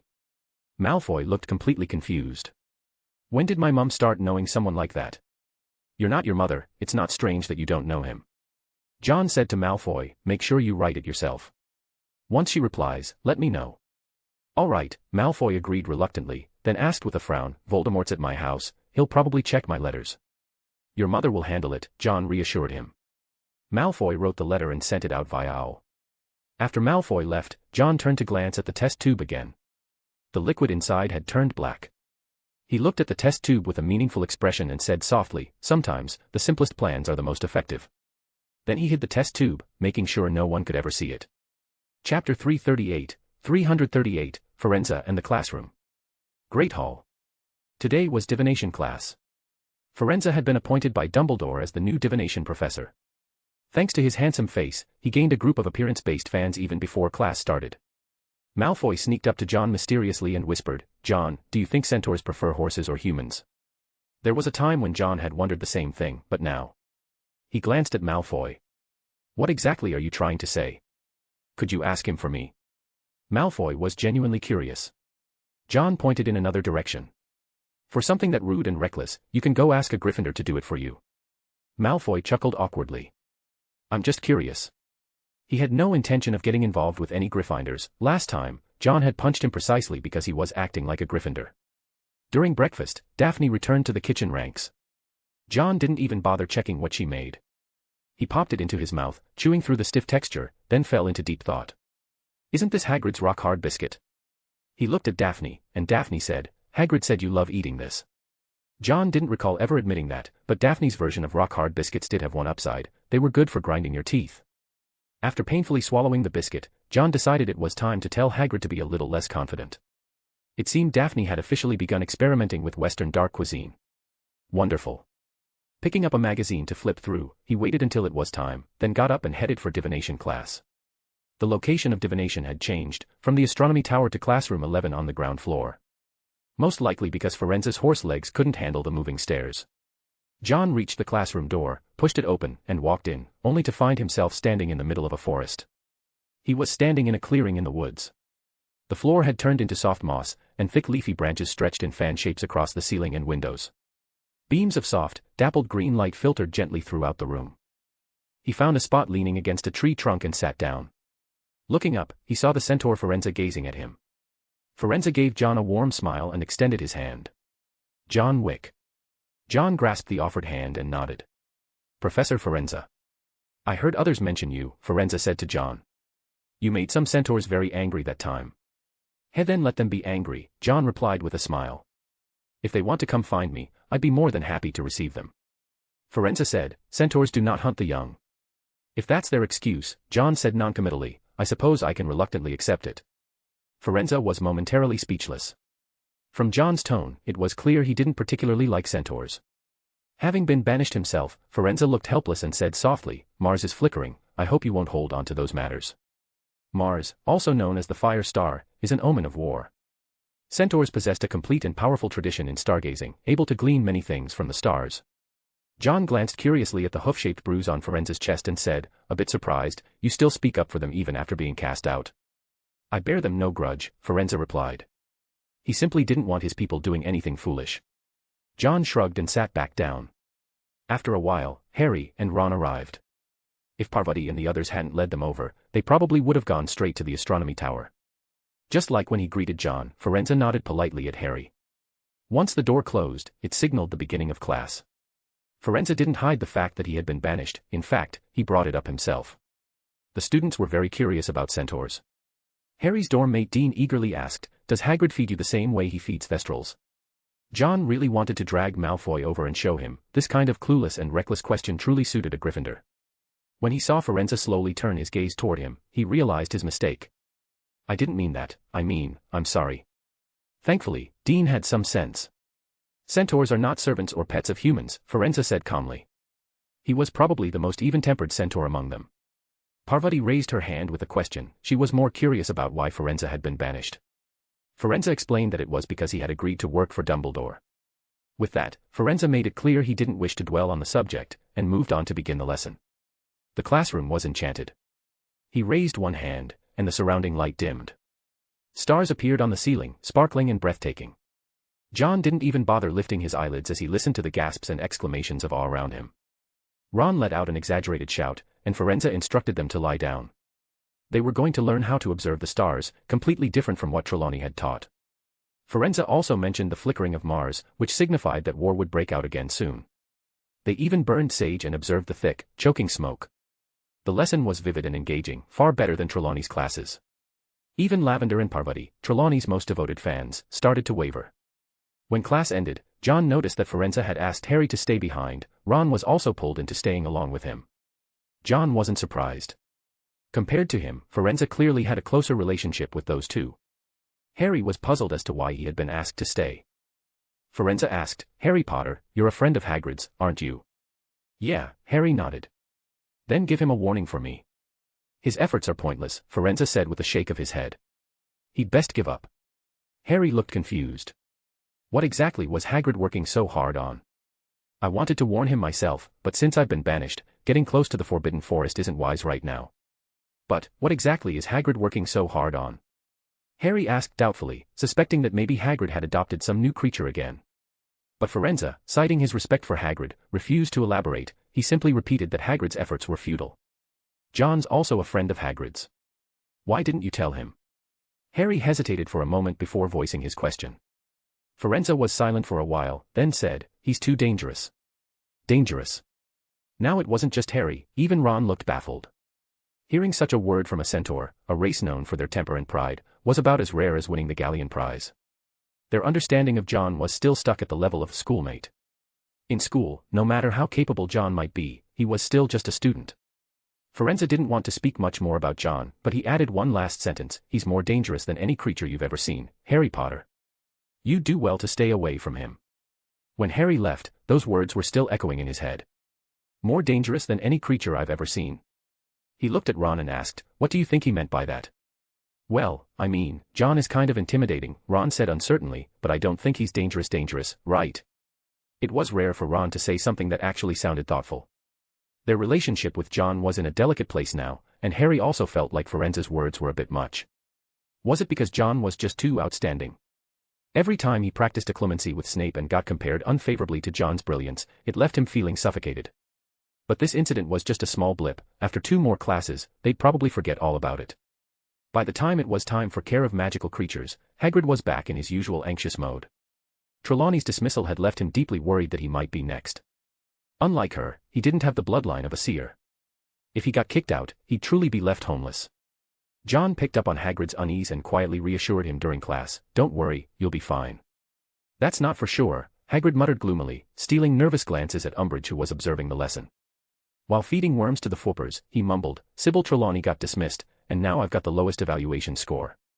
He looked a little defeated. He had always relied on Trelawney to be the bottom, and now that she was gone, the lowest score belonged to him. John didn't quite know how to explain to him that if Umbridge did try to fire Hagrid, her entire inquisitorial career would probably come to a premature end. Umbridge glared at the two of them chatting away like she didn't exist. She really wanted to expel both of them right then and there. But thinking of John's threat, Umbridge could only grit her teeth and endure it, silently keeping a tally of the score to settle later. After class, John saw Harry loudly exclaiming that he'd forgotten to bring his book back, then turning around and walking toward Hagrid's hut. Malfoy snorted and mocked, "He looks just like a comedy actor." Even Malfoy could see through the act. How bad did it have to be? John could only say it truly broadened his horizons. In certain matters, Neville actually had an advantage over John. Like right now. Holding the sword of Mavolo, Neville looked at the door that opened to let in students one by one, and the red gem was shining. Chapter 339, Neville and the Room of Requirement. Today was once again the day for Dumbledore's army to gather, and Neville had been waiting at this spot since early on. He could confirm that this was exactly the place he had been looking for. He saw Harry walk past the wall 3 times, and then the door would appear. Once Dumbledore's army dispersed and the last person exited the room, the door began to vanish. Neville stood in front of the blank wall and mimicked Harry's movements, walking back and forth 3 times. But no door appeared. He tried again, and the result was the same. Why is this happening? Neville was puzzled.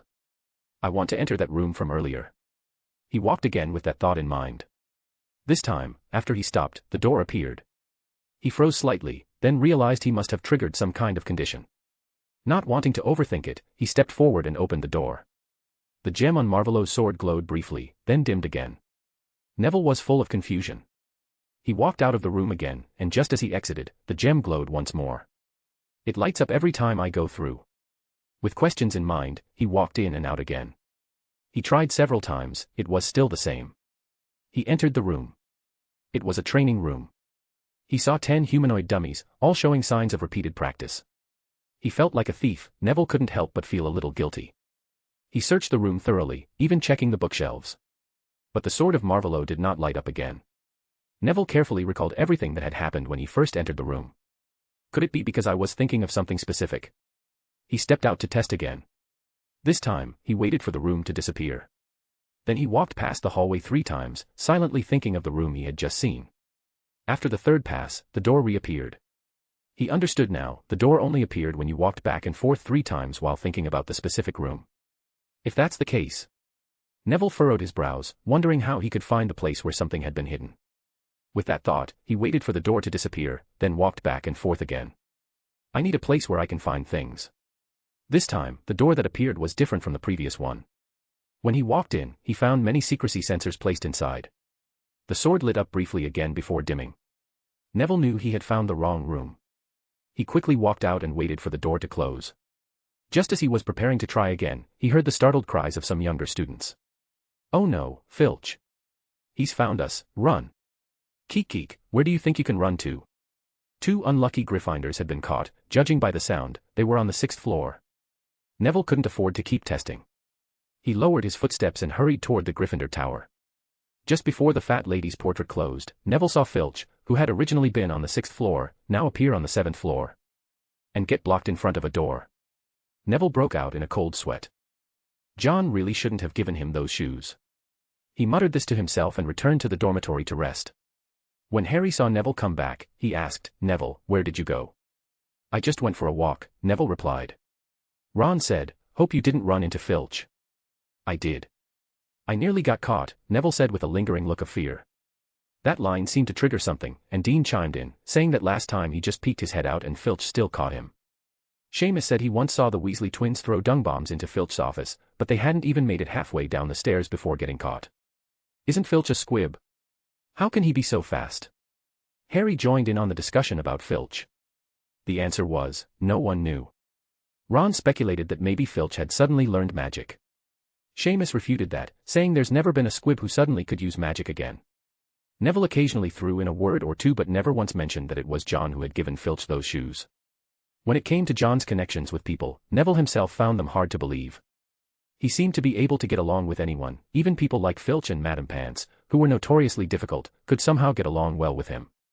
Not to mention how Mrs. Norris adored him. The next day, Neville returned once again to the 7th floor and paced back and forth 3 times in that spot. This time, he changed his intention. I need a place to hide something. He walked 3 times, and the door appeared. Neville gripped the sword of Marvolo tightly and opened the door. This time, the gem on the sword of Marvolo burst into a red glow. He had found the right place. Why hasn't Neville been around lately? Malfoy handed his mother's reply to John. He glanced at the Gryffindor table and didn't see Neville. Neville has things to do. John opened the letter and read its contents. Mr. K is currently busy and unable to leave. John's gaze darkened slightly. Truly troublesome. Who is this Mr. K? Malfoy finally asked the question he'd been holding back. John casually said, "You can think about any friend whose name starts with a K. A K name." Malfoy thought of Crabbe, but then reconsidered. Crabbe was still in school, would he need to be in contact with his mother? He couldn't come up with an answer and sat there racking his brain. In the end, he gave up. His mind went blank. Anyway, John wouldn't do anything to harm his family, so who cared who he was contacting? "Crabbe, Goyle, let's go."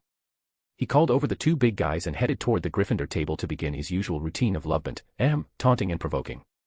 John didn't bother interfering with Malfoy's behavior.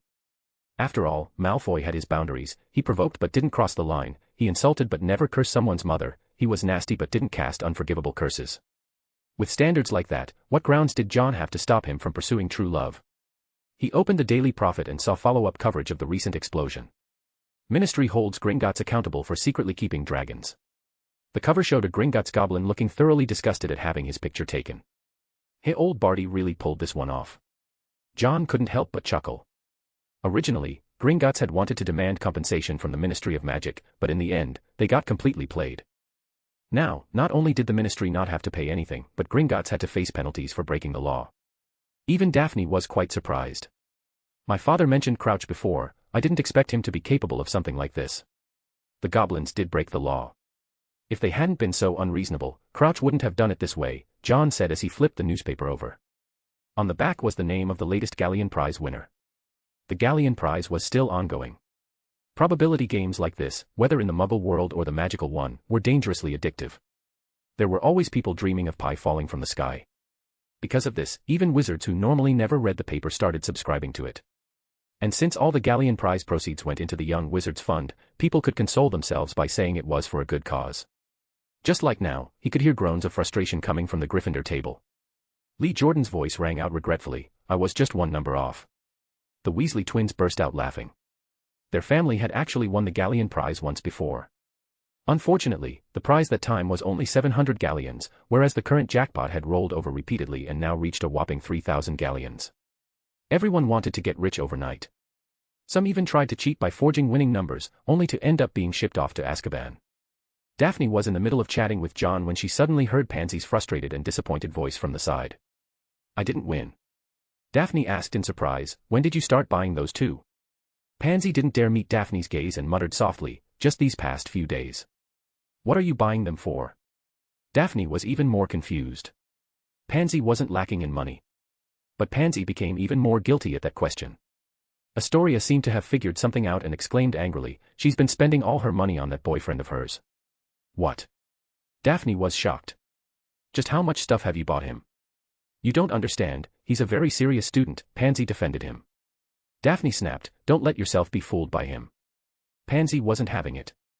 "He wouldn't lie to me." Daphne was furious. She wanted to go teach that guy a lesson but was stopped by Pansy. Which made it even more frustrating. "Pansy's completely blinded by that guy," Daphne complained to John. John replied casually, "Pansy has her own judgment. If she's going to see someone for who they truly are, she'll need to do it with her own eyes." Daphne thought about it and realized that made sense. Chapter 340, Dumbledore's Army and the Informer. Exams brought with them a heavy load of studying. This caused many students to break down under the pressure of schoolwork, especially with that Umbridge woman constantly piling it on. Some students would be studying and then suddenly burst into tears. Malfoy looked at Hannah Abbott being escorted away and scoffed, "What a weakling. Can't handle anything." Then he turned and saw John silently staring at him. "You weren't any better back at the Whomping Willow," John said meaningfully. "You cried back then too." Exposed like that, Malfoy looked embarrassed. His lips twitched. John didn't let Malfoy socially die for too long, everyone had their breaking points. The atmosphere for fifth years across the board was suffocating. Sometimes Uz would bring in luxury candies, rumored to be from her poor unfortunate friend. They were handed out during class to help relieve stress, and she even organized some striking drills to let students vent. John saw the logo stamped on them, Silver Hand Sweethearts, and could pretty much guess who that poor unfortunate soul was. "Look at you, giving away candy like it's worthless," John sighed. He didn't even know if the sweets had been paid for. After class, John spotted Neville in the Constellation Society. Neville looked like he was facing a great enemy, setting down a foul-smelling box with intense focus. His entire body was taut, the Marvolo sword in his hand aimed directly at the box. The ruby on the sword glowed a vivid red. John immediately understood what it was. Neville truly lived up to being the child of prophecy. he had actually found it. Where did you find it? John stepped closer, a buzzing noise ringing in his ears as something tried to affect him. In a room on the 7th floor. That thing messes with your head, be careful. Neville saw John getting near the box and shouted, nearly rushing forward. John stopped him with a gesture, signaling that it was fine. He opened the box, revealing a diadem encrusted with gleaming gemstones. Along the base of the diadem, John saw an inscription. Wit beyond measure is man's greatest treasure. Hey, he ran his fingers over the engraving, murmuring, Ravenclaw's diadem. According to legend, Ravenclaw's diadem had the power to enhance one's intellect. John looked at the diadem. This item had already been turned into a Horcrux, and it was continuously letting out screeching, hissing noises. Parseltongue. It was trying to influence him. Too bad it picked the wrong target. John's soul could not be shaken. The only reason Neville could resist the influence was because John had healed his parents. Had they still been in their previous condition, Neville might have been affected. But now, with a happy and whole family, there was no room in his heart for resentment or self-pity. John opened his right hand, and wisps of black threads emerged from his fingertips. The diadem sensed danger and let out a soul-piercing scream. Neville nearly collapsed, staggering to catch himself against the wall, but he didn't lower the sword in his hand. Gritting his teeth, he asked in pain, John, what do we do? Just wait a moment, Neville. The diadem thrashed in a final struggle as John's black threads wrapped around it, layer after layer. Now it's done. Neville's hand slowly came away from his ears, eyes wide with amazement. You did it. Thank you, Neville, John replied. The soul-eating curse he had created was a natural counter to Horcruxes. If it had been anyone else, even Dumbledore, they wouldn't have been able to suppress a Horcrux as easily as John had. The Ravenclaw diadem was now bound tight. John guided the soul-eating curse deeper into the object. The sliver of Voldemort's soul hidden inside refused to come out. Just like the cup, John muttered as he withdrew the soul-eating curse. Among all of Voldemort's Horcruxes, aside from Nagini, the diary possessed the highest level of sentience. The cup and the diadem, like the others, didn't reveal themselves directly. They hid.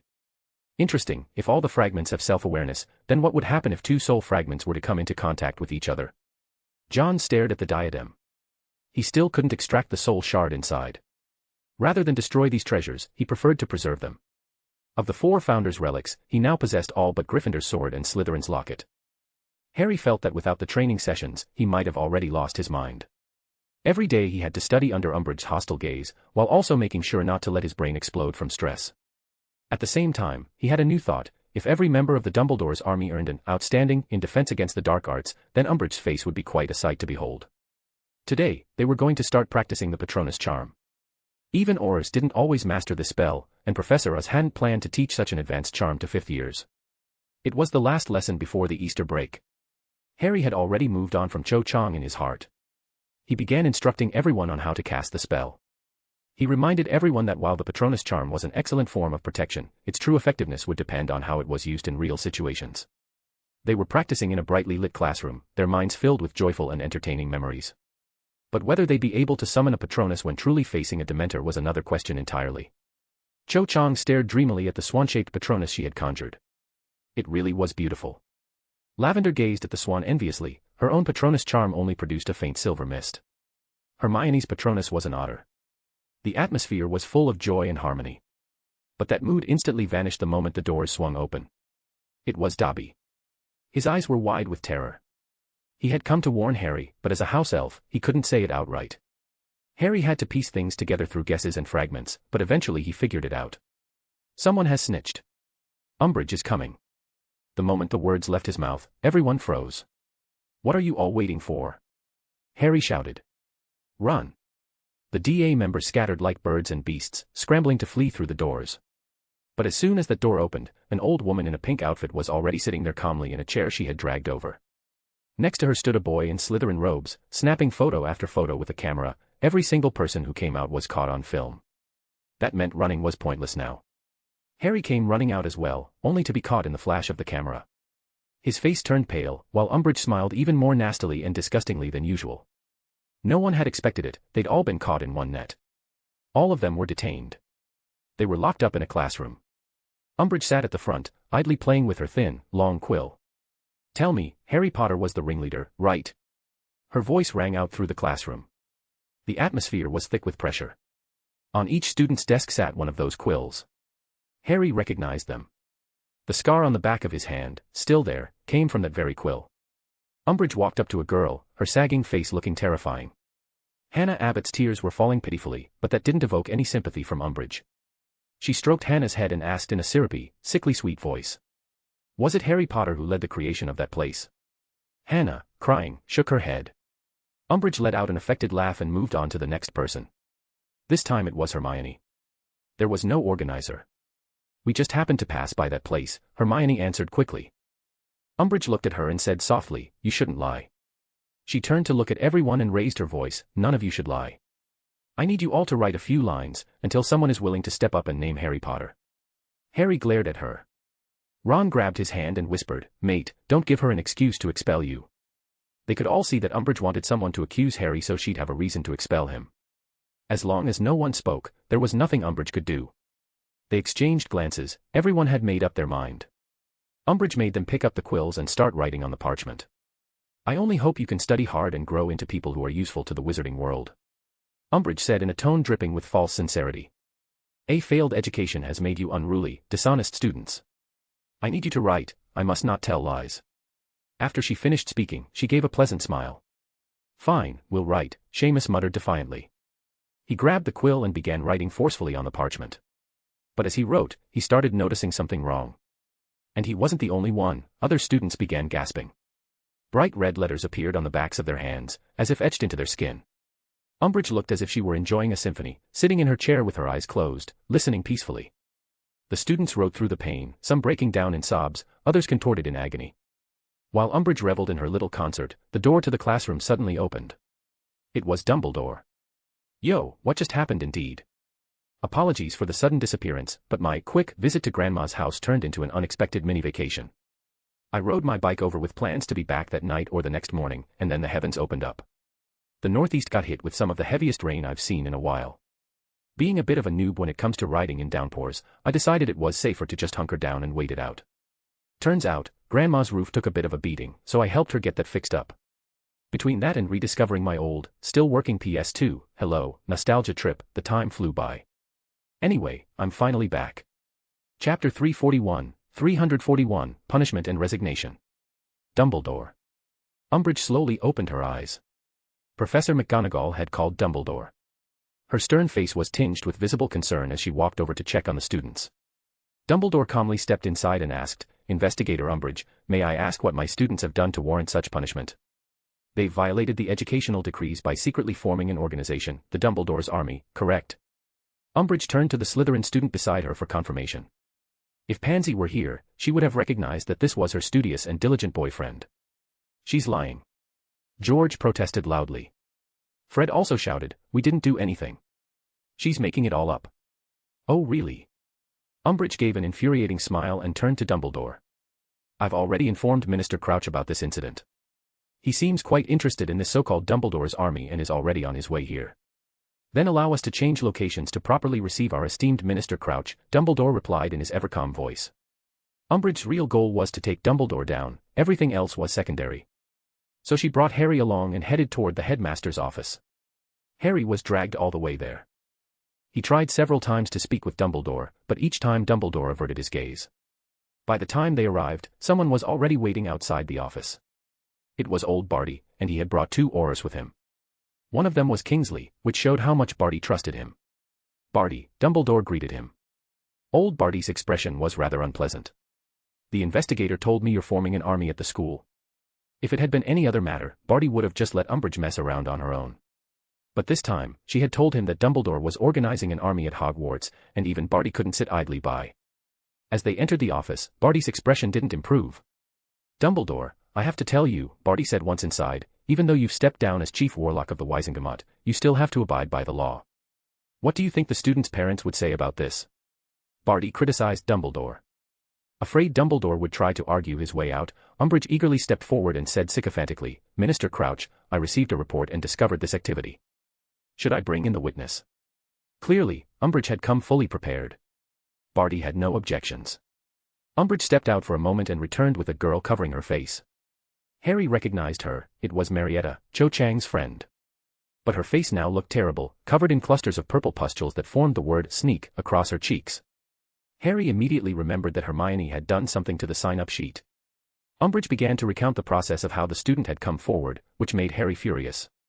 "Shut up," said Barty Crouch Sr., cutting her off and staring at Marietta with a puzzled expression.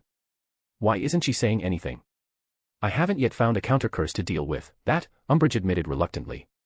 Harry felt a surge of pride. Hermione's spell work was truly impressive. Seeing that Barty was starting to scowl, Umbridge hurried to say, "Educational Decree Number 24 has been in effect for nearly 6 months. Any meetings held during this period are illegal." "Well," said Dumbledore, speaking with both politeness and apparent curiosity as he looked Umbridge over, "if they were indeed holding gatherings after the decree came into effect, then they might indeed be breaking the law." Just as Umbridge's smile was about to blossom, Dumbledore's tone shifted. "But do you have any evidence that such meetings continued after the decree was enacted?" As Dumbledore spoke, Harry heard a faint rustling sound behind him. Kingsley was whispering something under his breath. A brief look of confusion flashed across Marietta's eyes. Umbridge, of course, had planned to use her as evidence. Even if Marietta couldn't speak, she could still nod.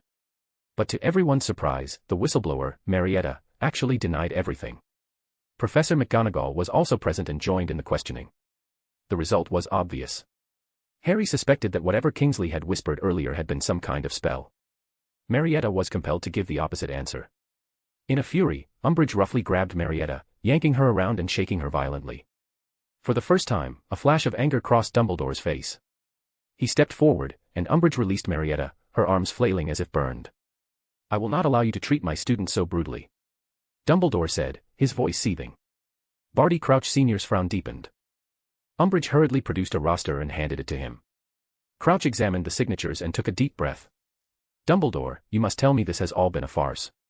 "Now that it's been exposed," Dumbledore said, breaking protocol with calm conviction, "I admit that Dumbledore's army exists." "What?" Crouch's expression grew sterner. "You know exactly what that means." "Of course," Dumbledore replied. Harry was about to speak when Dumbledore cut him off. "It's called Dumbledore's army, not Potter's army." "I'm afraid I can no longer remain at the school," Dumbledore said, surprising Harry into silence. He winked at Harry and added, "I will resign and assume full responsibility." "Dumbledore, if you intend to answer for your students," Crouch said, his eyes glittering strangely as he cleared his throat, "then I accept your resignation." Dumbledore resigning. Harry was stunned. Originally, Dumbledore had only intended to step aside temporarily until the investigation concluded. But now, with his outright resignation, it meant that Hogwarts no longer had a headmaster. And all of it was because of him. Harry was consumed by endless guilt. He actually just resigned. John was a little surprised. Seeing the public notice posted, he raised his brows in mild disbelief. "Someone snitched, turned in Potter and his gang for their sneaky little activities," Malfoy said gleefully. "Potter always thought he was the center of everything, and now he's gotten Dumbledore kicked out." John chuckled lightly. At least it was a peaceful transition. Dumbledore had voluntarily resigned, leaving the headmaster position vacant. Umbridge did want to take the role, but Barty Crouch Sr. knew this tool was meant to be discarded later. If he really let her become headmistress, it would have been a laughingstock. So under the pretext that no suitable candidate had yet been found, the headmaster's seat remained empty. As for who should have taken on the position in the meantime, it should have been Professor McGonagall. In terms of seniority and qualifications, she was the most suitable candidate by far. Unfortunately, Professor McGonagall refused the appointment, which brought a subtle sigh of relief to Barty Crouch. If McGonagall had taken the helm, then Umbridge's role as Inquisitor would have faced unprecedented obstruction. You had to understand, Professor McGonagall was no Dumbledore, and she certainly didn't believe in letting things take their course. If Umbridge dared punish students, McGonagall wouldn't hesitate to fall out with the Ministry and kick her out herself. "John, we need to talk." Daphne showed up with Pansy in tow. John glanced at Pansy's swollen, red eyes and nodded. "Let's talk somewhere else." They headed to the Constellation Society room.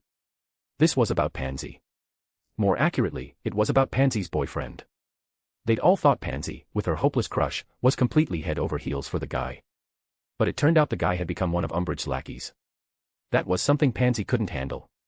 You had to remember, the entire Slytherin house had once pressured Umbridge together, and now this third year had actually defected to the enemy. Freed from her love-struck haze, Pansy was now filled with disappointment. After hearing the whole story, John almost wanted to give Umbridge a thumbs up. That woman could actually cure people of lovesickness, how impressive. In short, Pansy had broken up with her boyfriend. So, isn't that a good thing? John looked at Daphne in confusion. Why is she crying?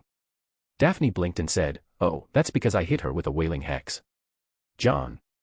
Pansy said, I broke up with him. Yesterday I saw him sneaking around, holding a bottle of something. What was it? A bottle of poison. Pansy had secretly taken a drop of it and fed it to a rat. The rat died on the spot. Daphne said seriously, I suspect he's planning to poison someone. Chapter 342, the actor and a suitable acting headmaster. Poison who? Considering the status of Pansy's little boyfriend and the people he had access to, the savior of Gryffindor could be ruled out immediately. So who in Slytherin was worth poisoning? Malfoy. Setting aside whether Malfoy was even worth it, Lucius was now one of Voldemort's top lieutenants, so it definitely wouldn't be him. That left only one answer. John Wick. As for why they were certain the other party was sent by Voldemort, because only Voldemort would stoop to such dirty tricks. Poison, huh? John chuckled lightly. Pansy, you did very well this time. Pansy hadn't expected praise and felt a little embarrassed. This matter, you two don't need to get involved. I'll take care of it, John said, trying to keep them out of it. Don't alert the target. Daphne nodded. Pansy wiped away her tears. She was kind of hoping John would lift the wailing hex now. All she did was accept a confession from drunk Daphne last time, and Daphne still held a grudge about it. Before Pansy could speak, Daphne swiftly clamped a hand over her mouth and smiled, then we'll be leaving now. Pansy reached out, trying to salvage the situation, but she had underestimated the full chaotic strength Daphne now possessed. She was forcefully dragged out. John watched them leave, gently rubbing the ring on his finger. He murmured softly, the stage is set. All we need now is the actor. He raised both hands, and under the embrace of starlight, a magnificent diadem appeared in his grasp. The Horcrux curse twisted around it, green light flickered within the crown, and finally, it transformed into a reluctant little snake. After forcing Dumbledore to leave, Umbridge began implementing her own reform measures. First, she started tracking down students who had once been part of Dumbledore's army for individual interrogations. Thankfully, one clever student had taken photos of everyone. Umbridge began going door to door. According to Draco Malfoy's inside scoop, she had even gotten a bottle of Veritasrum from Snape. It seemed she still hadn't given up on the idea of expelling Harry. As the great Muggle philosopher once said, the one who hurt you is someone else, yet you pointed the gun at me. Malfoy asked in confusion, what does that mean? John replied blandly, it means good people are more likely to suffer condemnation from external powers. He set down the newspaper. The headline read, Dumbledore admits to secretly forming a student army, resigns and disappears. The Great White Dark Lord, driven into hiding like this. It was truly a lamentable sight. If only he had a little less kindness and a bit more ruthlessness, none of this would have happened. John shook his head with a wry smile. But then, he wouldn't be Dumbledore. Umbridge was not a qualified Slytherin, she lacked the vision a true Slytherin should possess. Just like how she thought Dumbledore was easy to push around, completely forgetting who it was that defeated the first Dark Lord, Grindelwald, and who was hailed as the greatest wizard of the century. That was also why she had been treated as a disposable pawn from the beginning. If she had been a bit smarter, things wouldn't have fallen apart so quickly. But as far as John was concerned, this was no loss.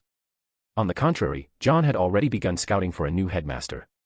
He placed down 4 cards, each bearing the crest of a lion, a serpent, an eagle, and a badger. Quietly, he observed the cards and picked up the yellow one representing the badger. Professor Sprout was undoubtedly an excellent herbologist, but she wasn't suited to be headmaster. Next, he picked up the eagle. Professor Flitwick was an outstanding professor and a powerful wizard. He was tolerant toward students and had a pen-pal-like rapport with John. In times of peace, he would be the ideal candidate. But now wasn't the time for that, so John set him aside as well. That left the serpent and the lion. John picked up the serpent. Snape, huh? A glimmer of light shone in his eyes. Snape's rise to power would have suited the prideful customs of Slytherin, but his identity made him an unsuitable choice. Not only was he one of Dumbledore's people, he also carried the label of being a double agent for Voldemort. Either way, neither role was fitting for a headmaster. With him ruled out, only Professor McGonagall remained. John set down the serpent card again but still didn't discard it. Snape won't do, but there's still one more Slytherin. Just then, Basil flew back and dropped a letter to John. A smile curled at his lips as he opened it and skimmed through quickly. As expected, once a few dilemmas are laid out plainly, someone as relationship-oriented as Slughorn will start paying attention. The former head of Slytherin, no one was more suitable than him. The letter was from Slughorn, expressing his concern over the current state of Hogwarts. Even Slughorn, who had once tried to avoid interacting with John, had now taken the initiative to reach out. John picked up a quill and began to write. He explained bluntly that the Ministry of Magic intended to appoint an interim headmaster to temporarily oversee the school. Professor McGonagall was an excellent candidate, but due to the circumstances surrounding Dumbledore, she was unwilling to accept the position. John believed Slughorn was familiar enough with Professor McGonagall to understand, on certain matters, she had her principles. Unless it was absolutely confirmed that Dumbledore wasn't coming back, Professor McGonagall wouldn't take on the role. But at the same time, she didn't want Umbridge to become acting headmistress either. John handed the letter to Basil, who had barely finished ruffling Draco Malfoy's hair during his short break before being summoned again. Deliver this to Slughorn. If you can bring back another reply, that would be ideal. He stuffed a dried fish into Basil's beak. Malfoy fixed his hair and looked up as John stood. John, where are you going? I need to speak with Professor McGonagall. A single letter might not be enough, Slughorn could still hesitate. After all, to him, John was just a student. But if other professors also hoped he would return, then the situation would be different. So John went to Professor McGonagall's office and knocked.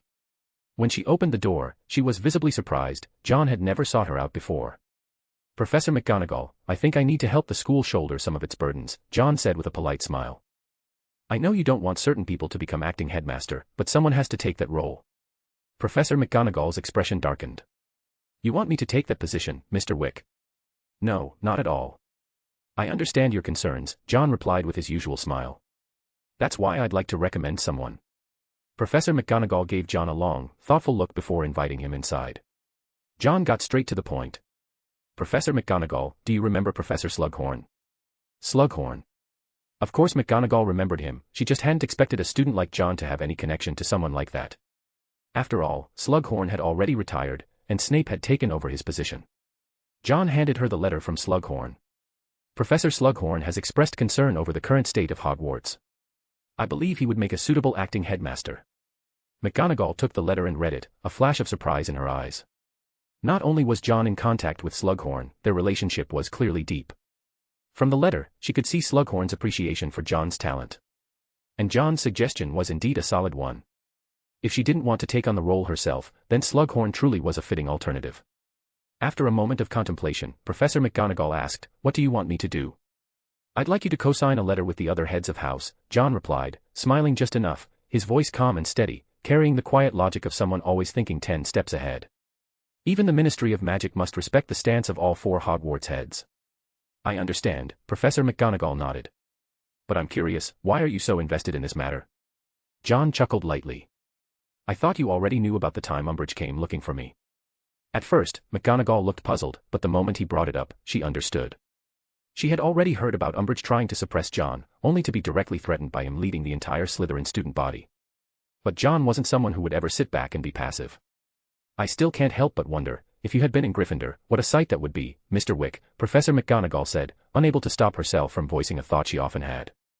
She had even thought that if John were ever expelled by Snape, she'd fight to have him transferred into Gryffindor.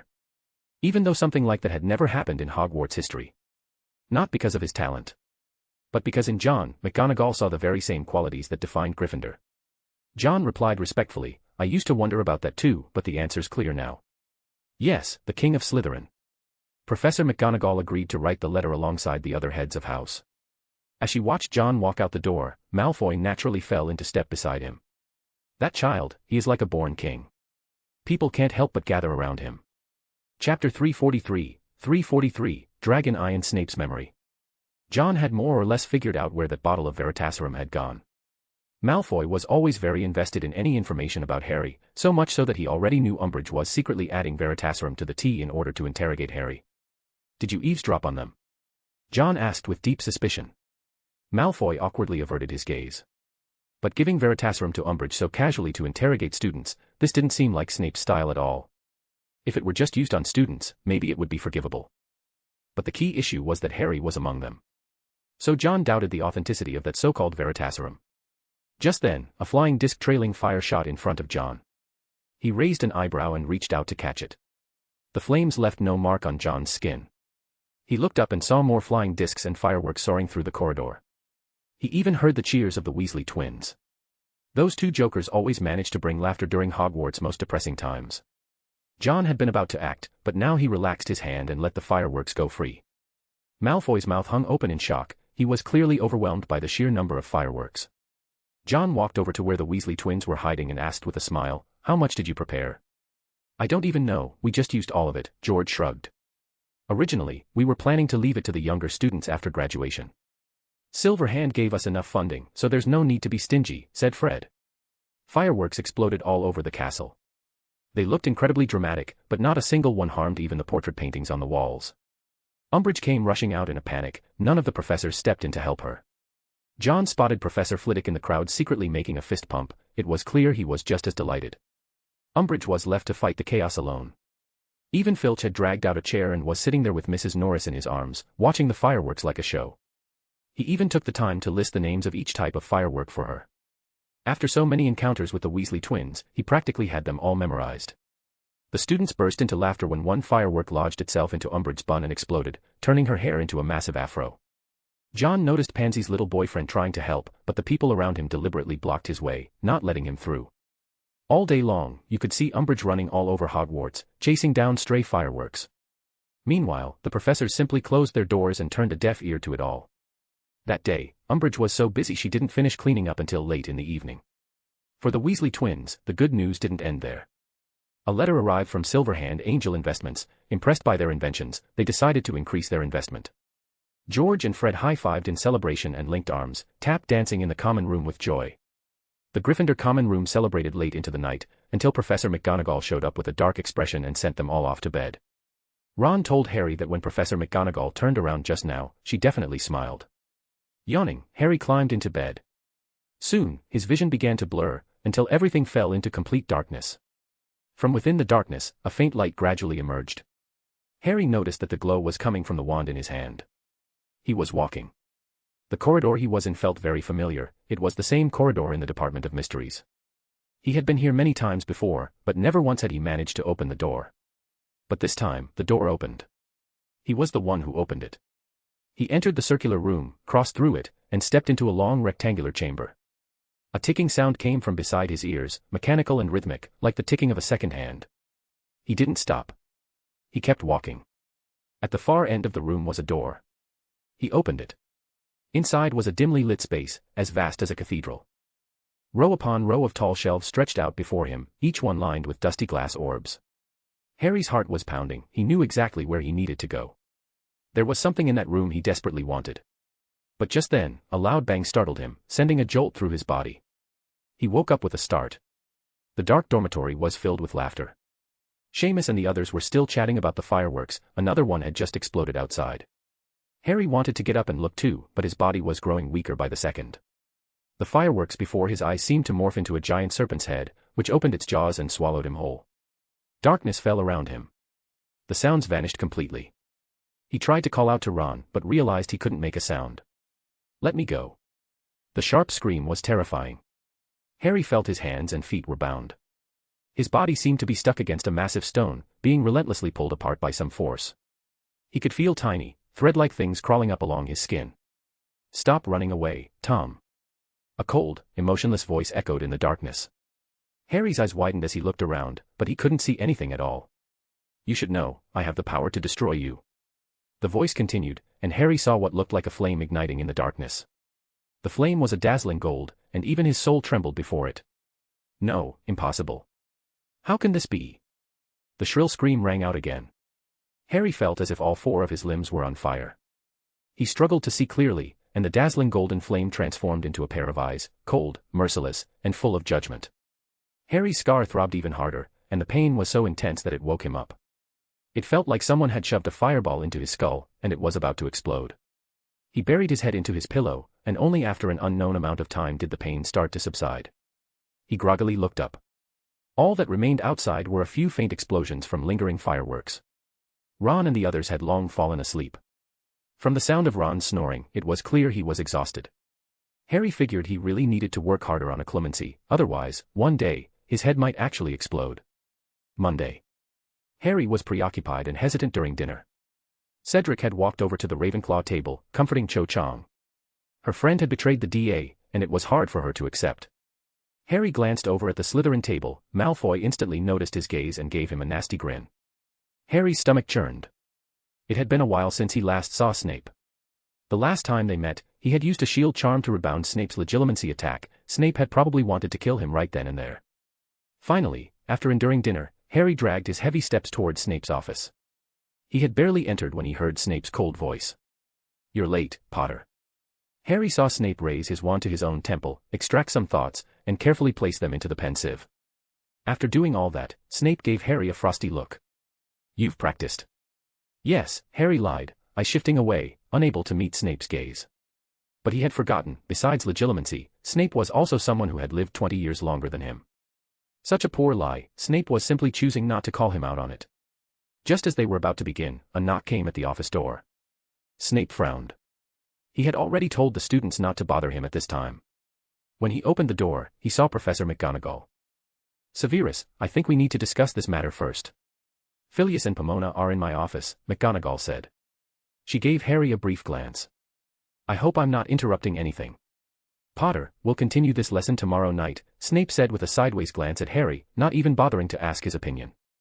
He nodded, stepped out, and closed the door behind him. Harry caught a few words, something about Horcruxes, teachers, and so on. Fuming, he shoved his wand back into his robe pocket, about to leave. But then he noticed flickering light dancing across the doorframe. He paused and turned back. The light was coming from the pensieve, just like what he had seen in the Department of Mysteries in his dreams. The silvery substance inside the pensieve was swirling gently. Harry stared at it. He suspected Snape was hiding something from him. Perhaps something related to the Department of Mysteries, or maybe something about John. Lately, Snape had been repeatedly stressing that he shouldn't get close to John. Harry hesitated for a long moment, thinking Snape probably wouldn't be back right away, and that brave, reckless Gryffindor heart of his gave a dangerous flutter. He drew out his wand and gently tapped the silvery substance. The silver liquid began to swirl rapidly. Harry leaned forward. The swirling surface transformed into something like a skylight, and through it, he could see into a room. It looked like the Great Hall, almost identical to how it was now. In the end, his curiosity got the better of him. He took a deep breath and plunged his face into the pensieve. At once, he was falling through a cold, dark void, and then, he landed in the Great Hall. Chapter 344, To be Reborn Through Death. Harry saw that the original 4 long tables had disappeared, replaced by 100 smaller ones. Sunlight streamed through the tall windows, shining down on the heads bent low over parchment. Harry spotted Snape back when he was still a student. Though he looked different from now, that hooked nose was unmistakable. They were taking an exam, ordinary wizarding levels, the OWLS. This memory version of Snape was about the same age as Harry was now, around 15 or 16. He also saw Professor Flitwick. At the time, Flitwick looked a bit younger and was walking past a messy-haired boy with black hair. Harry froze. He recognized that black-haired boy. Even though he looked much younger, Harry still recognized him. That was his father. His father at 15. He ran over and stared at that face. Whether it was Sirius or anyone else who said it, they were all right. His father looked so much like him, the same thin face, the same mouth, the same eyebrows. No wonder everyone who saw him always said he looked like his dad. Even their hair and hands were strikingly similar. If they stood side by side, there wouldn't be much difference in height either. He also saw Sirius. As expected, the two of them had been best friends even back in school. His godfather in his youth looked wild and rebellious, definitely the kind of student who wouldn't take class seriously. Then Harry saw even more. Lupin and Peter Pettigrew. Professor Flitwick told everyone to stop writing and used magic to collect the papers. Only, there were so many test papers that they knocked him over. A few students helped him up, and Professor Flitwick didn't mind being laughed at for the slip-up. Harry followed behind his father as the 4 of them discussed the exam questions. When he heard the conversation between Lupin and his dad, he couldn't help but chuckle. Asking a werewolf about werewolf-related questions. His father pulled out a golden snitch, let it fly about a foot into the air, and then swiftly caught it again. That made Harry quite delighted. It was exactly like him. Except he didn't show off as much as his dad did. They sat under a beech tree, and every time the snitch was released and caught again, it would set off a shriek from Peter Pettigrew. Snape was already sitting on the grass, while his father tirelessly played with the golden snitch. Harry could tell he really enjoyed being the center of attention. "This is so boring," said Sirius. "If only tonight were a full moon." Lupin muttered darkly from behind his book, "We still have the Transfiguration exam. If you're so bored, you can quiz me." Sirius snorted through his nose and said arrogantly, "I don't need to read this rubbish. I already know it all." This version of his godfather was completely different from the Sirius Harry knew. Harry couldn't help but widen his eyes. Then his father spoke. "This'll perk you up, Padfoot. Look, guess who's over there?" Sirius turned his head. He froze like a hunting dog catching the scent of a rabbit. Perfect, Snivellis, he said with a mischievous grin. Snape was busy packing up his OWL exam papers. As Snape stepped out from the shadow of the bushes and onto the grass, Sirius and James stood up.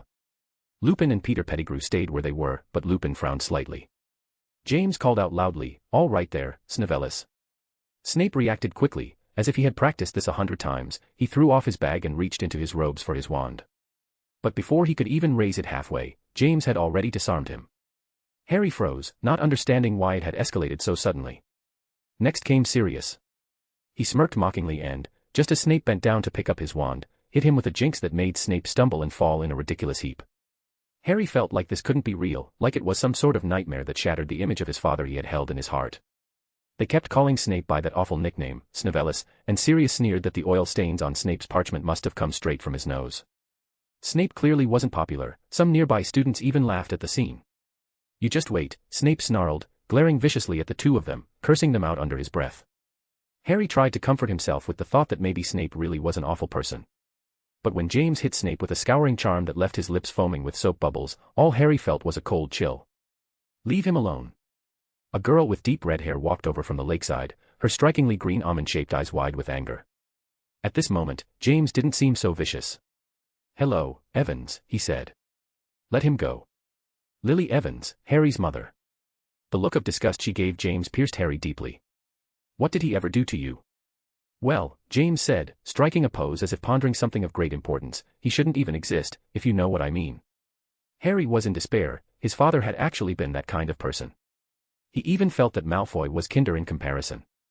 "You think you're funny? But you're nothing more than an arrogant, rude, bullying scumbag. Potter, let him go." Lily said coldly. "Hey, if you go out with me, Evans, I'll let him go," James said with a spoiled playboy's tone, shamelessly teasing a good girl. "Come on, say yes, if you go out with me, I swear I won't lay another finger on old Snivellis with my wand." In stark contrast was Snape, crawling pitifully toward his wand, foam still bubbling at the corners of his mouth. Lily didn't bother hiding her contempt for James and snapped that she'd rather go out with the giant squid than with him. Just then, Snape grabbed his wand and cast a spell at James. A flash of light shot out, and a gash appeared on James's face, blood dripping down. James spun around and fired a spell that left Snape dangling upside down in midair. "Enough. That's enough," Harry growled under his breath, his fists clenched tight. Around him, laughter rang out. Lily repeatedly told him to let Snape down, but Sirius cast a Petrificus Totalis, making Snape's situation even more humiliating. "I can't watch anymore." Harry was about to shut his eyes. When suddenly, a glint of light shimmered on the surface of the lake. He looked over, and saw a pair of vertical pupils staring back at him. His whole body went cold. Those eyes were wrapped in layers of darkness and vanished the moment he blinked. "It's him. It's him." Harry's hands and feet were freezing. He didn't understand how those eyes could appear even in Snape's memory. Then, "I don't need help from a filthy little mudblood like her." Snape's furious voice echoed. Harry snapped back to himself, just in time to see Lily break off with Snape because of that one sentence. Lily, by the way, also scolded James. That made James so furious he nearly yanked down Snape's underwear. Before Harry could witness that scene, he was yanked out of the pensive. It was Snape, his face deathly pale and terrifying. "Had fun." Snape's words were like icy water drowning him. "Enjoy yourself, Potter." "And no," Harry stammered, struggling to get free. But Snape was far too terrifying. His lips trembled as he bared his teeth. "Your father was an amusing man, wasn't he?" Harry was being shaken so hard he nearly threw up. He didn't find it amusing at all. "Professor, don't you dare tell anyone what you saw." Snape roared, utterly losing control. Harry opened his mouth to speak, but Snape roared again, "Get out. Get out. I never want to see you in this office again." Constellation Society. John was holding the diadem, his face as pale as a ghost. Daphne was nearly in tears when she saw him. "John, what's wrong?" Her lips trembled. John shakily got to his feet and placed the diadem into another box. As the box closed, he coughed up a mouthful of blood. He grabbed Daphne, who was about to run out to get help, and said calmly, "Don't tell anyone. Go get the constellation." "But..." Daphne hesitated, then murmured, "All right." She brought out the constellation. As soon as she opened it, John drank straight from the bottle. Halfway through, he suddenly choked, coughing violently. Blood poured from his mouth in great gulps, terrifying Daphne beside him. John looked at the blood, his expression dazed as he muttered, "To be reborn through death." He set the constellation down, swayed as he stood, and with his fingers gripping Daphne's shoulder, he said word by word, "Don't tell anyone about this, Daphne." Tears welled up in Daphne's eyes as she frantically shook her head. "Daphne, promise me." John tightened his grip, making her wince in pain. She stared at John and asked, "Are you going to die?" John smiled at her and said, "I promise, I won't die." That sentence finally made Daphne relent. She agreed not to tell anyone. John smiled, his face pale and gaunt, looking like he was gravely ill. He collapsed against Daphne, whispering something into her ear. Daphne held back her tears and nodded firmly. Chapter 345, The Road to the Future and the Silver Manual. Regardless of how shaken Harry felt by the crumbling image of his father, the Easter holidays were coming to an end. And John had remained completely out of sight. Even Malfoy, who came looking for him several times, never managed to catch a glimpse. In the end, Malfoy didn't have time to look for John anymore either.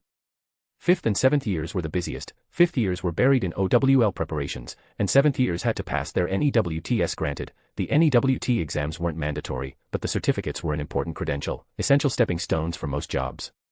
Malfoy sat in the library, watching the sweaty 7th years studying like their lives depended on it, as if he could see his own future after passing the exams. Are we going to have to study like that in 7th year too? Malfoy felt utterly hopeless. Daphne dealt him a cruel blow. You need to get at least an acceptable in your OWLs just to qualify for NEWT level classes. If you don't meet the requirement, you won't even have the right to suffer like them. Daphne, John's not here right now, and why are you turning more and more into Pansy? Malfoy seriously suspected Pansy and Daphne had switched souls. How else could Daphne become so vicious? Come on, as the resident prince of Slytherin, how could he be outdone by those idiots? Brimming with confidence, Malfoy opened his textbook and fell into deep thought. Wait, did we even cover this chapter? When you and Potter were busy making goo-goo eyes at each other, Professor Hilder covered it, Daphne replied without even lifting her head. Malfoy cursed under his breath. Damn class, how dare it sneak past him like that? He had no choice but to work hard catching up on what he'd missed. Fortunately, he had a top student friend. But when he went looking for Cedric, he was promptly kicked out. Cedric was busy tutoring Cho Chang one-on-one. That's the benefit of having a boyfriend 2 years older. Malfoy could only slink back, tail between his legs, to Daphne, and study alongside Pansy, enduring their endless mockery like time itself had slowed to a crawl. And so, the Easter holiday gradually came to a close. On a table in the Slytherin common room, several new pamphlets about various wizarding careers had appeared, and a notice was posted on the bulletin board. Career advice. All 5th-year students must meet with their head of house during the first week of the summer term to discuss future employment plans. Malfoy had long since made up his mind about his future career. He picked up a brochure about Quidditch clubs and started reading. You want to be a professional player? A voice spoke up behind him. Malfoy's lips curled into a smile as he turned around. John, you finally came out of that place. John's complexion was no longer so pale. He chuckled lightly and said, Trust me, you wouldn't last a week in there. If you give me a firebolt, I could take care of it for a whole week, Malfoy shrugged. Of course I want to become a professional Quidditch player, sounds cool, doesn't it? What about you, Daphne? John noticed Daphne holding an Auror recruitment guide and asked in surprise, You want to become an Auror? It's the best place to hone yourself, Daphne replied, glancing at John with a hint of concern. And the head of the Auror office has a chance to be directly promoted to the position of department head. Your ambition's pretty big, Malfoy smacked his lips. Daphne said proudly, the Greengrass family has never lacked ambition. What about you, John? Daphne turned her beautiful eyes on him. What do you want to do in the future? John paused, then smiled. Naturally, I'll become someone important. Like Daphne's department head.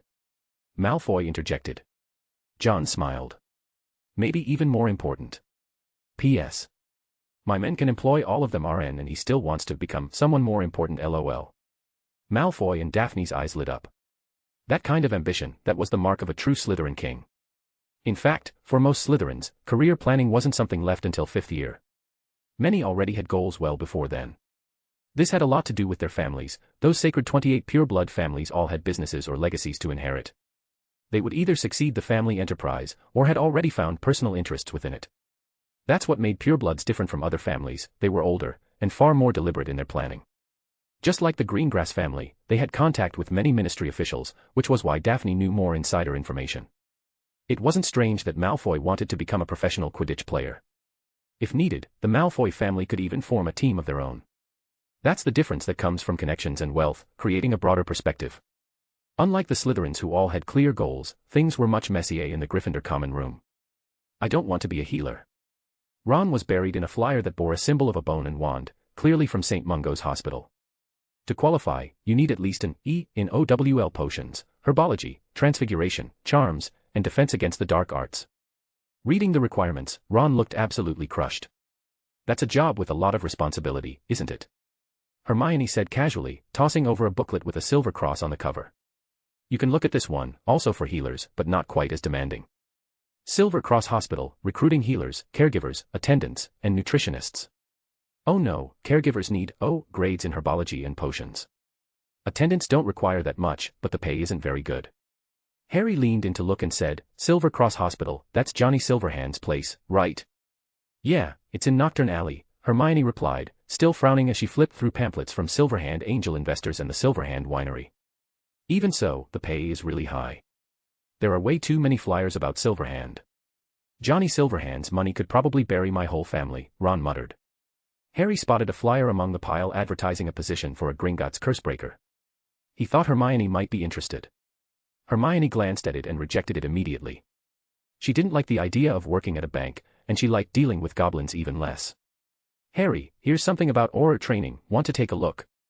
Ron called out. Harry looked over to see him holding a pamphlet on Auror training. Because of education reforms, it was rare for Auror recruitment to focus on students in school. Originally, that position was only available through promotion from within the hit wizard ranks. Direct recruitment meant jumping straight into being an Auror, so naturally, the requirements were extremely strict. Just as Harry was about to take a look, Fred and George walked over. Ginny talked to us about your situation, you want to talk to Sirius? Hermione pushed aside her pile of Silverhand pamphlets as Harry tried to act casual. Yeah, I want to talk to him. Why not just write to him directly? Hermione narrowed her eyes dangerously. Harry thought she looked a bit like John when she was like this. Umbridge is checking all the mail now, I don't want her seeing it. That pink toad's obsession with control was insane, even the fireplaces were being monitored. Stop overthinking. This term's almost over, Hermione said sternly. Owls and fireplaces, nothing escapes her inspections. George grinned and said, that's why you'll be using our fireplace. Fred continued, there's one house that isn't being monitored. You mean? Harry hesitated. Slytherin. Exactly. That woman doesn't dare spy on the purebloods, George snapped his fingers, clearly pleased. Of course, you'd need the password to sneak in, and you can't let anyone see you. As he said that, Fred's gaze shifted to Hermione. Hermione looked completely confused. George, sitting on the left side of the sofa near her, said casually, naturally, it has to be you, our perfect Miss Know-It-All. You're the only Gryffindor student the King of Slytherin would ever let in, Fred added, sitting on her right. Their identical faces flanked Hermione, cutting off any route of escape. Hermione kept a stern face and replied seriously, John might not agree. You both know he doesn't like Sirius. Thinking about how John had nearly sliced off Sirius's hand, Harry had to admit it didn't seem very likely either. But the twins encouraged Hermione to give it a try, they'd already arranged a meeting with John for her. What? When did this happen? Hermione exclaimed in shock. The twins exchanged mischievous winks. Fred pretended to check his watch. From here to the covered bridge, 15 minutes should do it. You two are insane. Hermione shrieked and jumped up to run out. Harry and Ron quickly followed after her. The Weasley twins chuckled and high-fived each other. By the time the Golden Trio arrived at the covered bridge, panting and out of breath, John was strolling over at a leisurely pace. Wait, Harry, stop, Ron yanked Harry back, nearly making him trip. Harry was about to ask why when he saw Ron grimace like he was constipated. I just saw Malfoy. He looked over and indeed spotted Malfoy clutching a potions textbook, looking at it in visible agony. If Malfoy saw them, there was no doubt he'd pick a fight. On that point, both Harry and Ron were self-aware enough to avoid the risk. Hermione ran past Malfoy, who only glanced at her before lowering his head again. Once she reached the covered bridge, Hermione took a couple of deep breaths to steady herself. Seeing how flustered she looked, John hesitated. This emergency of yours, is it really that urgent? Catching her breath, Hermione couldn't help but mentally vow to give those two a good scolding when she got back. Chapter 346, Snape's Question and the Twins Leaving. They hadn't seen John much lately, so when they met again, Hermione greeted him with practiced familiarity. Hello, John, Hermione said, her face slightly flushed, not from embarrassment, mind you, but from running. Seeing her like that, John asked with concern, Are you all right, Hermione? Do you need a moment to rest? No, I mean thank you, but I'm fine. Hermione couldn't help but silently curse the twins. They had completely backed her into a corner, and now she didn't even know how to bring it up. Noticing her hesitation, John looked even more puzzled. He didn't know what this was about, so he said, George said you had something important to discuss. If it's something I can help with. As long as it was within his ability, John didn't mind lending a hand. Hermione knew this well. Thinking of Harry, she said, it's not for me, it's for Harry. Harry? John asked. Harry wants to use the fireplace in the Slytherin common room. I thought maybe Hermione wanted to borrow it too. John offered an apologetic smile. If it's the fireplace. I'm afraid that's not possible. Huh. Hermione was stunned. John continued, there's been a problem with the Slytherin fireplace. The Slytherin fireplace had a problem. Well, that didn't sound like a lie, John had only found out not long ago himself. The fireplace had been tampered with, specifically, someone had added a monitoring charm. Very discreetly. John instantly knew who was behind it. Most likely, it was Pansy's little boyfriend. That kid had been using the fireplace to communicate with the outside world. And now, lending it to Harry. John didn't see the need to take that risk. Hermione also felt it was unfortunate timing. Since there was a problem, they'd just have to find another way. All right then, she said, not suspecting John was lying to her. She changed the topic to career counseling. John, what did you choose? John leaned against the balustrade of the covered bridge, the wind brushing through his hair as he replied casually, what did you choose? I'm still undecided, Hermione said, feeling like she didn't need to be so guarded when she was with John. After a moment's thought, she added, I want to join the Ministry of Magic. That's a solid choice, John said with a teasing smile. Maybe you'll become the Minister for Magic. Hermione felt like he was joking, yet somehow, his words carried a conviction that made it sound believable. Never say you can't, Hermione Granger. John looked into the distance. Hermione heard those words and turned to look at John again. The wind lifted his black hair, revealing a handsome yet delicate face. His gaze stretched far away, lips pale like a soft wash of blood, as if he wasn't meant to walk the earth but fly in the sky. At that moment, John seemed to become distant and ethereal. I should go now, Hermione. John looked down at the dazed girl and chuckled softly, good luck on your OWLS. By the time Hermione snapped out of it, she realized she'd been staring for a while.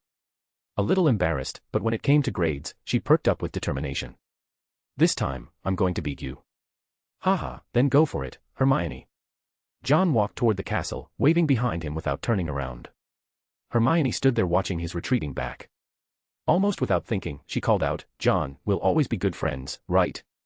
John paused mid-step, glanced back with that handsome face of his, and the corners of his mouth lifted. I suppose so. Hermione stood there, watching him leave. Draco Malfoy spotted John and came over, holding up a book as he complained, this thing really isn't something normal people can get through. If you don't want Snape to drag you in for remedial lessons, John gave him a sidelong glance and said carelessly, you might want to think about Harry. Draco had heard that Harry was getting one-on-one tutoring because his potions grades were terrible. Even if Snape was his head of house, Malfoy had no desire to go through that. All right, I guess I can still work a bit harder. You'll have to tutor me in Transfiguration, though. Malfoy had always been a bit weak in certain subjects. As they walked, John spoke in a casual, indifferent tone, Draco, if I died, what would you do? He looked back and saw Malfoy's face frozen in shock and horror. Malfoy forced out a grin, swallowing hard, and said, you're joking, right? John was silent for a moment, then suddenly chuckled, of course I am. Do you really think I'd die? Malfoy let out a sigh of relief and quickly caught up, complaining, even if you don't want to tutor me, there's no need to curse yourself like that. If you don't start working harder on Transfiguration, I really will die of frustration, John replied lightly. Neither of them brought up that earlier question again. John was called in for a meeting, career counseling. When he entered Snape's office, he noticed that the pensive had been moved. Sit down, Mr. Wick, Snape said, having just finished speaking with Goyle. Judging by his expression, Goyle's plans weren't particularly impressive. But when he saw John, Snape seemed significantly more focused. He adjusted his posture slightly, settling in so he could better observe John. Wick, I'd like to understand your thoughts on future employment. That way, I can help you decide which subjects you should continue with in 6th and 7th year. Snape's usual slow, deliberate tone returned as he studied John closely. Compared to Mr. Goyle, I assume you're not someone with the brain of a hairy mountain troll, Snape said, apparently trying to make a joke, but not a very good one. He continued to fix John with that scrutinizing stare, his tone dripping with sarcasm. Go on, Wick. Maybe I'll become someone different, John shrugged. Settling down in some fixed position somewhere, that's not really for me. So, Snape's eyes gleamed sharply, you want to accomplish something on your own. Let's dig a bit deeper, Wick. Snape uncrossed his legs and leaned forward slightly, fingers interlaced on the desk directly in front of John. What kind of person do you want to be, Wick? That doesn't sound like career counseling. John met his probing gaze and replied coolly, what word are you hoping to hear from me, Professor? The office was quiet. Their eyes locked, an unspoken tension thrumming in the silence. Then John let out a short, dry laugh, breaking the stillness. He looked at Snape, shook his head, and gave a wry smile. What's so funny, Wick? Snape asked with a frown of displeasure. John's gaze drifted upward to the ceiling, where the light cast faint glimmers. He said with a small laugh, I just remembered an old dream. A dream. To become the next Dumbledore. John smiled, though whether at himself or at Snape was unclear. That means. Unfortunately, that dream didn't last long. His eyes shifted back to Snape's briefly stunned expression. He added lightly, now, I don't want to become anyone else. John Wick is just John Wick. Not the next Albus Dumbledore, and not the next Tom Riddle either. Leaning back in his chair with a relaxed and unbothered posture, he said, Professor, are you satisfied with that answer? Snape was silent for a moment before replying in a vague tone, you may leave, Wick. John stood up and walked to the door. He stopped without turning around and asked, what have you lived for, all your life, Professor? Snape looked up, but John didn't turn back. If you don't want to say, forget it. With a shrug, John walked out. In the corridor, John's body swayed. He caught himself against the wall. A fine sheen of sweat covered his forehead, and all the color had drained from his face. He leaned against the wall, taking deep breaths to steady himself. Pulling out a silver vial, he took a sip of the potion inside. Slowly, the color returned to his face. Really went all out on this one. His expression was cold as he tucked the delicate silver bottle back into his pocket and staggered toward the Great Hall. By the time he reached it, he had regained his usual composure. He accidentally bumped into someone. Looking down, he saw it was Pansy's ex-boyfriend. A third-year Slytherin student, the boy looked flustered as he hurried to pick up the silver vial John had dropped. I'm sorry, I didn't mean to. Handing the bottle back to John, Pansy's ex-boyfriend couldn't help asking curiously, Senior Wick, what's in this? None of your business, John replied coldly. You should be thinking about how to please the big shot you've latched onto. Maybe your tricks for coaxing older girls will work. Pansy's ex-boyfriend's face darkened. After John passed by, a hint of hostility flickered in his eyes. Not long after John entered the Great Hall, he heard a commotion coming from the entrance hall. Oh. You think turning the school into a swamp is funny, came Umbridge's shrill, self-satisfied voice. To cover for Harry using Umbridge's fireplace, the Weasley twins had created chaos in the entrance hall. Around them were students who had witnessed the whole thing. The twins, it seemed, were fully prepared for this. They were surrounded in the middle, looking as if they had no way out. It was very funny, actually, Fred said, staring Umbridge down without a hint of fear. Excellent, Umbridge said through gritted teeth, her smile strained with anger. You two are about to learn exactly what kind of punishment awaits those who break the rules in my school. Her school. So, she really thought the ministry was going to hand the school over to her. You know what, said Fred, I don't think we'll be sticking around to find out. He looked over at George. George, I think full-time education just isn't for us anymore. Fred, I couldn't agree more, George replied, flashing that signature mischievous grin the twins were known for. Fred said, we ought to go out into the real world and put our talents to better use. Don't you think? Absolutely, George said with a heartfelt nod. Before Umbridge could even open her mouth, the two cast summoning charms, Accio, calling their broomsticks to them. 2 brooms with iron chains came soaring into their hands. In one swift motion, they swung their legs over and mounted them. Fred, we won't be seeing you again. George, don't bother trying to contact us. Fred looked around at the crowd of students watching and exchanged one last signature grin with George. The two of them soared into the air, their magpie-like laughter echoing through the entrance hall, bright and full of mirth. The twins had always been full of wild ideas. If any of you are interested in buying a portable swamp like the one upstairs, Fred shouted. George finished the pitch at the top of his lungs, come to 93 Diagon Alley, Weasley's Wizard Wheezes. Stop them. Umbridge shrieked in fury. Peeves. Give her hell for us. The twins shouted in perfect unison as Peeves burst down from the ceiling, doffing his bell-shaped hat for the second time and giving the 2 Hogwarts prank kings a dramatic bow. Their broomsticks carried away the joy of Hogwarts, 2 magpies chattering as they soared off, leaving behind laughter as their final gift to the castle. That unrestrained spirit, that was the true essence of Gryffindor. The crowd erupted into thunderous cheers. A smile crept onto John's face as he looked toward the swamp, muttering quietly, so they still had something this good up their sleeves, huh? Tell Tommy to boost their funding, get more of those wild ideas out of those mischievous brains. He thought the one thing the magical world should never be without, was a pair of twins like the Weasleys. Chapter 347, Hagrid's Secret and Grop. As exam week approached, Hogwarts grew increasingly busy. The library was often packed, with students occupying every available seat. Before leaving, the Weasley twins left behind a legend at Hogwarts. After all, the desire for freedom is human nature. Their ability to rebel without being shackled won the admiration of many. Not long after they left, Weasley's Wizard Wheezes officially opened for business. A year in the making, the shop was wildly popular from the moment it opened. Tommy sent over a financial report, stating that this was currently the most profitable investment for Silverhand Angels. John wasn't surprised, he was just curious how furious Umbridge must be. With less than a month left until exams, Slytherin faced off against Hufflepuff that Saturday. Malfoy deliberately sought John out and asked to borrow the firebolt for Cedric. He wanted the head boy, who'd been lording it over him, to lose fair and square. Cedric accepted the challenge. Both of them were fired up, determined to defeat the other on the field. We're not going to lose, Malfoy said arrogantly. Hufflepuff only has you, but Slytherin has all of us.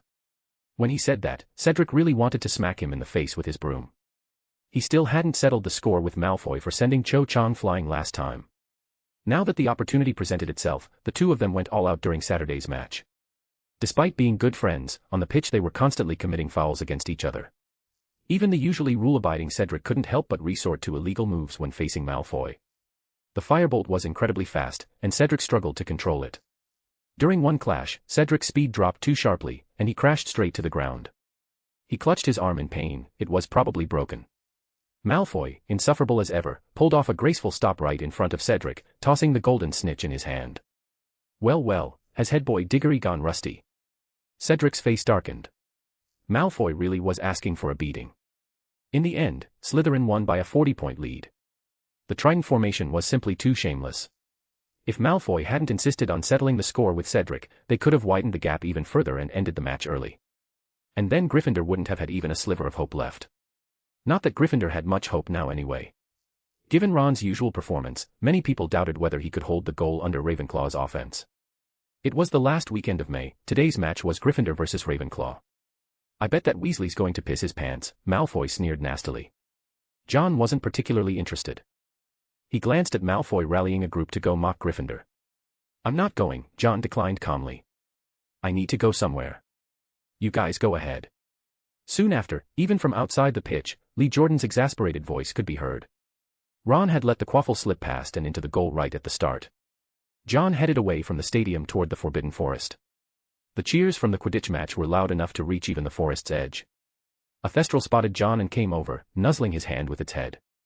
John patted the Thestral's head, and more Thestrals began appearing around him. He paused for a moment, then gave a wry smile. You're not picking up the scent of death on me, are you? Thestrals were extremely sensitive to death. Not long after they gathered around him, a beautiful unicorn ran out from the edge of the forest. It was Wei Wei. Wei Wei approached John with a sorrowful look and touched his forehead gently with her horn. What's wrong with your aura? She could sense it, that faint, death-like aura clinging to him. It's nothing, Wei Wei, John said with a soft chuckle. Do you know about Hagrid's situation? He's tied up some big creature over there, Wei Wei nudged John's hand with her nose. I'll take you to it. John nodded, letting her lead the way. Deep in the Forbidden Forest, the underbrush grew thick and tangled, some weeds were tall enough to bury a person. The deeper they went, the more the light faded, until it felt like twilight even though it was still day. Wei Wei, being a unicorn, moved through the forest like it was her home. Unicorns were incredibly fast, that was how they managed to escape the pursuit of greedy hunters. After walking for a while, John was starting to breathe heavily. Wei Wei turned her head back and began pacing in circles, clearly anxious. John leaned against a tree to rest for a moment. Wei Wei, how much farther? There's still a ways to go. John, you're too weak right now. Tears welled up in Wei Wei's eyes. Father has a way to help you. Clark can't help me, John said, gently stroking her head. But thank you for worrying about me. Once he had rested, they pushed through the thick brush ahead. John blasted through the thorny brush with a crushing curse. Following the newly cleared path, they reached their destination. Wei Wei approached cautiously. That thing is very dangerous. John saw a massive dark shape lying on its side up ahead. I should have known, he muttered with a helpless look as he laid eyes on the creature. Wei Wei huffed angrily. He nearly ripped my tail off. Hagrid really never learns, John said, staring at the creature and feeling a pang of discomfort in his teeth. He thought secretly raising a dragon was Hagrid's limit, but apparently, the man also had a thing for giants. Though this particular giant seemed smaller than most, it was still an extremely dangerous brute. Hagrid probably thinks he's harmless. And adorable, John muttered. Lying there was a giant, a sleeping giant. It looked like a massive mound of earth. John sized it up, rubbing his chin. He's a bit small. The giant didn't look to be more than 16 feet tall. If John were to take his dragon form, this thing would seem downright puny in comparison. He noticed that the giant was tied up with thick ropes, Hagrid's way of restraining it, most likely. Looks like Hagrid wasn't completely unprepared, John said as he approached the giant. Wei Wei anxiously paced in place. What are you doing, John? John drew his wand as he walked, his eyes cold. This guy isn't exactly behaving himself. You're going to kill him? Wei Wei asked, a bit horrified. John paused and looked back with a helpless expression. I'm not a devil, Wei Wei. Oh, all right. Wei Wei lowered her head, realizing she might have overreacted. They circled around to the front of the giant. One look at the massive creature, and John immediately understood why Hagrid always showed up to class covered in bruises. He didn't know this one's name, but John figured he could at least try to negotiate. Just as he was about to step forward, he heard voices coming from behind the giant. Someone besides Hagrid had arrived. If I leave, I must tell someone, because I need your help. And Ron's, if he's willing. That was Hagrid's voice. We'll help you, of course. What do you need us to do? That was Harry. Hagrid, came a trembling voice, it was Hermione. It was clear she was frightened. You told us none of them were willing to come. Now that she saw the thing they had mistaken for a mound of earth, Hermione finally understood why. And she also understood why Hagrid was always covered in bruises, raising a giant, how could he not get hurt? Hagrid continued defending the giant. He doesn't know his own strength. He's gotten much better now, not as prone to fighting. He was trying to convince Hermione, but she was overwhelmed. He didn't want to come. Why did you force him? Wouldn't he be better off staying with his own kind? They all bullied him, Hermione, just because he's small. Hagrid pressed on. Small. Hermione echoed.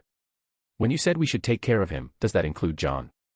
Hermione, I couldn't leave him behind, Hagrid said tearfully. But I can't tell John, he's my brother. My half-brother, Hagrid muttered. I found out later, after Mum left Dad, she got with another giant. That's how Grop came to be. Why can't you tell John?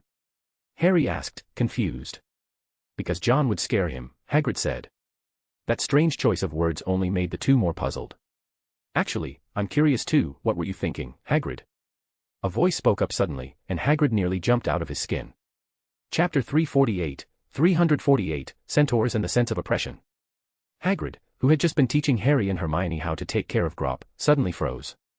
A forced, uneasy smile spread across his face. John. John stepped out from the trees, expressionless as he stared at Hagrid. He casually tapped the sleeping giant with his wand and said, "So this is the guy you've been hiding." "John, don't, he'll wake up if you do that." His action made both Harry and Hermione panic. Hermione shrieked, "Get away from there, quick." John raised an eyebrow and let out a sigh. "Hagrid, do you really think I'm that terrifying?" "And no, of course not, John." Even Hagrid's beard seemed tangled with nerves as he waved his hands, fumbling for words. "It's just a feeling, you know. I thought you'd be disappointed by me and would not like this." He tried to explain, but words weren't exactly his strong suit. John's expression remained blank.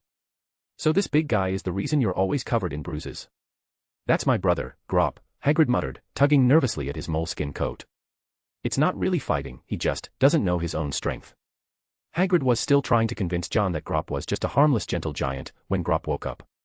His face was enormous and frightening, features seemingly carved into a giant round boulder. His nose was thick and short, barely a proper shape. His mouth was crooked, and the jagged teeth inside were each the size of half a brick. Freshly woken, Grop's gaze was immediately drawn to the beautiful unicorn. Wei Wei let out a sharp cry and trotted out of reach as Grop stretched out a large hand toward her. Only then did Hagrid notice Wei Wei was there too. Wei Wei ran a bit farther, but Grop still tried to go after her. The rope around him yanked tight and held him back. Annoyed, Grop turned around and started tugging at the rope with his hands. Hagrid quickly called out to calm him down, "Grop, easy. Don't go after the unicorn." But Grop, like a stubborn child, didn't listen at all, he just kept pulling with all his strength. "I said stop that, Grop," Hagrid shouted. "I brought someone to keep you company, look, a friend. See? Hey. You big oaf, look down here." "Hagrid, no." Hermione cried out, her voice nearly pleading. Grop let out a low growl, completely ignoring them. John felt a throbbing pain in his temples, like someone had dumped a giant, unruly kid into his lap.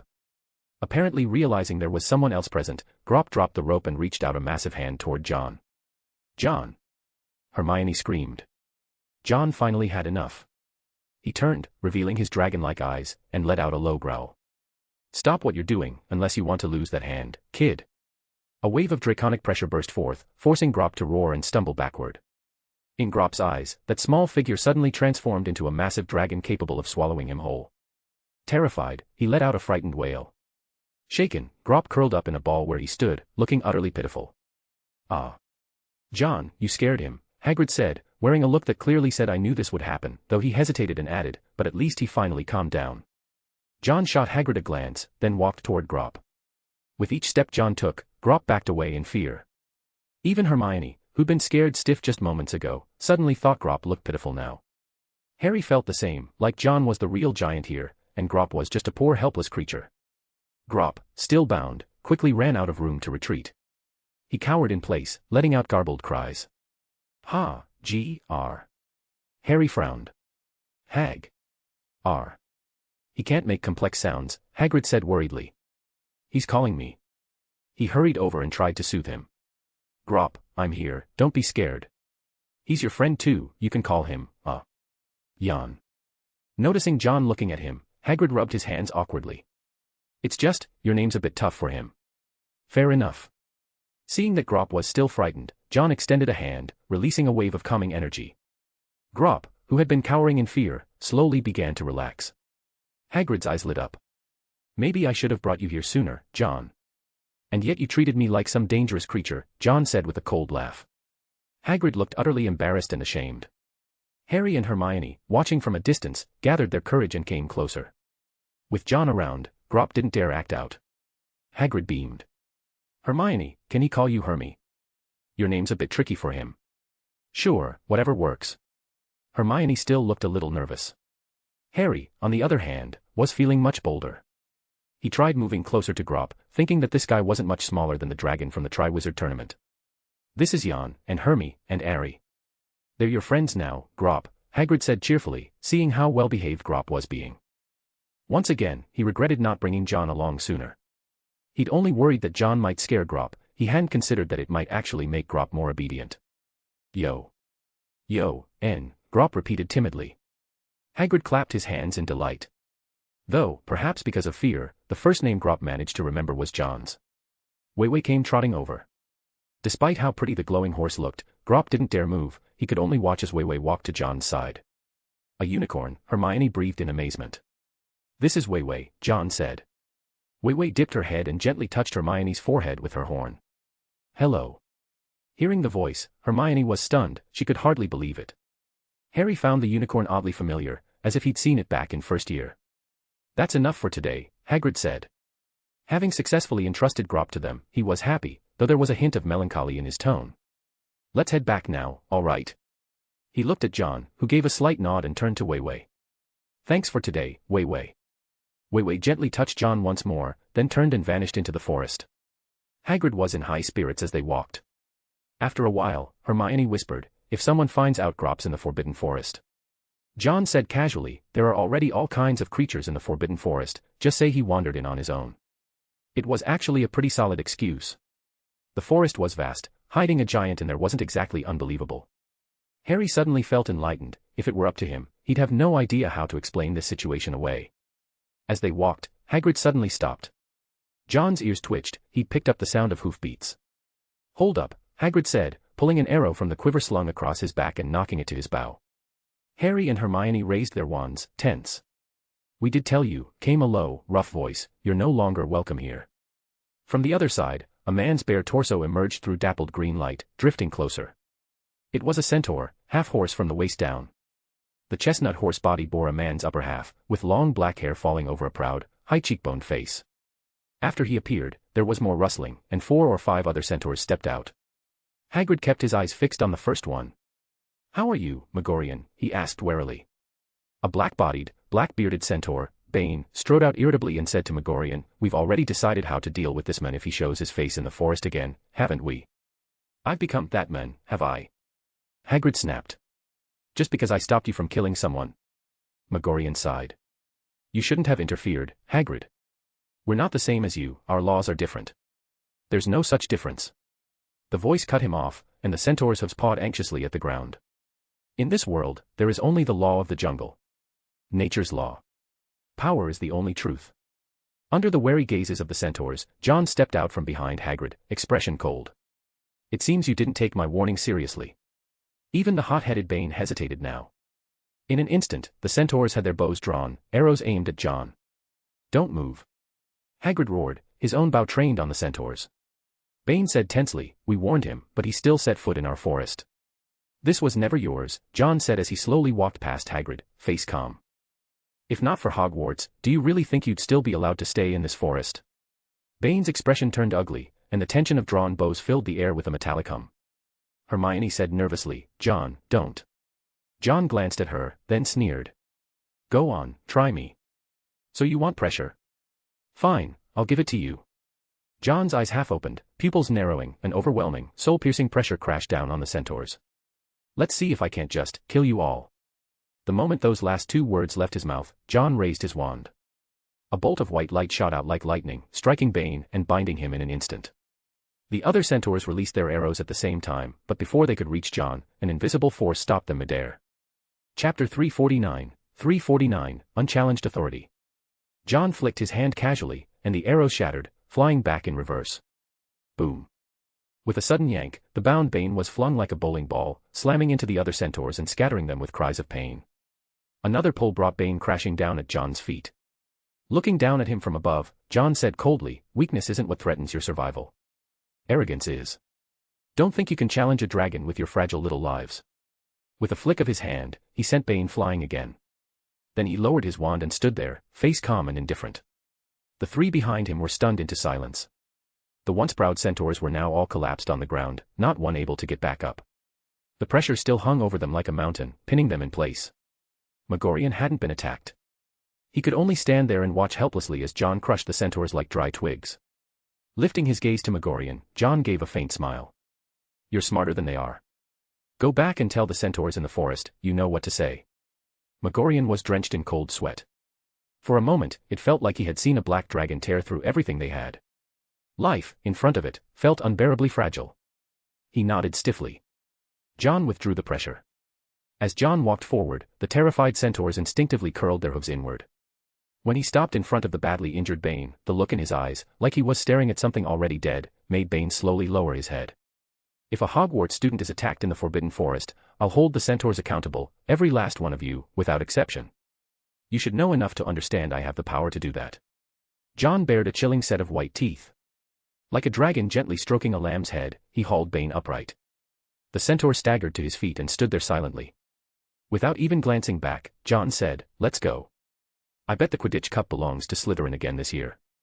Hagrid, who had been on edge the entire time, finally lowered his crossbow in a daze. Harry stared at John's back, unable to stop his thoughts. Firenze was right, this man was incredibly dangerous. At the mention of Slytherin winning the cup, Harry slowly muttered, "Then I bet it's Gryffindor." John gave a soft, ambiguous laugh in response. Harry suddenly felt a little less confident. Out of the Forbidden Forest, with one less worry weighing on him, Hagrid became noticeably more cheerful. In the distance, the Quidditch match was nearing its end. Harry and Hermione went off to watch the game, while John returned to the Slytherin common room. There, he ran into Pansy's ex-boyfriend. Not often you meet someone who isn't interested in Quidditch. John walked over to the sofa and sat down, picking up the mug Daphne had given him for Christmas and taking a sip. Pansy's ex-boyfriend watched from behind his book, the corners of his mouth lifting in a smirk. Outside, a ruckus erupted. John looked over to see Malfoy's ostentatiously platinum blonde hair appear in the doorway. Right behind him were Goyle and Crabbe, each holding one of the silver Quidditch Cup's handles. Montague was bawling like a baby, tears of pure relief. He no longer had to worry about being remembered as the worst disgrace in Slytherin Quidditch history. They had preserved their winning streak, and no one was more thrilled than he was. Malfoy strutted in with a smug air and declared loudly, "Ha ha ha. Not a big deal, we weren't going to lose anyway." It had been a close match. Gryffindor had beaten Ravenclaw by the skin of their teeth. The Weasley family had gone full beast mode, like gods descending from the heavens. Ron had a sudden moment of enlightenment, as if divine favor had struck, pulling off a flawless spinning save move that blocked several of Ravenclaw's shots in a row. Ginny, carrying Harry's will like a celestial mission, practically plucked stars from the sky as she snatched the golden snitch right under Cho Chang's nose, securing a last-second win for Gryffindor. "We were just 20 points away from losing," Daphne exhaled as she returned from watching the match, finally letting go of the breath she'd been holding. Malfoy cleared his throat awkwardly. If he hadn't been showboating during the match against Cedric last time, the score probably wouldn't have been that tight. Even with the Weasley siblings going all out, they still couldn't shake Slytherin's aura of dominance. With a final score difference of 20 points, Slytherin claimed this year's Quidditch Cup. Montague looked like he was about to whip out his wand and cast a hex the moment he saw the Weasley girl chasing the snitch, Pansy complained. "If they'd overtaken us, he would have gone absolutely insane. But it's all good now, right? We've kept the longest winning streak in Hogwarts history," Malfoy muttered. John glanced at Malfoy. He had a strong feeling that if they had lost, Montague's first target would have been Malfoy himself. Gryffindor had to swallow the bitter pill of a 20-point defeat, but Ron Weasley's stellar performance had Angelina proudly declaring she'd made the right choice. The celebration eventually came to an end, even as Ron dramatically recounted to Harry and Hermione how he single-handedly held the line. With the Quidditch Cup over, the final student revelry quietly faded away. What came next belonged to the library, to exam season. John was probably the only student in all of Hogwarts who didn't need to spend time there. Silverhand Manor. Tommy looked at his boss and asked, "My lord, when I was your age, I never even thought about skipping class every day." John glanced at Tommy. "You know what I'm about to say, don't you?" "Well, yeah. If I'd been called Johnny Silverhand back then, I probably wouldn't have wanted to go to class either," Tommy said with a sigh. As a proper subordinate, Tommy could only say that his boss simply couldn't be judged by common sense. With less than 2 weeks until exams, other students were practically wishing for extra brains and drinking invigoration drafts like water. But John wasn't just skipping class, he'd outright left the school and returned to Silverhand Manor. Even Tommy couldn't help worrying about his boss's academic performance. As it turned out, his concern was completely unnecessary. John walked into the hidden chamber behind the garden. A transparent glass dome securely encased the golden cup. The dragon-shaped vessel had already accumulated hundreds of souls. He released the container filled with souls. "Anime, admi revertimini." John twirled his wand, and the souls, like silk being drawn from cocoons, were pulled out strand by strand and absorbed. Inside the room of unbreakable binding, the Dementors looked sickly and still, almost petrified. "There's still quite a lot left," John noted with a glance. Dementors and the soul-devouring curse had a symbiotic dynamic, one weakens as the other strengthens. Unless every Dementor was destroyed, there was no need to worry about the soul-devouring curse being broken. After collecting the souls, John shifted his attention to the golden cup. Hufflepuff's cup. He opened the casing. This time, the cup didn't react at all. Looks like it had learned to behave. The sword of Gryffindor is razor-sharp. Ravenclaw's diadem enhances wisdom. So what about you, Hufflepuff's cup? John stared at the cup and slowly reached out to touch it. The instant his fingers made contact, a surge of powerful magic burst forth from the cup. A gleam flashed through John's eyes. He responded by enveloping it with even stronger magic. Heh! The silver ring covered his right hand as the magic crystal generated a magical field. Countless strands of black energy pierced into the cup. A shrill, soul-piercing scream echoed from within. John held his breath and focused, the black threads tightly wrapping around the cup. "It's time for you to hand it over," John whispered. The cup shrieked, "No, no. You can't."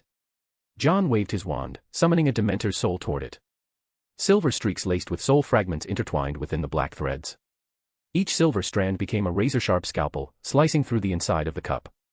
The fragment of Voldemort's soul inside the cup resisted violently. Even fragmented, the Dark Lord's soul remained fiercely aggressive. John took a deep breath, his gaze sharpening with intense focus. Riverter anima mea. His voice was eerie and ethereal, ancient syllables echoing with a chill that stirred the soul. Atop the cup, a green snake transformed into a handsome young man. Arfurg. How can you? The man's striking features twisted in pain as the black threads bound his limbs, and the silver scalpels carved his form away from the cup. John said in a low voice, "You, a mere fragment, are no match for me." His wand ignited the soul, the silver spirit burst into golden flame, searing the cup with divine fire. His eyes turned into vertical pupils, seeing through the cup to its very essence. More and more souls were ignited, and the screams from the cup grew fainter and fainter. John seized the moment and forcefully dragged the fragment out. The green snake tried to escape as a wandering soul, but John raised his wand and conjured soul threads to reel it in tightly. Amid dwindling shrieks and unwilling hisses, the soul fragment was dragged into an unknown space. Having completed it all, John couldn't help but collapse from exhaustion again. He fell heavily to the ground, the color rapidly draining from his face as a streak of black flickered beneath his skin. Chapter 350, Voldemort's Rage, Silverhand's Scheme. Wiltshire, Malfoy Manor. The white peacocks that once wandered the manor grounds were nowhere to be seen. The interior of the manor remained lavish, opulent furniture, marble fireplaces, and gilded mirrors. The purple wallpaper in the drawing room added a touch of aristocratic splendor. But now, that sense of grandeur had been replaced by something cold and sinister. The mist lingering throughout Malfoy Manor hadn't lifted for an entire year. No one knew just how many truly evil beings lurked within these walls. Lucius Malfoy sat at the right end of the long table, stiff with fear. Lippy, going by the alias Drakengung, had managed to secure one of the seats. The Death Eaters who had escaped from Azkaban had returned to their master, but now had to endure the oppressive presence of Voldemort. The Dark Lord was in a foul mood. And everyone could see it. He was in a dangerous state, and no one wanted to be the one to provoke him. Not even Bear Jaster, his most fanatical supporter. They all kept their heads bowed, not daring to look at his face. "Who can tell me?" Voldemort said, his voice cutting through the silence. He turned his gaze to Lucius. "Lucius, tell me, what is the most important thing we must do?" Lucius trembled slightly. He swallowed hard, his voice quivering. "Master, we need to go to the Department of Mysteries to retrieve that item." "You're wrong, Lucius." Lucius jolted violently. The fear hadn't even fully surfaced on his face before Voldemort continued, "That item can only be retrieved by Harry Potter. What we need is Harry Potter." Every Death Eater in the room listened in utter silence as Voldemort spoke. Then his voice turned suddenly irritable. "And that damn Johnny Silverhand who keeps getting in our way. He's like a cockroach crawling out of a sewer, I constantly feel the urge to crush him." The killing intent in Voldemort's voice was suffocating. Lucius, seated closest to him, felt like he could barely breathe. "But," Voldemort said abruptly, the rage vanishing from his tone, "once we get that item, we can crush that cockroach." The strategic goal was set: seize the item in the Department of Mysteries. But how to lure Potter there? That, Voldemort had an answer to. He turned his eyes to the only person present who wasn't a Death Eater. "Narcissa, I need you to carry out a task for me." Under the gaze of those cold, serpentine eyes, Narcissa felt a chill run through her body. But she wasn't Lucius. She nodded slowly. The meeting was dismissed. Lucius cast a worried glance at his wife. Narcissa felt a flicker of warmth in her heart. "You must be careful," Lucius said in a low voice, gripping her hand. "Don't ever defy the master. Coward." Narcissa shot her husband a sharp glare. After speaking, Lucius glanced back at Voldemort, then quickly walked away with obvious unease. Narcissa had to remain calm. She stepped forward respectfully, ready to follow Voldemort's instructions. But just as Voldemort was about to speak, his expression suddenly changed. Narcissa wasn't sure if she was imagining it, but she thought Voldemort seemed to lose consciousness for a brief moment. When he came to, Voldemort staggered and gripped the edge of the table for support. "My lord." Narcissa looked over at him. A flicker of confusion and suspicion flashed in Voldemort's eyes.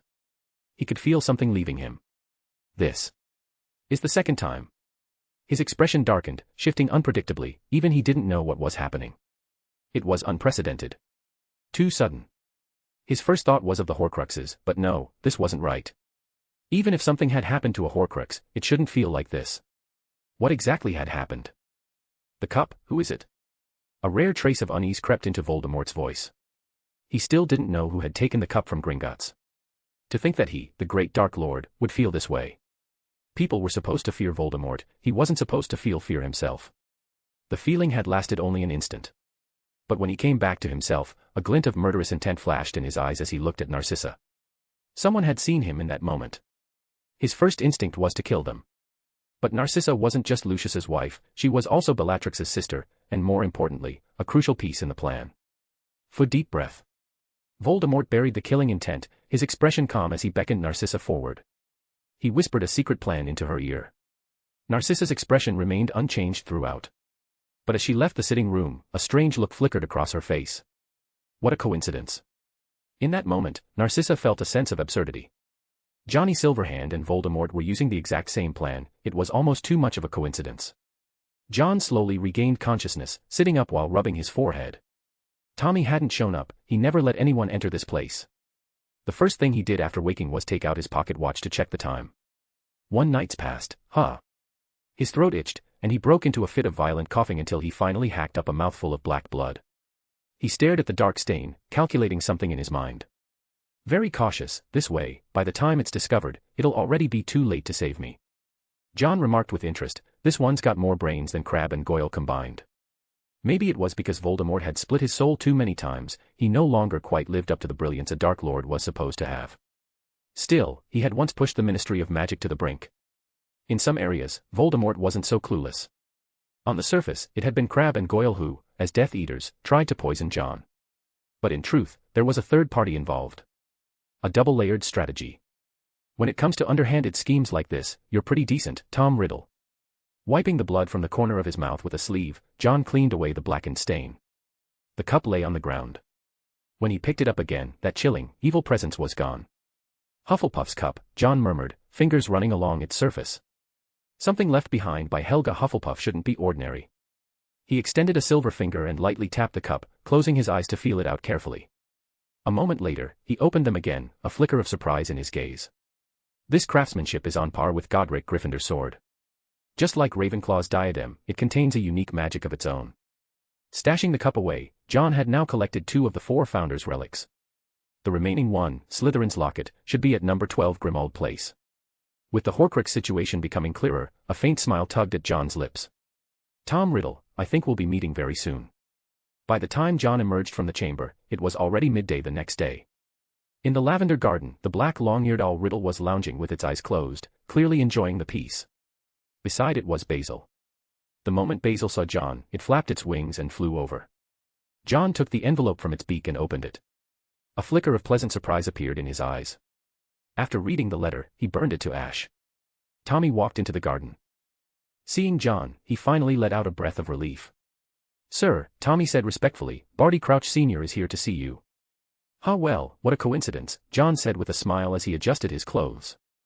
I was just about to go looking for him. He raised a hand and swept it across his face, a silver mask appeared. Now transformed into Johnny Silverhand, John turned to Tommy. Prepare some refreshments for me. The ones you sent to us Hild last time weren't bad. Tommy, unusually, flushed slightly and coughed. Those snacks were purchased with my own money. If you hadn't bought them at 10% of the ingredient cost, I might have actually complimented you, John said, shooting him a sidelong glance. Tommy fell silent. He was afraid that if he kept talking, his salary might be next on the chopping block. When he arrived at the study, Barty Crouch Sr. was already seated, his short gray hair immaculately combed. My friend Barty, I haven't had the chance to congratulate you yet, John said as he stepped into the room and shook his hand, smiling. The most beloved Minister Crouch of the past 2 decades. Barty chuckled heartily, clearly in a great mood. After John sat down, Barty didn't bother with small talk. I'm here on official business this time. The Ministry of Magic needs repairs and renovations in quite a few areas. From what I've heard, the Ministry doesn't currently have the budget for that, John said, hands folded beneath his chin. That was true, Barty acknowledged. But since we cut back on equipment maintenance costs, and thanks to a few forgetful souls suddenly remembering to pay their taxes. It was obvious that those forgetful souls weren't really forgetful, they were just scared of being audited by Barty. Thanks to that, the Ministry now had a bit of extra cash. At least Barty didn't have to keep staring at the fountain of magical brethren wondering when he could tear it down and sell it for parts. However, the moment Barty mentioned plans to renovate the Ministry, something flickered in John's eyes. With a subtle, persuasive smile, he said, Barty, I have a suggestion that could save you a great deal of money. Barty's expression shifted with interest as he looked at the ever-enigmatic Johnny Silverhand. Chapter 351, Johnny Silverhand, no, John Wick. Barty Crouch Sr. liked being friends with Johnny Silverhand. Because he was straightforward, and because he was genuine. Just like the time Johnny had bluntly told him to his face that he wanted to undermine Dumbledore's authority, no hesitation, no evasion, and had laid out the very real benefits to back it up. Barty knew Johnny Silverhand was an ambitious and cunning man. But so what? There was a time when Barty had considered keeping his distance. But the benefits, they were just too tempting. Just like now, Johnny Silverhand was offering to renovate the Ministry of Magic for them. And the Ministry wouldn't have to spend a single canute to get a completely new building. No need to worry about the budget. No proposals, no paperwork regarding renovation expenses. Which meant, if Barty were the greedy type, he could even pocket the entire budget for himself and no one would know. Barty couldn't help but wonder, what could Johnny Silverhand possibly gain from this? The answer was, nothing. Not a thing. He couldn't see any advantage Johnny would get out of this, no publicity, no profit, not even much in the way of reputation. Why, then? Johnny Silverhand was a businessman, an ambitious one. Lord Silverhand, Barty Crouch Sr. stared at the mask, trying to read something from the eyes behind it. What are you really after? I mean, even if you're incredibly wealthy, this kind of thing holds no meaning for you. He chuckled self-deprecatingly. Don't tell me it's because you want to be friends with me. My son is in your hands, that alone is enough to keep me in line. Don't underestimate Barty. He knew full well their relationship was based entirely on mutual benefit. He looked up earnestly, meeting Johnny's eyes. Tell me, what is it you truly want? John fell silent for a moment when he heard the question. You really want to know, Barty? If you don't tell me, I'm afraid I'll start harboring suspicion, fear, and unease, said Barty, a man like him, saying something like that. John gave a hoarse laugh, then glanced down at the silver ring on his finger. When he looked up again, he slowly raised a hand to his mask. He was going to take it off. Barty's eyes widened. Even as the Minister of Magic, he couldn't help feeling a wave of nervous tension. Slender fingers slowly lifted the mask away. Barty Crouch Sr. forgot to breathe, staring fixedly at the young face revealed beneath. The pale, gaunt cheeks, the brown eyes he had seen so many times before, paired with that face, they made Barty feel disoriented. We've met before, he murmured. Yes, during last year's Triwizard Tournament. I remember you. Hey indeed. Silverhand chuckled. John Wick. The name came out with difficulty, as if reality itself had become surreal. Of course. Who would have thought that a student at Hogwarts and the infamous Johnny Silverhand were the same person? Two people with no apparent connection. No, there was a connection. Barty's back was drenched in cold sweat. It felt like waking from a dream in a sudden drop. The confusion in his eyes gradually cleared. They both possessed immense power. In that tournament, that Hogwarts student had cleaved the Black Lake in half with a single sword strike. They both possessed astonishing intelligence. The Order of Merlin, second class, was the best proof of that. They both had the same friend. Damocles Alex Belby. So that was it, so many things they had in common. Barty's eyes grew brighter and brighter, until at last a terrifying thought crossed his mind. Johnny Silverhand, who had never shown his true face, why would he suddenly remove his mask? In the wizarding world, there were countless ways to control a person. Perhaps he simply thought there was no need to hide anymore. Because his son was in his hands. No, that wasn't right. That alone wasn't secure enough, he might not necessarily submit. Then why? Could it be the Imperious Curse? That cool clarity from uncovering the truth turned into a chilling cold. Barty Crouch Sr.'s hand slowly moved toward the pocket where he kept his wand. This was the second king, Johnny Silverhand. Did he really stand a chance? His fingers brushed the wand, and even a hardened, battle-tested man like Barty could feel his heart pounding uncontrollably. Strike first, or wait. The dilemma paralyzed him. Sweat dampened his temples, and his palm was slightly slick. No one would have guessed, it was you, he said hoarsely, eyes locked on that familiar face. Exactly as planned. John, meanwhile, set the mask down, every move he made tugging at Barty's nerves like a taut string. Glancing at Barty's tensed-up frame, John slowly stood. At that moment, Barty's senses sharpened to the limit, blood vessels visible in his eyes. Why? But just as Barty braced for a strike, John said calmly, "This is my show of sincerity, Barty. I'm dying."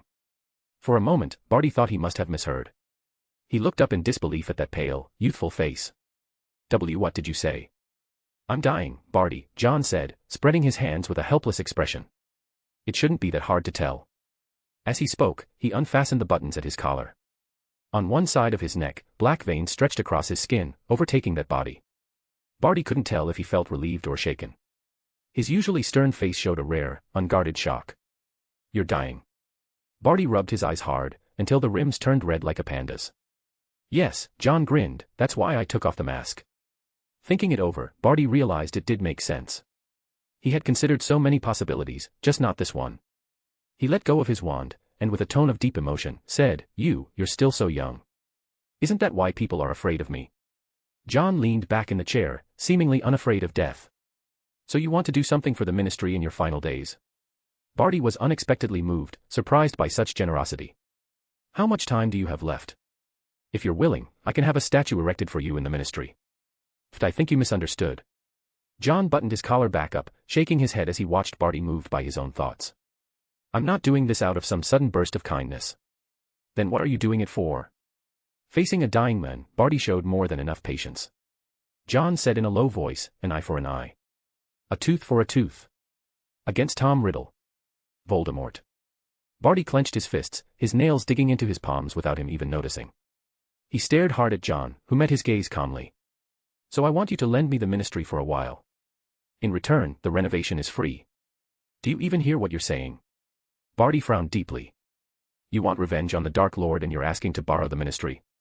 He was starting to feel like maybe John's illness had pushed him past reason. Borrow the ministry? Was that something that could even be borrowed? In all of magical history, there had never been such a thing. Voldemort wants something in the ministry. He'll come for it. John turned the ring on his finger, eyes glinting with a convincing light. This is a deal. And it's your chance, Minister Crouch. He didn't address him as Barty, but used the formal title instead. Barty's expression twisted with conflict, a thoughtful glint flickering in his eyes. To convince me, he said, you'll need to offer enough chips on the table. His current standing was already enough to make him a respected minister. If the ministry fell, everything would be ruined. He looked at that young face, and couldn't help but imagine, if this person lived to see 20, the entire wizarding world would bow before him. But sadly, Barty himself had once earned an O in potions back at Hogwarts. He could tell John would never live that long. He even mocked himself a little, for still calculating benefits, even when faced with a dying man.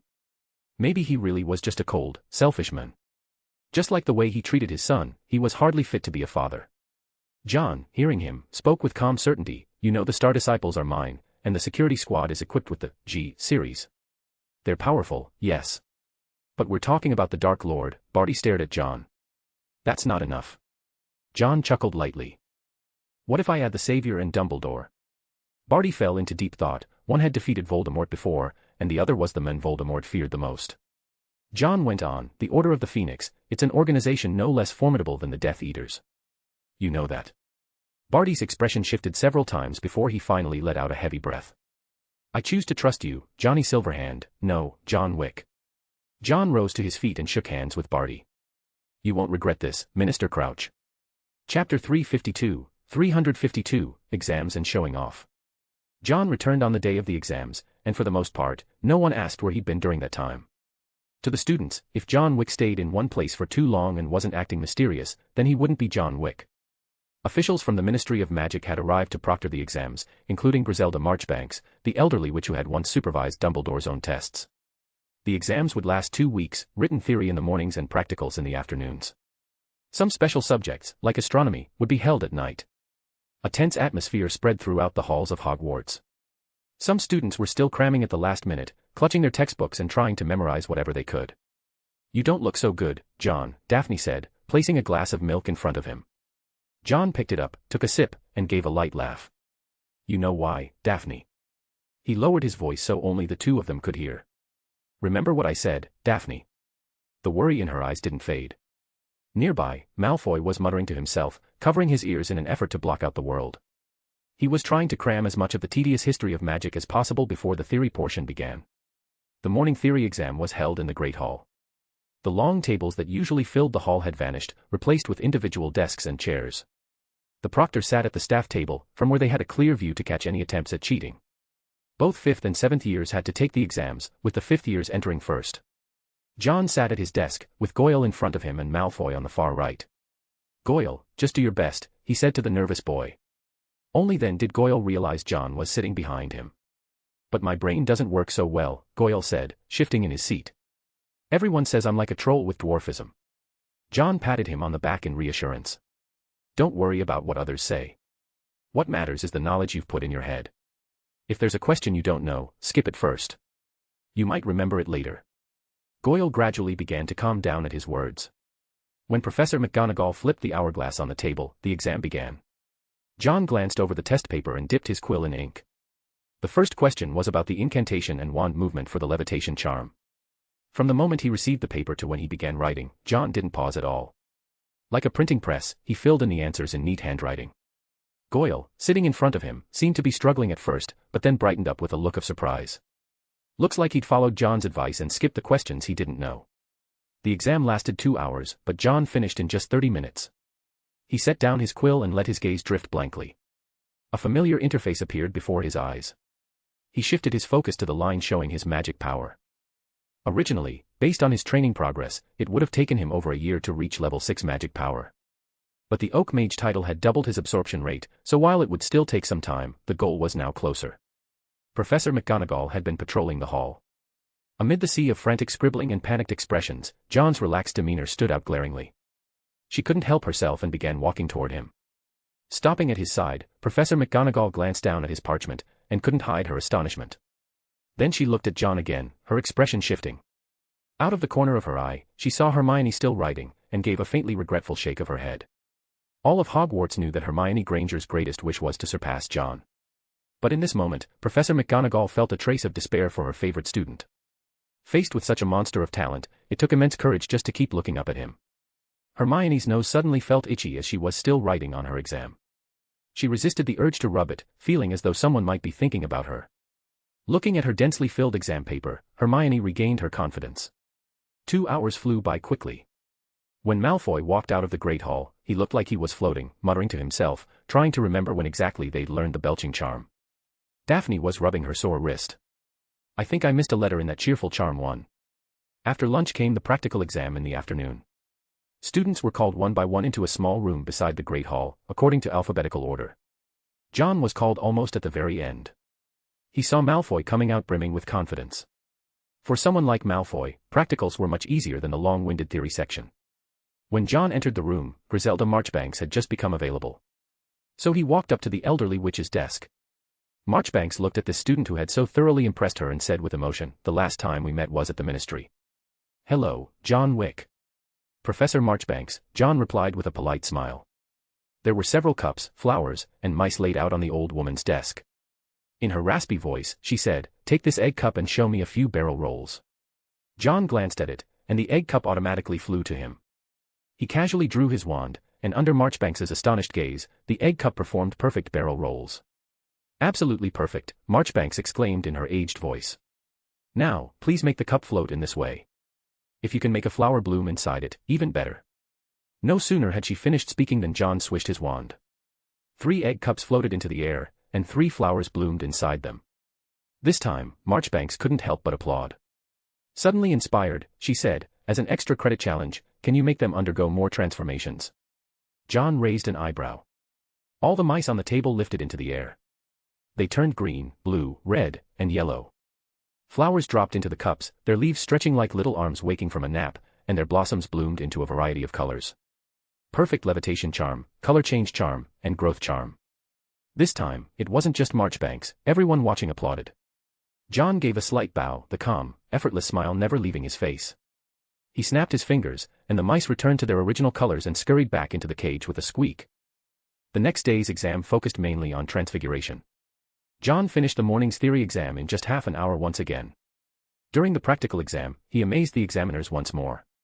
He transfigured a weasel into a vase, summoned flowers into it, then waved his wand and made the vase disappear. As for Malfoy, he wasn't nearly as smug as he had been the day before. Transfiguration had always been one of his weak points. Daphne, on the other hand, came out smiling, she'd done well. On the 3rd day came the herbology exam. As an alchemy master, if John couldn't handle this, it would be embarrassing. While everyone else was fumbling around trying to manage their tasks, John had already finished repotting, harvesting, and extracting. The examiner had grown somewhat numb. This student didn't seem to have any weaknesses. The 4th day was defense against the dark arts, a subject Harry was particularly confident in. Especially after the practical exam, when he used the Patronus charm as an extra credit spell and received a round of applause. When it was John's turn to enter, he looked calm and composed as he approached the next examiner. Professor Tofty, who had just finished testing Harry Potter, lit up with interest when he saw John Wick. After the last test, he couldn't help but propose an extra challenge. John gave him a glance. This old man was clearly eager. He seemed to want to see who was more impressive, John Wick or Harry Potter. When the silver albatross appeared, Professor Tofty couldn't help but applaud again. "Brilliant," he exclaimed with delight. "You never cease to amaze me, Wick." Seeing how intrigued he was, John chuckled lightly. "Want to be even more surprised?" Tofty paused, then asked, "You know other advanced spells?" John raised his wand, white light gathering at the tip. He suddenly flung it forward, and the white light, charged with a shattering force, shot out like lightning. A stunning variant of the blasting curse. Tofty's neck flushed red with excitement. John tapped his wand on the table, and the crisp sound rippled outward in waves, destroying everything in its path. Another variant. Tofty had never seen a blasting curse like this before. The shattered objects quickly reassembled themselves, and John swiftly slashed his wand toward a table. An invisible blade sliced it clean in half. Tofty was beyond excitement now, he gasped sharply. A highly advanced severing charm. He tried using a spell to repair the table, only to find the severed surface completely unresponsive. Tofty's expression shifted dramatically. He asked cautiously, "That spell?" "I invented it," John said. Tofty was amazed. So this was what a true genius looked like. While others were still learning magic, he was already creating it. Exceptional. You are going to be one of the best wizards of your generation. I can guarantee it. Tofty said, giving a thumbs up. John gave a slight nod and walked out of the room. Chapter 353, The Dog Bites Umbridge. Friday was the Ancient Runes exam. As someone who had taken all 12 electives, John had to sit for an exam every single day. When the Ancient Runes professor, Bathilda Babbling, saw John walk in, she looked almost flattered. Unable to suppress her curiosity, Professor Babbling came over to John's side and saw that he had already finished translating all the runes. Her mouth fell open. The level of detail on his exam could be used directly as teaching material. Suddenly, she felt a bit ashamed. As a professor, she actually felt her knees weaken a little, as if she had the urge to kneel in reverence. There were no exams over the weekend, but no one dared relax. On Monday came the potions exam. The morning theory section left many scratching their heads, and John cast a glance at Malfoy. Even someone like Malfoy, who usually performed well in potions, had his platinum blonde hair all ruffled from the stress. Some of the questions were particularly obscure, like the effects of Polyjuice potion. This time, John spent a little longer, 31 minutes. Snape, unlike the other proctors, didn't even bother walking near John. As a potions master himself, Snape was fully aware of the value behind the blood curse-related potion John had created. If even these exams could trip him up, then John Wick wouldn't be worthy of the Order of Merlin, second class. In the afternoon, they had to brew a full cauldron of potion. John was still the fastest to finish. Tuesday was care of magical creatures, the easiest and most relaxing subject for John.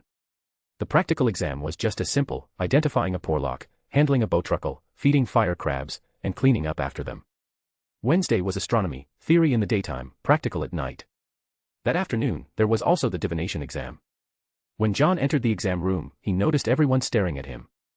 That's him, right? The kid with the inner eye. Yeah, that's him. He made a prophecy while still in school. Sybil Trelawney might not be all that impressive, but her student is something else. One of the examiners set his sights on John. He was going to test him personally. A crystal ball was placed between John and the examiner, an old man with a wart on his nose. John stared into the ball, and the mist inside began to churn. The examiner grew excited. He was almost certain this boy truly had the gift. John saw a grief-stricken Hogwarts.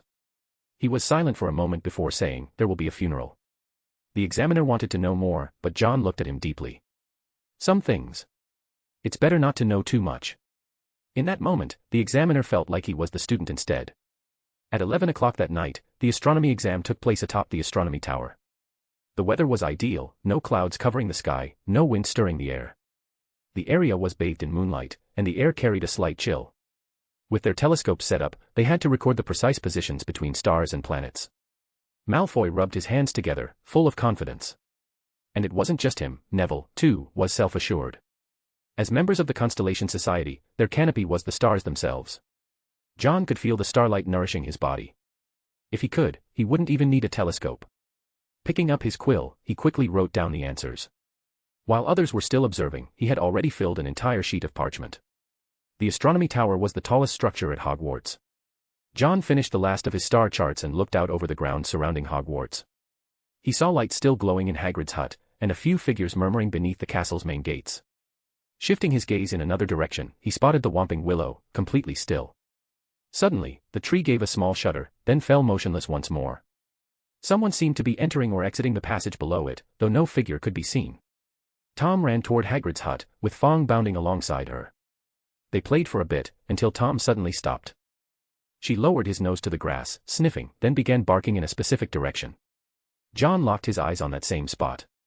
After barking for a while, Tom went quiet again, then turned around and led Fong back into Hagrid's hut. From the castle gates, someone started heading toward Hagrid's place. It was Umbridge. Apparently satisfied with the number of points she'd deducted, she strutted up to Hagrid's door and knocked with an air of arrogance. Her mouth moved, twisted into a hideous smile. Hagrid looked stunned at first, then utterly dejected. He tried to plead with her, but Umbridge just kept talking.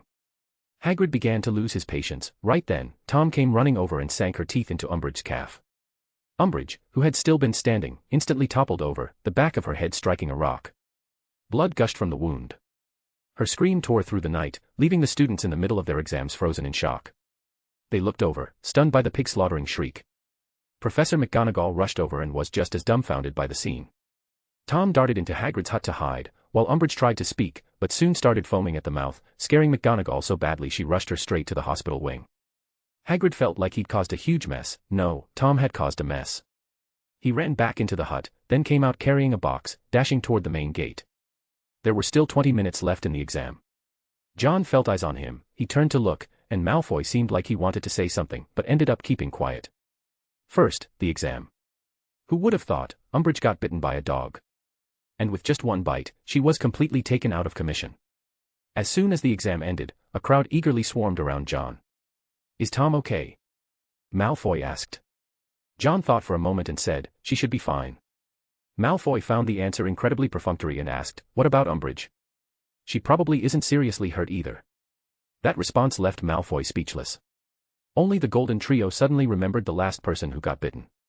They couldn't help feeling a bit happy. Maybe they'd get to see Umbridge turn into a dog. Daphne asked curiously, "Why did Professor Hagrid take Tom away?"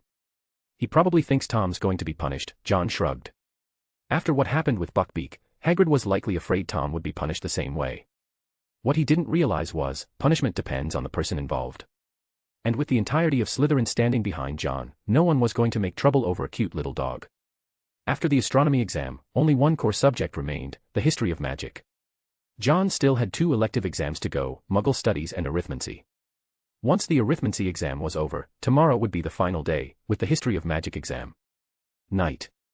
John stood in the corridor. It was curfew. Mrs. Norris gracefully padded up to John's feet, rubbing her neck against his trouser leg. He bent down and picked up the now noticeably chubbier Mrs. Norris. "There you are. Where's Filch?" He hadn't seen Filch around, seemed like he wasn't on this side. John pulled a brush out of his small bag and began brushing Mrs. Norris's fur. She closed her eyes contentedly, purring softly in pleasure. Due to the bite from Tom, Umbridge had been admitted to the hospital wing. Even Madame Pomfrey couldn't help asking Professor McGonagall what had bitten her. That wound didn't look like it was from a dog, chunks of flesh had nearly been torn off. Anyone who didn't know better would think she'd been attacked by some large carnivorous animal. What made things worse was that the bleeding wouldn't stop. Even after wrapping it in gauze, the blood soaked through in no time. The hospital wing was in chaos. They'd already gone through over a dozen potions. Umbridge was like she'd been petrified, fully conscious but completely unable to move. Professor McGonagall had already done all she could by getting her to the hospital. She didn't know what had happened either. They barely managed to save Umbridge's life. As for how long her paralysis would last, that depended on when a cure could be found. Madame Pomfrey was out of ideas for now, though she did have a rough theory about the petrification. Similar to the basilisk case. Unfortunately, Mandrix would still take a while to mature. It would have been something worth celebrating, if it weren't for the exams still going on. John gathered the fur he had brushed from Mrs. Norris into a small ball, tossed it to her to play with, and walked out of the castle. As his feet touched the grass, a light sweat appeared on his forehead. He came to a stop and looked up. The Whomping Willow swayed gently in the night, and the passage beneath it looked like an entrance to another world. John walked toward it. With a flick, he froze the Whomping Willow in place, stepped into the passage, and followed it forward. He arrived at the Shrieking Shack. "Yo. I'm running low on sleep, so if I messed up Tom's gender in any line, please tell me," grinning face with sweat.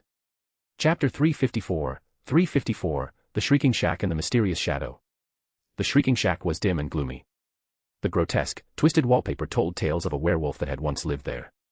John walked through the shack, arriving at the room where he had previously discovered the boggart. Since the cabinet had been moved, a gap had been left behind. He didn't step inside. Instead, he stood at the threshold. Turning away, he headed to another room. He was certain someone had been inside the Shrieking Shack. The layer of dust on the floor was thinner. He stopped in front of a door. Moonlight happened to spill into the room, and through the shadows on the floor, John could tell someone was inside. There was a door between them. He didn't open it. "Tell me, what should I do?" he asked, voicing his doubt. the moon slipped behind a cloud, and the shadow vanished. John stared at the gap beneath the door. Suddenly, a slip of paper slid out from underneath. John picked it up and glanced at it. Life through death. He looked at the handwriting, then at the door again, but still didn't push it open. He turned and went downstairs. His gaze was drawn to a box. He walked over and picked it up, then turned to glance deeply behind him. It seemed like there was a figure standing there, faint, blurry, and unrecognizable. When he walked out of the shrieking shack, he had a box in his hand. Returning through the tunnel, beneath the whomping willow was a raised stone. He removed the stone, revealing a small vial no larger than a thumb. Under the moonlight, the blood inside glowed a vivid red. The starlight in the Constellation Society was just as beautiful as it was outside. From the day the Constellation Society was founded to now, this massive alchemical machine had never once stopped operating. Starlight shone down onto the round table beneath the dome. The round table split open, revealing the armory below. The bubbling cauldron seemed as though it would never rest, and the thick smoke drifted back and forth between appearing and vanishing. John descended the stairs and approached the cauldron. The liquid inside continued to boil, it still seemed to be missing one final ingredient. John slit his wrist, letting his blood drip into the cauldron. The boiling liquid rapidly cooled. He opened his other hand, channeling a surge of magic into it. The liquid in the cauldron split to either side, transforming into two red dragons spiraling within. The red dragons pulled out a vortex, and as the liquid spun, that white smoke rose once more. This time, John drew his wand. Like a vacuum, the wand absorbed all the rising white smoke. The red oak wand began to turn translucent, and John's right hand was enveloped in silver. He raised the wand high, and the stars on the dome above burst into radiance. The starlight converged into a dazzling beam that shot down from above. The mana crystals, which had been absorbing magic day after day, now unleashed their power, producing a force 100 times greater than before. Fine cracks appeared on the translucent wand as John was hit by an immense surge of power, the pallor of his face flushing with color. His Adam's apple bobbed as he forced down the blood that threatened to rise. Under the crushing pressure of the overwhelming magic, his entire body was nearly engulfed. A low growl escaped his throat as he gripped the wand tightly. Celestial shift. The wand visibly bent, like a bamboo rod being forced to yield. Even a slight movement turned into a prolonged struggle of strength. The red dragons within the cauldron showed signs of unraveling. John began to grow anxious. His breathing quickened, and with great effort, the massive beam of magic slowly moved toward the cauldron. The wand clung to the immense power, bending to an alarming degree. Finally, the magic made contact with the cauldron. Inside, the red dragons roared as if brought to life by the shock of power. John was nearly spent. The moment he let go, the wand was flung from his hand, shooting straight into the armory wall like a spear. But John couldn't relax just yet. Forcing his body upright, he stood.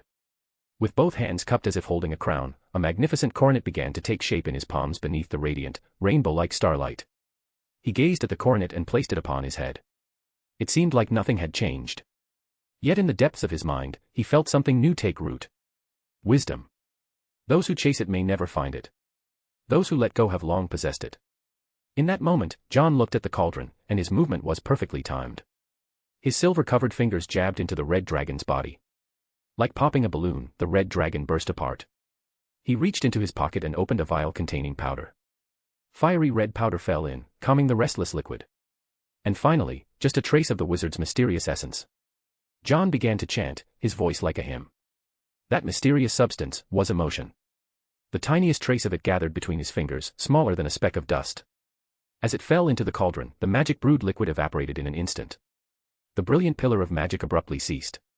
The cauldron, no longer held steady by pressure, broke free and was flung into the air. When it hit the ground, a massive cloud of smoke erupted from it, blanketing the entire Constellation Society. It wasn't hot, more like a mist, cool and slightly damp. Even John couldn't see through it. Moving forward through the white haze, he found the cauldron, still mostly intact. Crack. A sharp, clear splitting sound rang out. Right before John's eyes, the cauldron split in two down the middle and toppled over. As it hit the floor, the impact shattered both halves into countless pieces. Well, it's definitely not intact anymore, John muttered, and with hope and anticipation, stepped up to where the cauldron had been. He could hear his heart pounding in his chest. The discomfort in his body seemed to ease at that very moment. At last, he finished crossing the not-so-long distance. With an anxious heart, he began carefully picking up the scattered shards. It was like digging for gold in a perilous mine, each motion slow and cautious. Finally, when he lifted a triangular piece, he caught sight of a crimson glint beneath it. The mist gradually dispersed, and under the starlight, that flash of red shimmered clear and bright. John picked it up, and the moment he truly felt it in his hands, he finally believed this wasn't all a dream. It worked. It really worked. Even though he'd anticipated this result, John couldn't help but burst into laughter. He staggered to his feet, his body covered in dust and grime. The armory was in ruins. But in his hand, he gripped that object tightly and raised it high. Looking around at the wreckage, he let out a wry smile. Thank Merlin for magic. He took off the crown on his head, and it dissolved into starlight, vanishing from his hands. After a bit of searching, he found his wand. The red oak wand was embedded in the wall, and it took John quite a bit of effort to pull it out. Fortunately, the wand itself was sturdy and resilient, otherwise, he would have needed to find a new one. Leaving the armory, he noticed that the mist had seemingly taken root in the Constellation Society. Well, guess it can be the Society's permanent weather. John raised his wand, and the mist floated upward toward the dome. The once brilliant starry dome now had a few cloud-like patches drifting across it. Once all the mist had cleared, John felt far less exhausted. Perhaps it was the mood uplifting both body and mind. He even had the urge to go wash up in the prefect's bathroom. He was, after all, quite a mess right now. No sooner said than done, he headed for the prefect's bathroom. Enjoyed a nice, long soak. But when he looked down, he saw his body covered in dense, black veins. He turned his head to look the other way. There was a mirror there. So it was just an illusion, said his reflection in the mirror. But in the reflection, the black veins on his neck had already spread up to his cheeks. He rubbed his brow, his throat itching, and coughed. Black blood splattered across the floor as he coughed up mouthfuls of it. On that pale face of his, the black markings grew even more distinct. They made him look utterly terrifying. After cleaning up the black blood, he heard a noise coming from the bathwater. Turning around, he saw moaning Myrtle. John. Myrtle, who usually ogled boys with shameless glee, was now staring blankly at him and the black blood. She froze for a moment, then floated over and asked, "Are you dying? If you are, can you become a ghost afterward?" Looking at Myrtle, who didn't seem sad in the slightest, John couldn't help but choke on his own frustration. You could have at least tried to comfort me instead of cursing me. There's a subject at Hogwarts that both wizards and muggles can learn. But they share one thing in common, learning it is absolute torture.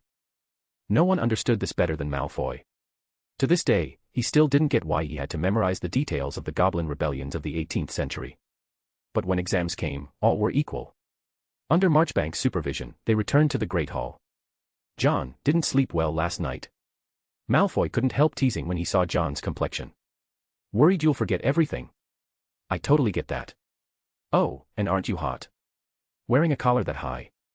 John shot him a glare and retorted sarcastically, you better think carefully about where exactly the Goblin Rebellion of the 18th century broke out. With that reminder, Malfoy tried to recall, and tragically realized he couldn't. I'm doomed. He wailed in despair. John laughed heartily, then broke into a fit of coughing. It sounded bad.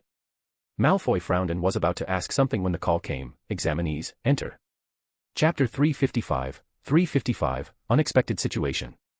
Today was the final day. No more morning exams, this one was scheduled for the afternoon. Once this subject was over, everyone would finally be free. Results would be delivered by all to each examinee in July. John stepped into the examination hall, taking the same seat as before. His eyes landed on the back of Goyle's head. Marchbanks flipped the hourglass over, signaling the start of the exam. As the students turned over their papers, quills began scratching softly against the parchment. Everyone just wanted to finish as soon as possible, so they could collapse into a good, long sleep. The stifling summer heat, combined with the dizzying exam questions, made a bead of sweat drip from a student's nose. He fumbled to wipe it away. John didn't rush to start answering. Instead, he looked around the room with what almost seemed like reluctant affection. He saw Goyle scratching his head, completely stumped. Malfoy was raking his fingers through his hair, as if he could shake the answers loose from his scalp. Hermione was seriously and meticulously measuring the spacing between her words and lines with a ruler. Harry seemed spaced out, probably because a large bumblebee outside the window kept banging its head against the glass, making a constant thudding noise. Ron was different, there was a kind of calm surrender in him, as if he were leaving all the answers to fate regardless of whether they were right or wrong. John couldn't quite explain how Ron managed to wear an expression that was both confident and guilty, lucky and uncertain, all at once. Daphne dipped the quill John had given her into ink and focused on writing her answers on the parchment. As top students, both Hermione and Daphne only paused occasionally to think. The others, however, racked their brains for answers that wouldn't come, eventually giving up and resorting to guesswork.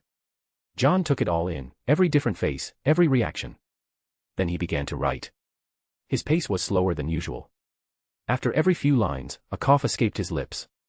It wasn't loud, but in the quiet great hall, it echoed. Marchbanks shifted her gaze to John. She had already found herself impressed by this boy more than once during her invigilation. Maybe just a mild flu, she thought. Even though it wasn't flu season, Marchbanks didn't dwell on it.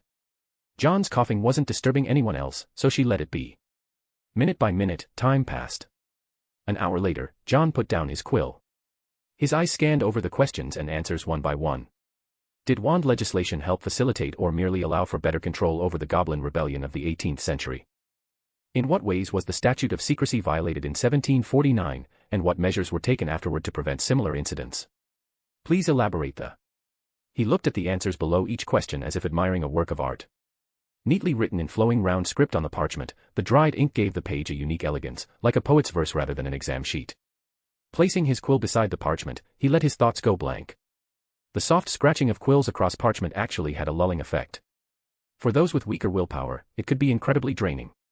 John closed his eyes and let the sensation wash over him for a moment, then slowly raised his hand. At that instant, every examiner in the hall turned their gaze toward him. The closest was Professor Tofty. His eyes moved to John, and his voice rang out, firm and full of authority, "Wick, what's the matter?" Tofty's voice brought the rustling of quills to a halt. Students looked up and turned their heads toward John. John answered honestly, "I'm feeling a bit unwell." "If it's just a little discomfort, you'd best tough it out," Tofty advised.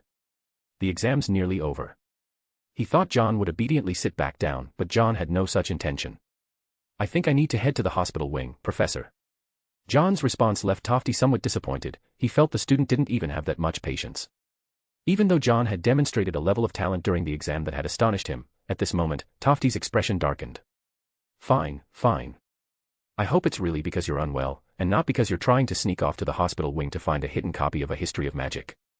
"Students have tried that trick before," Tofty said grumpily. John looked at him, a smile tugging at his lips as he chuckled softly. "You don't have to worry about that." Tofty was about to walk over and collect his parchment, his footsteps heavy, but suddenly he stopped in his tracks. That annoyed expression on his face turned into one of horror. "I think you might have to escort me there, Professor," John said, as black veins spread across his face and black blood began to seep from his eyes. It was like something out of a horror film. He smiled calmly. "If you could hurry, that would be great." Black blood poured from his mouth, not a trace of red in sight. "Get him to the hospital wing, now." Tofty let out a terrified shout. "Hang in there, kid." The ink on Daphne's quill dripped onto the parchment, but she didn't react. Malfoy stared blankly in that direction, his brain seemingly frozen. The great hall was deathly silent, the only sound was the panicked footsteps of Tofty and a few other examiners rushing out with John. "Sit down and continue the exam." Marchbanks, with her wealth of experience, finally stepped up to command the room, urging the other students to resume the test. But after that incident, most were clearly distracted. Daphne tried several times to pick up her fallen quill, but no matter how hard she tried, she just couldn't manage it. A wave of panic had seized her entire body. Then came the sound of a chair crashing over. It was Malfoy. He didn't care about the exam anymore and bolted after the group. And he wasn't alone. Nearly all the Slytherin students stood up as well. "Sit down." Daphne knew, this was the moment she had to uphold her promise. With a sharp command, the Slytherin students froze in place. Daphne forced herself to stay calm. "Keep going with the exam. John's fine, this kind of thing is nothing to him." The Slytherin students recalled all the things John had done in the past. One by one, they sat back down. All except Malfoy, he couldn't hear anyone at that point. Marchbanks waved her wand and collected 2 exam papers. When she saw John's, she couldn't help but sigh, it looked like a work of art. Malfoy's, on the other hand, was only half finished. Harry's mind was a mess. He had been trying to think of the answer to question 10. He just remembered that the first Confederation meeting was held in France. But then, he heard John request to go to the hospital wing. And after that, his face veined with black, the black blood, it all left Harry completely shaken. He wanted to say, "That's John Wick, how could something be wrong with him?" But that scene kept replaying in his mind like a film. Even if it had been just a regular student, if it had been Malfoy, even, it would have been impossible to forget. Harry forced himself to focus on the exam again. The soft scratching of quills filled the great hall once more. The sand in the hourglass kept trickling down, and Harry silently counted the grains. Gradually, something began to change in the hourglass. The endlessly falling sand formed a dim, cool corridor.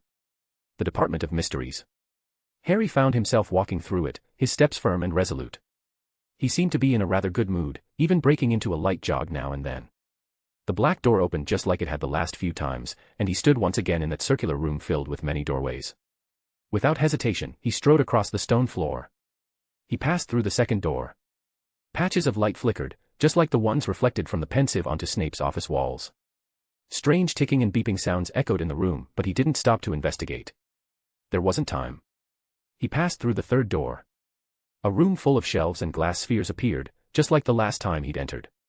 It looked like a vast cathedral. He walked steadily between the shelves, stopping in front of row 97. Then he turned left. He continued deeper. At the end of the aisle, something animal-like was writhing. The dim lighting in the room made it impossible to clearly see what it was. And then, as the protagonist of the dream, Harry spoke in a cold, shrill voice.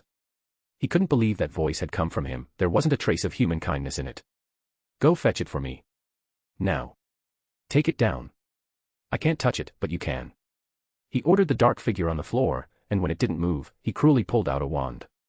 That pale, slender hand raised the wand and mercilessly uttered a spell known for its agony. Crucio. The creature let out a scream of pain and collapsed, writhing.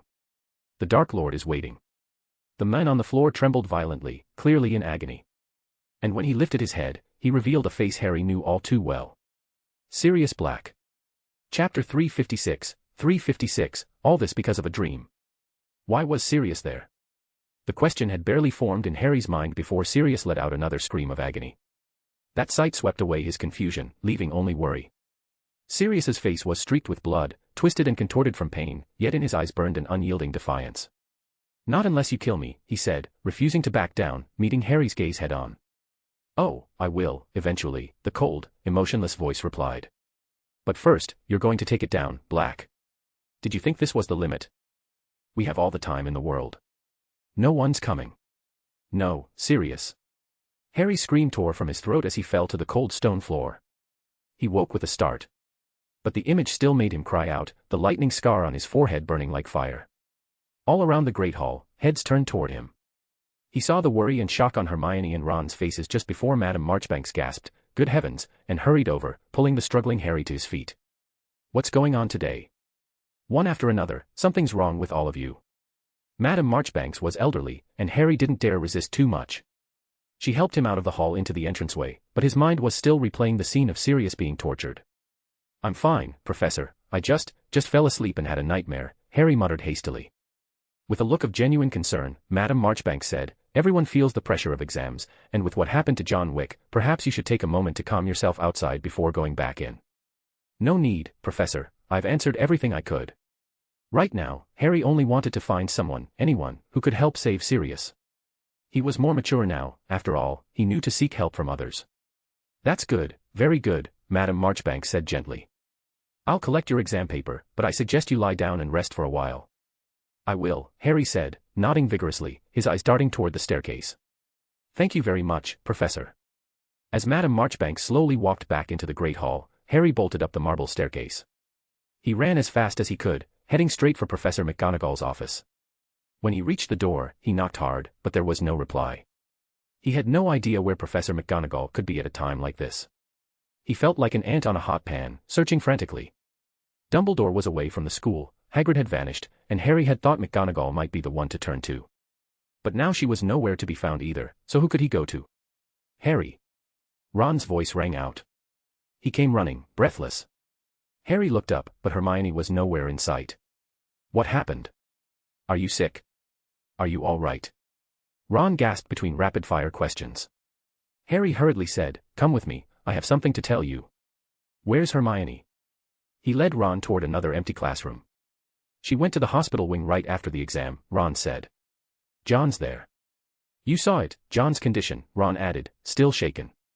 It was the kind of thing that would probably haunt his nightmares. We need to find Hermione and tell her what's going on, Harry said impatiently. What's going on? Ron asked, confused. Voldemort's captured Sirius, he's torturing him, Harry said. The two of them ran toward the hospital wing. But it was crowded with people. Harry had hoped to find Professor McGonagall there, but she was nowhere in sight. Snape strode quickly out of the hospital wing, not even sparing Harry a glance. Harry spotted Hermione in the crowd and went over, pulling her toward an empty classroom. "What happened to you just now, Harry?" Hermione asked, the worry in her eyes still evident. "John's sick." "I know, but Sirius has been captured by Voldemort," Harry said urgently. "He's being tortured, he's about to die." "What? How do you know?" "I saw it, fell asleep during the exam and saw it." Hermione's face went pale, her eyes darting toward the hospital wing. But where? How was he captured?" "I don't know," Harry said. "But I know where he is, in one of the rooms in the Department of Mysteries. It's full of shelves, lined with tiny glass spheres. He's at the end of the 97th row." Harry's voice trembled. "He's using Sirius to get something he wants from there. He's torturing him, and said he'd kill him in the end." Right now, he felt utterly helpless. Everyone he could rely on was gone. "How do we get there?" Harry asked his friends. Get where?" Ron stammered. "To the Department of Mysteries, of course," Harry said loudly. "We have to go there to save Sirius." "Harry," Hermione took a deep breath, fear in her voice. How could Voldemort possibly let Black into the Ministry and be torturing him without being noticed? "How should I know?" Harry snapped, completely losing his composure. "The question is, how do we get there?" Hermione tried to make him understand that the place was full of Ministry staff and, in theory, getting in would be impossible.